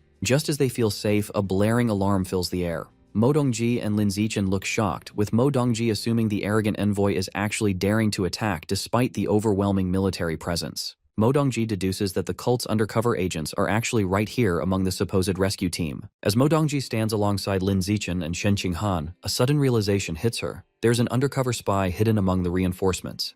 Acting quickly, she grabs both students and dives from the giant tree toward the churning water below, desperately hoping to evade the dark armored figures waiting above. However, the armored figures dive into the water right after them in relentless pursuit, leaving Mo Dongji shocked to discover that all of these supposed rescuers are actually spies. Watching the tense pursuit from the surface, Instructor Lu suspects that the entire reinforcement team might secretly belong to the sinister plant god cult. Realizing the danger, he urgently tells Ma Weiwei and Li Moyu that they must evacuate immediately to avoid being caught in the impending crossfire. Suddenly, breaking the tension, a massive column of water violently erupts from the floodwaters nearby. Mo Dongji bursts out of the water, carrying Lin Zichen and Shen Qinghan safely inside resilient water spheres, but the relentless dark armored figures emerge right alongside them. Now, hovering in midair and completely surrounded by the armored cultists, Mo Dongji grimly realizes they cannot escape as the ominous plague Dr. Masked Man confronts her. He casually remarks that reaching such a rare evolutionary level is difficult and suggests they avoid mutual destruction. He offers to spare her and the students if she simply hands over Lin Zichen. Mo Dongji furiously rejects the masked man's arrogant demand, fully transforming into her powerful half-dragon state, ready to fight. The plague Dr. Masked Man cruelly mocks her, claiming she is crazy for sacrificing her life essence blood and ruining her own potential just to save two outsiders. Unfazed, Mo Dongji fiercely summons multiple giant water dragons from the surrounding floodwaters. With a deafening roar, the massive water dragons lunge forward, violently attacking the hovering dark-armored cultists. Taking advantage of the chaotic distraction, Mo Dongji uses a swirling current to forcefully push Lin Zichen and Shen Qinghan away to safety, urgently instructing them to run. Lin Zichen catches Shen Qinghan as they are rapidly carried off by the water, telling her that they must escape quickly so they do not become a fatal burden to their brave teacher. Seeing his targets actively fleeing, the Plague Doctor masked man aggressively summons his massive red vines and leaps forward, determined to stop them. Right before he can reach them, one of Mo Dongji's giant water dragons expertly intercepts his path, forcefully catching him in its massive, watery jaws. The masked man barely manages to break free from the dragon's bite, but the incredibly powerful attack leaves him visibly wounded and bleeding. Still floating above the raging waters, Mo Dongji relentlessly commands her colossal water dragon to continue its ferocious charge at the fleeing Plague Doctor masked man. Suddenly, Mo Dongji is caught completely off guard when the giant red mech from the supposedly friendly reinforcement team violently launches a barrage of missiles at her in a treacherous sneak attack. The heavy missiles slam directly into her summoned water dragon, instantly destroying the massive liquid construct in a fiery explosion. Piloting the towering red mech, the treacherous lead official violently declares his intent to kill her as the machine fires a colossal, highly concentrated energy beam from its chest. The truly devastating energy beam effortlessly pierces straight through another of Mo Dongji's massive water dragons, obliterating it in a blinding blast. As Mo Dongji stands defensively amidst the powerful swirling currents of her remaining dragons, the stunned lead official realizes that despite his overwhelming attacks, his resilient enemy has only sustained minor injuries. The Divine Envoy, caught in the powerful grip of Mo Dongji's massive water dragon, threatens the lead official, ordering him to self-destruct his mech's backup energy to stop her or face his entire family's execution.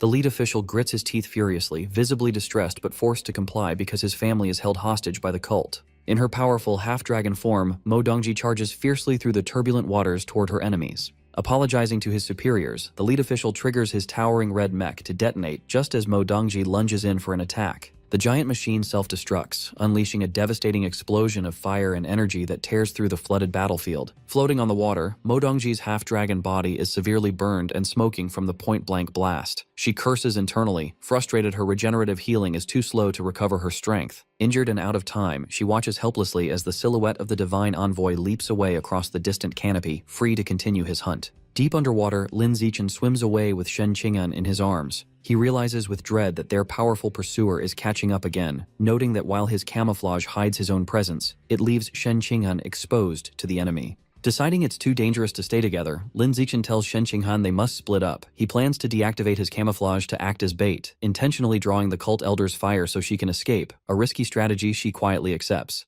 Hovering above the water, the Divine Envoy easily sees through Lin Zichen's tactic, realizing the boy is again acting as a decoy so his companion can escape. Not to be fooled again, the envoy ignores the bait and plunges his thick dark red vines into the floodwaters to target the fleeing girl instead. Underwater, the thorny vines swiftly catch up to Shen Qinghan, violently wrapping around her limbs and leaving her shocked by the sudden ambush. The vines yank her from the water and lift her high in the air. Despite her terrifying predicament, Shen Qinghan ignores her own safety and desperately cries out for Lin Zichen to run away. With Shen Qinghan bound and a sharp vine pulled across her mouth, the masked envoy uses her as a hostage. He issues an ultimatum, commanding the hidden Lin Zichen to reveal himself immediately, or he will execute her. Bursting from the water below, Lin Zichen leaps into the night sky and firmly demands the masked envoy release Shen Qinghan. Facing the villain mid-air, Lin Zichen stops resisting and surrenders, offering to go with the cultist willingly for his teammate's safety. Satisfied, the envoy uses his thorny red vines to tightly bind Lin Zichen.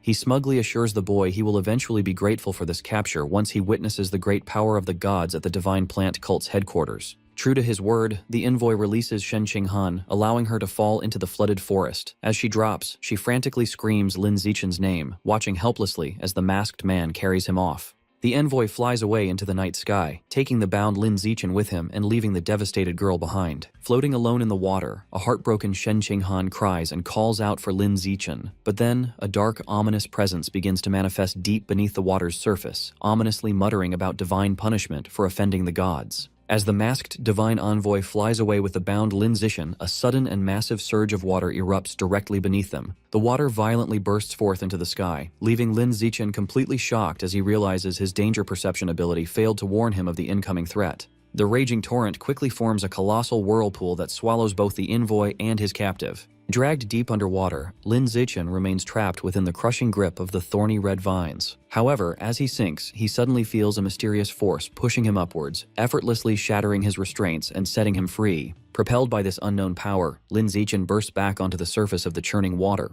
To his amazement, Shen Qinghan frantically rushes toward him, running across the top of the turbulent waves. Overcome with relief, she throws her arms around him in a tearful embrace, thankful that he survived. Holding her safely, Lin Zichen realizes that the mysterious aquatic power that just rescued him wasn't an intervention from Principal Mo Dongji, but is somehow directly linked to Shen Qinghan's own abilities. Just then, the masked divine envoy emerges from the water. Furious, the envoy hovers midair and unleashes a massive flurry of his thick, thorny red vines, angrily shouting that his opponent has forced him to go to such extremes. Standing protectively in front of Lin Zichen, Shen Qinghan manipulates the glowing water around her and fiercely declares that she will never let the envoy take him away. In a desperate counterattack, the envoy's body grotesquely mutates, sprouting dark, fleshy wings from his back as he dive bombs directly toward Shen Qinghan. In response, massive columns of water rise from the roaring ocean, taking the shape of colossal hands that intercept the diving cultist.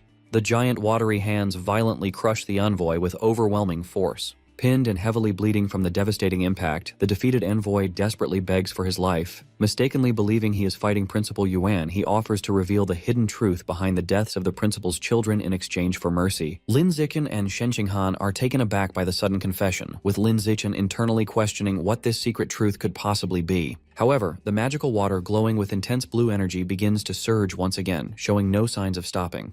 Staring intently at the water, the envoy's eyes widen in sheer terror as he finally realizes he is not fighting Principal Yuan at all, but before he can expose the true identity of the power attacking him, the watery construct mercilessly crushes down on him one last time, completely obliterating him. Lin Zichen stands safely holding Shen Qinghan, looking down in shock at the mutated, lifeless corpse of the high-ranking cultist floating on the waves. As he processes the powerful enemy's sudden death, the system asks if he wishes to devour the body. As Lin Zichen reaches out to touch the defeated envoy's corpse, his system immediately absorbs the enemy's massive life essence, significantly boosting his plant control and spiritual attributes. He marvels at how such a formidable, rare-level expert was killed so effortlessly without any chance to fight back, all thanks to Shen Qinghan's mysterious power. Shortly after, a fully recovered Principal Mo Dongji arrives in her half-dragon form and asks about the cultist elder's whereabouts.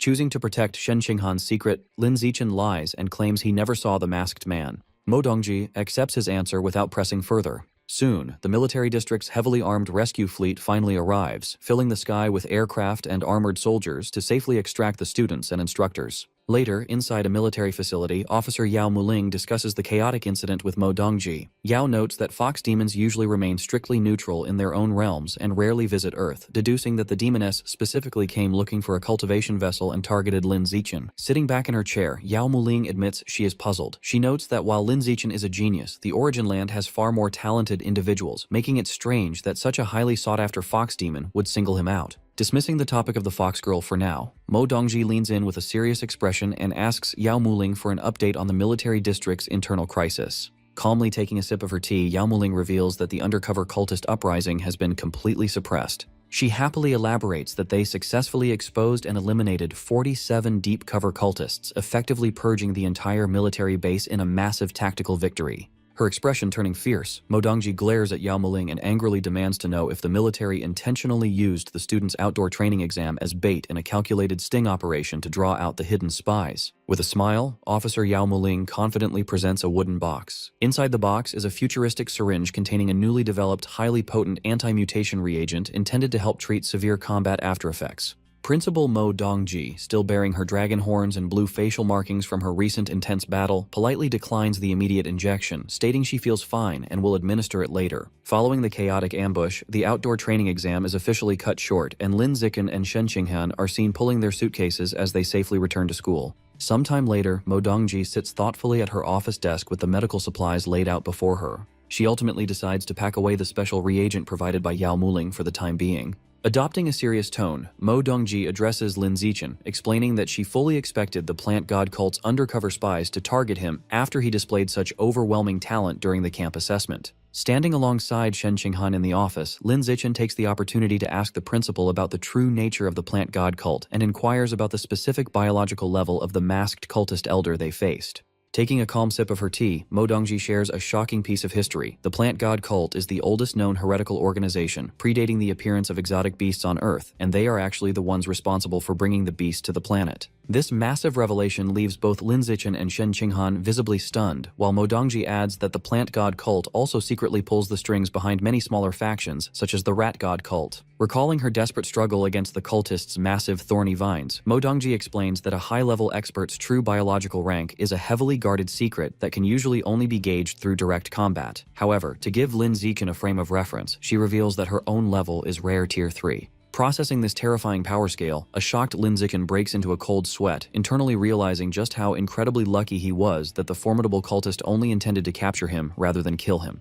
Shifting to the main topic of their meeting, Mo Dongji's expression sharpens as she drops a bombshell. She reveals that she witnessed the entire fight where Lin Zichen effortlessly defeated the powerful advanced rank 6 cultist all by himself, completely crossing the vast gap in their power levels. Caught off guard and sweating nervously, Lin Zichen immediately tries to downplay the unbelievable achievement, hastily making up an excuse that the masked man was already severely injured and fighting at a much lower level. Exasperated by his constant deflections, Mo Dongji rubs her forehead and lightly scolds him for being far too cautious, noting his persistent habit of hiding his true strength from everyone. She advises him that while concealing one's abilities is a smart tactic for established experts, doing so as a student will only backfire by depriving him of valuable evolutionary resources and slowing down his overall growth. Standing up from her desk, she sympathetically adds that she understands his excessive secrecy stems from a lack of security and a justifiable fear of being targeted by malicious individuals. Walking over to stand beside him, Mo Dongji warns that his outstanding performance at the training camp, combined with the fact that the plant god cult specifically targeted him, will inevitably draw the attention of top national officials who are always looking to invest in promising prodigies. Placing a reassuring hand on his shoulder, she firmly advises him that the smartest choice he can make right now is to openly display his talents and secure a powerful backer to protect himself. Lin Zichen nods and agrees to her advice, but internally decides on a compromise. He plans to only reveal his physical and spiritual strength to the public, keeping his more heaven-defying system attributes a strict secret for now. Later, our guy arrives at his family's apartment building and calls out to announce his return.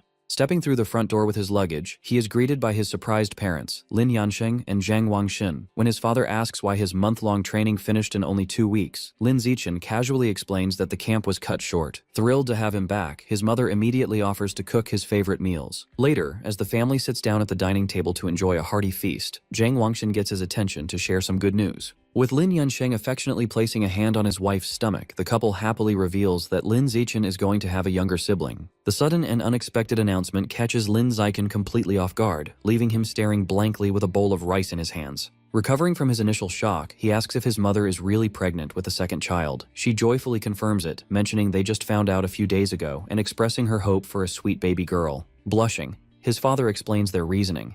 He admits that ever since Lin Zichen and Shen Qinghan left for university, the house has felt far too quiet and empty.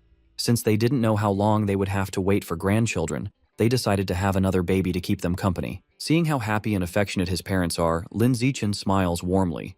He gives them his full support, reassuring them that it is a wonderful idea as long as they are happy, and noting that the family is financially secure enough to raise as many children as they want. Later, while relaxing on his bed and browsing a school exchange app on his phone, Lin Zichen reflects on his recent battles. He realizes that relying solely on physical strength is a fatal flaw, noting that he must also actively improve his mental strength so he won't be helpless against spiritual-type enemies. Deciding to further upgrade his advanced spirit attribute, he spends 800 of his school credits to purchase a large portion of 9-turn soul worm meat to consume for mental enhancements. Continuing to scroll through the shop, a specific item catches his eye: dimensional rat meat. He is taken aback by its incredibly steep price of 100 credits per pound. Reading the item's description, Lin Zichen learns that the dimensional rat is a muscular, squirrel-like exotic beast with a unique biological trait. An adult can store items up to 100 times its own body volume within its cheeks. His eyes widen with sheer excitement as he realizes the massive potential of devouring this meat, hoping that absorbing its essence will unlock a highly coveted spatial storage ability for himself. This exciting prospect immediately reminds him of the 9-tailed demon fox he fought in the forest. Remembering how she magically made a glowing collar appear out of thin air, he deduces that she must possess a similar spatial storage ability or item. While Lin Zichen sits on his bed looking at his phone, Shen Qinghan walks into his room and calls out to him. Looking surprised and excited, she brings up the shocking news that his mother is pregnant with a second child. Lin Zichen calmly accepts the news, jokingly saying that his parents were so impatient for a grandchild that they decided to just have another baby themselves. Shen Qinghan then slowly crawls onto the bed beside him. Blushing deeply and hoping for some romance, she is caught off guard when Lin Zichen suddenly says there is something much more important they need to focus on right now. Confused, she asks what he means. Holding a pen and a piece of paper, a serious Lin Zichen explains that they must look into the mysterious power she suddenly showed during their recent battle. This leaves Shen Qinghan looking a bit disappointed by his completely serious mood. Thinking back to the intense moment when she used her water powers to protect him from the flood, Lin Zichen points out that the glowing blue water drops around her formed clear shapes. He begins drawing, noting that the shapes looked a lot like some kind of text or symbols. Holding up his finished drawing of the strange letters, Lin Zichen explains that he drew them from memory so they could try to figure out what they mean. Shen Qinghan happily claps her hands, impressed by his memory and quick thinking. Lin Zichen takes a picture of the drawing with his phone, planning to search the internet to see if he can find any quick matches or useful info. Thinking about what to do next, he scrolls through his contacts and stops on Yu Yan and Liu Chuanwu. He figures that since those two spend their time researching ancient texts, they might know enough to identify the mysterious symbols. Shen Qinghan excitedly takes out her phone, suggesting they send the picture to her master. She believes her master's huge amount of experience and knowledge will easily help them figure out the symbols. However, her excited mood quickly turns into disappointment. Staring blankly at her screen, she realizes that even her highly respected master has absolutely no idea what the characters mean. Meanwhile, a sweating and speechless Lin Zichen checks his own phone. The two researchers he messaged, Yu Yan and Liu Chuanwu, only replied with confused meme stickers, showing that they are just as clueless about the drawing. Just as they seem to hit a dead end, Lin Zichen gets a new notification. He quickly taps on a short voice message that Liu Chuanwu just sent to their chat. Listening closely, they hear Liu Chuanwu say that the symbols actually look a bit familiar to him, though he cannot remember exactly where he has seen them before. He asks Lin Zichen where he found them. Liu Chuanwu explains that after thinking hard, he believes he might have seen similar symbols carved on some ancient items stored at his research institute. Even though he sounds very professional and helpful over the phone, Liu Chuanwu is actually relaxing on a fancy sofa, completely shirtless and surrounded by three beautiful women in revealing clothes. While drinking wine, he promises to check the institute's records first thing in the morning and let Lin Zichen know if he finds anything. One of the drunk women leans in close to Liu Chuanwu, playfully cheering and begging him to keep drinking with them until they are completely wasted. Hearing the loud flirting and bragging about really expensive alcohol coming through the voice message, a very annoyed Lin Zichen looks at his phone. He angrily mutters to himself that Liu Chuanwu should finish his partying before sending work-related voice notes. At the same time, the news of Lin Zichen's recent highly public battle at the training camp starts to spread. Across the country, several major powerful groups, including the Kyoto Li family, the Nanjiang Yuan family, the Machine God Group, and the Kyushu Military Region headquarters, have all received reports of his amazing performance. Seeing his huge potential, each group independently orders their men to keep a very close eye on the rising star. This sudden wave of attention reaches the criminal underworld as well. Inside a dark, traditional building, the great elder of the evil plant god cult stands in the shadows, holding a cane. With his mask's eyes glowing an evil red, he points out with dark amusement that Lin Zichen is becoming quite an interesting guy. While Lin Zichen is lying in bed, he is annoyed by a loud ringing sound. Looking to the side, he realizes it is his phone, while Shen Qinghan continues to sleep soundly beside him. Throwing on his jacket, Lin Zichen answers the call and is informed that the items he purchased from the campus mall have been delivered. After receiving his package containing the 9-turn soul worm and dimensional rat meat, Lin Zichen uses his devouring ability on the meat, successfully unlocking the progress for the dimensional rat codex. Later, Lin Zichen looks at his phone while visualizing the mysterious glowing symbols, noting that he still hasn't received any new information about them. He tells a now-awake Shen Qinghan that he plans to go to the research institute himself to look for the ancient item Liu Chuanwu mentioned. Shen Qinghan eagerly volunteers to go with him. Lin Zichen then calls Liu Chuanwu. He asks for permission to visit the institute with Shen Qinghan and inquires if Liu Chuanwu has found the ancient item yet. On the other end of the line, an exhausted Liu Chuanwu sits on a bed covered in lipstick marks alongside sleeping women. He tells Lin Zichen that the item might be in the storage room and instructs him to look for a pearl and shell bracelet with his senior sister. Suddenly, his female companions wake up and playfully pull him back down, demanding he continue partying. A panicked Liu Chuanwu hastily tells Lin Zichen he is busy and hangs up. Listening to the abrupt end of the call, Lin Zichen and Shen Qinghan sweat drop, realizing that Liu Chuanwu's wild night is surprisingly still ongoing. Later, the pair arrives outside the Pure Human Research Institute. Shen Qinghan excitedly remarks that she has always wanted to visit, but Lin Zichen dryly warns her not to set her expectations too high. Stepping inside the Pure Human Research Institute, Lin Zichen and Shen Qinghan are met with a completely trashed and cluttered workspace filled with empty bottles, scattered equipment, and junk. They remark that the messy environment feels more like an abandoned ruin than a school facility. Shen Qinghan kindly offers to come back and help clean the place up when she has free time. Lin Zichen quickly advises against it, joking that cleaning would destroy the institute's unique character. Entering the lounge area, they are surprised to find Yuyan in the middle of a complex yoga stretch on a mat. Noticing their arrival, Yuyan cheerfully greets them without breaking her athletic pose. Yuyan immediately jumps up to welcome them, enthusiastically trapping a flustered Shen Qinghan in a busty bear hug while throwing her other arm around Lin Zichen. She playfully teases them about being a perfect couple, prompting an awkward Lin Zichen to ask her to stop teasing his embarrassed girlfriend. Ignoring his request, Yuyan continues to affectionately smother Shen Qinghan, declaring they need to get properly acquainted since it is their first meeting, and complimenting how much prettier she is in person. Crossing his arms, Lin Zichen firmly redirects the conversation, reminding Yuyan that they are there on serious business. Standing amidst the severely cluttered storage room, Lin Zichen asks Yuyan if she recalls seeing the pearl and shell bracelet that Liu Chuanwu mentioned. Yuyan shakes her head, admitting that in her 10 years at the institute, she has never seen such an item, leading Shen Qinghan to conclude they will have to search the massive pile of junk manually. However, Yuyan winks confidently and pats her chest. She assures them that because she is so familiar with the storage room's chaotic layout, she can easily eliminate most areas from their search and guarantee they will find it quickly. 3 hours later, an exhausted Yuyan collapses onto the floor among the scattered boxes. She questions if the bracelet even exists, jokingly wondering if director Liu Chuanwu's age is catching up to him and he simply misremembered. Holding a box full of miscellaneous junk, a tired Lin Zichen rubs his forehead and sighs, concluding that they might just have to give up and wait for the director to return so they can ask him directly. Suddenly, Shen Qinghan tugs on Lin Zichen's sleeve to get his attention. She points toward a large, seemingly abandoned fish tank across the room and suggests that the item might be buried in the dirt inside it. The trio gathers around the massive tank filled with dark gravel. When Lin Zichen asks why she thinks the bracelet is in there, Shen Qinghan admits she cannot logically explain it.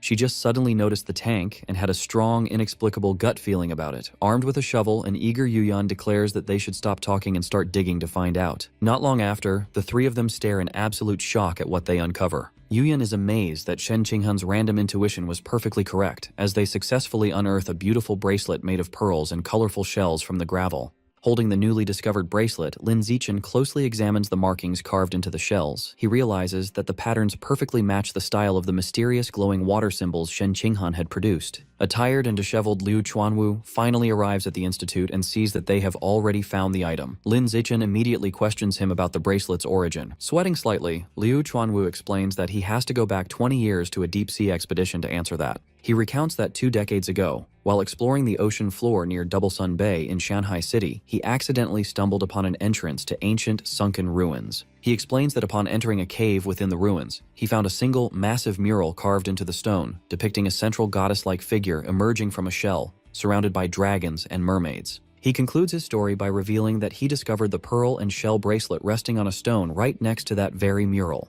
Yuyan and Lin Zichen stare at a static-filled laptop screen. Yuyan asks Liu Chuanwu if that is all the footage and why he didn't record the rest of his discovery. Closing the laptop, Liu Chuanwu explains that his equipment inexplicably malfunctioned. Over an hour of subsequent footage failed to record, a fact he only discovered after returning home. He adds that when he dove back down the next day to re-record, the cave entrance and even the surrounding coral reef had completely disappeared, making the encounter feel like a surreal dream. Lin Zichen questions how something so bizarre could happen. Beside him, Shen Qinghan remains completely silent, her attention entirely captivated by the bracelet. Seeing her interest, Lin Zichen hands the bracelet to Shen Qinghan, telling her to take a closer look. As she cradles the bracelet in her hands, it suddenly emits a bright, magical glow. Staring at it, Shen Qinghan becomes entranced, overwhelmed by an intense, uncharacteristic urge to claim the beautiful object for herself. She suddenly snaps out of her daze, shaking her head. She is deeply unsettled by her own strange, possessive thoughts, wondering why she feels such a strong, inexplicable connection to the bracelet.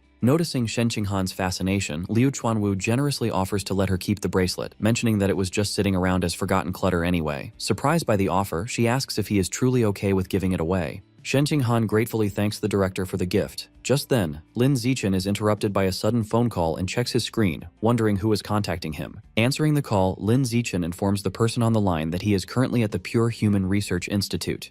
He listens quietly to the caller before calmly acknowledging the information. Lowering his phone, Lin Zichen smiles knowingly to himself. He internally notes that the major opportunity or event he had been anticipating has finally arrived. Liu Chuanwu points at Lin Zichen's phone, asking who just called him. Yuyan also notices his change in mood, pointing out that his expression has suddenly turned dead serious. Lin Zichen calmly reveals that the call was from Principal Yuan. He drops a massive bombshell. The deputy governor of the Origin Land stronghold is coming to the institute to meet him, and he'll be there in about half an hour. Hearing this, Liu Chuanwu and Yu Yan are completely dumbfounded, their faces turning pale with shock. They exclaim in disbelief. After all, the deputy governor is a legendary-level powerhouse who stands at the very peak of Earth's combat strength, second only to one person. Unfazed by their extreme reactions, Lin Zichen tells director Liu Chuanwu to quickly gather and summarize all of their research on the pure human path. This way, they can present a solid report to the deputy governor when he gets there. Overcome with emotion, both Liu Chuanwu and Yu Yan begin to cry tears of joy. Yu Yan expresses her deep gratitude, saying that having a genius like Lin Zichen join them is a huge blessing. It has finally brought the attention of a major figure to their overlooked pure human research. Liu Chuanwu agrees, feeling that their years of hard work are finally paying off. Filled with a sudden burst of energy, Liu Chuanwu calls out to Yu Yan, and the two researchers sprint down the hallway to organize their years of data before the VIP arrives. A short time later, Yu Yan, Liu Chuanwu, Lin Zichen, and Shen Qinghan stand together in the courtyard outside the institute. They look up to the sky as Liu Chuanwu announces that their guests are finally here. A massive military transport aircraft hovers overhead, kicking up dust. Three figures step out of it. Principal Mo Dongji escorts a distinguished white-haired man wearing a heavy coat with a fur collar. This is the Kyushu State Deputy Governor, Ye Yongsheng. Beside him is his military aide, Secretary Zhang. Deputy Governor Ye Yongsheng addresses the group with a stern look. He tells them he is highly interested in their research on the pure human path and asks everyone to head inside to discuss it further. Moving to a comfortable lounge, Deputy Governor Ye Yongsheng takes a seat on a sofa. A highly respectful Liu Chuanwu carefully hands over a folder presenting the Institute's research results on the pure human path for him to review.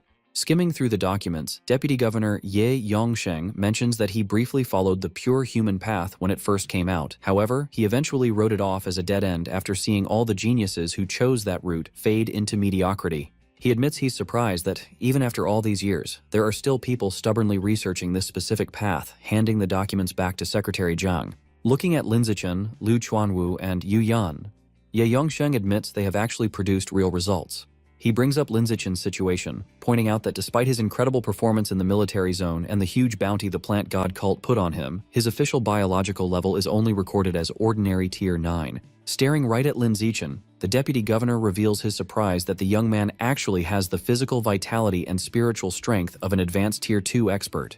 Realizing his secret is exposed, Lin Zichen notes to himself that his natural camouflage ability is completely useless against someone at Ye Yongsheng's level. Liu Chuanwu and Yu Yan look at Lin Zichen in absolute shock, blown away to hear that his true strength is already at advanced Tier 2. Sweating nervously, Lin Zichen realizes he overestimated his camouflage skills and severely underestimated the senses of a legendary-level powerhouse. Ye Yongsheng firmly tells Lin Zichen to stop hiding his abilities. From now on, he wants the young man to show his maximum strength as a pure human and challenge the top geniuses of the genetic fusion and mechanical paths. He wants to witness the true upper limit of the pure human potential. Lin Zichen respectfully explains his hesitation. He says he only hid his true power because he was worried that standing out too much would attract endless attacks from cultists and put his family in danger. Ye Yongsheng assures him that since he is ordering him to go all out, he will naturally guarantee the absolute safety of Lin Zichen and his family. Having secured the exact promise he wanted, Lin Zichen agrees to the deputy governor's terms, promising to show him the peak of a pure human's capabilities. Satisfied with the agreement, Ye Yongsheng leans back and tells Secretary Zhang to get Lin Zichen's contact info and send him a specific list. Secretary Zhang quickly complies, pulling up the data on his tablet. Lin Zichen checks his phone and gets a file titled Rare Level Genius List, wondering what it is. Ye Yongsheng explains that it is a roster of the country's absolute top-tier young talents, strictly limited to those under 30. Scanning the document, Lin Zichen sees the names, ages, and crazy combat achievements of various prodigies, including a 19-year-old named Luo Qianshui. The deputy governor adds that everyone on this list is a once-in-a-century talent with the potential to reach the legendary level. They are Earth's main fighting force against the Origin Land. Recognizing the name Luo Qianshui, Lin Zichen wonders if she is Shen Qinghan's senior martial sister. Ye Yongsheng continues, noting that almost all of these geniuses were sent to the Origin Land for intense elite training before they even reached school age.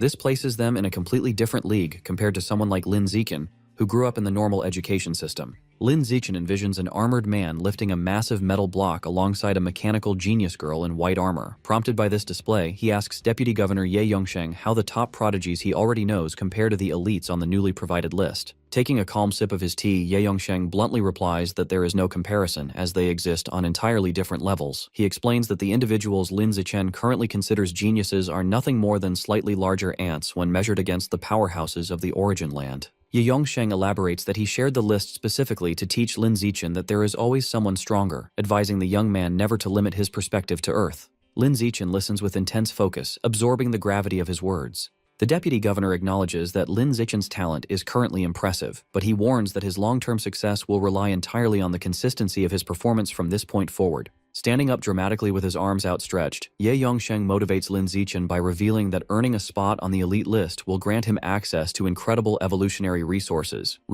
potent enough to forcefully evolve an ordinary-level being into a rare-level powerhouse. Filled with determination, Lin Zichen confidently assures the deputy governor that he will work hard to meet his expectations. Pleased with this resolve, Ye Yongsheng places a reassuring hand on Lin Zichen's shoulder, stating that he eagerly anticipates the young man's future progress. The deputy governor then shifts his gaze toward the purple-haired girl nearby, remarking that there is something else he finds highly curious about Shen Qinghan. Ye Yongsheng points out a bizarre contradiction in her physiology. Her body contains exotic beast genes, yet she is not fused with them. Instead, she is actively suppressing them while practicing blood-quenching techniques to pursue the path of a pure-blooded human. Answering the deputy governor's curiosity, Lin Zichen explains that despite Shen Qinghan's outstanding talent, which would easily place her near the top of the elite list, she remains timid due to the lasting psychological trauma of childhood bullying. Understanding her situation, Ye Yongsheng expresses disappointment regarding her current level. He notes that although she has successfully undergone body quenching, her power remains at ordinary tier 6. Which he finds unsatisfactory given her potential. Nevertheless, he encourages her to work hard and strive for a spot on the elite list alongside Lin Zichen. Liu Chuanwu and Yu Yan are left in absolute shock, blown away by the revelation that Shen Qinghan is actively walking the incredibly difficult path of a pure-blooded human and has already achieved body quenching. Principal Mo Dongji then steps forward, respectfully volunteering to escort the deputy governor out. Ye Yongsheng, accompanied by Mo Dongji and Secretary Zhang, turns and walks down the hallway to make his departure. After the deputy governor leaves the facility, Lin Zichen, Shen Qinghan, Mo Dongji, Liu Chuanwu, and Yu Yan gather in the lounge. Taking advantage of the private setting, Lin Zichen and Shen Qinghan finally come clean, disclosing the hidden aspects of their true strength to the rest of the group. Thrilled by this confirmation, Liu Chuanwu enthusiastically approaches Shen Qinghan. Rubbing his hands together, he suggests that since she is already walking the pure-blooded human path, she should officially join their heavenly human pavilion. Before Shen Qinghan can process the offer, a terrifying dark aura materializes behind Liu Chuanwu.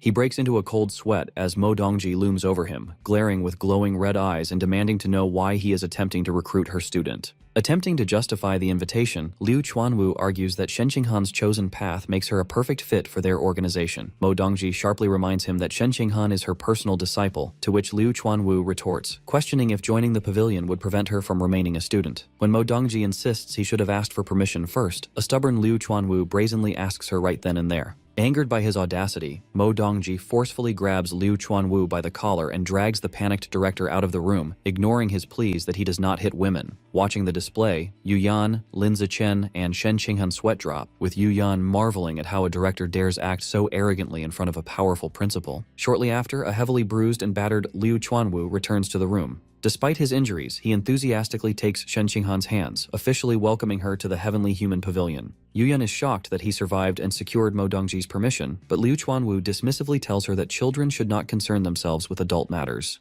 In reality, Mo Dongji only agreed to let Shen Qinghan join on one condition: Liu Chuanwu must attend a formal dinner at the Yuan family residence. Although Liu Chuanwu agreed to the deal to save his own skin, he internally dreads that the dinner will be a deadly trap. Shifting the topic to more pressing matters, Lin Zichen asks Liu Chuanwu about the powerful backer he had promised to find. He is curious about her strength and how she compares to a legendary powerhouse like Deputy Governor Ye Yongsheng. Sweating nervously, Liu Chuanwu awkwardly admits that he has no idea. Annoyed by this unreliable answer, Lin Zichen questions if the director is playing a joke on him. A frantic Liu Chuanwu waves his hands, explaining that this mysterious backer has been lying dormant inside a sealed ancient coffin, so he has never seen her capabilities. Nevertheless, he assures Lin Zichen that since she is the true pavilion master, her strength cannot be weak. This revelation leaves Lin Zichen confused, as he previously assumed Liu Chuanwu was the head of the organization.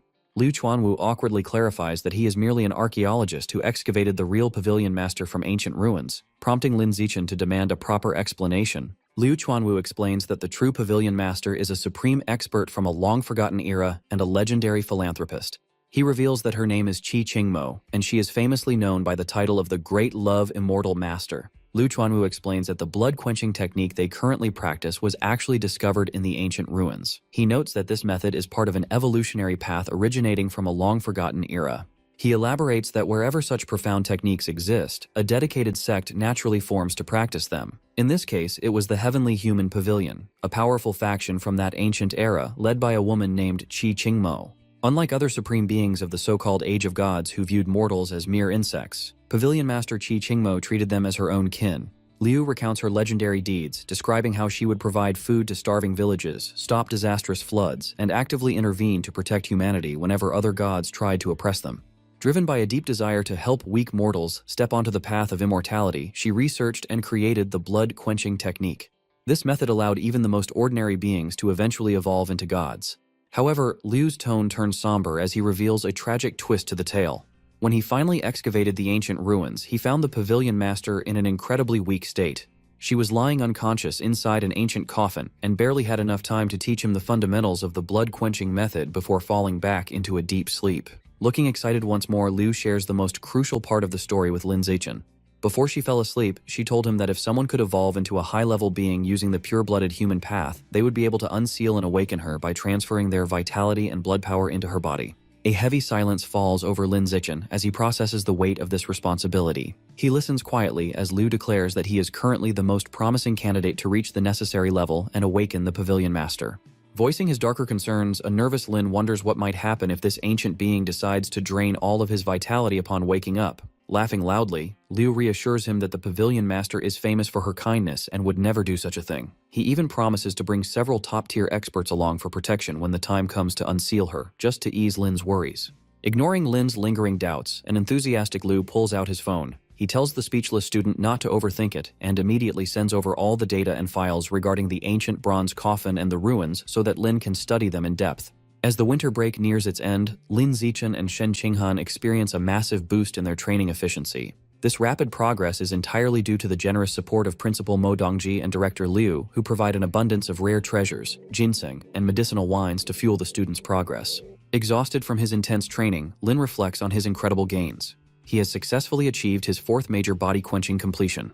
Although his official biological level is still stuck at ordinary Tier 9, his actual vitality and blood strength have skyrocketed, now rivaling the power of an advanced Tier 3 expert. His thoughts are happily interrupted when Shen Qinghan gives him a tight hug. She joyfully announces that she has also made a breakthrough, successfully completing her second body-quenching and evolving to ordinary Tier 8, just in time for the new school term. Following their successful training sessions, Lin accompanies Shen Qinghan to Principal Mo's facility to take the next crucial step in her evolutionary path. Inside the medical room, Shen Qinghan lies nervously on an examination bed while Principal Mo prepares a specialized syringe. The principal explains that the syringe contains an extremely precious gene reagent derived from a creature known as a water butterfly. She firmly instructs Shen to do her absolute best to control the new genetic power once it enters her system. Watching the tense procedure closely, Lin recalls from his studies that water butterflies are rare aquatic beasts. They are famous for possessing spiritual strength far beyond other creatures of their tier, a unique trait that grants them the ability to unleash powerful illusion-based attacks. After finishing the procedure, Principal Mo informs Shen Qinghan that the injection is complete. She advises her student to speak up immediately if she experiences any discomfort rather than suffering in silence, which Shen dutifully agrees to. Using her spiritual power, Mo carefully examines the gene integration process within her student's body. She happily announces that the procedure is a complete success, adding that once Shen gets used to controlling the water butterfly's genetic power, she will even be able to use illusion-based attacks herself. Later, as Shen Qinghan gets up to stretch, Lin Zichen takes the opportunity to ask Principal Mo about her senior disciple who currently resides in the Origin Land, admitting his intense curiosity about her. Taking a calm sip of her drink, Mo asks Lin if this sudden interest was sparked by seeing the girl's impressive combat records on the elite prodigy list. Lin confirms that it was indeed the reason. Mo then shares the backstory, revealing that she had actually found the girl 11 years ago on a snowy mountain in the Origin Land. She explains that the girl was only 8 years old at the time, completely alone and on the verge of death. Taking pity on the child, Mo saved her life and decided to raise her as her own disciple. She notes that when her time in the Origin Land ended and she had to return to Earth, she made sure to safely settle the girl in one of the Origin Land's bases. She allowed her apprentice to live there permanently and always made sure to visit her from time to time. Regarding the girl's true origins and family background, Mo admits that it remains a complete mystery. Not even the girl herself remembers her past due to severe amnesia. Intrigued by this revelation, Lin asks the principal if this senior disciple is actually an alien mutant. Looking serious, Mo confirms that the girl is indeed a mutant. She clarifies that because of this, it is absolutely impossible for the disciple to be someone Lin might have known from his childhood. She then explains the harsh reality of their world. The military would never allow a mutant to cross over and enter Earth under any circumstances. Lin Zichen mulls over the strange coincidences surrounding Mo Dongji's senior disciple, Luo Qianshui, and his childhood acquaintance, Bai Shui.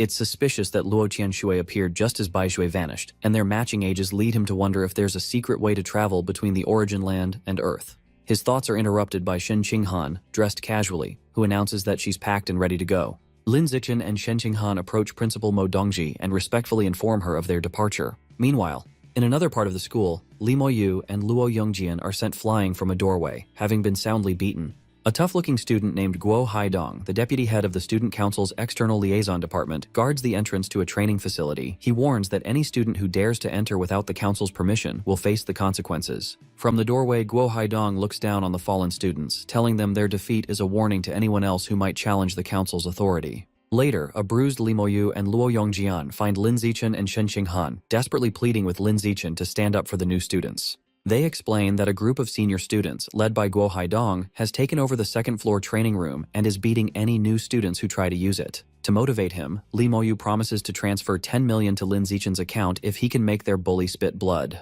The offer of money immediately piques Lin Zichen's interest. He assures the battered Li Moyu that he will deliver a satisfactory result and provides his bank account number, which Li Moyu promptly agrees to use.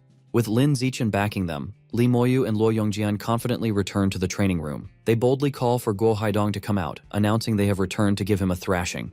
Guo Haidong looks down at the group from inside the training room. He scoffs, remarking that he thought they had found someone formidable but sees they have only brought the new student king of their class. Using his danger perception ability, Lin Zichen analyzes their opponent. He determines that Guo Haidong is at the peak of ordinary rank 8 and has fused the genes of a Qi blood type demon eye giant ape and a spiritual type magic shadow bat. Deciding this is a good opportunity for some practice, Lin Zichen tells Shen Qinghan he will let her handle the fight. He cheekily reminds her to make their opponent spit blood, his mind on the 10 million prize. Shen Qinghan calmly agrees.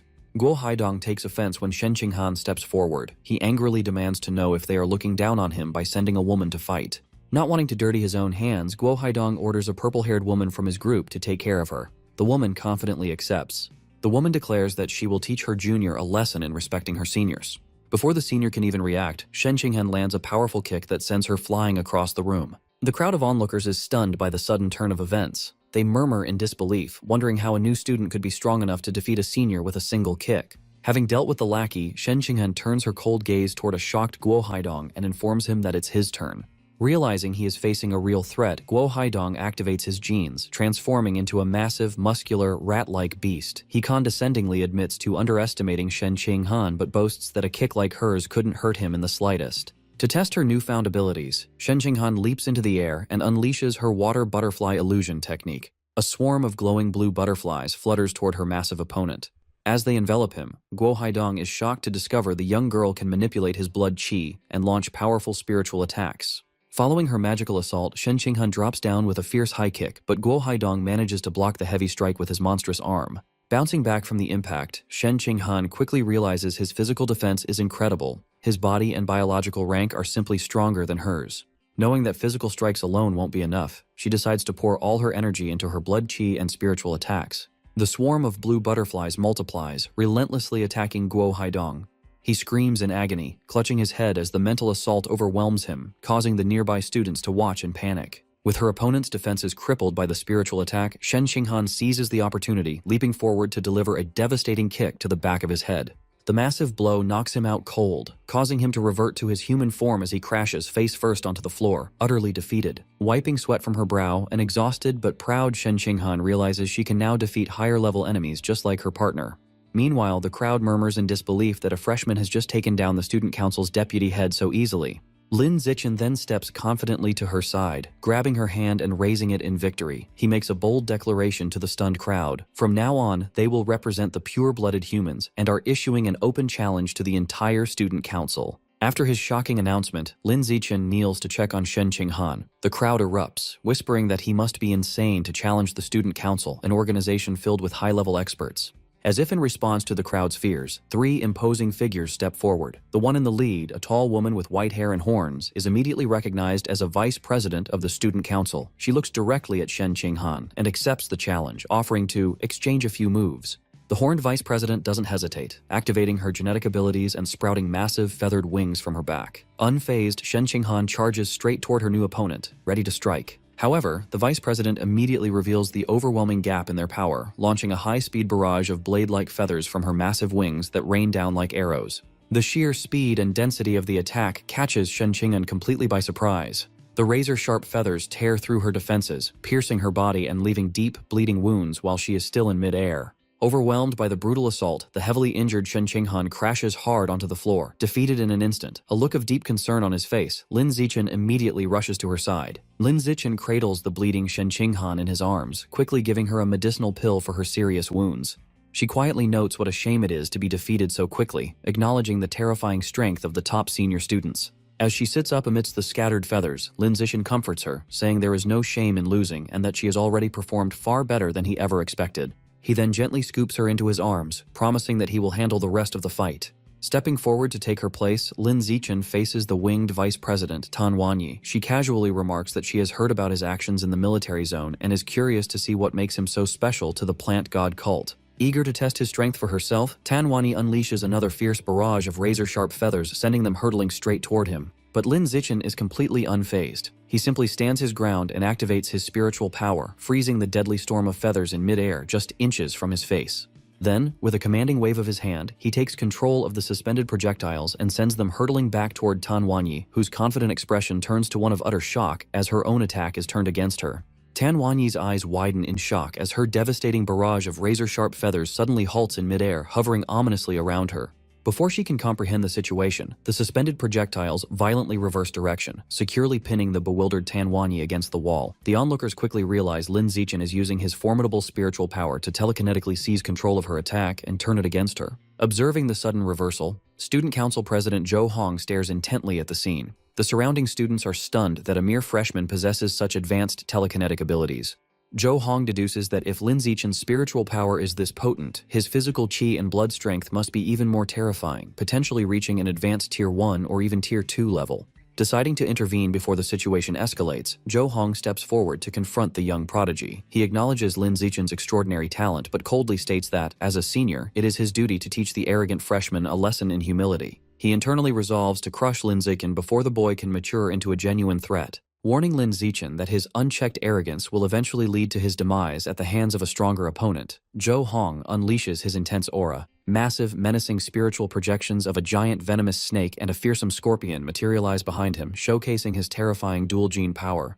Unfazed by the intimidating display, Lin Zichen casually cracks his knuckles. He notes that both of Zhou Hong's beast genes are highly toxic and decides this is the perfect opportunity to test his invulnerable to poison attribute. He calmly explains that he previously hid his true strength for safety, but now that he has a powerful backer, he is free to fight without holding back. Realizing words are useless, Zhou Hong fully activates his genetic transformation. His body is rapidly encased in dark, heavily armored chitin, sprouting massive scorpion claws and a lethal stinger-tipped tail as he prepares for battle. The gathered crowd, including Ma Weiwei and Luo Yongjian, watches in awe as Zhou Hong immediately resorts to his fully mutated state. They whisper excitedly among themselves, recalling how this very form nearly poisoned a top-tier genius from a rival university the previous year, and wonder how Lin Zichen can possibly survive the impending toxic assault. Facing the monstrously transformed president, Lin Zichen confidently proposes a high-stakes bet. If he wins, he will claim the title of Student Council President, but if he loses, he will steer clear of its members forever. Zhou Hong quickly accepts the terms, and with the stakes set, the battle officially commences. Zhou Hong launches a furious attack, whipping his massive stinger tail at Lin Zichen with blinding speed. As the deadly appendage approaches, Zhou Hong sneers, boasting that he overestimated the freshman, who seemingly can't even dodge a direct strike. The stinger strikes true, enveloping Lin Zichen in toxic purple energy. However, a system notification confirms his invulnerable to poison attribute has activated, automatically increasing his QI, blood, and spiritual strength. Unfazed, Lin Zichen smirks, noting that the supposedly lethal venom causes only a brief moment of dizziness, proving his biological defense is incredibly effective. Winding up for a counterattack, Lin Zichen calmly asks the bewildered Zhou Hong if that is the most potent poison he can muster. Zhou Hong's eyes widen in disbelief, shocked that his ultimate attack has no effect whatsoever. As his fist glows with gathered power, a system prompt indicates his pack animal attribute has triggered, significantly boosting his combat strength. Lin Zichen announces that he is done being polite. In a flash, Lin Zichen steps forward and delivers a devastating punch squarely to Zhou Hong's face. The sheer force of the blow launches the heavily armored president across the room, sending him crashing violently into the reinforced wall and cratering the solid stone. As the debris settles, Zhou Hong is left slumped inside the massive crater, battered, bleeding, and completely defeated. The onlookers erupt in a frenzy of shock and awe. The female student in the sleek mechanical suit rushes forward in a panic, crying out for the defeated president. The crowd murmurs in utter disbelief, questioning Lin Zichen's true power level and marveling at the terrifying potential of the pure-blooded human path, which they now realize holds far more surprises than they ever imagined. Standing before the massive crater, Lin Zichen casually rubs the back of his head and awkwardly apologizes for using too much force. Ma Weiwei and the other students can only stare in stunned silence at the absolute destruction caused by a single punch. Deeply moved by the overwhelming display of power from a pure-blooded human, Ma Weiwei immediately pulls out her phone to call her father. With a resolute expression, she declares her intention to purge the exotic beast genes from her body and pursue the pure-blooded human path herself. In a conference room, Deputy Governor Ye Yongsheng and other officials review footage of Lin Zichen delivering a devastating punch to Zhou Hong. They question how an ordinary tier student could defeat an advanced tier expert, wondering if the pure-blooded human path might hold the key to humanity's future. Back in the training hall, medical personnel rush to the unconscious Zhou Hong, who lies slumped inside a massive crater in the wall. The gathered crowd stares in utter disbelief as Lin Zichen stands calmly amidst the destruction, completely shocked that their student council president was defeated with a single strike. With the fight concluded, Lin Zichen gently scoops the battered and bleeding Shen Qinghan into his arms, softly telling her that it is time to leave. Back in the privacy of their room, Shen Qinghan begins to undress while Lin Zichen notes that her genetic healing abilities are working exceptionally well. In less than half an hour, her severe wounds completely close up, leaving her flawless skin without a single scar. Lin Zichen then joins her in the bathtub, carefully helping to wash the remaining bloodstains from her body. As they relax, Shen Qinghan praises his awe-inspiring performance on the stage, recalling how he terrified the crowd by sending the president flying. Lin Zichen returns the compliment, reminding her that she too had effortlessly defeated the council's deputy head. Flattered, she playfully asks if they are now considered the university's peerless duo, to which a smiling Lin Zichen enthusiastically agrees. Later, the couple returns to the cluttered Heavenly Human Pavilion, where they are immediately greeted by director Liu Chuanwu and Yu Yan. The two researchers spend a considerable amount of time eagerly questioning them about the fight with Zhou Hong. Once settled, the group shifts their focus back to work, summarizing their research findings from the past 6 months. They discuss new theories, deducing that unlocking the body's acupoints might require a forceful impact using spiritual power. Eager to test this hypothesis, Lin Zichen and Shen Qinghan head back to their living room. Changing into more comfortable clothing, they sit cross-legged on the floor and begin meditating, actively trying to use their spiritual energy to force open their acupoints. During her meditation, Shen Qinghan suddenly gasps in shock. Lin Zichen quickly asks what is wrong, and she excitedly explains that she just felt her acupoint tremble and loosen.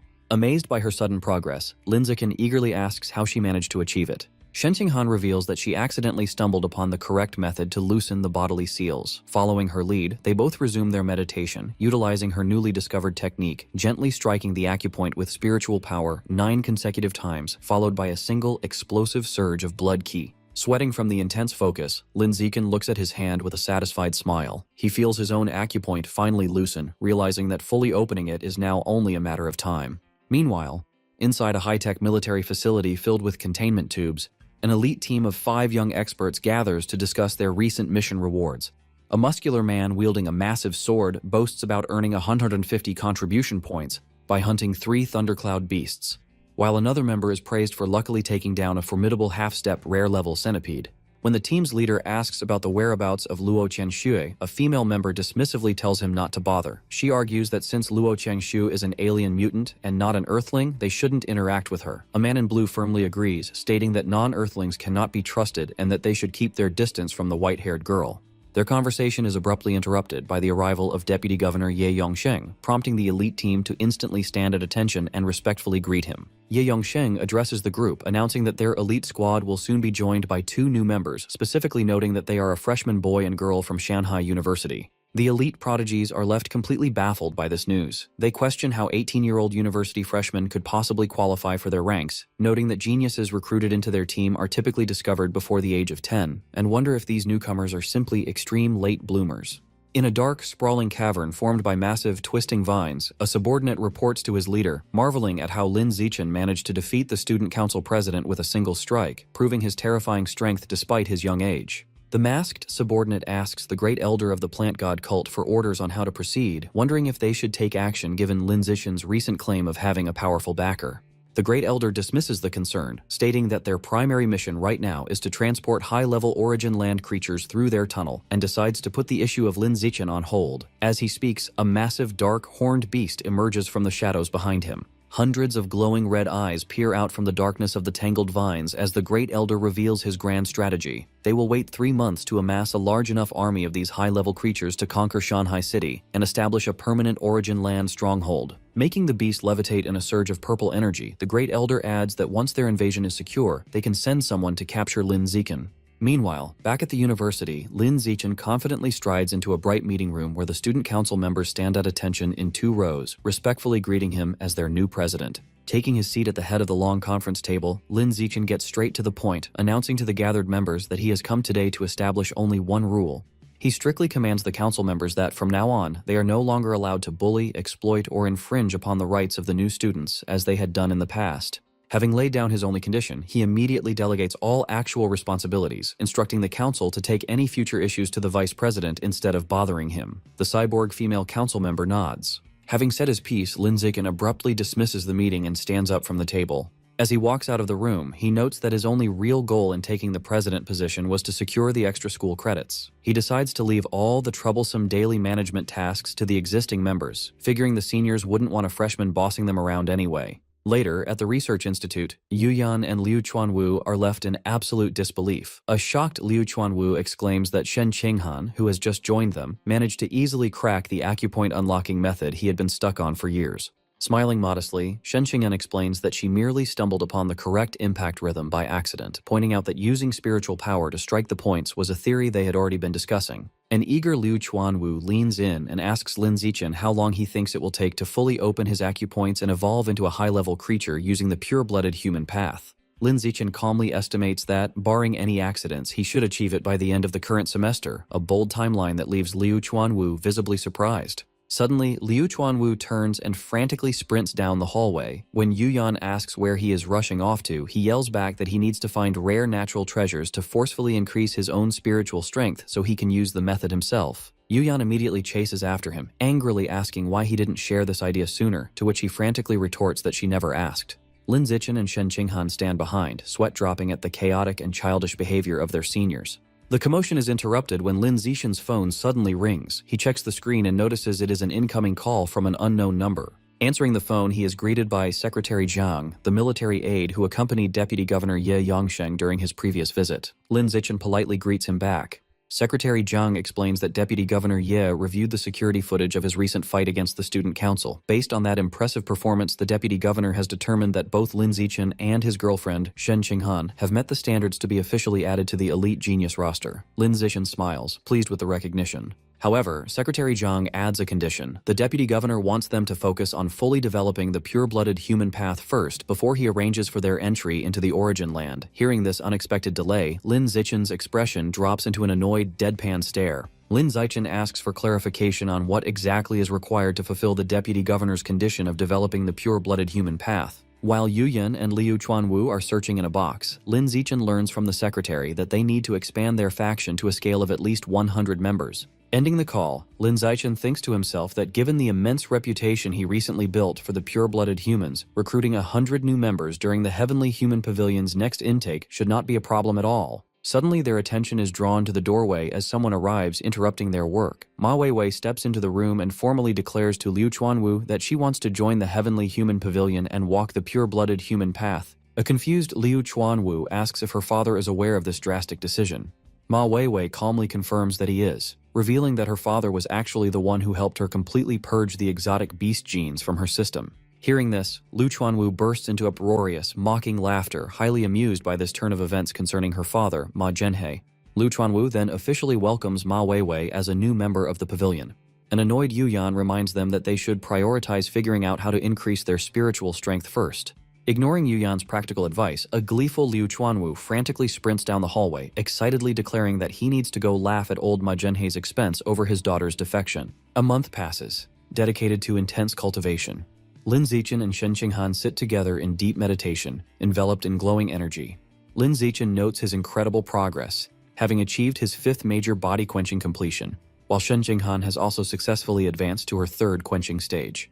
Sometime later, thanks to a massive supply of rare natural resources, an incredibly muscular and sweaty Liu Chuanwu and Yu Yan are seen meditating. They have finally managed to increase their spiritual strength enough to begin attempting to force open their own acupoints. After absorbing the dimensional rat's essence, Lin Zichen unlocks the storage space biological attribute, gaining a hidden mental inventory that allows him to store and retrieve items with just a thought. Eager to test if he can control his newly acquired storage ability telekinetically, Lin Zichen focuses his mind.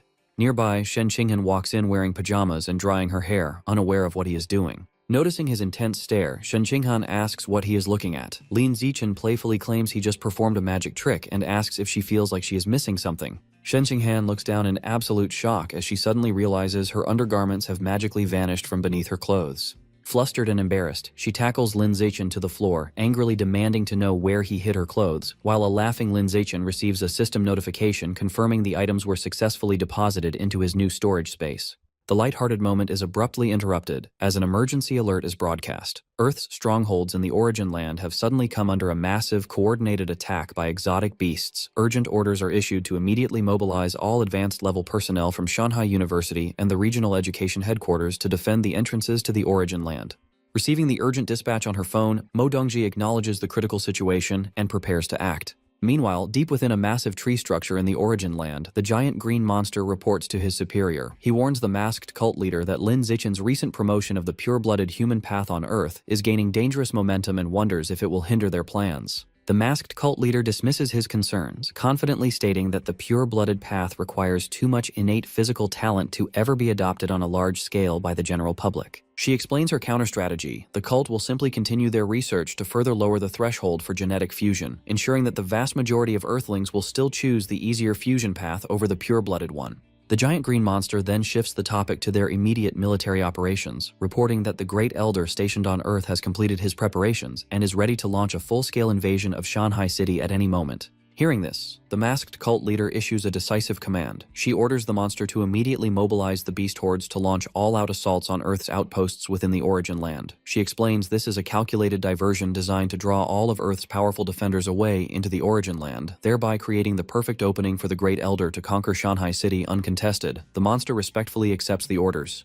In response to the sudden crisis, Shanghai University's administration announces an indefinite suspension of all classes to the gathered student body. Following the emergency mobilization orders, all high-level teaching staff board military transport helicopters, heading out in separate groups to reinforce the various entrances to the Origin Land. As panic and rumors spread across the campus, Lin Zichen and Shen Qinghan walk through the crowds. Knowing the truth about the massive beast invasion, they realize their best option is to quickly increase their own strength to protect themselves. Returning to their quarters, the two immediately sit down and enter deep meditation, pushing their limits in a desperate bid to grow stronger before the disaster fully reaches them. With intense focus and a surge of spiritual power, Lin Zichen successfully forces open an acupoint, achieving a major breakthrough. Moments later, an excited Shen Qinghan turns to him, announcing that she has also successfully broken through her bodily seals. Through their synchronized efforts, both Lin Zichen and Shen Qinghan officially evolve into advanced-level beings, reaching Advanced Tier 4 and Advanced Tier 1, respectively. During a meeting with Liu Chuanwu, the director notes that their new advanced status means they finally have the necessary blood qi to awaken the slumbering Pavilion Master. However, he expresses concern that the top-tier experts he originally intended to bring as escorts have all been deployed to the Origin Land. Undeterred by the lack of protection, Lin Zichen decides they should head to the ancient ruins right away. He reasons that waiting for the experts to return could take too long, and he remains confident that his danger perception ability will allow them to escape if things go wrong. Meanwhile, in the Origin Land, a colossal, multi-tusked elephant beast leads a massive horde of monsters across the snowy plains, roaring fiercely as it initiates the invasion. The giant elephant beast ruthlessly stomps on the defensive lines, effortlessly crushing the human forces beneath its massive feet. Suddenly, a massive, glowing blue hand made of pure energy descends from the sky, intercepting the colossal beast. The energy hand delivers a brutal and precise strike, violently severing the elephant beast's trunk and sending the monster reeling. The devastating attack is unleashed by Himuji, the city lord of City 36. Manifesting a radiant, golden avatar surrounded by multiple glowing hands, he rains down a barrage of explosive energy strikes upon the enemy forces. Seeing the giant Elephant King fall to the city lord's overwhelming power, the human defenders, composed of heavily armored mechs and genetically fused warriors, rally together and charge headlong into the beast horde. A fierce and chaotic battle erupts across the snowy battlefield. The human forces clash violently with the monstrous flying beasts amidst destructive tornadoes and fiery explosions. Sometime later, inside a busy military triage facility filled with wounded soldiers, Mo Dongji walks alongside City Lord Himuji. She asks him for an update on the main city and inquires about the well-being of her senior disciple, Luo Qiangshui. The city lord bluntly replies that Luo Qiangshui's situation hasn't changed. She remains isolated and disliked by her peers. The city lord further explains that Luo Qiangshui's elite mutant squad departed 2 days prior, having followed the main city's deputy city lord on a raid into a dangerous, twisted valley. He advises Mo Dongji that visiting the main city to see her disciple would be pointless right now, as she is currently completely unreachable. Arriving deep within the subterranean ancient ruins, Liu Chuanwu guides Lin Zichen, Shen Qinghan, and Yu Yan to a massive, intricately carved bronze coffin entangled in giant roots. He announces that this is the resting place of the slumbering pavilion master. Lin Zichen closes his eyes and attempts to probe the coffin with his spiritual power. However, he finds that his senses are completely deflected by the ancient artifact, leaving him unable to detect anyone inside. Suddenly, a mysterious telepathic voice originates from the coffin, speaking directly to Lin Zichen. The voice accurately assesses his stats, noting his young age, his advanced Tier 4 status, and the perfect synchronization of his physical and spiritual strength. It expresses amazement that he could achieve such high cultivation in a world so devoid of resources. Startled by the sudden intrusion in his mind, Lin Zichen immediately drops into a defensive stance. He realizes that the slumbering woman inside the coffin is awake enough to communicate with him, praising him as a truly rare genius. Director Liu Chuanwu respectfully addresses the slumbering pavilion master inside the massive bronze coffin, formally introducing Lin Zichen as the young genius he previously mentioned. He highlights Lin Zichen's impressive achievements, noting that the 19-year-old has already completed 5 major body quenchings and reached an advanced Tier 4 biological level. The telepathic voice from the coffin speaks directly to Lin Zichen, explaining that her physical body is currently extremely weak. She asks him to transfer some of his qi and blood to aid in her recovery, promising to fulfill any request he might have in return. Weighing his options, Lin Zichen reasons that building a positive relationship with such a powerful entity now will secure him a strong backer in the future. He respectfully bows and agrees, stating that as a member of the Heavenly Human Pavilion, he is willing to provide his power unconditionally. Pleased with his answer, the Pavilion Master assures him that she will keep her promise once she awakens. The coffin begins to emanate a golden glow as she instructs him on the transfer process. Following her directions, Lin Zichen steps forward and places his hand on the center of the intricately carved lid, beginning to release his qi and blood. Despite his cooperative actions, he remains on high alert, mentally preparing to flee immediately if his danger perception ability detects any threat. Shortly after starting the transfer, Lin Zichen breaks into a nervous sweat. He realizes that the coffin is absorbing his energy at an alarming rate, threatening to completely drain his internal reserves. Thinking quickly, he utilizes his newly acquired storage space ability to seamlessly retrieve a blood recovery pill, relieved that he has a way to quickly replenish his rapidly depleting energy. As he consumes the pill, Lin Zichen continues to endure the intense energy drain, silently praying that the Pavilion Master doesn't completely exhaust him all at once. 20 minutes pass, and Lin Zichen is still standing by the glowing coffin, transferring his power. Watching nervously, Shen Qinghan asks Liu Chuanwu if Lin Zichen will be alright, as the process is taking so long. The director calmly reassures her, assuming that since the process is ongoing, both Lin Zichen and the Pavilion Master must have the situation under control. Suddenly, Liu Chuanwu notices movement and alerts the group that the heavy bronze lid of the coffin is finally beginning to shift. Reacting instantly to the change, Lin Zichen leaps backward, away from the coffin, urgently shouting for everyone to scatter as a bright light erupts from the ancient artifact. The massive bronze lid of the coffin slowly slides open vertically, releasing billowing clouds of ancient dust and energy as Lin Zichen and the others watch in anticipation. From within the smoke, a striking woman with long white hair and traditional robes emerges. This is Qi Qingmo, the legendary master of the Heavenly Human Pavilion. Amazed that her physical body hasn't decayed after slumbering for an unknown period, Lin Zichen cautiously decides to use his danger perception ability to probe her biological stats. However, Qi Qingmo instantly detects his invisible probe. She casually remarks that it takes quite a bit of courage for someone only at the advanced tier to recklessly scan another's biological information. Startled that his discreet ability was noticed so easily, Lin Zichen breaks into a cold sweat. Ignoring his shock, Qi Qingmo turns to director Liu Chuanwu and asks how many members are currently in their pavilion. Bowing deeply, Liu Chuanwu respectfully reports that, including the pavilion master herself, they currently have a total of 6 members. He adds that one member joined very recently and hasn't fully integrated yet, which is why he didn't bring her along to the ruins. Qi Qingmo nods slightly in understanding. Addressing the group, Qi Qingmo notes that they should already be highly proficient in the early body-quenching stages of her technique. She then announces that she will now teach them the advanced method for opening their acupoints. With a wave of her hand, she shoots streams of golden light directly into the foreheads of Lin Zichen, Shen Qinghan, Liu Chuanwu, and Yu Yan. As the knowledge enters his mind, Lin Zichen realizes that her official acupoint opening method shares the exact same core principles as the technique he and Shen Qinghan had previously figured out through trial and error. The 4 of them are surprised by the influx of information. The newly acquired knowledge reveals that the acupoint opening method is not inherently complex. The crucial element is mastering the precise rhythm of the spiritual impacts. The true barrier to entry is the extreme physical strength required to endure the rigorous process. Having transmitted the advanced acupoint opening method to the group, the newly awakened pavilion master, Qi Qingmo, stands before the massive bronze doors of her coffin. To compensate Lin Zichen for the massive amount of ki and blood he transferred to awaken her, she manifests a glowing, swirling orb of energy containing a yin-yang symbol, noting that consuming it will greatly enhance his strength. She offers the condensed pill to the young man, and Lin Zichen respectfully accepts the gift, expressing his gratitude to the pavilion master. However, Qi Qingmo calmly dismisses his thanks, reiterating that the item is strictly fair compensation for his life force rather than a reward. She then announces that she has other pressing matters to attend to, promising to seek them out later. Before the group can process her words, Qi Qingmo abruptly vanishes into thin air, leaving Lin Zichen, Shen Qinghan, Liu Chuanwu, and Yu Yan completely stunned. Standing in the quiet subterranean ruins, Lin Zichen is amazed to find that he cannot detect her presence anywhere within a massive radius, as if she simply ceased to exist. Awestruck by her incomprehensible power, Yu Yan asks director Liu Chuanwu if he knows the pavilion master's true biological level. Though he admits he doesn't know her exact rank, Liu Chuanwu estimates that based on her brief display of abilities, she must be at least an epic-level expert, or perhaps even a legendary-level powerhouse.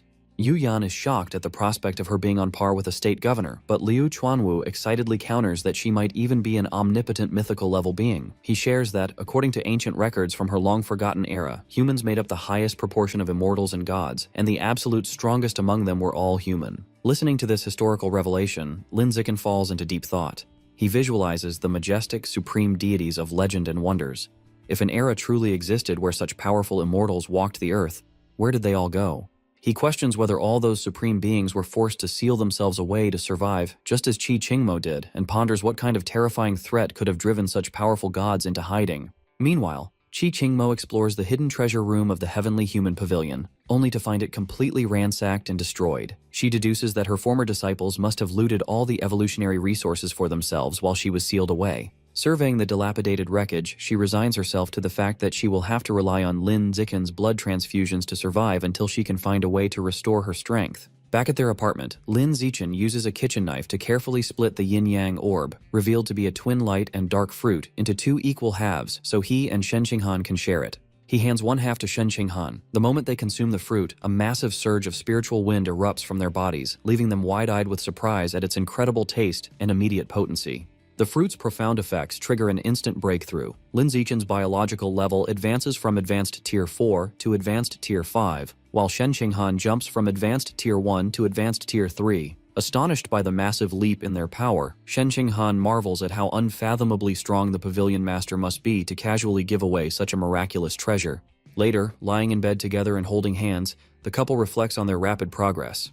Shen Qinghan admits it feels surreal to have evolved into advanced-level beings before even finishing their freshman year. Turning to Shen Qinghan, Lin Zichen points out that their new biological rank means they officially meet the qualifications to enter the Origin Land. Shen Qinghan expresses her curiosity, wondering if the alternate dimension is truly as bizarre and fantastical as their military instructors described. Lin Zichen reminds her that once they finish recruiting the required 100 members for the Heavenly Human Pavilion, they will likely be deployed to the Origin Land and can see it for themselves. Their quiet conversation is abruptly interrupted when Qi Qingmo suddenly materializes outside their window, floating effortlessly in the night sky. Startling the couple, the ancient pavilion master brings up the term she just overheard them using and asks them to explain exactly what this origin land is. Seeing Qi Qingmo, Lin Zichen wonders if the legendary pavilion master is actually a pervert who enjoys eavesdropping outside their window. Once inside, Qi Qingmo gets straight to the point, asking Lin Zichen to explain the origin land she overheard them discussing. As she listens, Lin Zichen explains that the origin land is an enhanced version of Earth with a much higher abundance of evolutionary resources. Elsewhere in the city, the 8th Elder holds a meeting. When a follower points out that the Great Elder ordered them to wait for a general surface invasion before targeting Lin Zichen, the 8th Elder sternly counters that waiting would be too late. He argues that once the Great Elder attacks, powerful cyborg experts will rush to reinforce Shanghai City, causing them to lose their prime opportunity to ambush Lin Zichen. With his mind made up, the 8th Elder decides to personally lead a surprise attack against Lin Zichen the very next night. He asks his followers for their stance, and the cultists enthusiastically shout their full support, eager to take down Lin Zichen in a single strike. Back with Qi Qingmo, she asks how to enter this origin land. Lin Zichen explains that heavily guarded passages lie beneath Kyushu's military headquarters, which one must use to cross over.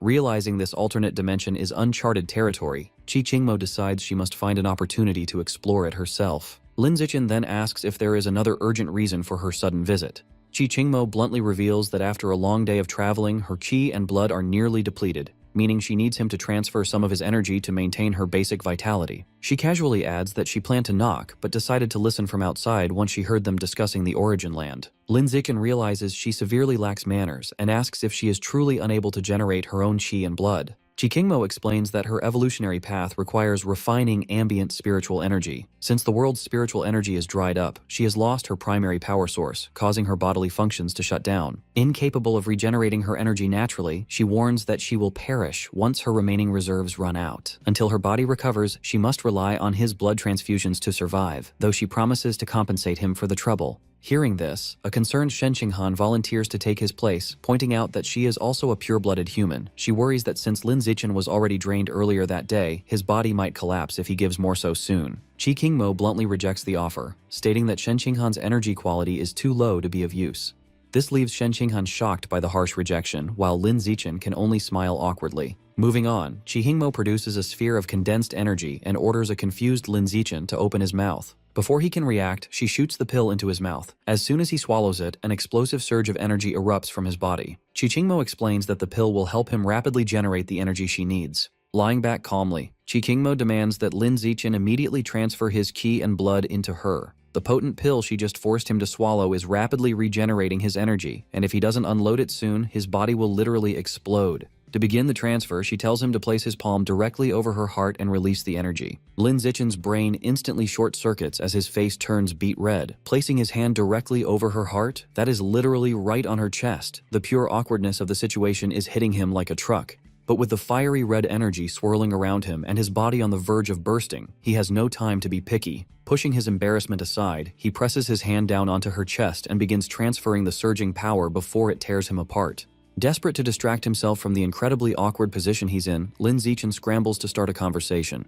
He asks if her ability to refine spiritual energy alongside her blood-quenching technique means she dual cultivates both the immortal and martial paths. Qi Qingmo calmly confirms that she is indeed a master of both. She breaks down the ancient lore for him, explaining that the immortal path is all about refining the spiritual energy of heaven and earth, while the martial path focuses on refining the physical body. The blood-quenching technique he's been practicing is just one of many methods belonging to the body-refining path. Neither path is superior to the other. They simply represent different approaches. While the immortal path relies on spells and laws, the martial path relies on physical might. Yet, despite their different directions, both paths of evolution eventually lead to the exact same destination. Naturally, most people prefer the path of least resistance. Since refining spiritual energy is a whole lot easier than the brutal grind of refining the physical body, the vast majority of powerhouses in her ancient era chose to walk the immortal path. This raises a massive question for Lin Zichen. If both paths lead to the same place, why would anyone waste their precious energy dual cultivating? Qi Qingmo reveals that the spiritual energy in her era eventually began to dry up. Cultivators had no choice but to transition to body refining, or they would have completely perished when the cataclysmic age of Dharma decline arrived. Once that dark age of depleted spiritual energy officially hit, almost every living being was doomed to a swift and unavoidable death. Only an elite few, like the legendary mustachioed sealed expert and Qi Qingmo herself, were powerful enough to successfully seal themselves away and survive the apocalypse. 6 hours of intense, Soul-draining energy transfer later, Qi Qingmo finally calls a timeout. She notes that Lin Zichen's qi and blood are nearly tapped out, advising him to rest up during the day so they can continue the grind tonight. But she isn't just taking his life force for free. She hands him a bottle containing his compensation for the upcoming daily transfusions. Lin Zichen opens the bottle to find the very same pill she forced down his throat earlier. Qi Qingmo explains that these are legendary bloodbath pills. Consuming one will instantly supercharge his qi and blood recovery, which will be an absolute game-changer when he attempts to open his heart and torso acupoints, or if he ever finds himself in a brutal life-or-death battle. Pocketing the incredible loot, Lin Zichen realizes he has a golden opportunity to pick the brain of a literal living legend. He asks Qi Qingmo if she can help him solve a mysterious puzzle. Pulling out a piece of paper, Lin Zichen shows her the bizarre alien runes he's been trying to decipher. Qi Qingmo studies them closely, admitting she doesn't know their exact meaning, but she definitely remembers seeing identical markings on ancient ruins back in her own era. This revelation sends Lin Zichen's mind racing. Ancient ruins from the era of abundant spiritual energy? His brain instantly flashes to the mysterious, submerged undersea temple he saw on Principal Mo's video recording. If those runes are connected to her era, this underwater temple might be a goldmine of ancient secrets. Sensing a massive breakthrough, Lin Zichen bolts for the door, begging the pavilion master to stay awake just a little longer while he runs to the research institute to grab the recording. Not wanting to be left behind, Shen Qinghan immediately dashes after him. Desperate to get the video to Qi Qingmo as fast as possible, the two sprint through the institute. But as they frantically kick open the door, they are greeted by a sight that completely freezes them in their tracks. Standing right there is Yu Yan, fresh out of the shower and completely naked. The sheer face-melting shock leaves both Lin Zichen and Shen Qinghan screaming in horror. Lin Zichen and Shen Qinghan are left mortified after barging in on Yu Yan, with Lin Zichen barely able to form a coherent sentence as he tries to process the sight. Blushing furiously, Yu Yan desperately tries to cover herself up while demanding to know why on earth they decided to come here so late at night. However, Lin Zichen has his priorities straight. Yelling that there is no time to explain, he bolts straight past her to locate the laptop containing the principal's undersea ruins recording so they can show it to the pavilion master. With the prize secured, the embarrassed couple makes a frantic run for it, shouting a hasty goodbye and leaving a thoroughly bewildered Yu Yan standing there wondering what just happened. Later in his apartment, Lin Zichen shows the footage to Qi Qingmo, who instantly recognizes that the submerged temple on screen is identical to the undersea ruins she visited during her own era. Intrigued, Qi Qingmo asks for the location of these ruins. Lin Zichen explains that they were found at Double Sun Bay, but the entrance has since vanished, adding that although director Liu shot the footage years ago, the temple had completely disappeared when he tried to return.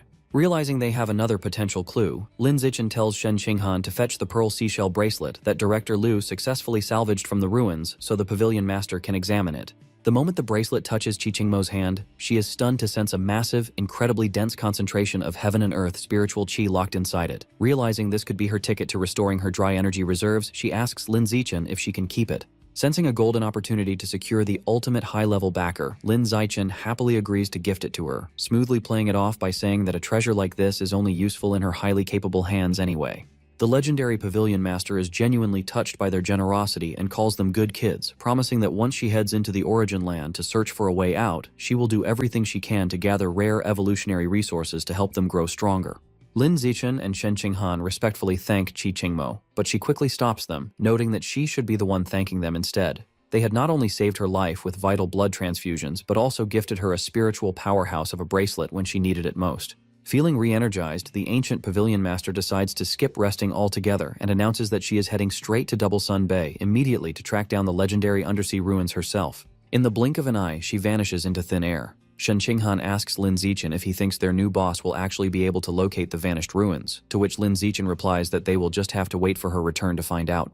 Sometime later, the team is back in deep meditation, focusing intently on unlocking their bodily acupoints to build their strength further. However, their focus is interrupted when Ma Weiwei walks into the room carrying a mysterious cardboard package, notifying Director Liu that a delivery has arrived for him. Liu Chuanwu is baffled as he takes the box, jokingly wondering aloud if some old sweetheart of his has sent him a surprise gift. Suddenly, Lin Zichen's danger perception passive skill activates, alerting him that a massive threat is looming right in front of them. Lin Zichen screams for the director to drop the box, but before anyone can react, terrifying, spiked blood-red vines explode violently out of the package. As the room is instantly filled with a deadly crimson poison mist, Lin Zichen realizes they have been set up. Fortunately, thanks to his cheat-like abilities, his system confirms he is actively being exposed to high-level mutant plant toxins, continuously boosting his poison resistance on the spot.